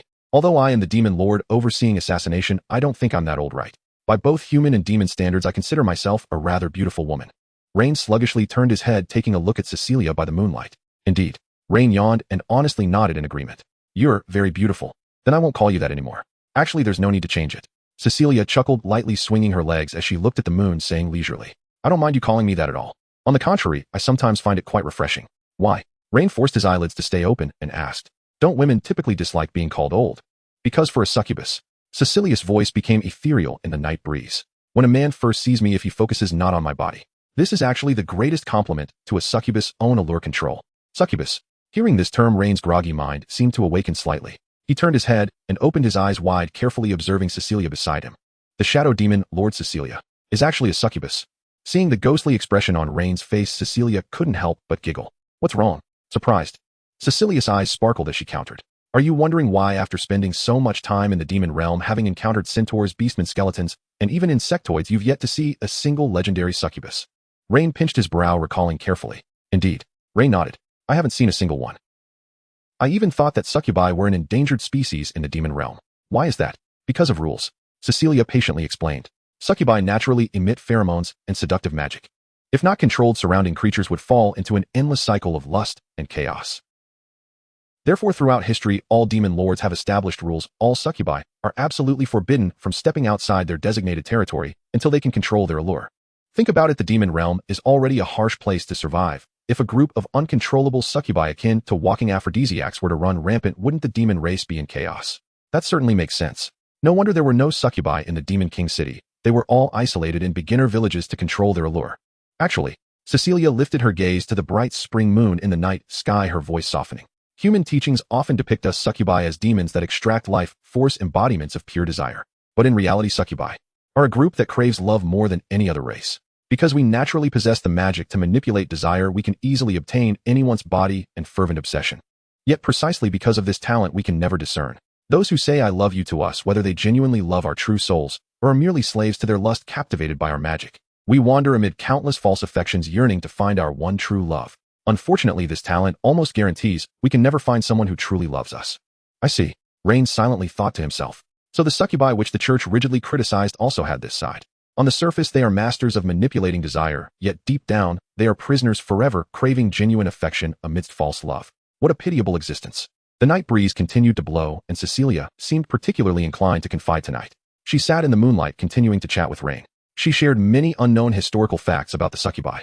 She told him that succubi also have their own strict traditions, possessing considerable strength within the demon realm, and even in ancient times some succubi had ascended to the throne of demon lord through strength and wisdom. Cecilia's voice was soft and magnetic like a lullaby. As Rain listened, he could no longer hold on. His eyelids grew heavier, and the moonlight in his vision gradually blurred. Eventually, Rain's head tilted, resting against the stone pillar, and he fell into a deep sleep. Hearing the steady breathing beside him, Cecilia's words came to an end. She turned her head and saw Rain soundly asleep against the pillar. What a man, utterly lacking in romantic sensibility, to fall asleep right in front of a succubus. Cecilia shook her head, then raised her finger and waved. Shadows silently spread out, carefully lifting the sleeping Rain. The shadows flowed gently, escorting the great sage back to his bedroom. On the platform, only Cecilia remained. Cecilia turned, hugging her knees, quietly gazing at the bright round moon in the sky. The evening breeze lifted her purple hair. Unable to discern true feelings, Cecilia murmured softly, "For other succubi this truly is an eternal knot." But the great sage bore not a trace of magical energy. Without magical energy, it meant he could never be influenced by a succubus magic, nor be controlled by seduction and allure. Every glance he gave her, every word he spoke was from his true heart, a genuine reflection. Cecilia gently pressed her finger to her chest, forever yearning for love these creatures. After a night of deep sleep, Rain's brain rebooted with clarity. The next morning, he refreshedly returned to the grand library, continuing to spread out the troublesome sketches. With his mind awakened, his thoughts indeed became much clearer. Rain quickly conceived a compromise for the forging plan. If he could utilize the sensitivity of magical metal to magical power during the forging process, could he guide the magical metal to form within ordinary metal by actively injecting magical power, like pulling a thread, thus directly imprinting the magic formation network? Rain wrote his idea on paper, but soon he crossed it out. It was theoretically feasible, but the practical difficulty was simply hellish. This method was far too demanding on the forger. It not only required the blacksmith to have enough strength to hammer the metal, but also the fine control of magical power to manipulate it. Looking across the entire demon realm, there were probably only a few demon lords who could meet both requirements. He certainly couldn't expect demon lords to wield hammers on an assembly line every day, could he? Too slow. A technology that cannot be mass-produced is equivalent to waste paper. I need a simpler and more direct assembly line solution. Rain chewed on his pencil, his thoughts racing. On the other side of the grand library, Princess Nova, please do not put ancient texts recording the history of the demon race in the Second Era in your mouth. That is not for teething. Mephistopheles, holding a pointer, attempted to teach the young Queen Nova about the history and basic knowledge of the demon race. Behind Mephistopheles, the guards stood silently, faithfully fulfilling their role as bodyguards. Rain glanced at the insect bodyguards and felt no surprise. He had already known about this.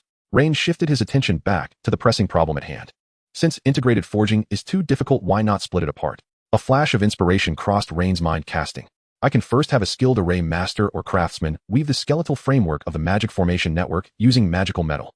Then place this three-dimensional metallic framework of the magic formation into a mold and directly cast the melted ordinary iron over it, completely covering and enveloping it. Rain drew the casting process diagram on paper. Although this method of creating a skeleton first and then casting would result in flaws in the metal's internal structure, making it weaker than that forged through repeated hammering, it would allow for rapid mass production. As long as there are enough molds and sufficient iron, producing several hundred magical gun barrels in a day would be easy. As for the previously imagined stacking forging method, Rain decided to set it aside for now. In the future, when the technology and machinery of the demon race develop, pursuing the ultimate individual artifact can wait. What the demon race needs now is firepower to quickly arm the entire army. Swish swish. The leader of the guard, Spike, had unknowingly arrived beside Rain. Spike had already read through all the historical texts about the world. It now understood what kind of being this human was. The man known as the Great Sage was definitely an anomaly capable of breaking the rules of the world.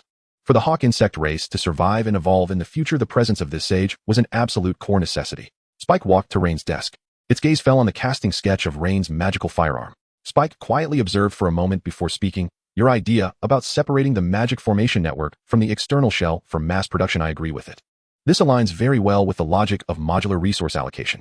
However, Spike extended its forelimb and pointed at the shape of the gun barrel on the drawing, raising its question. I cannot understand your external shape design. Why do you design the weapon in this hollow middle-long tube shape with only a narrow opening at the front? Rain instinctively replied, because this is a gun. Only through the closed space of the barrel can the explosion pressure generated by the primer be directed for maximal release, thus propelling the lethality to the farthest distance. Explosion pressure. Spike rationally countered. But sir, what you just indicated on the sketch is clearly the network of a miniature fire-type magic formation. The magic formation generates pure magical energy upon activation, not the physical expansion of a gas. The release of magical energy requires only a vector outlet guided by magical power. There is no need for a long physical pipe to accelerate it. Spike's compound eyes reflected Rain's face as it questioned, since you could directly release magic at the front, why do you need to unnecessarily add a layer of iron pipe to restrict the fluctuations of magical power? Yes. Why? This is a magical world. I am not building a flintlock gun that fires solid lead bullets. No gunpowder, no gas expansion, no rifling. As long as the magic formation is activated, magical power can be directly converted into fireballs or wind blades. Why did I have to design this thing to look like a gun? I really am a complete fool. Rain slapped his forehead in realization. He admitted that he had been limited by habitual thinking. Subconsciously, he thought that a remote weapon should look like a barrel with a stock. This preconceived notion had led him to create a useless design. Rain crumpled the firearm sketch and tossed it into the waste paper basket, then pulled out a fresh sheet of paper. Since a barrel wasn't needed to constrain gas, this weapon's shape had new possibilities. Soon a cold, long sword with a broad spine shape leaped onto the paper. This is it. Rain pointed at the new sketch. I won't make a gun anymore. I will make swords. Magical swords. Incorporate the magic activation formation into the structure of the sword. When distance is required, just inject magical power, and the formation inside can instantly shoot out fireballs or wind blades. When the enemy finally approaches under relentless bombardment, the demon race warriors can still raise their swords, unleash martial skills, and combine them with instant magic to slay the enemy. This provides both long-range suppression firepower and retains the demon race's strongest close combat ability. Effective at all distances with no firepower vacuum. This is the most suitable individual weapon for this world. Looking at Rain's rapidly shifting thoughts, Spike's compound eyes were filled with admiration. Your ability to correct mistakes is astounding, great sage. However, regarding the external metal casting issue you mentioned earlier, you might consider having our insect race handle it instead. What do you mean? Rain stopped writing. Spike slowly elaborated. The plasticity of magical metal is extremely high. You craftsmen only need to focus on melting and assembling the magical metal into the framework of the magic formation network you require. As for the structural strength of the weapon's exterior, sir, you seem to underestimate the capabilities of the insect race. Spike lifted its giant bone, scythe-like forelimb. The biological shell structure that the hawk insect race can secrete is as tough as fine steel, yet lighter in weight, with better insulation and high temperature resistance. As long as you provide the formed magical metal skeleton, the insect race can completely envelop and solidify these skeletons in their underground nests, rapidly growing the sword shells you need. Not just weapons, but also armor, shields, or any equipment that requires strength can be quickly mass-produced at low costs using the magical formation skeleton combined with biological shells. No need for iron casting. No need to build large and polluting furnaces. Just create the core magic formation and the insect race can directly grow the physical shells for you, like 3D printing. What is this? This is a biological 3D printing armory. Perfect. Too perfect. Following this line of thought, the insect race could produce this new type of magical equipment in large quantities at an unimaginable speed and high quality. Moreover, the insect race itself could also equip these weapons. Rain's mind conjured images of future battlefields on the vast battlefield, powerful demon warriors riding on fully armed insects. The insect race provided strong mobility and physical charges with their own strength and ability to ignore terrain. Meanwhile, the demon warriors on their backs could continuously inject their magical power into biological magical weapons. Demons cast magic and insects exert strength. The perfect integration of the two races in the military system would unleash a destructive power far greater than the sum of its parts on the battlefield. Phew. Indeed, the biological technology of the insect race is impressive. Fabricating the biological casing can be entirely entrusted to us. Rain proposed producing a prototype first, and Spike accepted the task without hesitation. We are preparing to instruct Princess Nova on the proper secretion of biomass to construct the nascent form of her own hive, a fundamental instinctual training essential for newborn Zenthri. During this period of guiding the princess in hive construction, we can simultaneously divert our glandular output to fabricate the biological casing for your weapon. This poses no difficulty. That is excellent news. Rain was overjoyed. He clapped his hands and declared, now that the biological casing has been outsourced, our immediate priority is to rapidly construct the internal arcane array framework of the weapon. This would be the first epic-defining weapon of the demon realm. Its creation demanded utmost gravity. To intricately etch three-dimensional arcane circuits within solid metal, Rain's mind instantly summoned a single figure. Across the entire Demon Lord city, only Ashley possessed the precision he required. Rain burst into Ashley's office, clutching his sketches. So soon. Behind her desk, Ashley studied the schematic of the arcanic blade laid out before her, visibly surprised. From Rain's initial proposal to re-equip the army to the presentation of a viable blueprint, barely 2 days had elapsed. Conceiving a wildly imaginative idea is effortless, Rain admitted frankly, leaning both palms on the desk. Yet refining it into reality is nigh impossible. A mortal like myself could never forge this blade in a lifetime. Ashley, I require your mastery of microscale arcane manipulation. Ashley's gaze was utterly riveted by the intricate internal array framework sketched upon the blueprint. Grand Sage, the latent potential of this concept is staggering. This transcends mere mass production. If weapons were built using this embedded array framework, their structural integrity and magical potency would become entirely decoupled. Provided the arcanigmatal network skeleton is sufficiently slender and refined, and provided the engraved arrays attain sufficiently high tiers, theoretically we could mass-produce blades rivaling pseudo-artifacts. At this, Ashley clenched her small fist. She rarely wielded weapons, not from disinterest, but because her own immense arcane energy overwhelmed every existing armament. None could bear the sheer magnitude of her power. Yet Rain's arcanic blade might succeed. If the theory holds, then action must begin immediately. Ashley rose, her voice resolute. Soon after, Ashley led Rain to the underground armory beneath the Demon Lord's city, where countless blades forged from pure arcanic metal lay dormant. Why did such an arsenal of costly pure arcanic metal weapons gather dust? Because while pure arcanic metal exhibited exceptional arcane affinity, its physical brittleness rendered weapons forged from it far weaker than conventional steel. Hence these exorbitantly expensive arms remained idle. We shall use these as raw material. Ashley approached the weapon rack and casually selected several daggers, tossing them skyward. A luminous arcane aura flared in Ashley's eyes. Searing heat instantly enveloped the airborne daggers. In an instant they melted into shimmering spheres of molten metal.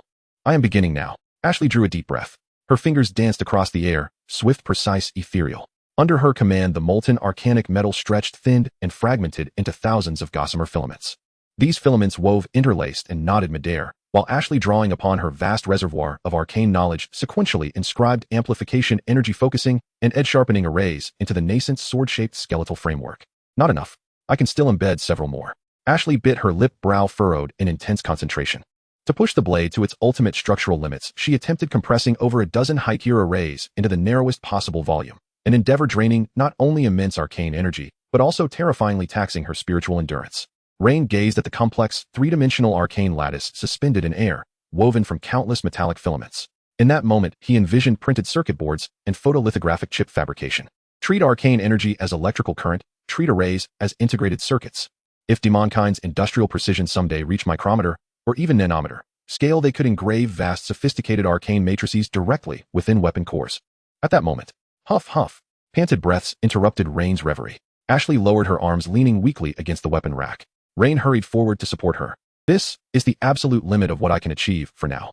Wiping sweat from her brow, Ashley gazed upon the floating result. A longsword skeleton meticulously braided from countless arcane sigils, radiating palpable power even before any arcane energy had been channeled into it. Rain, standing beside it, felt its formidable presence like a silent thunderclap. You have labored exceedingly hard. Rain handed Ashley a handkerchief, then marveled at the skeletal frame, truly a masterpiece of artistry. Once completed, the skeleton was immediately delivered to Spike, captain of the Royal Guard. Days later, Spike approached Rain and Ashley with solemn reverence, cradling an elongated wooden case in his forelimbs. Esteemed Sage, Your Majesty, the mission is accomplished. Spike opened the case. Resting upon silken zinthery silk lay a longsword unlike any known in tradition. Its casing possessed a semi-translucent jade-like luster, through which the intricate arcanigmatal framework glimmered faintly. The blade retained the elegant streamlining and lethal sharpness of classical arms, yet fused seamlessly with the untamed organic aesthetics unique to the zinthery. Cold, regal, and charged with the perilous aura of an alien civilization. Rain stepped forward, instinctively grasping the hilt and lifting the sword from its case. How astonishingly light! Rain exclaimed in disbelief. He had expected a blade over a meter long to be heavy, but it felt feather-light in his hand. He could wield it effortlessly, even he. Xanthericrated biocarapace possesses low density, yet exhibits triple the impact resistance of steel, Spike explained nearby. Rain, satisfied, passed the weapon to Ashley. Your Majesty, behold the firstborn synthesis of demonkind's industry and zinthery biotechnology. Ashley accepted the blade and executed a fluid, effortless flourish in midair. The profound sense of unity between will and weapon ignited uncontainable elation in her eyes. It felt less like holding a weapon, and more like extending her very limbs. I shall now channel arcane energy, Ashley cautioned, her gaze sharpening with focus. A torrent of immense arcane power surged from Ashley's palm into the hilt. The blade sang forth with a crystalline, resonant chime. Crimson light blazed along its internal arcanic arrays, while the zinthery carapace shell contained all energy, preventing any leakage. Ashley swept the blade forward in a decisive arc toward the empty space ahead. Rain watched the edge slice through air. Then, nothing happened. Did it fail, eh? Rain blinked puzzled. He had distinctly sensed impact, but saw no effect whatsoever. Meeting Rain's bewildered gaze, Ashley sheathed the blade and smiled. No failure, Grand Sage. She extended a slender finger. I just activated a spatial array. Rain followed her fingertip toward that seemingly vacant expanse of air. Crack. Air light, even motes of dust suspended mid-flight, all fractured along an impossibly fine line, revealing a stark discontinuity in the very fabric of space. The blade's edge had cleaved space itself. The result is flawlessly extraordinary. Ashley caressed the blade. Though not yet attaining pseudo-artifact tier, it was already perfectly suited to her. The weapon's design has now been fully validated. Grand Sage, entrust its production to demon artisans and the Zinthari Empress. Even a downgraded mass-produced variant will shatter the bones of the church's zealots upon future battlefields. The paper workshop has been completed and put into use. When the first batch of light yellow paper was taken down from the drying curtain, the workers of the demon race could not contain their cheers. With the paper workshop operating smoothly, the strategic deployment of the demon realm also welcomed new adjustments. The bone demon Lord Morton stood on the platform, receiving the latest royal decree issued by Ashley. Going to the border. Morton gazed out at the distant land. The holy army of the human church was gathering at the border. Although the Grand Sage and the Demon King inferred that this was merely a political show with a lot of noise but little substance, the demon race would not place their safety in the mercy of their enemies. Morton struck his staff against the ground. The vast undead army picked up rusty swords and bone shields once more. They would march to the border to meet with the iron-blooded generals. In life, they were warriors defending the demon race. In death, the ocean of bones remained a wall of size that the holy army could not surpass. Meanwhile, the demon craftsmen involved in the construction also received new orders. They would be collectively dispatched to the territory of the bulging demon, Lord Baruch. The reason was simple: Baruch's territory was closest to the lair of the hawk insect tribe. The military-industrial assembly line envisioned by the Grand Sage must unfold the tightest interspecies cooperation in that area. When Ashley showcased the long sword in her hand and the forging concept to this group of craftsmen, both the minotaurs and the goblins went wild. This is simply a miracle in the history of forging. Using the formation as a skeleton and letting alien creatures cast the shell. The minotaur holding the blueprint trembled all over, tears and snot all over his face. As craftsmen, their lifelong pursuit was to forge weapons worthy of being passed down through generations. And this technology directly breaks the limits. Grand Sage, Demon King, thank you for imparting such great forging skills to us. Rest assured, even if we have to feed our flesh and blood into the furnace, we will definitely forge it. We swear. One day we will personally forge a true divine artifact for you in the demon realm.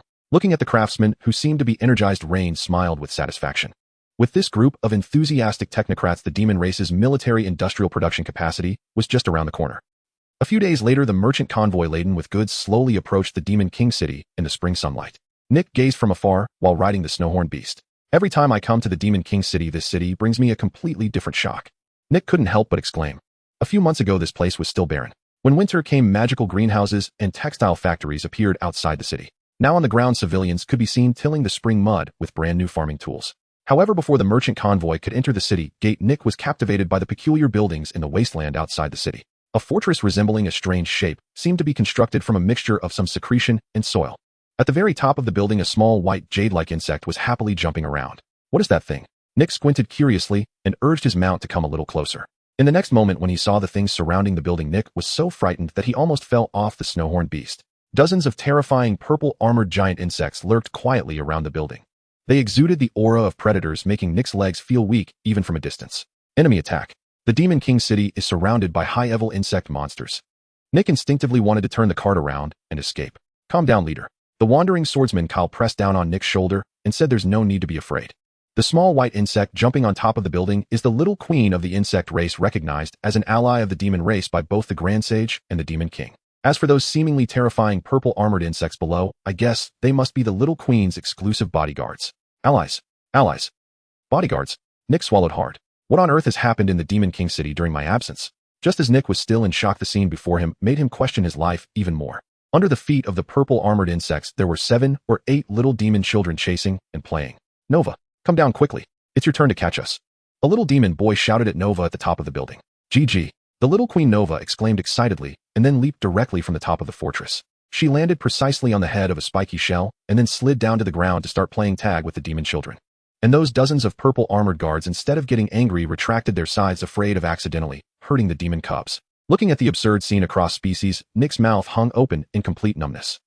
In the grand library of the Demon King city, Rain and Ashley sat at the table. Opposite them stood Nick, who had just completed the delivery. Behind Nick was a petite girl hiding. She had long white hair, and her 2 white fox ears were pressed against her head due to nervousness, while her fluffy tail anxiously swept beneath her skirt. It was Nick's sister, the white fox girl Sherry. "Your Excellency the Sage, Your Excellency the Demon King." Nick respectfully placed his hand on his chest and bowed. "The first batch of blended fabrics targeting the sinking market has achieved great success. The merchant convoy has brought sufficient fine iron ore in the items you requested on your list." "Well done, Nick." Rain nodded in satisfaction, then turned his gaze to the white fox girl behind Nick. "Is this the sister you mentioned in your letter?" Nick turned around and pulled Sherry to the front, patting her shoulder to show encouragement. "Yes, Your Excellency." Nick's eyes were filled with affection and gentleness, then he turned back to Rain and bowed. "Your Excellency the Sage, I brought Sherry here today to ask you for a favor. You promised me before that if the merchant convoy was successful, I could receive a valuable opportunity to enter the Grand Library to learn magic. I hope to give this opportunity to my sister Sherry." Hearing this request, Rain raised an eyebrow. In this world where knowledge and magic are monopolized by the nobility, gaining entry to the Grand Library of the Demon King City to learn is a chance that many dare not even dream of. "Are you sure?" Rain leaned back in his chair, tapping the table with his fingertips. "This is an opportunity that could change your personal destiny. If you give it up, you might just remain an ordinary merchant for the rest of your life." "I am very sure, Your Excellency." The constant hustle and bustle these days made me realize that as the leader of the merchant convoy, I am indeed too busy. My battlefield is in the auction houses of the human empire at the negotiating table filled with deceit. I need to keep an eye on the flow of every gold coin to expand my wealth. Learning magic requires time and focus, which is far too extravagant for a merchant reeking of copper. Nick turned to look at Sherry, but Sherry is different.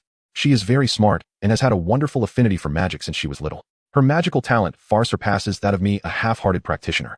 Rather than letting me waste this precious quota, it would be better to give it to someone more suitable. I believe that as long as she is given enough time and knowledge, Sherry will surely become an outstanding magician in the future. Rain quietly watched Nick, then turned to exchange a glance with Ashlea. Ashlea looked at the white fox girl, who was afraid, yet still trying to stand tall, revealing a hint of tenderness in her eyes, and she imperceptibly nodded at Rain. "A wise choice." Rain's voice was gentle. "Welcome to the Grand Library, Sherry. From today on, you can freely read the books here. Follow me, Miss Shirley. Since you have the privilege to study here, let me show you around." Mephisto stepped forward, making a gentlemanly invitation to the white fox girl. "Thank you, Lord Demon Master." Shirley nervously clutched the hem of her skirt, carefully following behind Mephisto. Watching the two enter the maze of bookshelves, Ryan finally shifted his gaze. "Then I shall take my leave for now." Ashley glanced outside at the sky. "It's almost dinner time. I need to call Nova back." Ryan nodded as he watched the girl push the door open and leave. Ashley arrived at the open space outside the Demon King's castle. From a distance, she could hear laughter. "Nova, catch!" A little demon boy threw a small ball woven from vines into the air. "Chirp, chirp." The little Empress Nova, perched atop a spiky guard bug, leaped with excitement, catching the vine ball midair before landing steadily on the back of another guard bug. The purple-armored guard bugs were like the most docile large dogs, allowing the children to chase and play around them. The evening glow bathed the open space, casting long and harmonious shadows of the demon children and the hawk bugs. Watching the warm scene that transcended race and prejudice, Ashley paused, her eyes filled with contentment and warmth. "This is the future," she murmured quietly, admiring the friends Nova had made. By the large library's desk. "Your Excellency, although this time the bug silk clothing has achieved unprecedented success in the human empire and the elven kingdom. The harsh winter has ended, and with the rising temperatures, the sales of these winter garments will inevitably plummet in the coming season." Ryan tapped his fingers on the table, nodding. "I agree. Seasonal products are bound to fail in providing a long-term stable cash flow. What good ideas do you have?" "An upgrade in production." Nick proposed his plan. "The nobles of the human empire, especially the wealthy ladies and young ladies in the boudoir, pursue clothing purely for vanity. These people are notorious for their fickleness, changing outfits every few days. As long as we improve our textile factories' plans, we can capture the long-term market of the noble circle with exquisite spring outfits and summer dresses, turning their treasury into an ATM. Excellent insight." Ryan generously praised him. Nick's thinking aligned with his own, shifting from the cold weather market to formal wear and light luxury fashion, perfectly grasping the psychology of wealthy ladies. "I will arrange the adjustments to the textile factory's production line." Ryan opened a drawer and took out a neatly stacked pile of light yellow paper, sliding it across to Nick. "However, before that, Nick, I have a new business that requires you to open up the market." "What is this?" Nick leaned forward, gently running his fingers over the smooth surface of the paper. He recalled that Kyle used such materials to write and record stories. "It's called paper, the latest writing medium produced by the Paper Workshop in the Demon Realm. I hope you can sell it throughout the entire human empire during the next merchant caravan expedition." Upon hearing Ryan's request, Nick's expression grew serious. "Your Excellency, this item is indeed lightweight and portable and presumably low in cost." Nick said with some difficulty. "However, it's quite challenging to quickly spread this in the human empire." "Why is that?" "Because of the arrogance of the church and the old scholars." Nick pointed out the pain point. In the human empire, knowledge is almost monopolized. The clergy and conservative nobles who hold the power of discourse have always regarded parchment as the sacred vessel of knowledge. If we rashly push paper into the market, these old men will surely unite in resistance, even condemning the use of such cheap materials for writing as a desecration of the divine and knowledge. Ryan smiled at Nick. Since you pointed out the pain point, as an agent, have you thought of a way to break the deadlock? Nick's ears perked up, and after pacing a few times in front of the desk, I have a way. From the bottom up would be resisted, so let's create a flood from the top down. Nick laid out his cunning plan. Your Excellency, do you remember the hero Gareth? His father is a powerful duke in the human empire. As the core of imperial power, the duke has to review and handle piles of administrative documents every day. The heavy parchment must be a source of great frustration for him. I just need to present these papers as gifts in the name of the hero's friend to the duke. As long as the duke gets accustomed to using paper and handling his affairs to lighten his burden, then to cater to the duke's preferences, his subordinates at all levels will surely follow suit, voluntarily abandoning parchment in favor of paper. As the saying goes, the upper class sets the example for the lower class. Once the bureaucratic system begins to popularize paper, this trend will rapidly spread throughout the noble circles, reaching even the scholars at the bottom. By that time, paper will become the standard for the entire empire's elite to showcase new trends and efficiency. Even if the old scholars of the church protest, they will have no say against the enormous bureaucratic interests and established habits.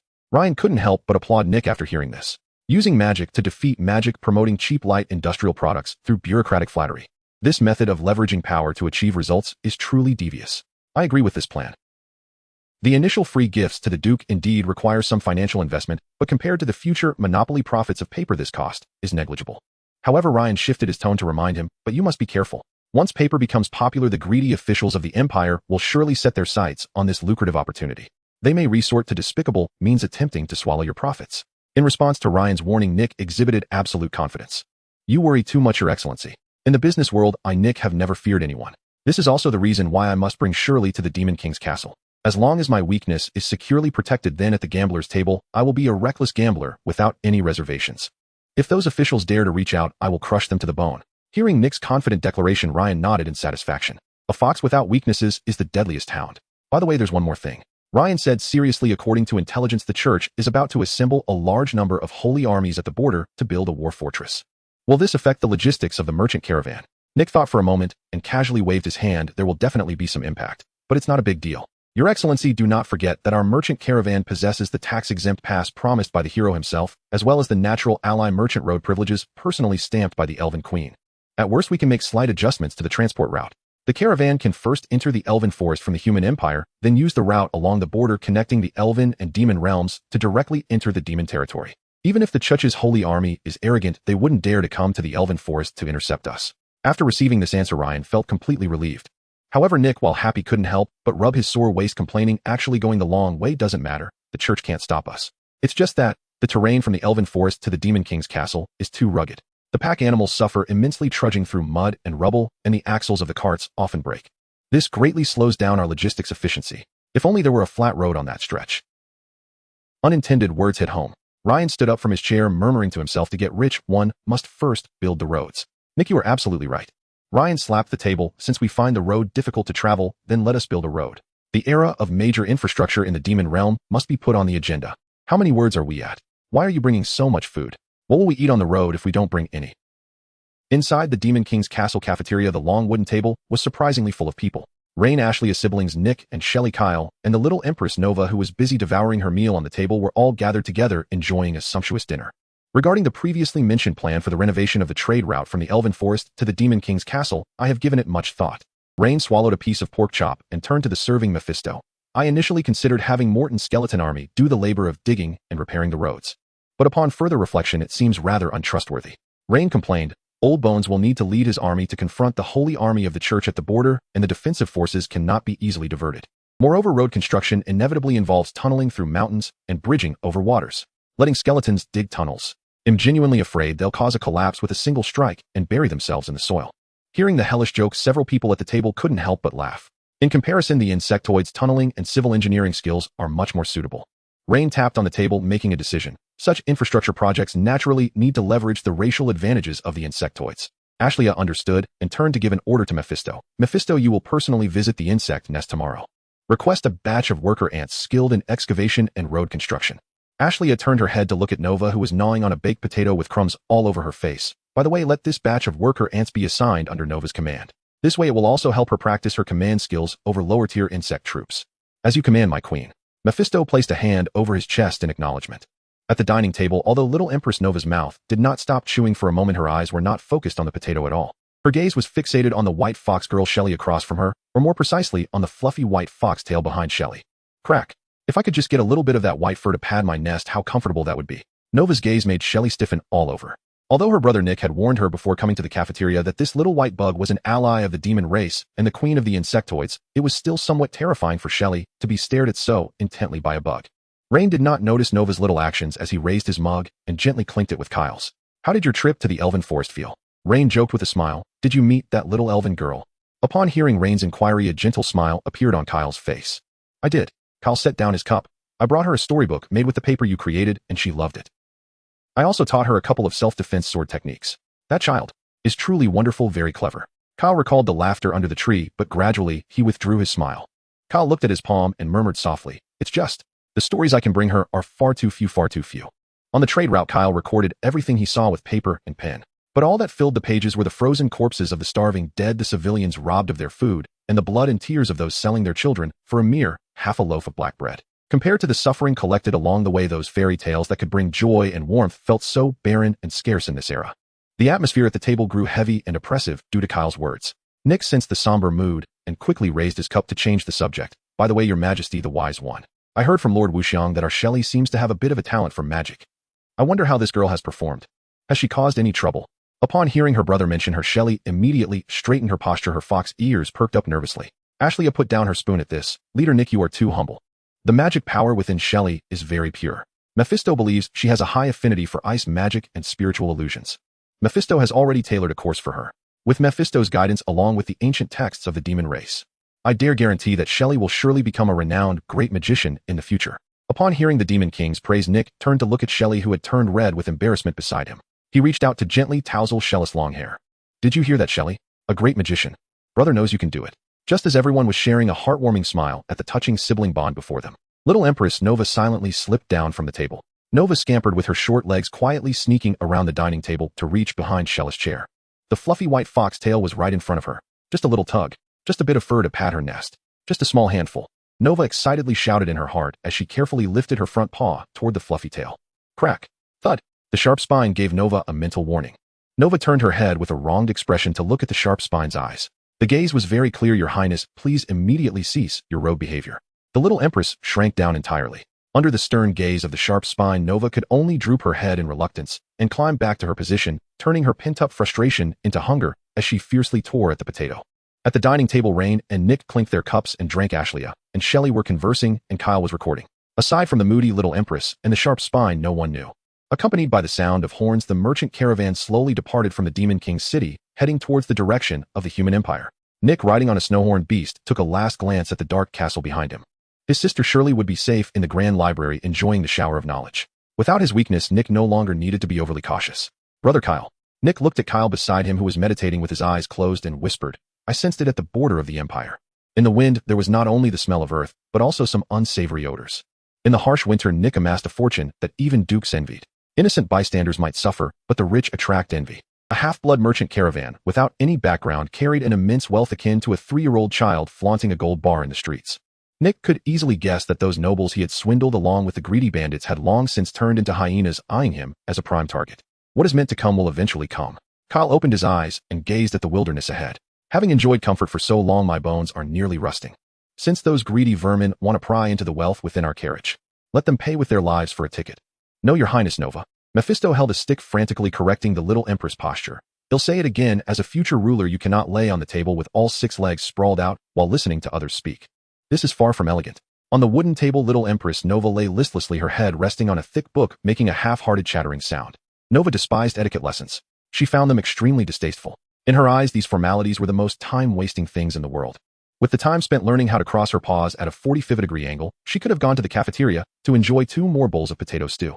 Moreover, Nova looked at the great sage Ryan, who was lounging on a chair eating an apple while studying blueprints.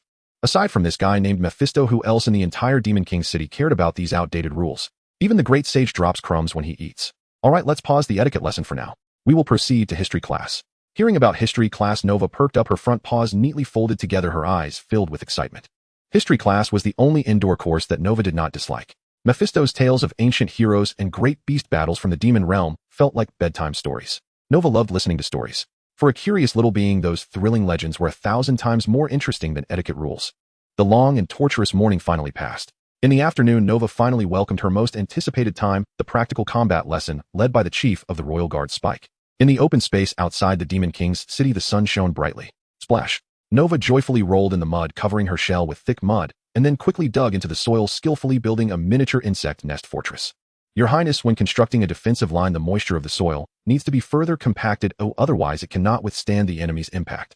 Spike stood beside her, seriously giving instructions. Nova did not find Spike's lessons unpleasant. On the contrary, she enjoyed them. Digging, rolling in the mud for camouflage, or assembling fortifications felt just like playing in a sandbox at an amusement park. More importantly, in this class, she could see her little friends. Boss, your castle looks amazing today. Nova, boss, we will help you carry stones. 7 or 8 little demon children surrounded Nova, chattering as they acted as free labor. The children looked at the purple-armored royal guards with envy. Wow, Boss Mount is really cool. The boy with horn-like ears sniffled, his eyes shining. If only I could have such a cool big bug as a mount. Those geese would definitely not dare to bully me. Listening to the envy and praises from her little brothers, Nova proudly lifted her head. As the leader of the children, she thoroughly enjoyed the feeling of being adored. But at the same time, the dignity of being a leader made her ponder. Since she became the boss, how could she not provide some benefits for her little brothers? However, aside from 6 meals of stew a day, she seemed to have nothing. Nova turned her head to look at Spike, making a clicking sound with her mouth. Are you asking when you can grant them mounts? Spike quickly understood the little empress meaning, lowering his head to reply. Your Highness, you are still in your juvenile phase. But as long as you can fully control your mental power, you will be able to manipulate the pagey. At that time, you can selectively breed specialized mounts suitable for demon riders according to your wishes. As for the pagey, your mother had already prepared it for you before we arrived. Hearing Spike's assurance, Nova hopped up and down in excitement. Once she learned to control her mental power, she would definitely give each of her little brothers a big bug. By then, they would be the most stylish demon bug knight brigade in the Demon King city. To please their leader, the demon children eagerly presented their collected offerings. Boss, this is a stone I picked up by the river. It's so white. The children knew that Nova liked white things, and they placed the freshly cleaned white pebbles in front of her. Nova happily pawed the white stones into her embrace, guarding them like a miser. She had an obsessive enthusiasm for white objects. To build her envisioned perfect nest, she even snuck into Ashlea's chamber every day to collect the silver-white strands of hair that fell from Ashlea's pillow. However, a few strands of hair and white stones could no longer satisfy the ever-growing desire of the little empress to collect.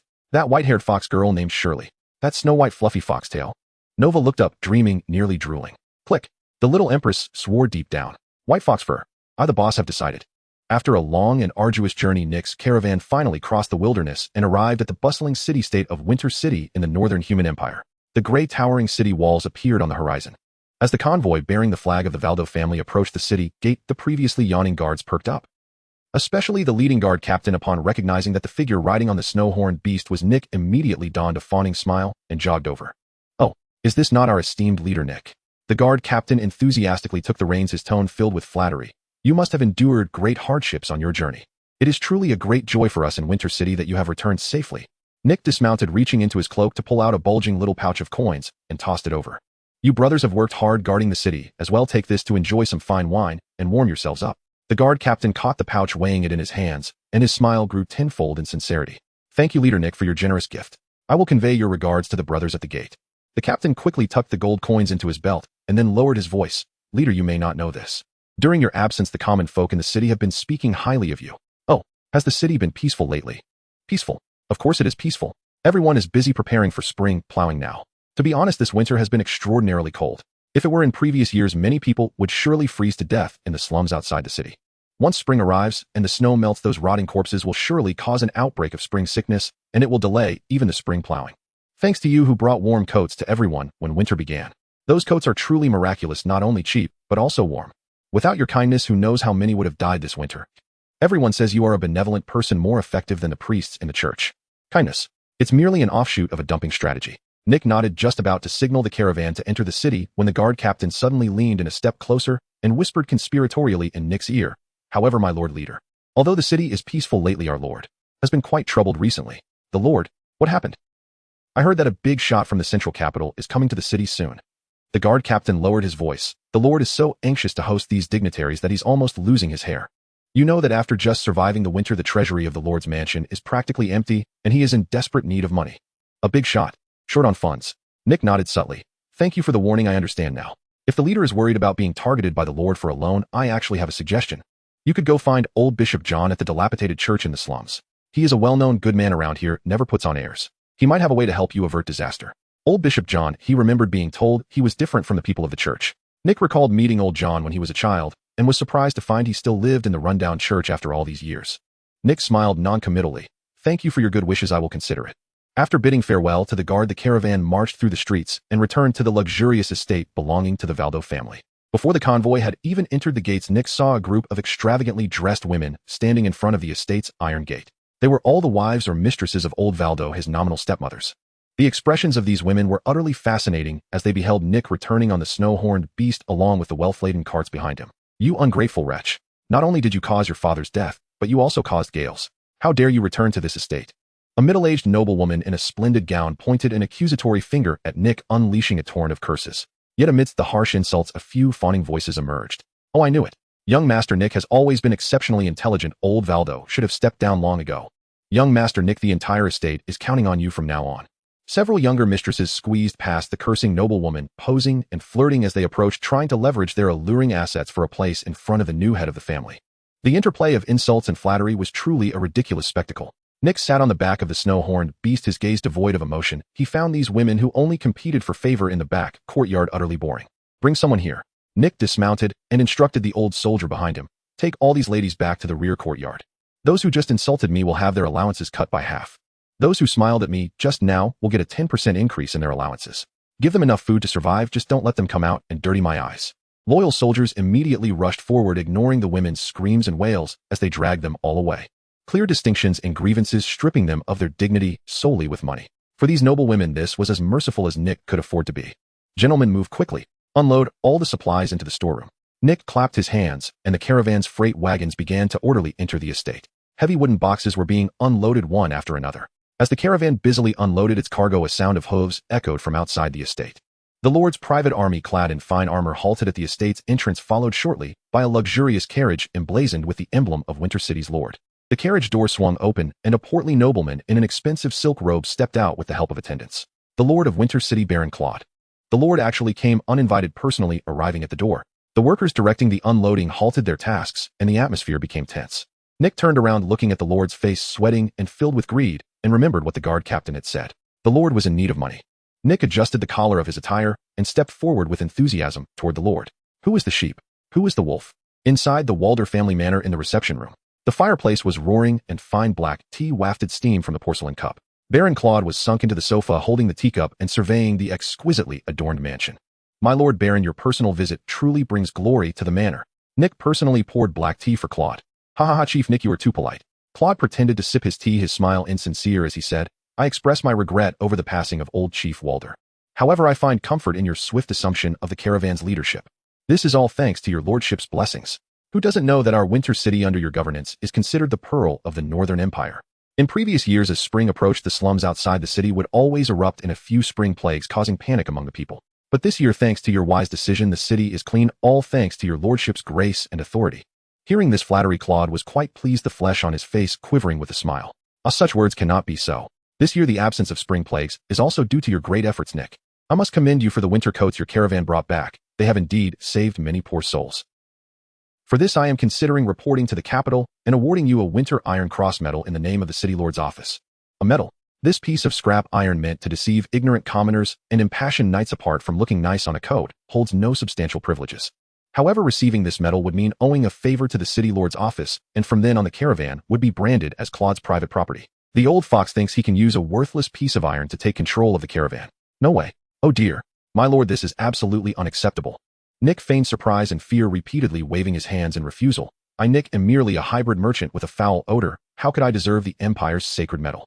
If such an honor fell upon me, it would only invite criticism from other noble lords and tarnish your reputation. To be able to relieve your worries is already Nick's greatest honor. Seeing Nick so perceptively decline the empty title, Claude rubbed his fat hands adorned with gem-encrusted rings. Since you are so understanding, I shall not beat around the bush. Claude's expression turned sorrowful. Nick, you know, winter has just passed, and as the ice and snow melt, the roads in the city have become riddled with potholes and mud. More troubling is the starving magical beasts rampaging outside the trade routes. The city's finances are currently strained, and we can barely scrape together enough to repair the roads. Claude leaned forward, lowering his voice to suggest, your caravan traversing the wilderness with goods is truly too dangerous. As the Lord, I cannot bear to see this. How about I allocate some city guards to provide protection for your caravan along the way. This will not only ensure your safety, but I shall cover the guards' wages. What do you think? Protection. What a grandiloquent term for surveillance. Sending city guards along with the caravan is clearly a blatant form of monitoring. Once the army learns the caravan's route and sources, the next step will be to seize power and forcibly absorb all the caravan's wealth. My Lord Baron's concern makes me truly grateful. Nick stood up, pulling out a handkerchief to wipe non-existent tears from the corners of his eyes. My lord, if you could send troops for protection, that would be wonderful. But the problem is, our caravan currently cannot spare a single extra coin. What? No money. We truly have no money. Nick lamented, spreading his hands. You know we are in the business of trade. To stockpile goods, the caravan has invested all its liquid assets. Even my coffin fund has been used up. Now there isn't even a mouse left clean in the caravan's treasury. All the money has turned into goods in the warehouse. However, as long as we can sell this batch of goods, the cash returned will be more than enough. By then, not only can we repair the roads, but we could even renovate the streets of Winter City without a problem. What a pity, I'm just a lowly merchant unable to reach those big shots. Nick looked at Claude, sincerely pleading. My lord, your connections in the capital are extensive. If you would be willing to help introduce our caravan's goods, once the goods are sold, the profits, we can split it 50-50. I see now, I understand your predicament. Claude's eyes shifted, knowing how much Nick made during the winter if he could sell this batch of goods at a high price. I understand your sincerity. Oh, I shall take care of the sales for you. As the lord, I still have some channels. Upon reaching the door, Claude turned back and casually remarked, however, Chief Nick, the assistance I provide will not be free. I hope that when the profits are shared, you will not go back on your word. With 10 times the courage, I would not dare deceive you. Pa, what a thing. Once the carriage disappeared at the end of the street, the old soldier Jack spat on the ground. Chief, are we really going to give half of the profits to that greedy fat pig? The old soldier expressed indignation. Give it to him. He doesn't deserve it. Nick adjusted his collar disdainfully. He claims repairing roads is a lie. I see he is eager to gather funds to entertain the upcoming Holy Army. The great sage has mentioned before that the Holy Army of the Church is gathering at the border, and they must pass through important towns like Winter City. That fool Claude must be planning to offer flowers to the Buddha. He wants to pull off a heist using the money we earn from selling goods to bribe the commander of the Holy Army and the Church's inspectors, thus gaining political capital for his own advancement. Once Claude climbs the Church's high branches and gets promoted, the first thing he will do is undoubtedly turn around and use the Church's power to completely seize the Walder caravan under the pretext of heresy, leaving no bones behind. Wants to use my money to buy your official cap. In your dreams. Nick turned to the old soldier and issued orders. Jack, go prepare a low-profile carriage and change into ordinary clothes. Also go buy some fruit and candies at the market. Chief, where are we going now? To visit other nobles in the city. Not to visit nobles. In the gambling arena of commerce, passive defense is always the least favorable strategy. Since the Lord wants to use the Church's knife to kill him, he will strike first. We are going to the slums. It is time to pay a visit to the well-known philanthropist in our city. The carriage rolled down the street, finally stopping in front of a dilapidated church. The door of the carriage swung open and Nick rubbed his cheek, striving to conjure a warm, sunny smile. Nick then picked up a basket filled with fresh fruits and colorful candies. Kyle had already jumped down from the carriage, tying the reins to a withered tree outside the church. Kyle was not unfamiliar with this place. Ever since settling in the Winter City, he would sometimes come here to see the children the church had taken in. Although he and old Bishop John were not particularly close, Kyle was certain that old John was a rare good man. The two walked side by side into the church. The church was indeed very old, so much so that the paint on the walls had peeled off and several stained glass pieces were shattered, crudely covered with wooden boards and rags. The traces of wear and tear were evident everywhere, clearly showing that it had not received any funding for repairs from the church for many years. However, the inside of the church was exceptionally clean. This cleanliness felt like a different world compared to the slums outside. The spacious church hall echoed with the chattering noise of children. An elderly man with graying hair and a patched old clerical robe was surrounded by a group of dirty-faced children. Some of these children were orphans taken in by old John, while others were kids from nearby, impoverished families. Because the church provided a free bowl of gruel every noon, parents who worked menial jobs would leave their children here for care. Quiet down. Sit still. Old John shouted loudly, holding a yellowed scripture, feigning anger with a serious expression. We must finish reading this prayer today. If anyone can't memorize these few words, there will be no soup at noon. Old John certainly did not intend to force these children who could barely fill their stomachs to believe in any deity. He simply wanted to teach them a few characters using the Church's scripture. As long as they could recognize a few more characters, they could become apprentices in the future, improving their lives a little. But how could the naturally restless children pay attention to the monotonous scriptures? They bounced around old John, tugging at the old bishop's robe, while others chased each other between the benches, completely ignoring old John's threats, causing him to puff up with anger. Ahem. Kyle cleared his throat at the doorway. The noisy children turned their heads, and upon seeing Kyle, their eyes instantly lit up. It's Uncle Kyle. Uncle, what happened to the story you told about hitting the bad wolves with a stick? The children immediately abandoned old John and rushed to surround Kyle, sitting neatly in front of him. They knew Uncle Kyle always had magical stories to pull out from his pockets. With Kyle diverting the children's attention, Nick finally had the opportunity to have a proper conversation with old Bishop John. He approached with the basket, placing his right hand over his chest in greeting. "I salute you, Bishop John. May your kindness always be remembered." Old John patted his robe, raising his head to look at Nick with murky eyes. The old man stared at Nick for a while, then hesitantly asked, You are that child from the Vardo family, right?" "Yes, Your Excellency. I am Nick Vardo. Time really does not spare anyone." Old John looked at Nick, smiling with nostalgia. "I remember the last time I saw you, you were just as small as these children.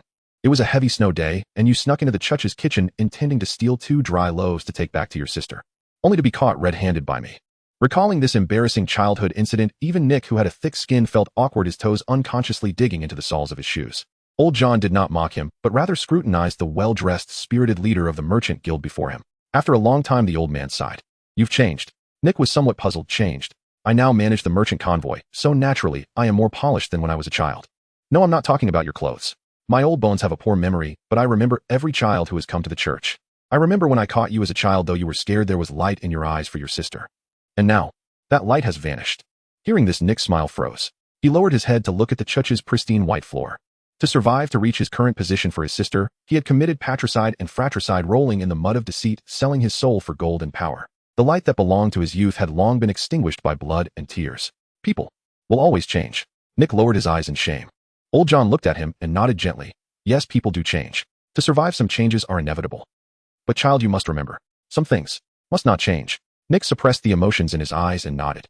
Then he presented the basket in front of Old John. "Your Excellency, this is a little treat I brought for the children." Old John glanced at the fruits and candies in the basket, smiling as he accepted this act of kindness. "What about your sister?" Old John asked with concern. "That little girl who used to hide behind you and cry, is she doing well now?" "She is still as innocent as before. Please rest assured she is now in a very safe and good place. That's good. Safety is what matters."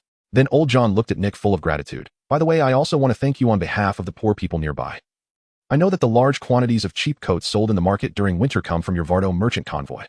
Being able to buy such good clothes at such a low price. You have saved countless lives, Nick. You are a good child, and you will be blessed by the goddess." Upon hearing this praise, Nick felt uneasy. "That is, what I should do. It is nothing worth mentioning."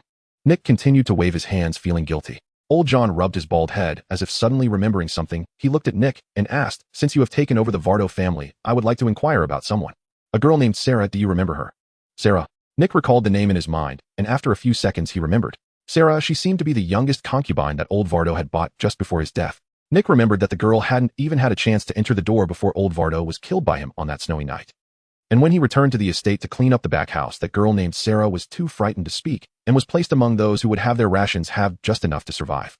She should now be locked up in the backyard of the estate, like an invisible person. "What happened to Sarah?" Nick asked tentatively. "Sarah is an orphan I adopted since she was little. This child is unfortunate. To raise some funds for the church's roof repairs, she sold herself behind my back. I heard that she entered the Vardo family estate. I don't know how she is doing now." "Oh no, Sarah is very well. She is doing exceptionally well." Nick nodded repeatedly. "She is now well-fed and warmly dressed in the estate, and she learns embroidery and flower arrangement every day. I assure you no one dares to bully her." That's good, that's good." Old John sighed, wiping the corner of his eyes. "As long as she is doing well, I can rest assured." After expressing his feelings, Nick did not dare to let the topic continue, quickly pulling out a money pouch from his pocket and handing it to Old John. "Your Excellency, this is a little token of my appreciation. I hope it can help repair the church's roof and provide the children with a couple of warm clothes."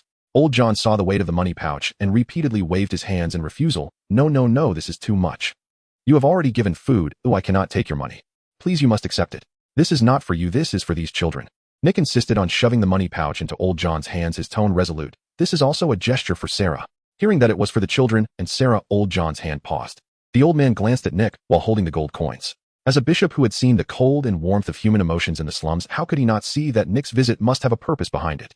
But for the sake of these hungry children, he was willing to accept Nick's assistance. "Good child. This money can help these children get through the next spring. Nick, if in the future there is anything I can do with this old body of mine. Your Excellency, I assure you this will not only align with our conscience, but may even bring hope to the city. It's just what?" Nick lowered his voice. "Just that this matter may very well contradict the faith you have upheld all this time even." Old John fell silent, his steps unsteady as he turned and slowly walked towards the weathered statue of the goddess in the hall. He reached out to gently caress the yellowed scriptures on the podium. He had read this scripture for a full 50 years. After a long pause, Old John raised his head to gaze at the sympathetic statue of the goddess. "What exactly is faith?" "The faith of the church is to bring hope to all beings, to offer light to those suffering in this darkness. As long as it can bring even a glimmer of true light to the multitude in this land, I believe that even if the church sees it as a violation of doctrine, the merciful goddess will surely agree. Looking at the elderly man with graying hair before him, Nick felt a surge of reverence. Old John was not muddled. As a bishop, even though he was merely a marginalized and fallen bishop, he still had his own sources of information. He had long received news that the church's holy army would soon arrive at the borders. He understood that this fervent holy army possessed the privilege to execute anyone suspected of heresy without prior notice. Moreover, Old John had his suspicions about the peculiar goods from the Valdo merchant group that did not conform to the craftsmanship of the human empire. But he did not wish to look that far. The sight of children starving and freezing to death in the slums filled his eyes, leaving him no time to concern himself with distant threats.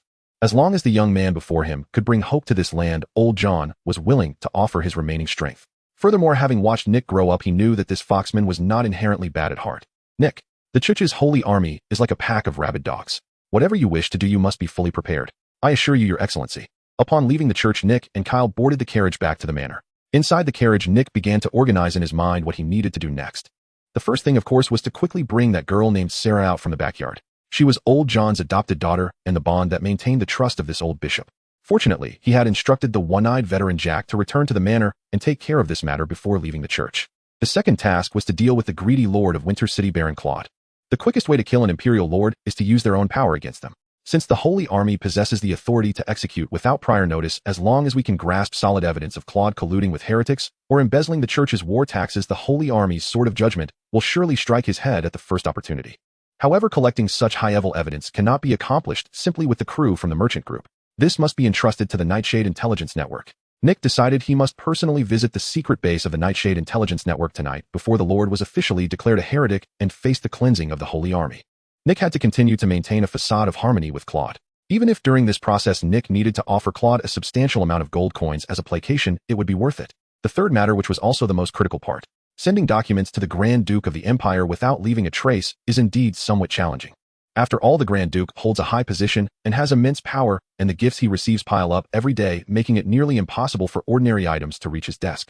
However, this is not a challenge for me. Nick possessed a tax-exempt pass sealed by the hero Gareth himself. He only needed to write a flattering letter under the guise of a normal merchant who has benefited from the hero's grace and wishes to repay the Grand Duke's family. The letter would include a nature magic gem worth a fortune from the Elven Forest as a token. Beneath the gem, he would also place a stack of papers. As long as the documents become all the rage in the capital, as long as Claude is disgraced under the Holy Army's blade, a power vacuum will emerge in Winter City, and I holding the favor of the Grand Duke. The position of Lord in Winter City may very well become mine. With his thoughts settled, the carriage just arrived at the Valdo Manor. As soon as Nick stepped into the study, before he could even take off his coat, there was a gentle knock on the door. The old soldier Jack pushed the door open and stood awkwardly to the side, leading a girl behind him. A girl who looked a few years younger than Nick, dressed in ill-fitting and somewhat wrinkled coarse linen clothing, yet her lovely and charming appearance could not be concealed by the rough fabric.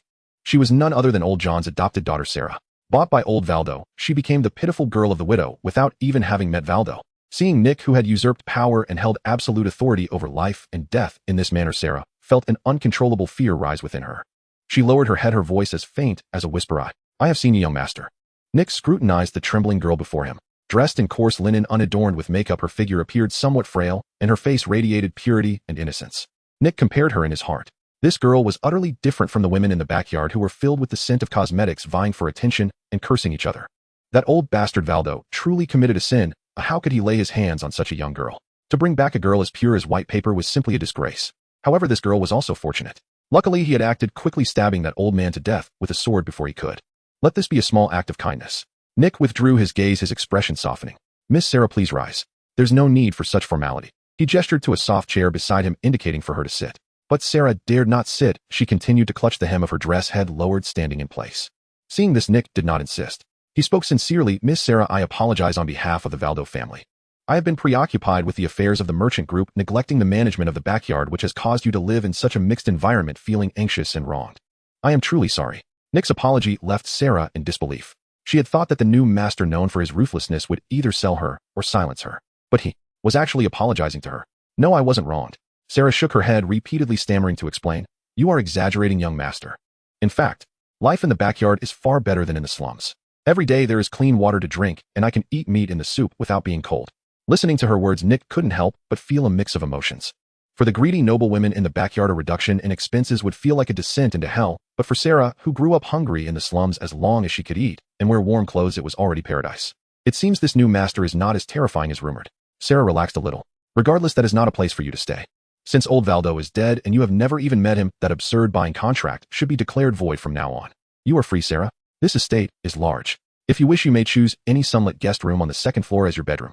As for daily expenses and pocket money, you can reimburse them at any time from the merchant group without any hesitation. Free. And I can choose a room at will. Reimburse expenses directly.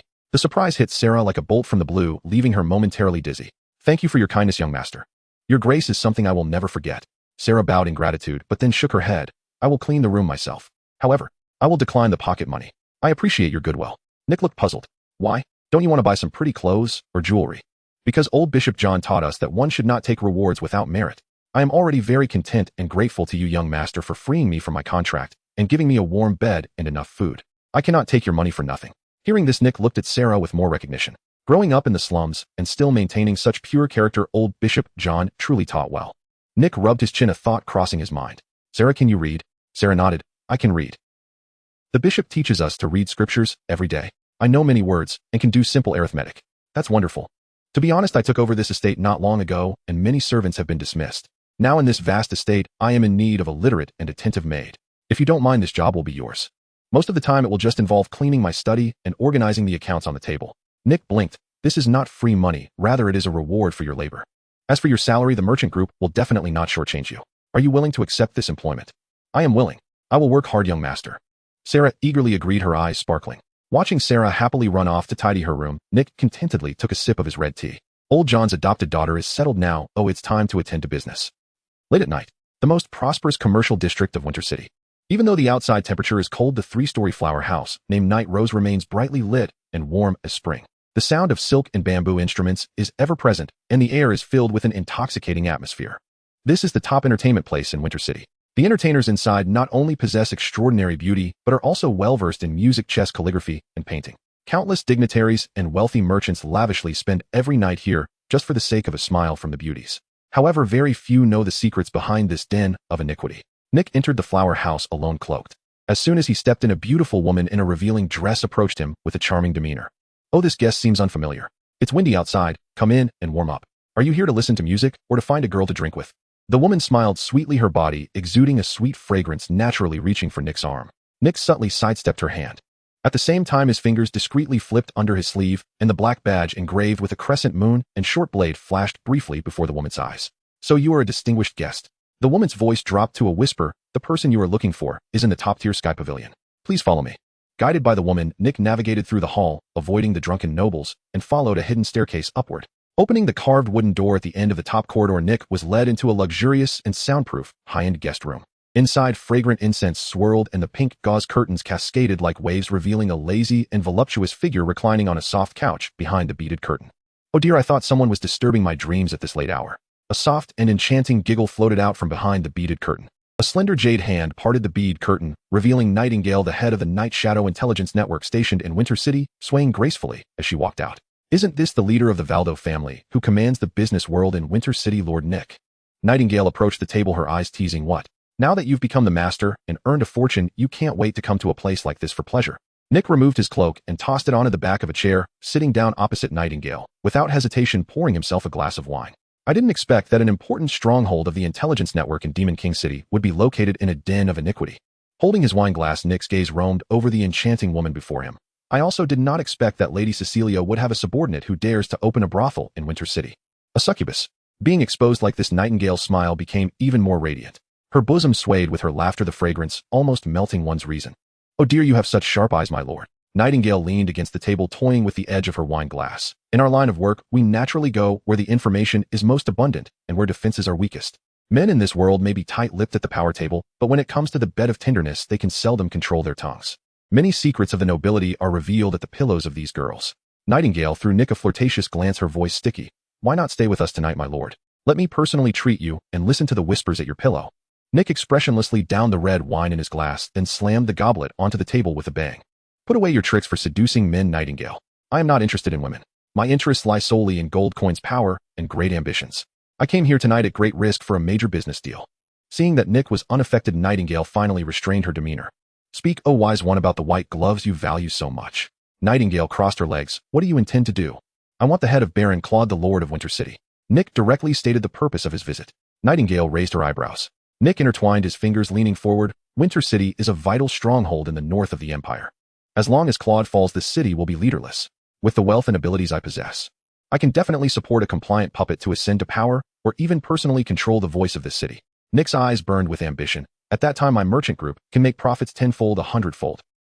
And the Night Shadow Intelligence Network can openly spread its intelligence reach throughout the northern border. We both get what we need. This is a win-win situation. After hearing Nick's plan, surprise flickered in Nightingale's eyes. This fox merchant's appetite was indeed astonishingly large. It does sound tempting. However, leader Nick, although that fat old Claude is greedy and lecherous, he has managed to remain a lord on the border for so many years without falling. He is definitely not a fool. He handles his dirty business very cleanly, and the discrepancies on the books are seamless. We at Night Shadow can indeed gather his dark materials.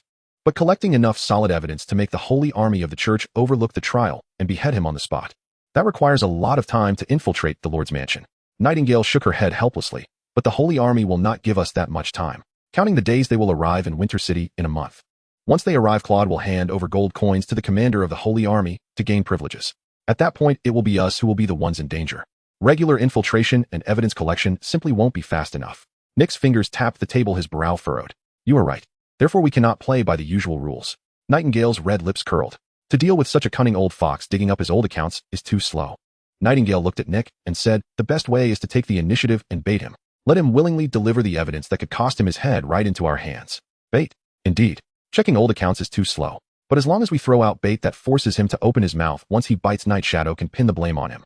In the guest room, Nick's fingers tapped on the table. That fat man Claude loves money dearly, but he loves his power and his head even more.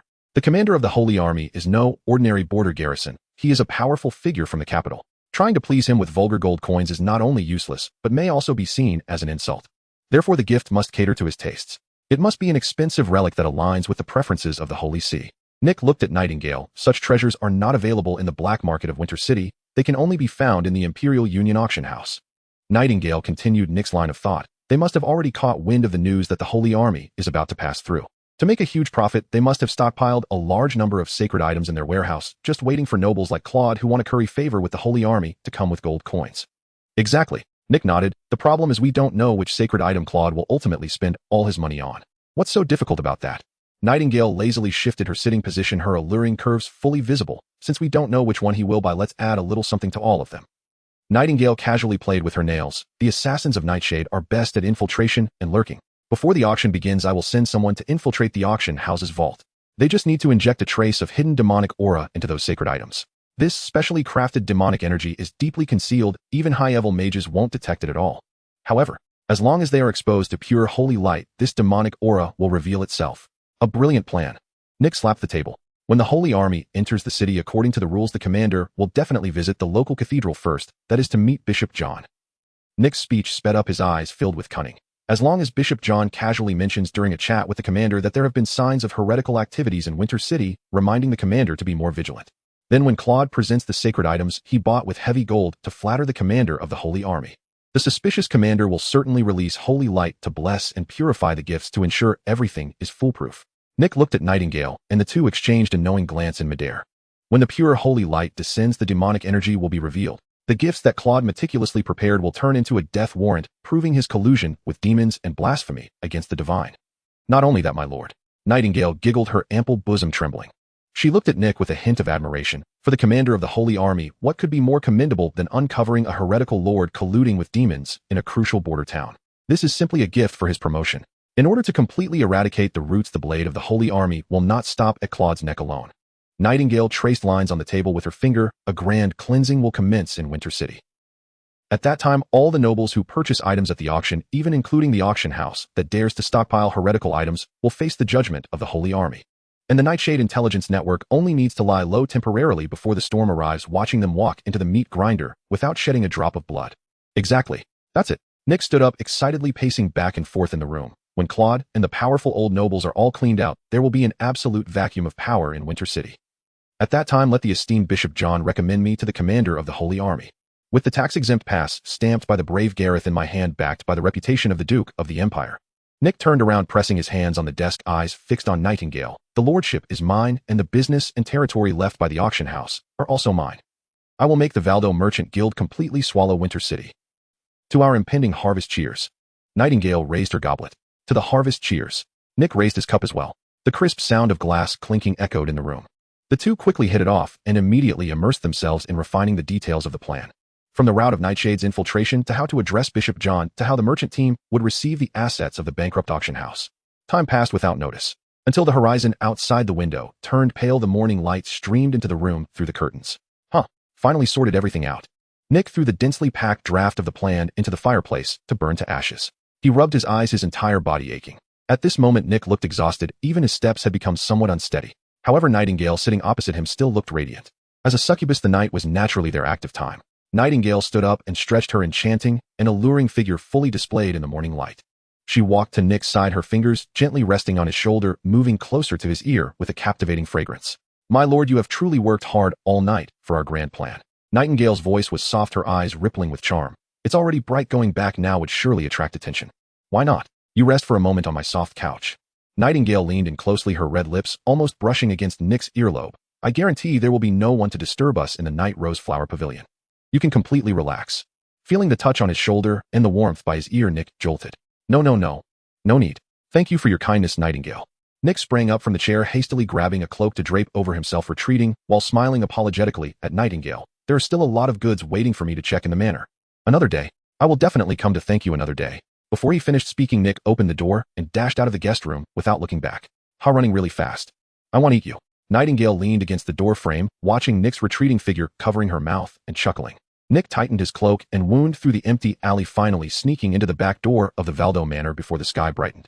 He walked while yawning toward the study. "Damn succubi are truly terrifying if it weren't for my strong will," Nick muttered to himself, rubbing his eyes. In the misty morning, Kyle was practicing his daily sword drills in the open space, bare-chested and wielding a long sword. Sweat flowed down Kyle's muscles, and every swing of his sword was imbued with an indomitable spirit. Seeing Kyle, Nick shrank his neck. It would be quite embarrassing if he were seen in this state. Nick silently kept his head down, sticking to the edge of the corridor, quickening his pace to hurry away. Kyle continued to maintain his sword-swinging posture, his wrists steady as ever. But his gaze had already narrowed following Nick's departing figure. As a descendant of the sword Saint, Kyle's senses were incredibly sharp. Even though Nick was deliberately keeping his distance, the heavy scent of perfume still wafted into Kyle's nostrils. Kyle's eyes narrowed, running out in the middle of the night, returning with a strong scent of perfume, and sneaking back with unsteady steps. But soon Kyle thought of something. Forget it. Kyle sheathed his sword, shaking his head as he looked in the direction Nick had disappeared. Managing such a large merchant fleet must indeed be a lot of pressure. Young people are at the age of being spirited and full of vigor. Kyle picked up a towel to wipe the sweat, smiling knowingly. It's only natural to seek some fun to relieve stress. In the bathroom of the Valdo Manor, warm water flowed down Nick's body. Once the scent of powder was completely washed away, Nick relaxed. Dealing with succubi is truly exhausting. Nick wiped off the water droplets and began to contemplate his next moves. Yesterday afternoon, he had already sent a letter to the Duke's mansion in the imperial capital. The journey to the capital was long, and it would take some time to receive a response from the Duke. As for the batch of goods, Lord Claude had already taken it upon himself, so Nick need not worry about it any further. It seems I'll have a few leisurely days ahead. Nick stepped out of the bathtub and grabbed a dry towel to wipe his body. With some free time on his hands, it was also time to reorganize the Valdo family's assets in Winter City.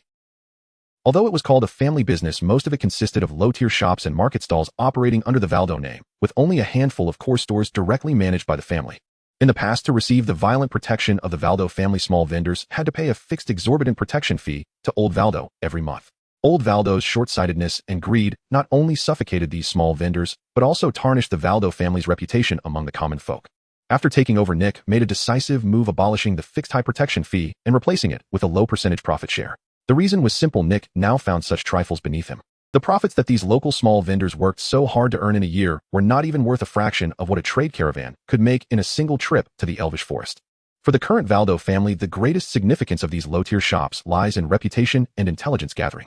Nick donned his nightgown and walked around the living room, pondering.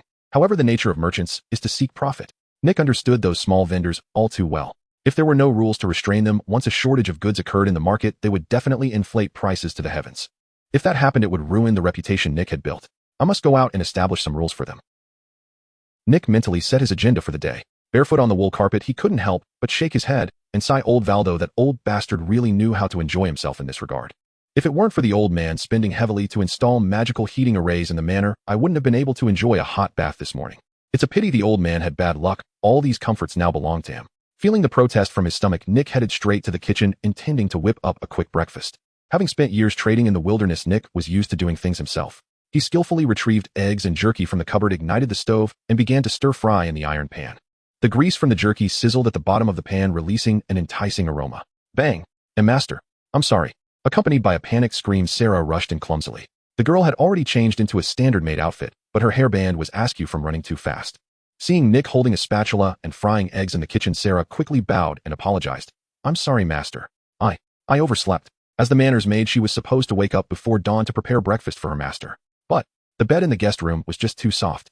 The fire in the fireplace was just too warm. Sarah initially thought she would be punished. However, Nick simply turned around and spoke gently. It's okay, don't be so tense. Nick not only wasn't angry, but also found Sarah's embarrassed demeanor somewhat endearing. Compared to the enchanting nightingale from last night, Sarah seemed like a cute little lamb. Nick plated the fried eggs and casually asked, can you cook? I can cook. Sarah quickly raised her head and replied earnestly, when I was at the church, old Bishop John was busy taking care of the sick, so I often cooked for the younger brothers and sisters. Although I could only make simple vegetable soup and black bread, I learned quickly. That's fine as long as you can cook. Nick nodded and served the jerky from the pan, but don't take this too seriously. I'm just a wandering merchant who spends more than half the year in the wilderness and on the road.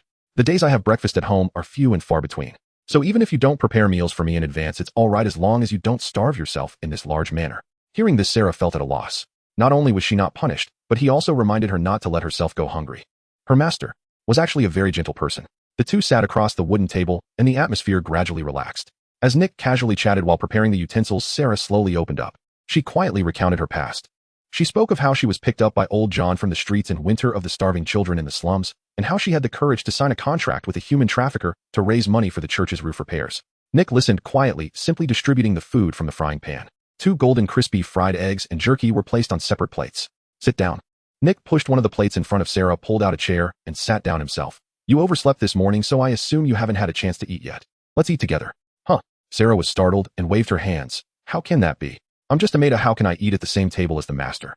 Sit down. This is part of the job. Under Nick's gaze, Sarah could only timidly pull out a chair and sit down, eating her food in small bites. Nick ate quickly. Within moments, he cleared the food from his plate, wiped his mouth, and looked at Sarah, who was still chewing, slowly instructing, Sarah, I worked too late last night, and my head is pounding. After I finish eating, I need to take a good nap to recharge. Nick stood up and assigned her a task. After you finish eating, go to the front yard of the manor and find an old one-eyed soldier named Old Jack. Tell him to bring a few sharp-witted fellows and find out the recent activities at the auction house in the city. If there is any special news, report back to me as soon as I wake up. Yes, master. I promise to deliver your message word for word. Sarah quickly set down her knife and fork, straightening her back. Okay, I'll leave it to you. Nick yawned, waved his hand, and turned to walk toward his bedroom. He just wanted to lay his head on the pillow and sleep soundly. Seeing Nick's tired figure leaving, Sarah opened her mouth. The words, master, please take care of yourself and rest, while caught in her throat, never made it out before Nick's figure disappeared around the corner. Sarah sat alone in the kitchen, her small face flashing with disappointment. I'm so useless. Today is my first day as the new maid, and not only did I not make breakfast well, but I didn't even say a word of concern to my master. Sarah annoyedly patted her cheeks. But soon the girl's expression brightened again. No, I can't let the master down anymore. Sarah stuffed the fried egg into her mouth, her cheeks bulging as she chewed. She had to finish her breakfast in the shortest time possible and perfectly convey her master's first task. Then grab a cloth and a broom and clean the manor spotless. This is her determination as the chief maid of Valdo Manor. This nap was the sweetest Nick had ever experienced. Ever since taking over the merchant caravan and cautiously navigating through the frost winter city, he had not had a moment of true rest, but today, he finally allowed himself a brief relaxation. When Nick rubbed his sleepy eyes and sat up from the bed, he realized through the gap in the curtains that the sun outside had already dipped to the west, and it was now afternoon. I actually slept for so long. Nick scratched his head. The headache had disappeared, and he felt much better than before, as if vitality had returned to his entire being. He threw off the blanket, got out of bed, and walked to the window to pull back the curtains. Outside the frost winter city, faint sounds of small vendors calling out their wares could be heard. Nick estimated that it was the peak time for the bustling markets and underground trading spots in the city. It's time to check out the shops at the lower tiers and get a feel for the market situation, Nick thought to himself as he turned around and walked to the wardrobe. The wardrobe was filled with various exquisite suits and overcoats adorned with the Merchant Guild's insignia. Nick's fingers brushed over the garments. He intended to pick an outfit befitting his status, but halfway through he hesitated. No, this won't do. If I wear these to the lower tier markets, it would be too ostentatious. He was going incognito today to gather information about the merchants at the lower levels. If he strutted and dressed like this, he feared he wouldn't be able to glean any information at all. Nick rummaged through the wardrobe for a while, and then his expression softened. He pulled out an old coarse linen jacket. This garment was a disaster in terms of both fabric and tailoring, with several unevenly sewn patches at the hems, making it look rather poorly made. It had been sewn by his sister Shirley a few years back to keep him warm while he ran errands during the winter. At that time, Shirley could barely hold a needle, let alone claim any skill. Her fingers often ended up pricked and bleeding. Nick draped the jacket over himself. He had never disliked this piece of clothing. Even after achieving success, he often took it out to wear. For him, every crooked thread on that jacket represented the warmth of his sister's affection. After dressing up, Nick pushed open the door and stepped outside. Just as he reached the corner of the hallway, he heard voices conversing. The young master doesn't usually like overly sweet things, especially in the morning. Make sure not to put too much sugar in his black tea. And also in the right drawer of the study desk, the young master dislikes others meddling with it. The one-eyed old soldier Jack stood in the hallway sharing his knowledge. Before old Jack, Sarah held a charcoal pencil and a small wooden board, meticulously jotting down every preference and taboo regarding Nick that Jack mentioned. Sarah asked detailed questions, and old Jack was happy to engage in conversation with the diligent and innocent girl. After all, it was all for the leader. Ahem, leader, you're awake. Upon seeing Nick, old Jack quickly stepped forward to report the important matters. Leader, as per your instructions, the brothers have gathered information from various circles in the city. The joint auction house in Frostwinter City is indeed scheduled to hold a high-profile auction in the next half-month. However, the auction house has kept the information tightly under wraps this time. Currently, aside from confirming the date, the brothers haven't uncovered any useful information regarding the specific list of items for auction and the process. It's normal for them to keep it under wraps. Nick nodded without surprise, and after a moment of contemplation instructed, tell the runners beneath us not to stop and continue probing. Don't worry about spending money. I'll buy off those who deliver night fragrances and vegetables at the auction house, as long as we can find out the exact location where the auction will be held. Just tell the brothers that they will not be shortchanged for their efforts once the task is completed. Understood. I will arrange this right away. Old Jack understood that this matter was of utmost importance to the leader and immediately took his leave in a hurry. After old Jack left, Sarah stepped forward. Good afternoon, young master. Sarah respectfully curtsied. Seeing Sarah busying herself, Nick smiled. Thank you for your hard work, Sarah. Nick pointed to the tightly closed doors on both sides of the hallway. You really don't need to clean the manor so thoroughly. This manor is too large, and many rooms remain vacant for years. There is no need to clean them every day. Don't wear yourself out. How can that be? Sarah raised her head, her eyes resolute. Cleaning and maintaining the tidiness of the manor is the primary duty of a maid. The young master has given me such good treatment, I cannot slack off. Seeing the earnestness in the girl's demeanor, Nick knew he couldn't persuade her otherwise and decided to let her be. At that moment, Sarah's gaze fell on Nick, and she blinked with suspicion. Young master, why are you dressed like this? Are the clothes in the manor not fitting? Would you like me to help you iron them? No need to trouble yourself. Nick tugged at the hem of his coarse jacket, smiling as he explained. I plan to take a stroll through the city market shortly. Dressing too extravagantly would make me stand out as an easy target. Wearing this outfit will make me less noticeable in the crowd. Young master, are you going out? Upon hearing this, Sarah's eyes lit up. Wait, young master, wait for me. Before Nick could react, Sarah turned and dashed towards the storage room. What is that girl up to? Nick was confused. In just a few seconds, Sarah returned, having quickly put the cleaning tools back in their places. At that moment, she stood before Nick, panting and carrying a woven bamboo basket in her arms. Nick looked at the basket in her hands, puzzled. What do you need the basket for? Sarah puffed out her small chest defiantly, her eyes bright as she replied. When going out, it is the duty of a personal maid to carry the basket for the master and accompany him while shopping for items.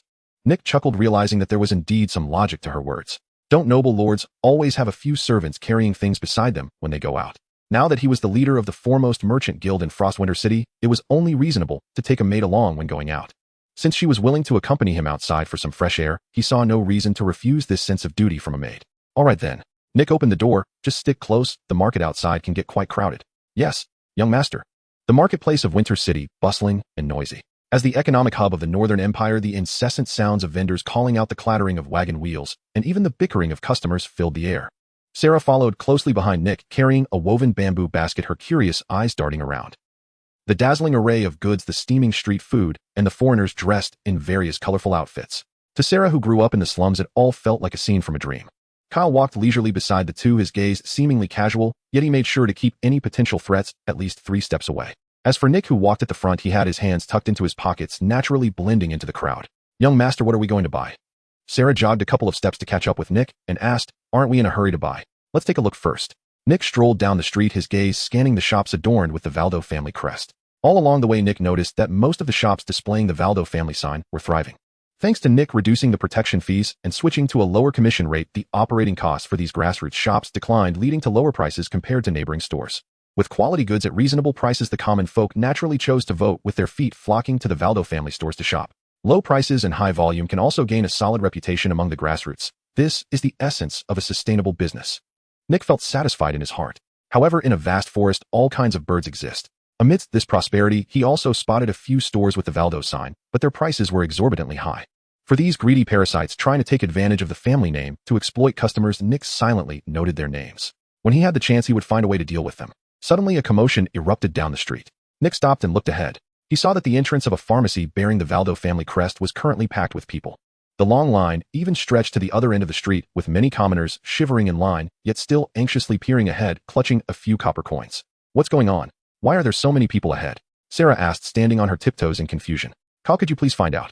Kyle nodded and squeezed into the crowd. Soon he returned, looking somewhat grim. I found out the details.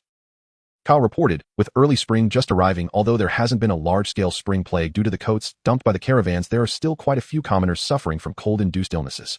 In previous years, most people who caught a cold at this time would die directly from the spring plague without needing medicine. But this year, those who survived naturally created a huge demand for cold remedies. A high demand is in theory a good thing. However, the owners of these pharmacies have banded together.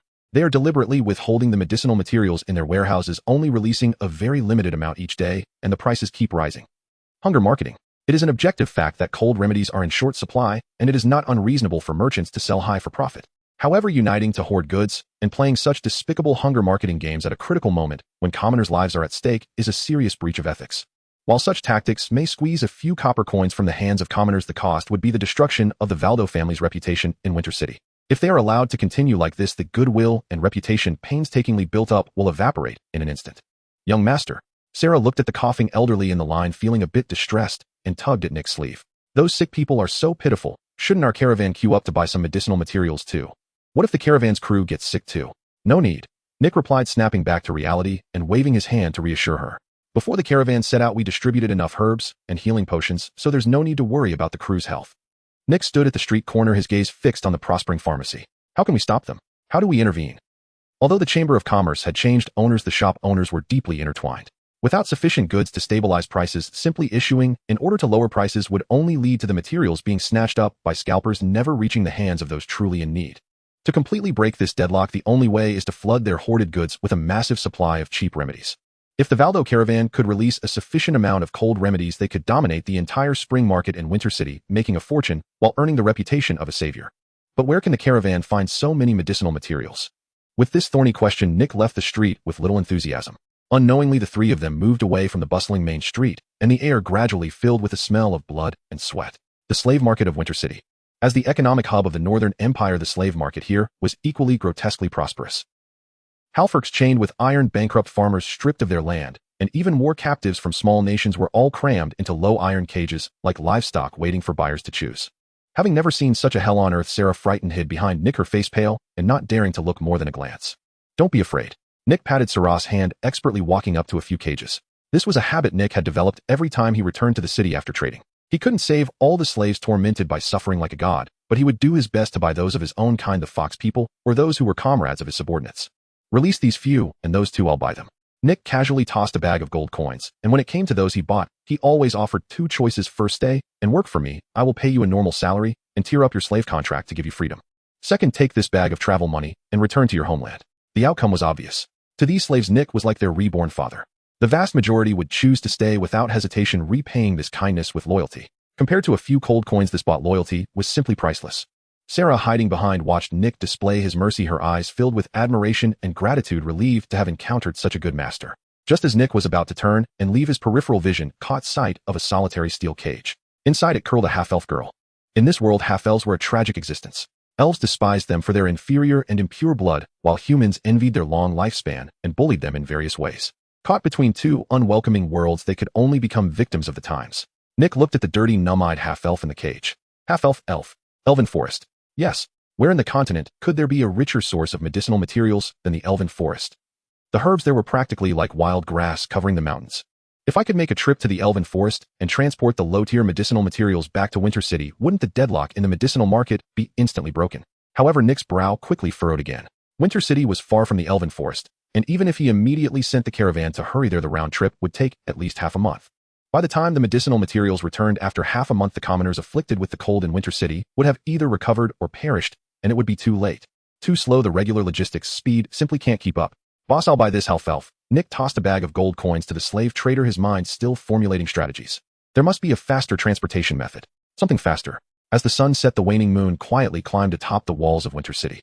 Watching the moon rise in the sky, Nick's mind recalled the enchanting succubus leaning against the soft couch on the rooftop of the Night Rose Flower House last night. Nightingale. And behind her, the Night Shadow Intelligence Network. I'm truly a genius. The Night Shadow Intelligence Network. The ace organization under Lady Cecilia. Since they were Night Shadow assassins who specialized in infiltration and assassination, among them must be top-tier experts skilled in shadow magic, even capable of shadow teleportation, like Lady Cecilia. If I could pay a hefty price to hire these elite assassins and utilize their abilities to transport medicinal materials from the Elven Forest, then the logistics time originally needed to be half a month would be compressed to just a few hours.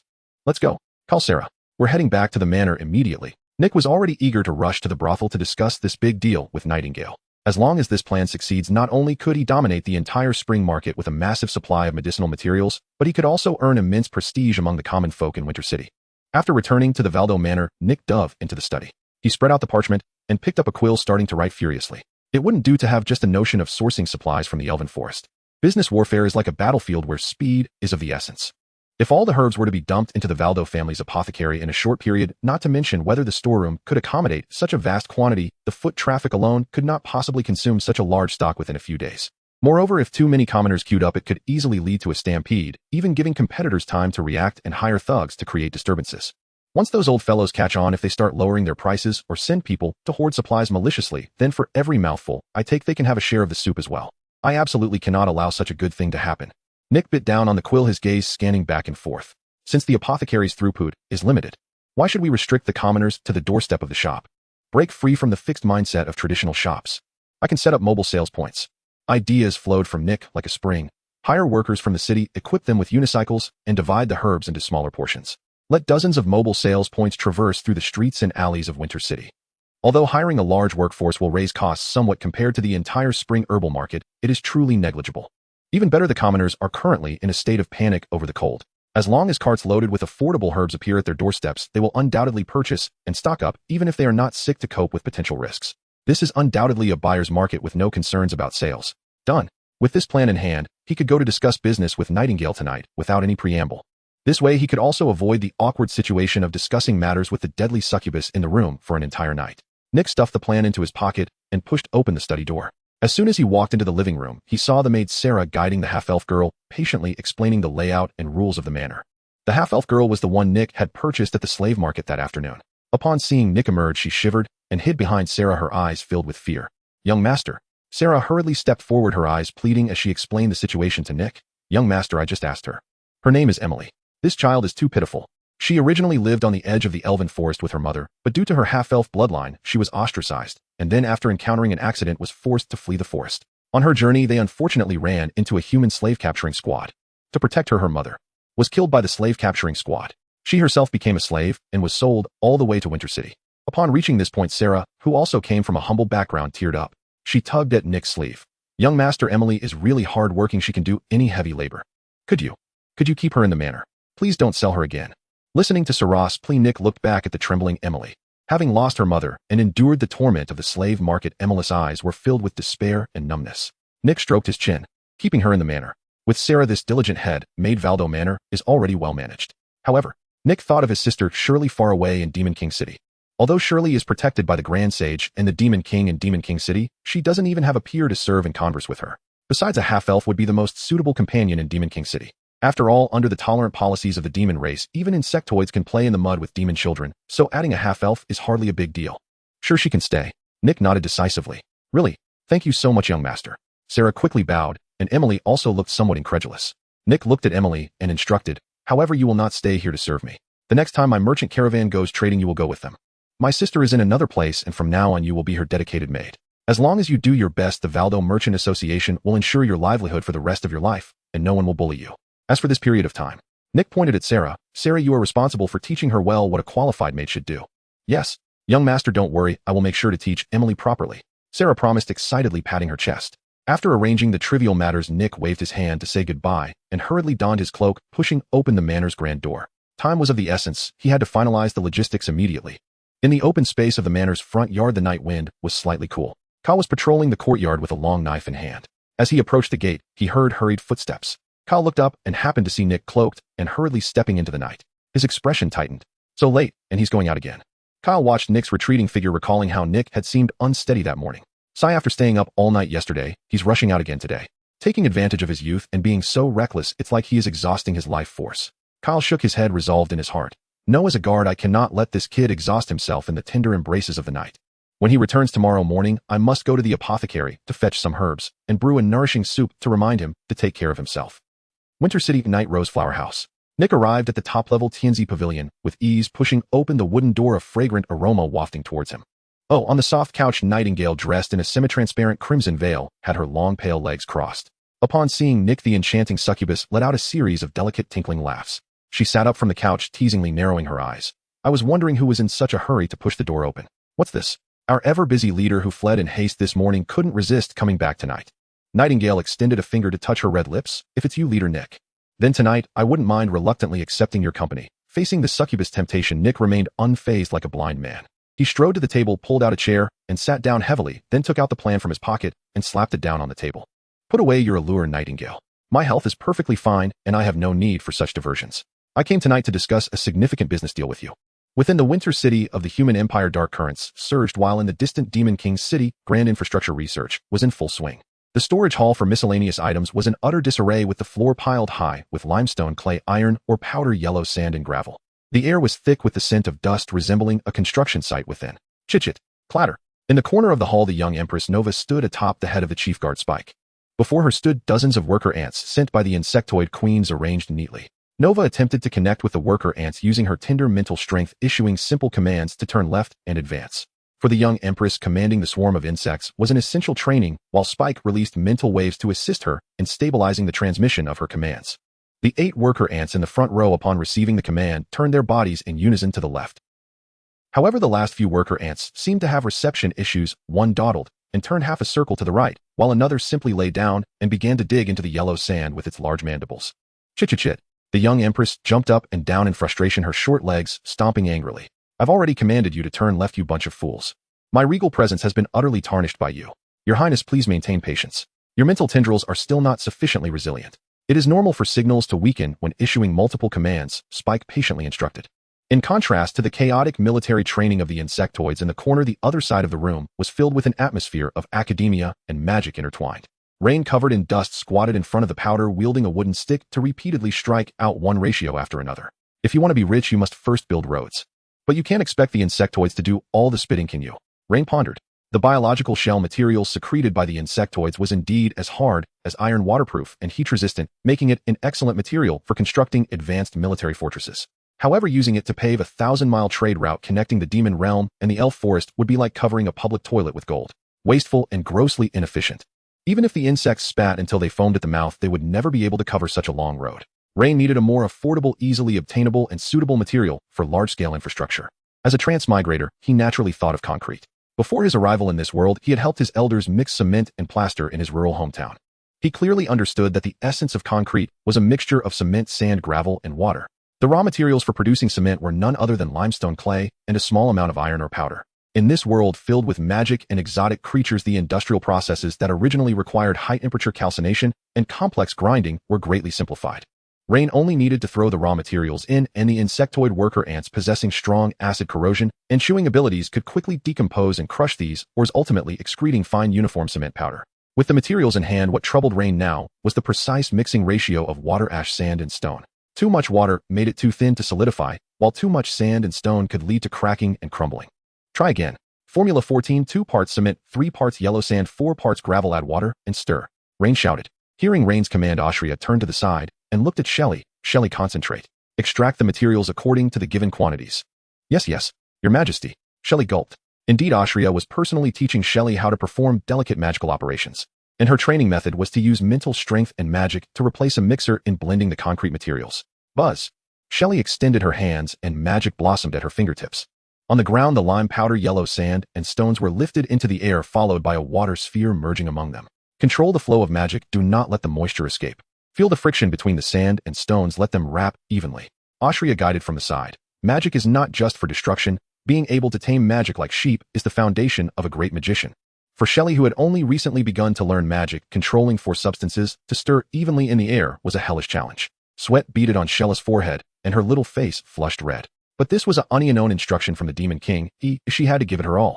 Shelley gritted her teeth, squeezing every ounce of potential from within her. Spin. Get spinning for me, Shelley shouted in her heart. The mixture in the air began to rotate and merge under the magical manipulation, ultimately transforming into a thick gray-black sludge that fell into the wooden mold prepared by Rain. Huff. Huff. It's done. After completing this, Shelley collapsed to the ground, panting heavily. Austria used fire magic to dry it afterward. Bang.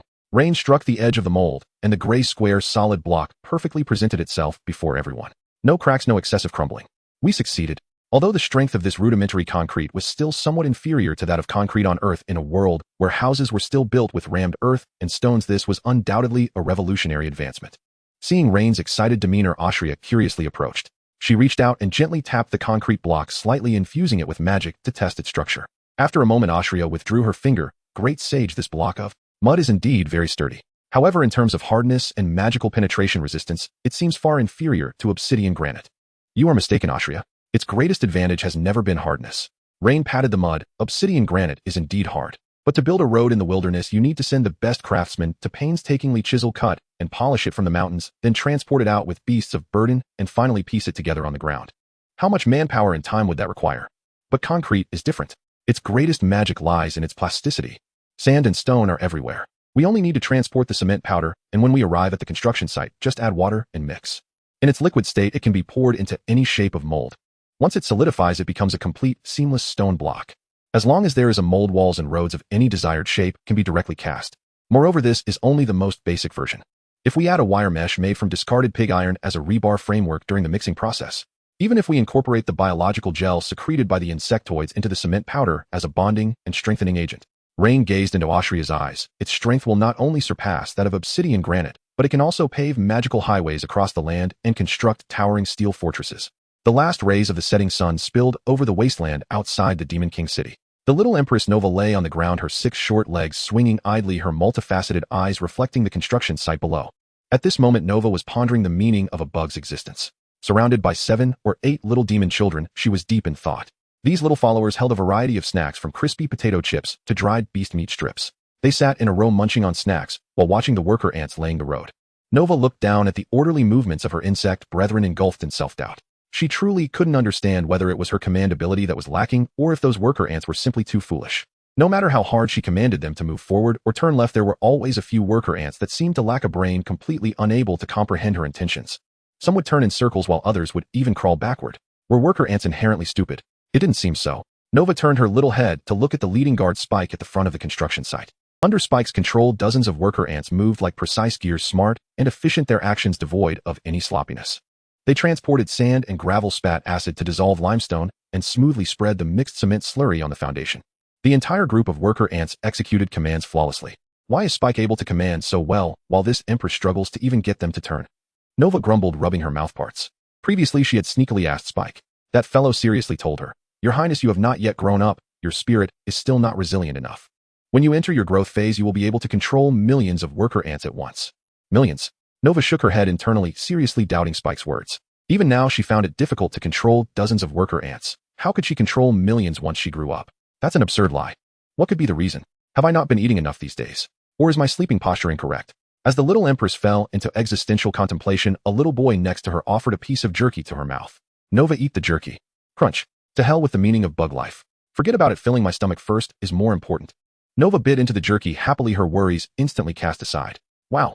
Those big bugs below are really amazing. If only we could ride on those worker bugs, how impressive that would be. The little girl dreamily cupped her face. I could definitely run faster than the big goose in the village. Hearing their fantasies, several children turned to Nova with hopeful eyes. Nova, can we ride those big bugs of yours in the future? Nova swallowed the jerky in her mouth and secretly glanced at Spike below. In the absence of an adult, the young bug calls the shots. Nova nodded, vigorously chirping in agreement. Yay! Long live Nova. Charge. We will be the most formidable bug night group in the Demon King city. The children jumped and cheered excitedly on the platform, envisioning themselves charging into battle atop worker ants in the wild. Nova proudly lifted her chin, and amidst the carefree laughter, the sunset cast long shadows of them. Meanwhile, at the front of the road construction site, Ren stood shoulder to shoulder with the guard leader Spike. This efficiency is simply breathtaking. To become rich, one must first build roads. Spike, when we have enough resources, we need to lay out a massive road network across the entire demon realm. We must connect every village and every lord's territory. Only with smooth logistics can resource allocation reach its highest efficiency, allowing the entire demon realm to be forged into an inseparable whole. Spike's multifaceted eyes reflected the road as he lowered his body. I completely agree with your vision, esteemed sage. The improvement of infrastructure is indeed a prerequisite for the rise of a race. But, Spike raised a question, such a vast road network, if we rely solely on ordinary beast carts or animal power to transport goods, efficiency will still be constrained. Esteemed sage, what kind of transportation should be used on these roads? Spike proposed his solution. If you need, the hawk bug tribe can develop specialized bug species for rapid movement and heavy loading in the future. They can run tirelessly on the roads, becoming the most efficient transport tools in the demon realm. Ren shook his head at Spike's biological proposal. Spike, the biological weapons of the bug tribe are indeed powerful, almost like a universal solution. However, I have a different opinion regarding speed and carrying capacity. Ren crossed his arms and shared his insights. The flesh and blood of carbon-based organisms, no matter how much they are selectively evolved, have unbreakable physical limits in terms of bone strength, muscle explosive power, and heat dissipation systems. The evolution of living things seems to encounter a layer of diminishing returns. The higher one breaks through, the greater the cost required, while the benefits decrease. Ren pointed to the concrete road beneath his feet. In my vision, what should travel on this road in the future should not be flesh and blood, but vehicles powered by magic formations and built with steel skeletons. Unfazed by fatigue or fear of the cold, as long as the magic power doesn't run dry and the gears keep meshing, it can pull hundreds or thousands of goods traveling thousands of miles a day. Magical trains or magical cars. This is the true blood carrier of the future. After listening to Ren's theoretical argument, Spike fell into deep thought. After a moment, Spike's voice rang out again. Esteemed sage, your vision is indeed very reasonable. The evolution of living beings does have the diminishing returns you mentioned. The fatigue limit of metals and the output conversion rate of magical energy are indeed far superior to the limits of carbon-based organisms in long-term development. Your foresight commands the respect of the hawk bug tribe. However, before the demon race achieves its current level of smelting and industrial machinery at this stage, the biological technology of the bug tribe remains the fastest and most practical transitional solution in your hands. You are correct. Ren smiled and patted Spike's forelimb shell. Therefore, until the magical engine is developed, the demon realm will still have to rely on the legs of your bug tribe. In the high tower study of the Demon King City, Ashlia sat at her desk, a long sword sent from the demon blacksmith workshop laid before her. This was the first magical weapon forged by the demon craftsman. Ashlia extended her finger, brushing it over the blade. Buzz! The magic power infused it, causing the blade to glow faintly. Although the sword was somewhat rough and felt slightly obstructed during magic conduction, it was far inferior to the sword she had forged herself. Yet this was already the highest level that those craftsmen could achieve. Ashlia withdrew her finger, her eyes filled with satisfaction and pride. The emergence of this weapon signified that the demon race had completely bid farewell to the era of pure cold weapons. Compared to those ordinary iron swords, it was a monumental leap forward. Not only that, but a thick letter also accompanied the long sword. The letter was stained with grease and soot, the handwriting crooked. Ashlia unfolded the letter to read. It was penned jointly by the Minotaur blacksmith and the goblin carpenter. In it, they meticulously listed the various problems and ideas they encountered while forging the sword. Your Majesty, we have discovered that when casting the magic formation network, if the structure is incorrect, there will be a reduction in the efficiency of magic power transmission at the nodes. This is a field we have never paid attention to before. We old fellows discussed and decided to form a dedicated team to tackle this problem. After solving this issue, we hope to compile our findings into a book, hoping that in the future it can be qualified for inclusion in the Grand Library, leaving valuable experience for future generations. In the latter part of the letter, these artisans posed a more forward-looking dilemma. The casting method mentioned by the great sage can indeed mass-produce single-layer formations, but how do we produce multi-layer or even three-dimensional complex formation networks? The construction of molds seems to have reached a bottleneck. Looking at the questions marked with question marks on the letter, and seeing blacksmiths who once could only boast now beginning to document their experiences, Ashlia's lips curled into a smile as she pressed the letter to her chest.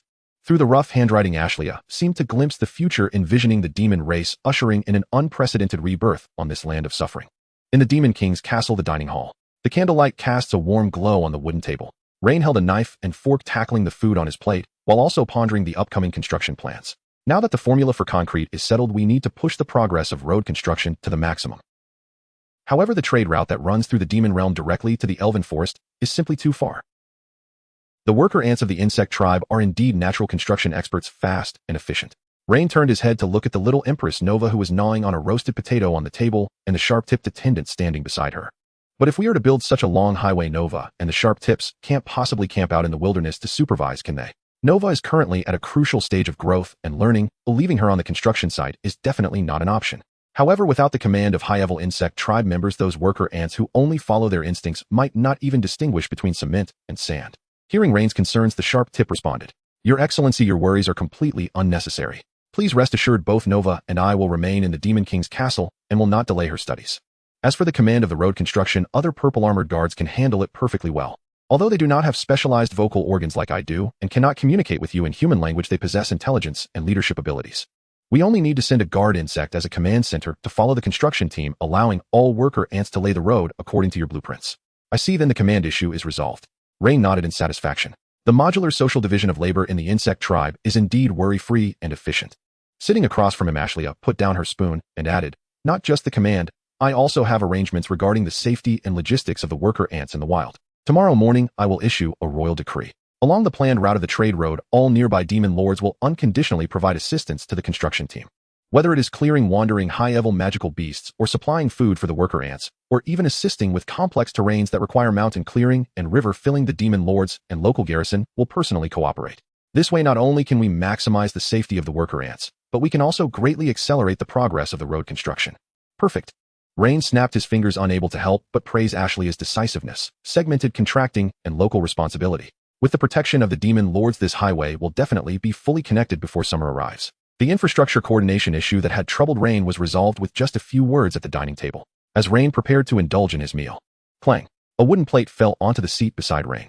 He looked up in confusion and saw a face rarely seen in the dining hall. The demon lord of shadows, Cecilia. Today Cecilia was dressed in a purple gown showing signs of wear and tear. She plopped down on the bench, picked up a knife and fork, and began to eat the roasted meat. Cecilia? Rain looked at her in surprise. What are you doing here?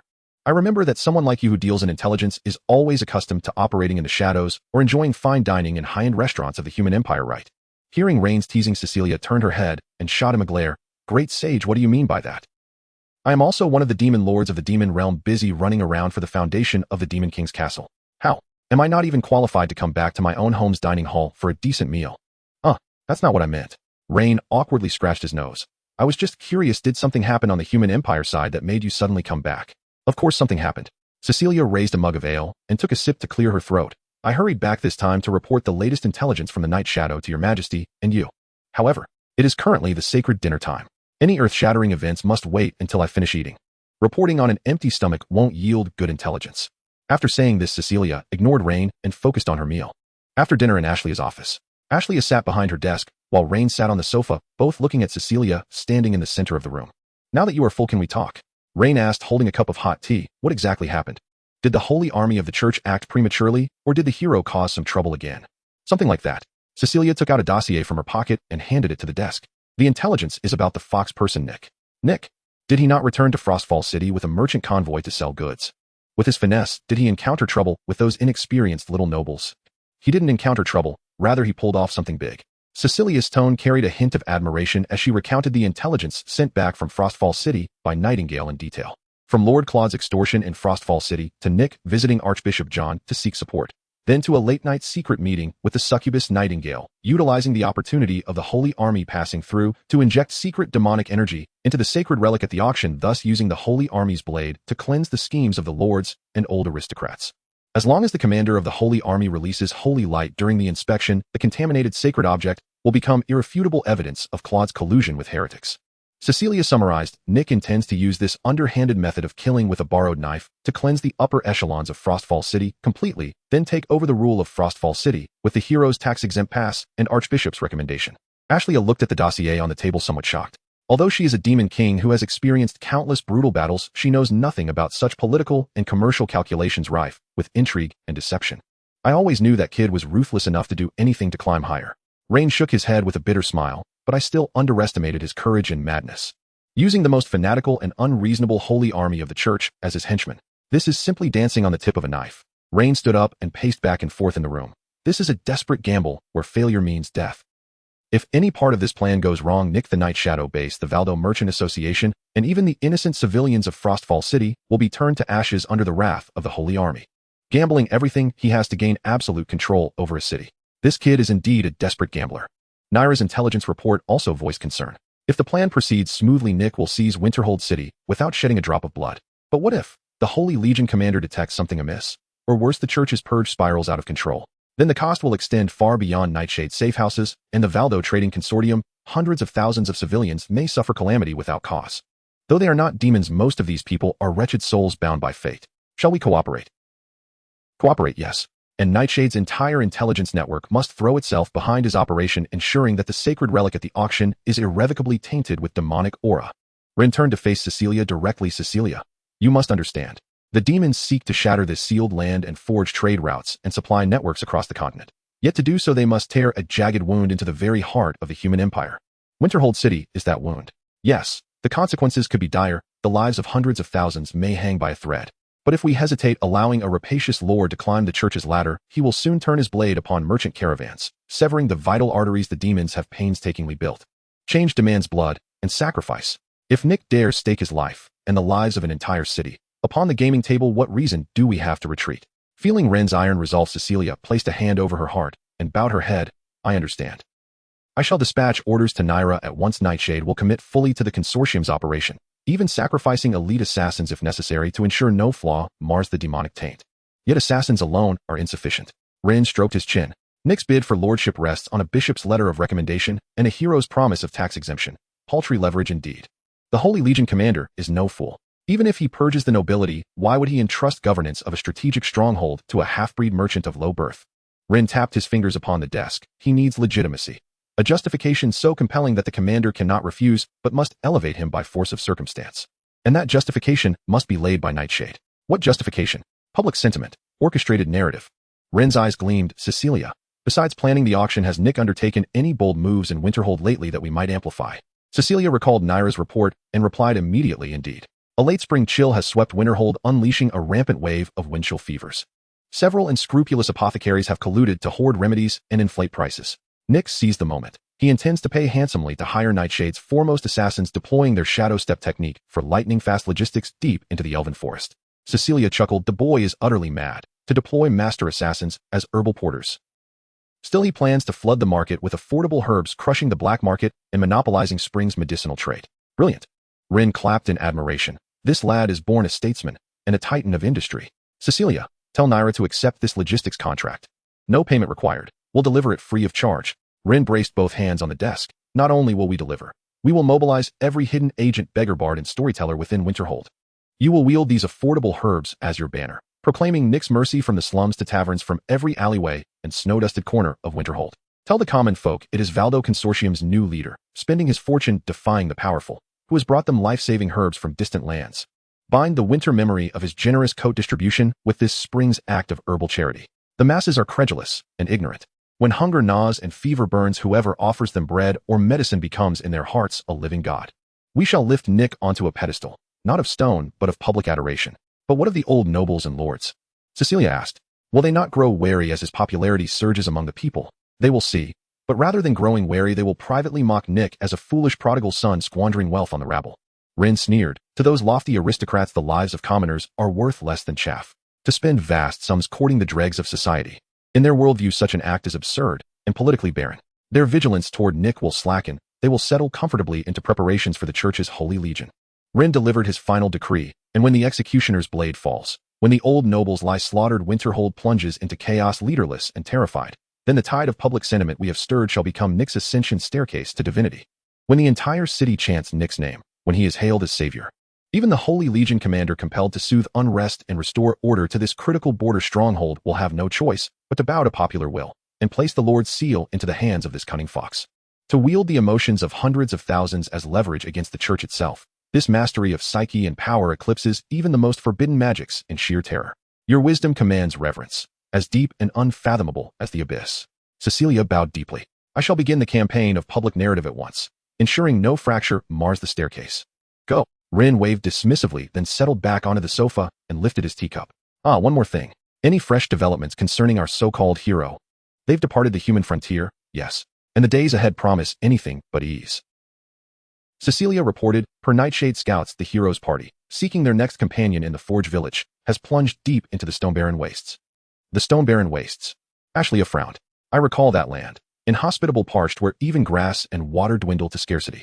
Precisely, Your Majesty. Cecilia nodded, her tone laced with quiet schadenfreude. A true wasteland, barren, merciless.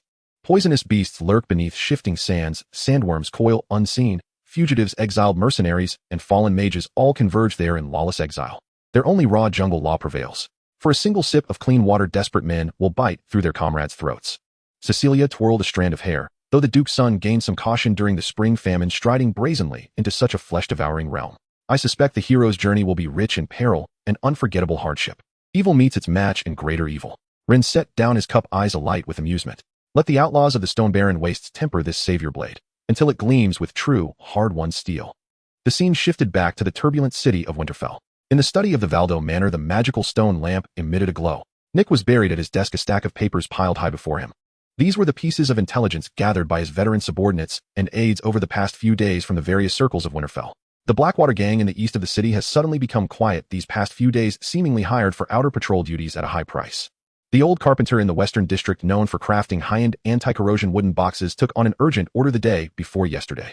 And the guards of the Lord's residence have noticeably increased their frequency of rotations recently. Nick's eyes darted through the seemingly unrelated information. Those old foxes at the joint auction house really know how to keep their secrets tightly guarded. But the flow of gold coins and the movement of personnel cannot be hidden. As long as one follows these unusual trajectories, even if the exact address cannot be guessed, the general area will likely be close enough. Buzz. In the shadowy corner of the study, a dark purple ripple suddenly emerged, followed by a sweet, cloying scent of perfume wafting through the room. Oh dear, it's so late, and our leader is still burning the midnight oil. Accompanied by a charming giggle, Nightingale slowly emerged from the shadows. Snap! Nick jumped, his hand trembling as his feather pen fell onto the paper. And Nightingale. He stood up abruptly from his chair. It wasn't that Nick was timid. As a normal adult male, every encounter with this high-ranking succubus placed immense mental pressure on him. Moreover, the fact that she had come to his manor was alarming. What could she possibly want? Still working at this hour? You must be working hard. Nightingale gracefully circled around the desk, leaning forward with her arms resting on the table. Beneath the translucent veil, her figure was enticingly evident. She exhaled softly, gazing at Nick. Leader, keeping your guard up all the time can be detrimental. Would you like to relax a little? Nightingale's fingertip traced the surface of the desk as her gaze lingered. If you wish, I am always available to serve you and help you experience relaxation. And no, absolutely not. Nick retreated in fright. Nightingale, please don't joke around. Look at this desk. The intelligence is not yet organized, and there are still gaps in the plan. Two can't afford to relax. Nick forced himself to calm down and change the subject. Moreover, I understand Nightshade's rules. There's no need to visit without a reason. You coming to my residence at this hour can't possibly just be to tease me, right? Is there something important? Seeing Nick's demeanor, Nightingale pouted. What a humorless man, and no wonder they value you so much. Nightingale straightened up, dropping the jesting tone, her voice becoming serious. Rest assured, it's not a crisis, it's good news. Nightingale leaned against the edge of the desk, saying, I came to inform you that the order you proposed earlier has been accepted by Nightshade. Lady Cecilia has personally issued the command, and several assassins skilled in shadow stealth have set off for the Elven Forest. According to the speed of shadow traversal, by tomorrow noon at the latest, a massive amount of herbs will appear in the warehouse you designated. So soon? Nick was overjoyed. That's wonderful. Once the herbs are offloaded, I absolutely. The commission is waived. Nightingale interrupted Nick. Lady Cecilia said that for this operation, Nightshade will not take a single penny. We are helping you transport this batch of goods for free. For free? How? How is that possible? Several high-ranking assassins working tirelessly to move goods. How much magic and energy would that consume? Nightshade is actually not charging. Nick looked at Nightingale warily. Nightingale, don't play with me. I understand the rules of commerce. Deals that come without payment are often the most dangerous. Hearing Nick's response, Nightingale couldn't help but cover her mouth and giggle. Leader, you truly are a clever man. That's right, sometimes what is free is the most expensive. This is not only Lady Cecilia's intention, it is also a royal decree issued by His Majesty the Demon King and Lord Sage. Lord Sage stated that this plan for Winterfell not only pertains to your personal power, but also concerns the strategic landscape of the demon race's future in the human empire. From now on, the entire Nightshade intelligence network, including the Demon King's castle, will spare no effort to support your actions. We will provide you with free services, create favorable public opinion, and offer cover for assassination and infiltration. But as a price. Nightingale's voice carried a hint of pressure. Nick Valdo, you must win, and do so beautifully. Please do not disappoint the expectations of His Majesty the Demon King and Lord Sage. The demon race is personally backing him. Nick felt an overwhelming pressure enveloping him. He knew that this free offer came with the cost of his life being put on the line. Yet at the same time, ambition and confidence ignited within his veins. With the Demon King backing him, what was there to fear in this city of Winterfell? I understand. Please convey to His Majesty the Demon King and Lord Sage that I, Nick, will definitely deliver the keys to Winterfell into their hands. Very well, remember your words today. Nightingale nodded in satisfaction. Now that the business was concluded, it was time. Nightingale looked at Nick's face, ready to tease him a little more.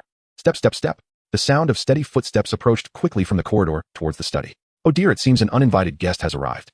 Nightingale raised an eyebrow as she could sense the aura of a top-tier swordsman outside the door. Well then, good luck, leader. Nightingale retreated, and just as she was about to blend into the shadows, she suddenly reached out with her delicate hand. Snap!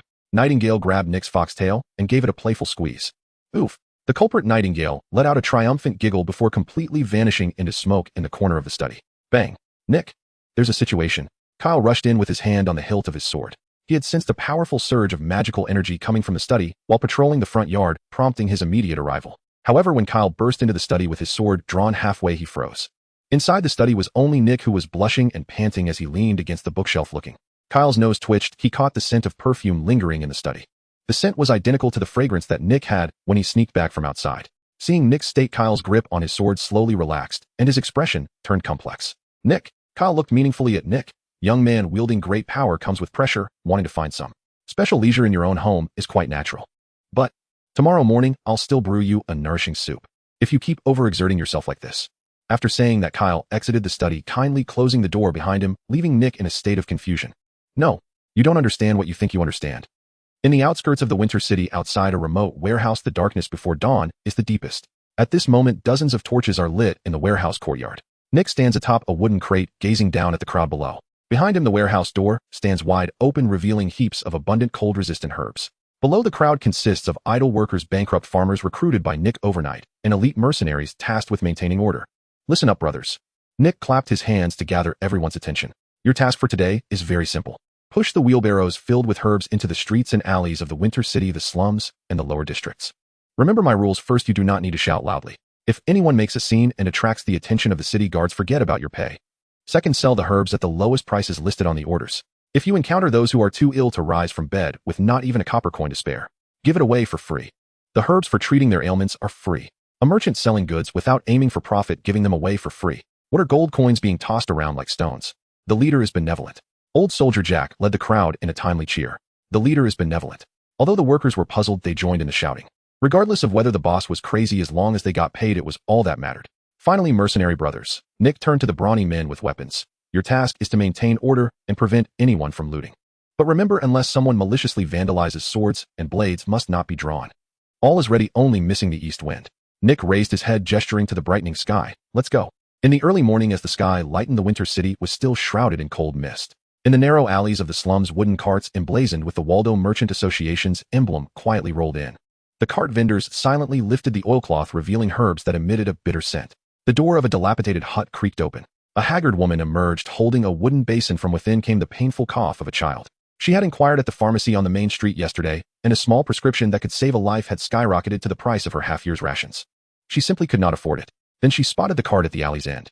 Miss needs some medicine. The Waldo Merchant Association has affordable herbs that can cure colds. The cart vendor lowered his voice to ask.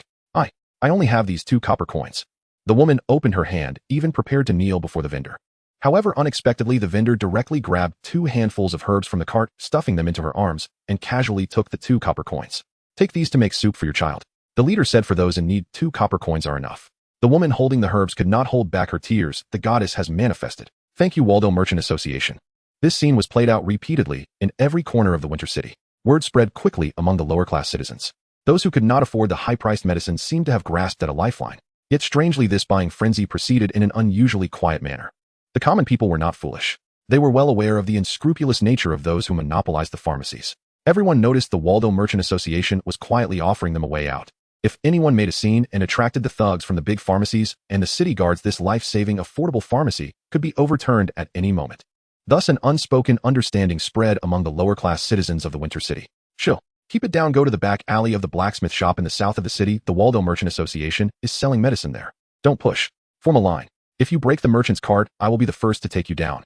Those who obtained the medicine hurried away, tightly clutching their herbs, while those who did not formed a long queue spontaneously, with even some strong citizens stepping up to help the Waldo Merchant Association's mercenaries maintain order. Throughout the entire morning, the visible stock of the Waldo Merchant Association decreased, while Nick's reputation quietly rose to new heights. This unspoken mode of operation continued until nearly noon.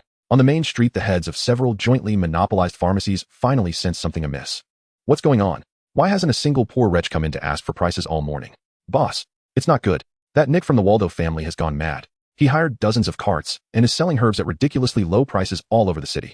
He's even giving them away in the slums. What? The pharmacy owner immediately stood up, angrily smashing a teapot. This bastard. He dares to topple our livelihood. He's ruining the rules of business. Call everyone.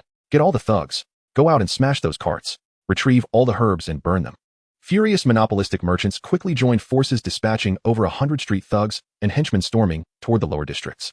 At the entrance of the alley in the south of the city, the thugs, armed with iron rods and knives, locked onto the carts selling herbs. Get the hell out of here. This cart of herbs is being confiscated by the Blackwater gang. The scar-faced leader shouted, raising his iron rod ready to smash the cart. The mercenaries of the Waldo Merchant Association tensed hands on their sword hilts. But before the mercenaries could draw their weapons, a furious roar erupted from the crowd waiting in line. Who dares to touch our benefactor's cart? The blacksmith picked up a hammer, the butcher raised his cleaver, and even the woman, holding a child, picked up bricks and stones from the ground. This medicine is saving my mother's life. Whoever smashes the cart, I will fight them to the death. Beat these heartless lackeys to death. Get lost. Get out. The enraged crowd instantly engulfed the thugs. The will of the people became Nick's indestructible shield at that moment. The merchants of medicinal materials, having suffered setbacks and cut off from their income, became increasingly frantic. Over a dozen horse-drawn carriages angrily stopped in front of the Waldo estate. The merchants rushed off their carriages, pointing at the estate's iron gate and cursing, "Nick, you disrespectful bastard. Get out here. You are maliciously dumping goods. We will unite to boycott you." Inside the estate's iron gate, Kyle casually sat in the center of the entrance, having brought a chair over. A long knife rested across his lap, and Kyle coldly watched the group of angry merchants outside. This is the estate's sacred ground. Those who intrude shall die.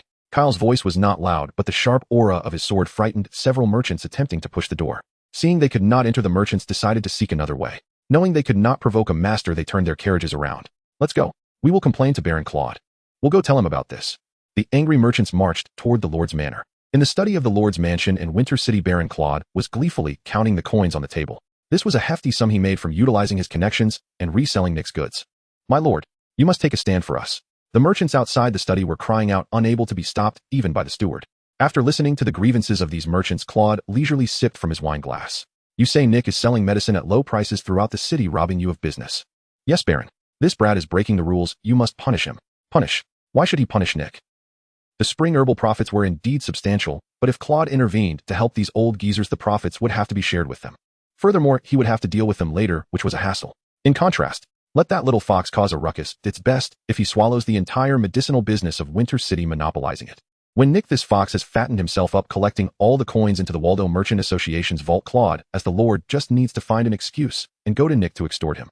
It is far more pleasant to fleece a fat sheep than to chase after a dozen skinny monkeys. With this thought, Claude set down his wine glass, his expression turning serious. "Nonsense. Leader Nick is acting out of kindness to quell the cold in the city. As the Lord, how can I obstruct such a benevolent act? Everyone go back. Anyone who dares to cause trouble in the city, I will be the first to deal with them." The merchants exchanged glances, ultimately having to leave the Lord's manor in disgrace under Claude's driving away. With matters reaching this point, Nick's plan was a resounding success. He not only monopolized the market, but also gained immense popularity among the common people. This is just the appetizer. Nick gazed out the window at the setting sun. The common people's fire has been ignited, and the Lord's greed has completely blinded him. The divine staircase has already been laid. Now we await the east wind of the holy army of the church to officially blow into Winter City. Time passed gradually. To Nick's surprise, the letter from the Grand Duke of the Empire arrived before Lord Claude's extortion. In the study of the Valdo Manor, Nick sat at the desk verifying the accounts of the herb trade. "Knock knock. Young master, I apologize for disturbing you." With a light knock, the door to the study was pushed open. The maid Sarah entered holding a letter, followed by the half-elf girl Emily, who was diligently learning the rules of being a maid. Kyle quietly followed the girl into the study, casually closing the door behind him. "Young master, just now a few riders on swift horses arrived outside the manor. They said they had urgent letters that must be delivered to the leader of the Valdo Merchants Association." Sarah walked to the desk and handed over the letter, her small face filled with confusion and curiosity. I glanced at the signature on the envelope. The sender seems to be called the Grand Duke of the Empire. Sarah scratched her head. For someone like her who grew up in the slums, of Baron Lord was already a significant official. "Young master, what kind of position is the Grand Duke of the Empire?" "I don't understand, but judging by the imposing demeanor of those messengers, he must be a very powerful and influential figure, right?" "The Grand Duke of the Empire?" Nick immediately stood up and took the letter from Sarah's hand. "Not just a powerful figure," Nick murmured to himself. "He is someone who can truly stand beneath one and above 10,000 in the human empire." Eagerly, Nick broke the wax seal and pulled out the letter, reading it rapidly. Moments later, he set down the letter. "Kyle, big fish has taken the bait." Nick spread the letter on the table, his fingers tapping on the surface. In the letter, the Grand Duke first thanked us for our strong support to his son during the snowstorm. To express his gratitude, the Grand Duke stated that if the Valdo Merchants Association needed help, we could have the Imperial Knights along the way provide appropriate escort and assistance for the merchant convoy. Upon hearing this, Kyle walked to the table, his gaze calm. The regular Imperial Knight escort. This truly serves as a protective umbrella for the merchant convoy. Indeed, an excellent protective umbrella. Nick stroked his chin and analyzed. For the knight escort offered by the Grand Duke, we can choose to accept it selectively. After all, someone of the Grand Duke's caliber wouldn't care about the trifling benefits we have in our pockets. Nick shifted the topic, his finger landing on the second paragraph of the letter. "However, favors from nobles are never given for free. The Grand Duke stated in the letter that he hoped the Valdo Merchants Association could utilize their trading capabilities to develop a new trade route directly to the Dwarven Furnace Town. In return, if the merchant convoy successfully opens the route, he will personally propose to the king to elevate the Valdo Merchants Association to an imperial chartered merchant group. An imperial chartered merchant group, once labeled as such, it not only exempts all complex tariffs within the empire, but also grants the supreme privilege of legally procuring and transporting military supplies and high-grade magical crystals. This is the holy grail that all merchants dream of reaching. But Kyle frowned. A trade route to the Furnace Town. Kyle said solemnly, "Nick, you must understand that traveling from Winter City to the Dwarven Furnace Town requires passing through the area known as the Land of Death, the Granite Wasteland. The environment there is harsh, and it is a gathering place for exiles, fallen mages, and bloodthirsty mercenaries who operate outside the law. Letting a fully loaded merchant convoy traverse there is no different from sending sheep into a wolf's den. I certainly know that it is a life-or-death challenge." Nick shook his head. Why would the Grand Duke let us open that damn Furnace Town route for no reason? Kyle, calculate the time. According to the pace of the hero Gareth, his team should just be arriving at the edge of the Granite Wasteland. Nick revealed the Grand Duke's real intention. This is the Grand Duke's selfish desire. The Grand Duke wants our Valdo Merchants Association to bring supplies, medicine, and escorts to traverse the Granite Wasteland to serve as logistics support for the hero team aiding and protecting his son to safely reach the Furnace Town. This is a tacit political transaction. The Grand Duke uses the Imperial Chartered Merchant Group as a reward in exchange for Nick to escort the hero through the Granite Wasteland. What a clever plan to kill two birds with one stone. Kyle nodded, understanding the stakes involved. However, while heading to the Granite Wasteland will certainly involve enormous costs for the merchant convoy, and even the risk of manpower loss, the Imperial Chartered Merchant Group truly. Nick paced in the study. Once I obtain the quota, the resources I can access will be on a completely different level. But this matter is too significant. It's not just a change in trade routes. I must go to the Demon King's city for detailed negotiations before making a decision. Listening to Nick's deliberation, Kyle's fingers rubbed the hilt of his sword. Regarding the Granite Wasteland, if you truly decide to take on this commission, I might be able to help quite a bit. Kyle looked at Nick, his tone exuding confidence. As a wandering swordsman, I have spent a long time in the Granite Wasteland. I know it better than the Imperial regular army. Although it is a lawless place of the weak devouring the strong amidst the chaos, the desperate also adhere to a unique underground order of the Granite Wasteland. Kyle said solemnly, if regular Imperial knights or thoughtless mercenaries were to barge in, they would undoubtedly face an attack from all the forces of the wasteland. But if I lead the convoy and use the rules to navigate the pathways, it would be much more suitable and safer. Nick was overjoyed upon hearing this. Kyle, with your words I feel reassured. With Kyle leading, the success rate of crossing the Granite Wasteland would surely increase significantly. By the way, did the Grand Duke mention anything else in the letter? Of course he did, and he mentioned the most important matter. Nick looked at the last line of the letter, unable to contain the smile on his face. At the end of the letter, the Grand Duke seemingly casually mentioned. He stated that he really liked the papers I sent over. They are much better for reviewing government affairs than sheepskin scrolls. He likes. The plan is set. As long as the Grand Duke begins to use paper, those bureaucrats and lower nobles will definitely come looking for it. Sarah, Emily. Nick turned to the two maids and issued orders. You two need to clean the reception room of the manor thoroughly during this time. It must be spotless. Change all the tea sets to the highest quality. Young master, is there a guest coming? Sarah asked with curiosity, pulling Emily along. Not just any guest. In a few days, a group of strangers will appear out of nowhere in Winter City, and they will come to Valdo Manor solely to fight for the purchasing rights of the paper. The era belonging to Valdo is about to arrive. The wind swept across the wilderness, brushing against the towers of the Demon King's city.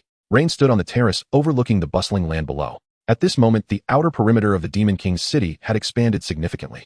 The pit had been excavated with a complex network of underground pipes and road foundations extending in all directions. It truly is a breathtaking miracle. Rain couldn't help but exclaim as he watched the construction site.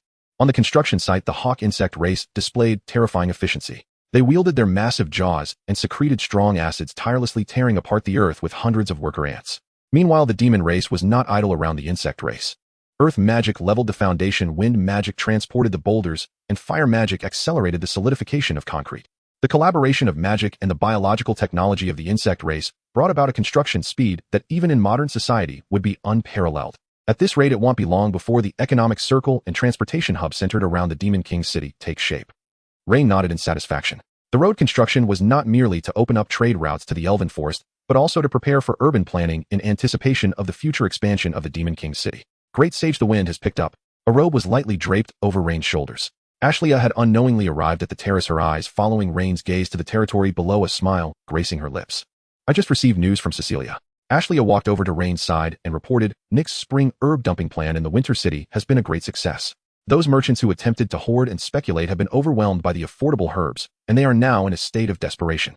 Good. Rain was not surprised by this. The framework of the plan has been established, and the herbs are already in the mouths of the common people. Next, we just need to leave it to time, allowing Nick's reputation to ferment among the commoners until it reaches its peak. However, as he said this, Rain shook his head. Relying solely on the fermentation speed of the commoners is still too slow. We need to push from behind, give him some additional fuel. Additional fuel? Are you referring to having Nightshade spread more rumors? Spreading rumors is a low-level tactic. If we are to play, we should employ some self-inflicted wounds. Rain crossed his arms. Tell Nick to hire some mercenaries to disguise themselves as merchant thugs. Deliberately create a few scenes of vandalism and looting. We can even smash a few carts and burn a small portion of the herbs. Hire people to smash up his own stall. That is the cost. Rain patiently explained, human psychology is quite peculiar. When something good is easily handed to them, they will only feel a fleeting sense of gratitude. But if someone attempts to take away this lifeline and they witness their savior being persecuted and suffering to protect them, anger and sympathy will elevate this gratitude into faith. This tactic is indeed somewhat damaging and may even scare and affect some innocent civilians. But Ashley, you must understand. This brief pain is for the future of transformation. Those who suffer losses in the plan will become the greatest beneficiaries after the reshuffling in the Winter City. Ashley fell silent for a moment. I understand, I will have Nightshade inform him. Ashley nodded, then added, by the way, regarding the Duke's reply, Nightshade has also transcribed it and sent it. Paper is highly sought after among the upper echelons of the Empire. Mephistopheles just suggested to me that since the market for paper has opened, shouldn't we immediately expand the paper workshop and increase production capacity to prepare for orders from the human empire? Hearing this suggestion, Rain shook his head. No, tell Mephistopheles that the current production capacity of paper is sufficient, just enough for our demon race's internal schools and administrative uses. Not to expand production. Exactly, because it is highly profitable, it cannot be monopolized for long. Rain pointed out the issue. The art of papermaking has never been a profound and mysterious magic. The technical barrier is too low, it's just about boiling and filtering plant fibers. The human empire has so many clever alchemists and craftsmen. Once paper flows into the market on a large scale, they only need to buy a few sheets to study and reverse engineer, and within 2 years humans will definitely crack the formula for papermaking. In this world, any light industrial product without a technical barrier cannot form a lasting moat. So rather than tying up the demon race's labor and resources in a paper factory, it would be better to change tactics. Send a message to Nick. Package the papermaking formula and process, and hand it directly to him. Let him build his own factory, produce and sell in the territories of the human empire under the name of the Valdo Chamber of Commerce. We only need to extract the net profit from the paper business. Transfer all the operational risks and pressures to the chamber for them to worry about. Ashley's eyes lit up. You want to liberate the energy of the Demon King's city to focus on more important matters. Exactly. In recent days, while browsing ancient books in the Grand Library, I discovered some things related to the Abyss. In the common knowledge of the demon race, the shallow layers of the Abyss were a refuge, a safe zone for the demon race to lick their wounds after the Holy War's failure. But ancient texts record that beneath the Abyss lie exposed mineral veins left by ancient geological movements, magical plants that have long been extinct from the outside world, and there may even be pure abyssal magic crystals coexisting with ores. While accumulating wealth and resources through trade is certainly stable, the step-by-step pace is too slow for the leap in heavy industry in the demon world. Rather than slowly exchanging resources through selling clothes and paper, why don't we organize our forces to develop the treasure trove beneath our feet? Rain raised 3 fingers. In the future, the development strategy of the demon world will be established as a 3-pronged approach: external commercial trade, internal infrastructure construction, and deep exploration of the Abyss. Listening to Rain's strategic blueprint, Ashley naturally agreed, but she raised a question. However, if we are to shift our focus, what about Nick's plan? The Duke requires him to escort the hero across the giant stone wilderness to the Furnace Land. This is also an important part of the demon race's infiltration into the human empire. Ashley furrowed her brows. The environment in the giant stone wilderness is harsh, and ordinary horned beasts and horses cannot traverse there for long. The logistics of the merchant caravan may face the risk of paralysis. Facing this problem, Rain naturally had a countermeasure. Ordinary livestock powers certainly won't work. So we need specialized transport tools. At the edge of the demon realm, a desolate wasteland. When Ryan and Ashley set foot on this barren land, once again the sight before them made Ryan come to a halt. The speed of expansion. It's simply outrageous. Ryan exclaimed, looking around in astonishment. A few months ago, when they first visited, the surface here was barren, not even a trace of an anthill could be seen. But now traces of the insect tribe's activities were everywhere in the wild. Solid biological towers rose up from the ground, providing ventilation for the underground labyrinth, while swarms of worker ants busily traversed the wasteland, even beginning to systematically level the land around their nests. Indeed, Ashley quietly remarked as she watched the worker ants, since the harvest, Old Baloo has been continuously delivering crops here. With ample energy supply, the hawk insect tribe finally no longer had to suppress their reproductive instincts. Ryan nodded. It's not just because of the abundance of food. The insect queen is a visionary sage, by sending the worker ants to the surface to level the land, she clearly anticipated the impending massive demand from the demon tribe and was preparing in advance. Guided by several guiding insects, the two delved deeper into this underground kingdom through the passage once again. Compared to their first visit, the glow in the underground labyrinth was brighter, and the paths woven with insect silk were broader and smoother. Soon they arrived at the queen's chamber. "Salutations to your majesty, the demon king, and your excellency, the great sage." In the center of the chamber, the insect queen lowered her body, her carapace making a gentle sound as it rubbed against the ground. Ryan noticed that the queen's condition was much better than during their last meeting. Her jade-like carapace had become more lustrous and shiny, and her voice was steadier and more powerful. "It seems that the ample food has greatly restored your health, your majesty." Ryan smiled as he approached to greet her. "We owe this to the generosity of the demon tribe." "Your words bring me comfort," replied the insect queen, her voice filled with gratitude. "No longer having to exchange vitality for reproductive energy, this broken shell may still endure for a while longer, allowing me to witness the rebirth of the insect tribe." After chatting for a bit about the mischievous daily life of the young Queen Nova in the Demon King City, Ryan shifted to the main topic of their visit today. "Your Majesty, we have several important collaborations that require the support of the insect tribe. To be direct, the demon tribe's merchant team is currently planning to establish a trade route that traverses the harsh wasteland of the human empire. Ordinary horses and horned beasts cannot traverse there, and logistical transport is facing paralysis.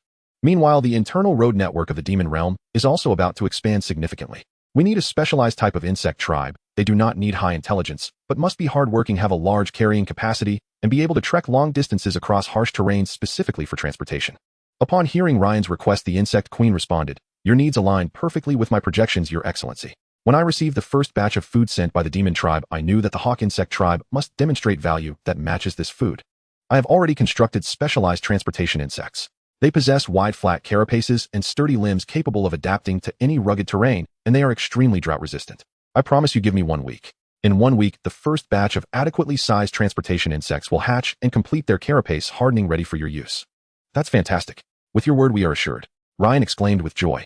Seizing the momentum, he immediately raised a second question. "Aside from transportation, there is also the issue of construction speed. Currently, the 100 or so worker insects left in the Demon King City are indeed doing their jobs excellently.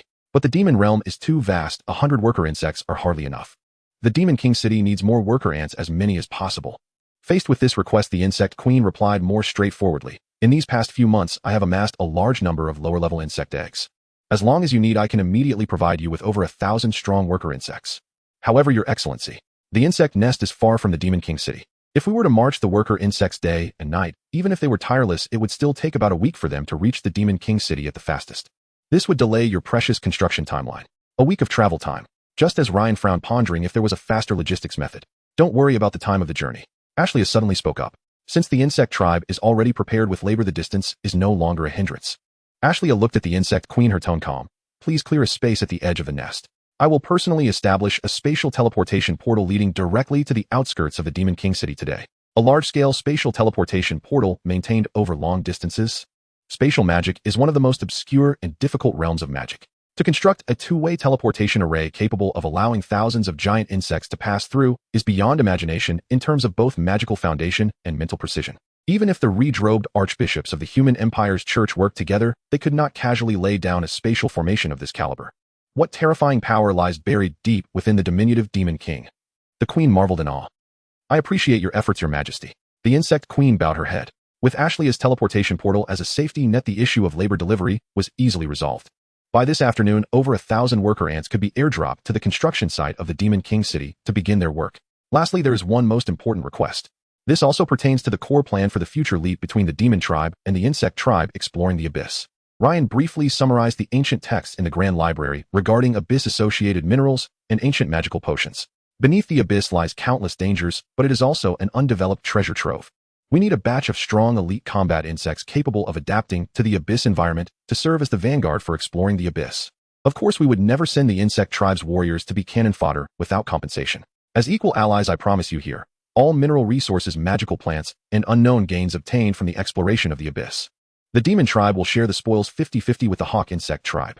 As for the resources obtained by the insect tribe, whether for your further evolution or for expanding your nest, the demon tribe will not interfere. Profit sharing. In a world that reveres the survival of the fittest, the strong enslaving the weak is a hard rule. Yet the great sage is willing to share the wealth of the abyss with a newly emerged alien race. The insect queen gazed at Ryan. She once again confirmed that entrusting Nova to this person was the wisest decision she had made in her life. Thank you for the generosity of the demon tribe, and also for your respect, great sage. The hawk insect tribe exists to adapt to harsh survival environments. For this promise I will do my utmost to hatch a batch of battle insects born for killing and exploration. In 1 week. In 1 week this batch of formidable warriors will be delivered to you alongside the transportation insects. They will become your sword to tear through the abyss. In the clearing outside the Demon King's castle the spatial array shimmered. Accompanied by the surge of magical energy, Ashley and Rain stepped through the portal. Following them was an endless stream of worker ants. Thousands of worker ants crawled out of the portal in perfect unison, quietly assembling into various formations on the wasteland. In front of the portal, the newly arrived Nova stood frozen in shock. The little Empress Nova squatted on the ground, her small head tilted high. Although her face showed no discernible expression, one could still read the complexity of her emotions from her trembling little legs. Nova was currently both excited and terrified. Excited because wow, so many strong kin. As long as she could pick out 7 or 8 from among them, she could fulfill her promise and give every one of her demon subordinates a giant bug mount. At that time, her authority as the boss would definitely skyrocket. But she was also afraid. With so many worker ants, their countless mental nodes intertwined. She currently struggled to control even dozens of worker ants to turn a corner, and if she were to command the thousands of massive creatures before her, her little head would likely overload and crash. Creak, clatter. Nova timidly stepped back 2 paces. Salutations to you, Demon King and Great Sage. The leader of the guard, Spike, immediately approached. He scanned the thousands of ants lined up and waiting, his tone exuding confidence. The Queen has selected only the strongest individuals. With this batch of reinforcements, the road-building efficiency will see a leap forward. Spike assured Rain, Great Sage, please rest assured. We are absolutely confident that within half a month we will completely construct and connect this direct trade route to the Elven Forest. Half a month. A 1,000-mile trade route spanning the wilderness. That's great. Rain was very pleased with this, generously praising Spike. The infrastructure capabilities of the insect tribe are undoubtedly the greatest miracle in the world. You've worked hard overseeing the construction site during this time. It is the honor of the hawk insect tribe. Spike respectfully replied, then turned to link his mental energy to the 1,000 worker ants.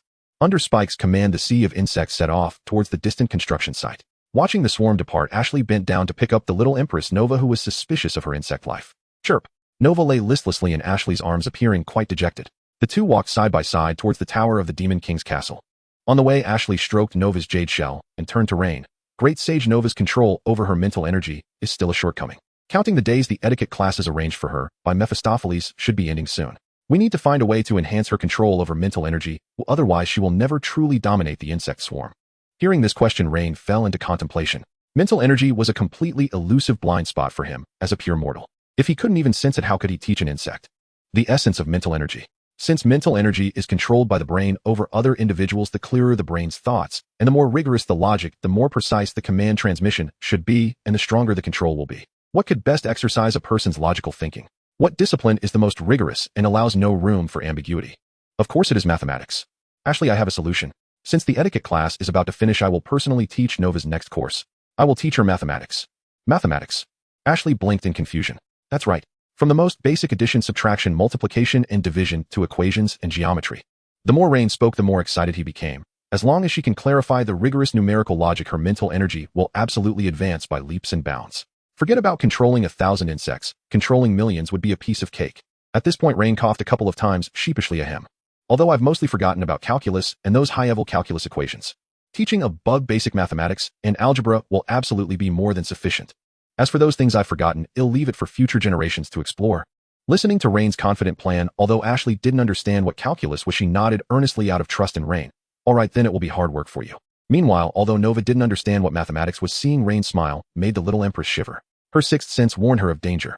Back in the office, Ashley placed Nova on the mat and then sat back at her desk, her expression growing serious. The trade route was already on track. Next, they needed to explore the abyss. The abyss is fraught with danger, and the insect queen has agreed to provide a batch of combat insects specifically for exploration in a week. Ashley wrote the royal edict on paper while discussing with Rain. It's not enough to rely solely on the insect tribe as pioneers. We also need a similarly formidable elite from the demon tribe to cooperate with them. However, the iron-blooded war general and his most elite heavy-armored legion have all been dispatched to the border, unable to be diverted to guard against any movements from the Chuch's holy army.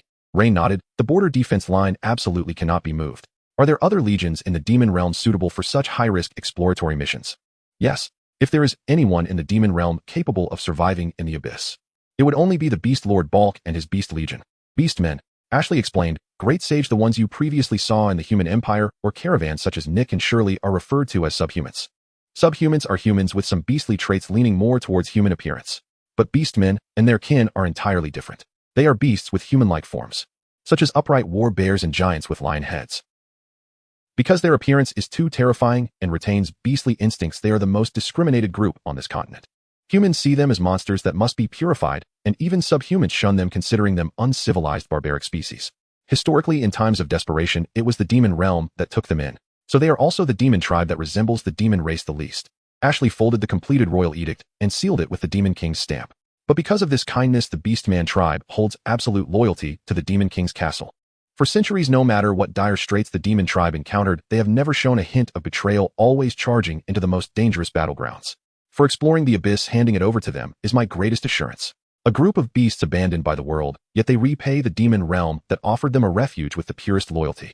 Good. Rain stood up, his gaze determined. Send the royal edict to Bulk. Tell him the demon tribe needs his strength now. The scene shifts back to the bustling city of Winterfell. Today the Valdo Manor welcomes an esteemed guest. The carriage of Baron Claude stands before the manor's entrance. With the support of his attendants, Claude stepped into the manor's reception hall. Officially, he was here to deliver good news to Nick, but in reality, he had long prepared a butcher's knife concealed in his sleeve to slay the fat sheep. My lord, please enjoy some tea. The neatly dressed maid Sarah carefully placed a porcelain cup before Claude and then retreated to stand behind Nick. On the other side of the room, Emily quietly polished a vase with her head bowed. Claude lifted the red tea, blowing on the steam, his gaze drifting between Sarah and Emily before a meaningful smile crept across his face. Leader Nick, it seems you've been living quite well lately. Claude joked as he leaned back on the sofa. I remember the last time I visited your manor, this place was still cold and desolate, not a servant to pour tea in sight. I didn't expect that just a few days later your manor would now have two such charming maids. Nick, sitting opposite, wore a humble smile. My lord is joking. In such a large manor, someone must be cleaning right. Otherwise it would be covered in dust, lacking any semblance of life. How could I dare to host a noble guest like you? Haha, well said, this place indeed needs some liveliness. Claude nodded with a smile, then his eyes shifted. However, Nick, your manor is so large, can two little girls really manage it all? Coincidentally, I recently acquired a batch of well-trained maids, each quick and capable. Given our friendship, would you like this lord to send a few over to help you out? Send maids. This old fox was not genuinely offering help. He clearly intended to plant spies in the manor to monitor the guild's movements at all times.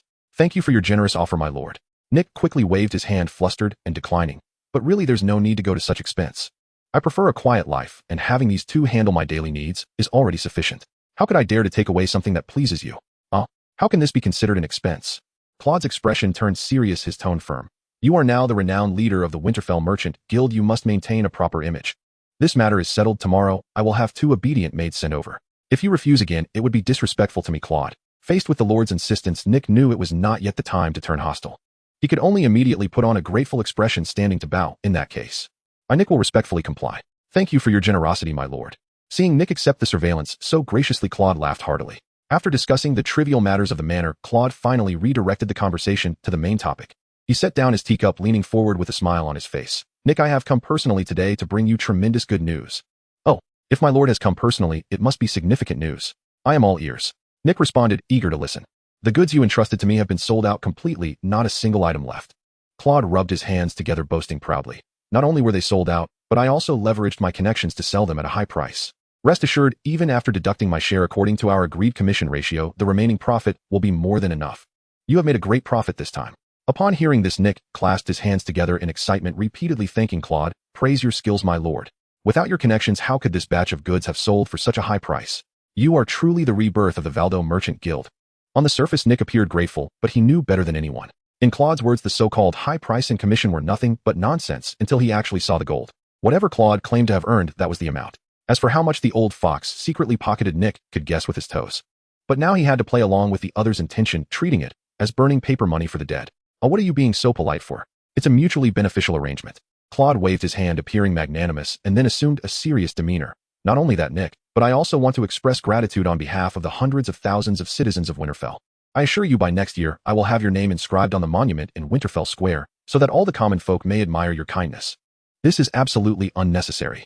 Nick quickly stood up, terrified and repeatedly declining. As a mere merchant, my actions are merely to atone for old Valdo. This is what I should do. How could I tarnish the monument of Winterfell?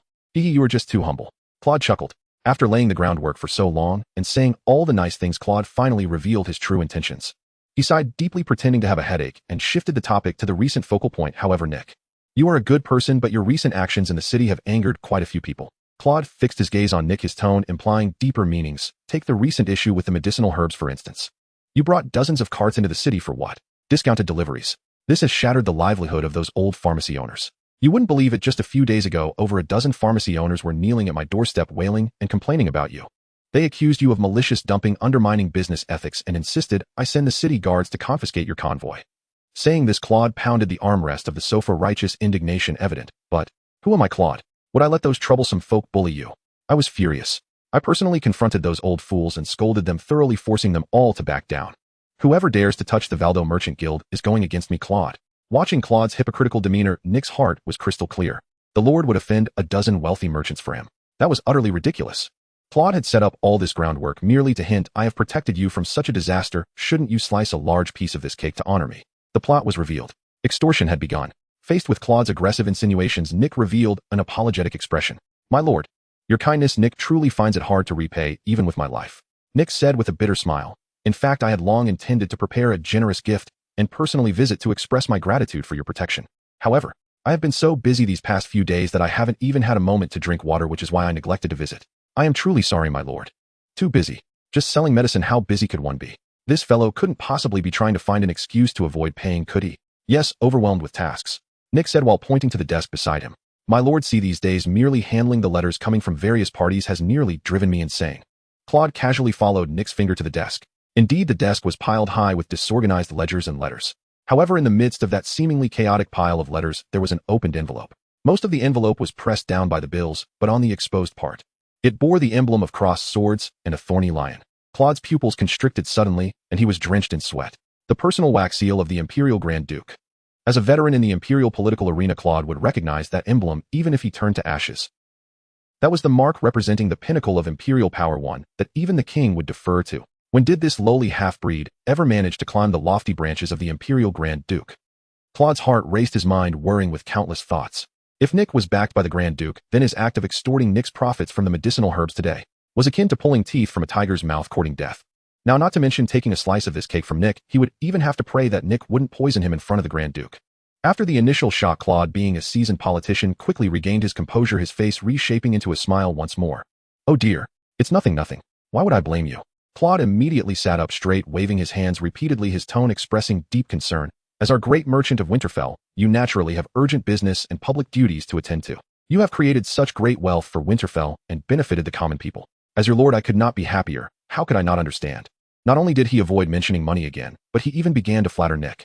Nick, let me tell you honestly, our Winterfell currently lacks visionaries and capable merchants like you. Claude pounded his thigh, indignantly scolding. Look at those old fools in the city, those pharmacy owners. All they do is plunder the people's wealth, profiting from national calamities. How could I manage Winterfell well with such disgusting pests around? Only you, Nick, would care about the lives of the common folk.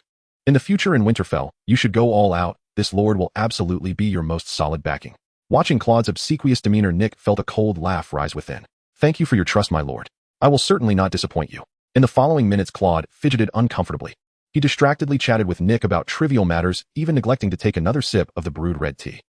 Well, there are some administrative matters waiting for me at the Lord's Manor that I need to return to review, so I won't disturb you with your letters. Claude wiped his fake sweat and stood up, finding a clumsy excuse. My lord, please take care. I will see you out. Nick politely accompanied him to the door. In the puzzled gazes of Sarah and Emily, the once imposing lord now scurried into his carriage like a frightened mouse escaping Valdo Manor. Time flowed quietly like melting snow in the Winter City. On the surface, Winter City was welcoming a vibrant spring, with the commoners expressing gratitude towards the Valdo Trading Company for their healing from serious illnesses, filling the streets with the warmth of ordinary life. But only those truly standing on the chessboard of power knew that this tranquility was merely the calm before the storm. Inside the Valdo Manor, as promised by Baron Claude, the Lord's carriage delivered two young and beautiful maids. They were a pair of striking twin sisters, standing anxiously like two canaries with their heads bowed in Nick's study. Master, I have already investigated them. In the soft chair of the study, Nightingale, disguised as a maid, held a teacup. They have received no infiltration training, and their mental defenses are as weak as paper. Their only instruction in their minds is to serve Nick well. Nightingale teased Nick. It seems you truly scared the Lord into submission. He doesn't even dare to mess with the maids, which is indeed a gift meant to please you. Upon hearing Nightingale's conclusion, Nick, sitting behind the desk, showed a lack of interest in his gaze. Since they are not spies, they hold no value for use. In the game of power, anything without utility, no matter how beautiful, is merely an ornament. Nick lost all interest in the twin sisters. Sarah. Nick raised his head and called for the maid waiting outside the door. Young master, you summoned me. Sarah happily walked in. These two newcomers are entrusted to you. Nick pointed at the twin sisters in a bland tone. Take them to familiarize themselves with the manor and teach them the rules. From now on, let them be responsible for cleaning the front yard and welcoming guests. For Nick, the vast Valdo Manor indeed needed a few people to maintain its appearance, and that was all. Yes, young master. Sarah accepted the order and took the twin sisters out of the study. After dealing with the manor's trivial matters, it was time to discuss serious business. Nightingale checked the time. There should be some movements from the United Auction House, right? Hearing about the serious matter, Nightingale collected her laziness. She pulled out a confidential report from her sleeve and pushed it in front of Nick. I came today for this matter. Your subordinates and my undercover operatives have turned Winter City upside down these past few days, and we have finally figured out the route for the auction house's goods transfer. Their secret warehouse is hidden in the underground abandoned cellar of the Western District of Winter City. I personally used magic to sense it last night. The warehouse indeed contains a large number of sacred relics sealed in anti-magic lead boxes undoubtedly meant for entertaining the commander of the Holy Army. Nick's eyes lit up. Great. Since we have found the location, what are we waiting for? Immediately send your assassins to sneak in and add some magic to those treasures. Facing Nick's urgency, Nightingale shook her head, her expression a bit grim. It's not that simple, Nick. The old fellows at the United Auction House have hired top mercenary groups to patrol day and night to protect these sacred relics, and they have even spent a fortune to have array masters inscribe both anti-infiltration and anti-magic dual barriers around the warehouse. That level of protection is practically a watertight iron barrel. If it were just killing, my assassins wouldn't be afraid. But we need to sneak in without alarming anyone, quietly inject magic into the lead boxes, and then retreat completely intact. Nightingale spread her hands, candidly admitting her inadequacy. Sorry, master. With the current strength of the Night Shadows stationed in Winter City, I can't make a decision. After hearing Nightingale's description, Nick's heart sank. If we cannot inject magic into the sacred objects, all the groundwork laid, and the plans of using others to kill, will turn into bubbles. The plan absolutely cannot be abandoned halfway. What should we do? Nick paced back and forth in the study, trying to find a way to break the deadlock.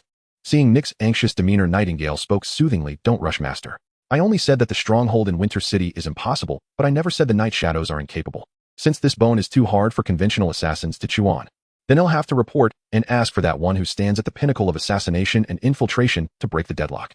Nick immediately reacted. You mean? Master Cecilia. Time passed peacefully for a few more days. On that morning, the veteran Jack walked into the study and handed a gold-edged letter to Nick. Master, this is an invitation letter sent by the Lord's Guard. Nick took the letter and opened it with a paper cutter. The letter was embossed with Baron Claude's personal emblem, which vaguely stated, 3 nights from now at the Underground Tulip Club in the Western District of Winter City. There will be a private auction. The letter did not list the items for auction, but Claude emphasized in a familiar and warm tone at the end of the letter, my dear friend Nick, this grand event will be attended by all the old nobles and wealthy merchants in the city.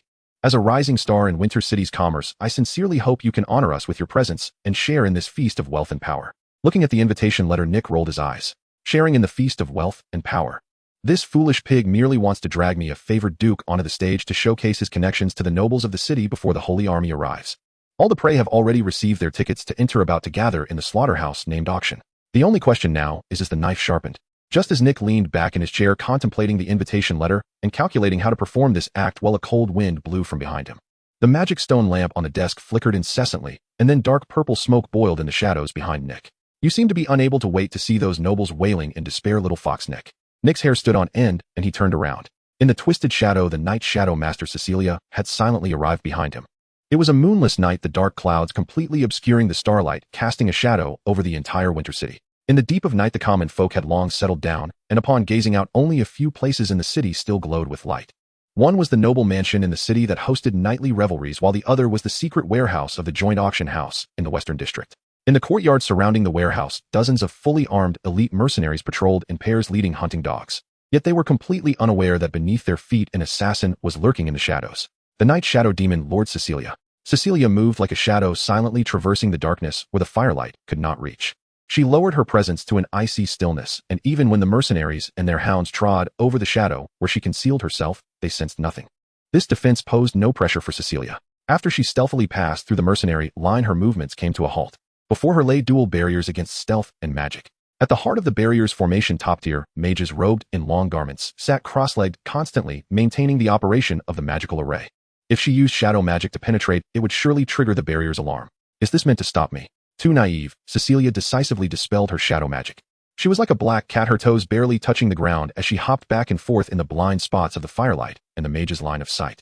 In just a few breaths, she crossed the barrier and silently landed on the beam above the mages. Cecilia took out a small crystal vial. Inside the vial was a specially concocted sedative that she had prepared herself, colorless and odorless. She removed the cork, allowing the gas from the vial to drift through the air towards the mages below. The affected would be completely unaware of their poisoning. They would only feel an unexpected wave of drowsiness sweeping over their minds. Sure enough, the old mage at the center of the formation could not help but yawn. He felt as if his eyelids were weighed down with lead, his mind foggy and lethargic. Did I not sleep well last night? A little nap should be fine, right? Not just him, the other mages soon found themselves harboring the same thought. Their heads gradually drooped, and eventually they fell into a deep slumber. The operation of the barrier came to a halt. However, Cecilia was a perfectionist assassin. To ensure absolute safety, she leaped down from the beam, her eyes shimmering with a mesmerizing glow. As a succubus, her greatest talents lay not in assassination, but in the mastery of minds and desires, enchantment and memory alteration. Cecilia gently brushed her hand over the heads of the mages, her mental magic effortlessly invading their minds. Cecilia altered the mages' memories in their subconscious. They had never truly fallen asleep. The brief moments of blankness were merely a blink of an eye or a momentary lapse in focus. Even when they awakened shortly thereafter, they would not suspect they had been attacked. Having dealt with the mage line, Cecilia once again summoned the shadow magic. She transformed back into an ethereal black mist, rendering the warehouse door before her an illusion. Crossing through the door, Cecilia successfully entered the warehouse that stored the sacred relics. The moment she stepped inside, she felt an uncomfortable sensation. On the shelves sealed with anti-magic lead boxes, a faint white light emanated. To Cecilia, this light and the aura of sanctity were repugnant. What a nauseating smell. Cecilia covered her mouth and nose in disgust. If it weren't for the plan, I wouldn't want to spend another second in this wretched place. Suppressing her discomfort, Cecilia approached the lead boxes, forming hand seals with both hands. Tendrils of subtle magical energy spread from her palms, silently seeping through the cracks.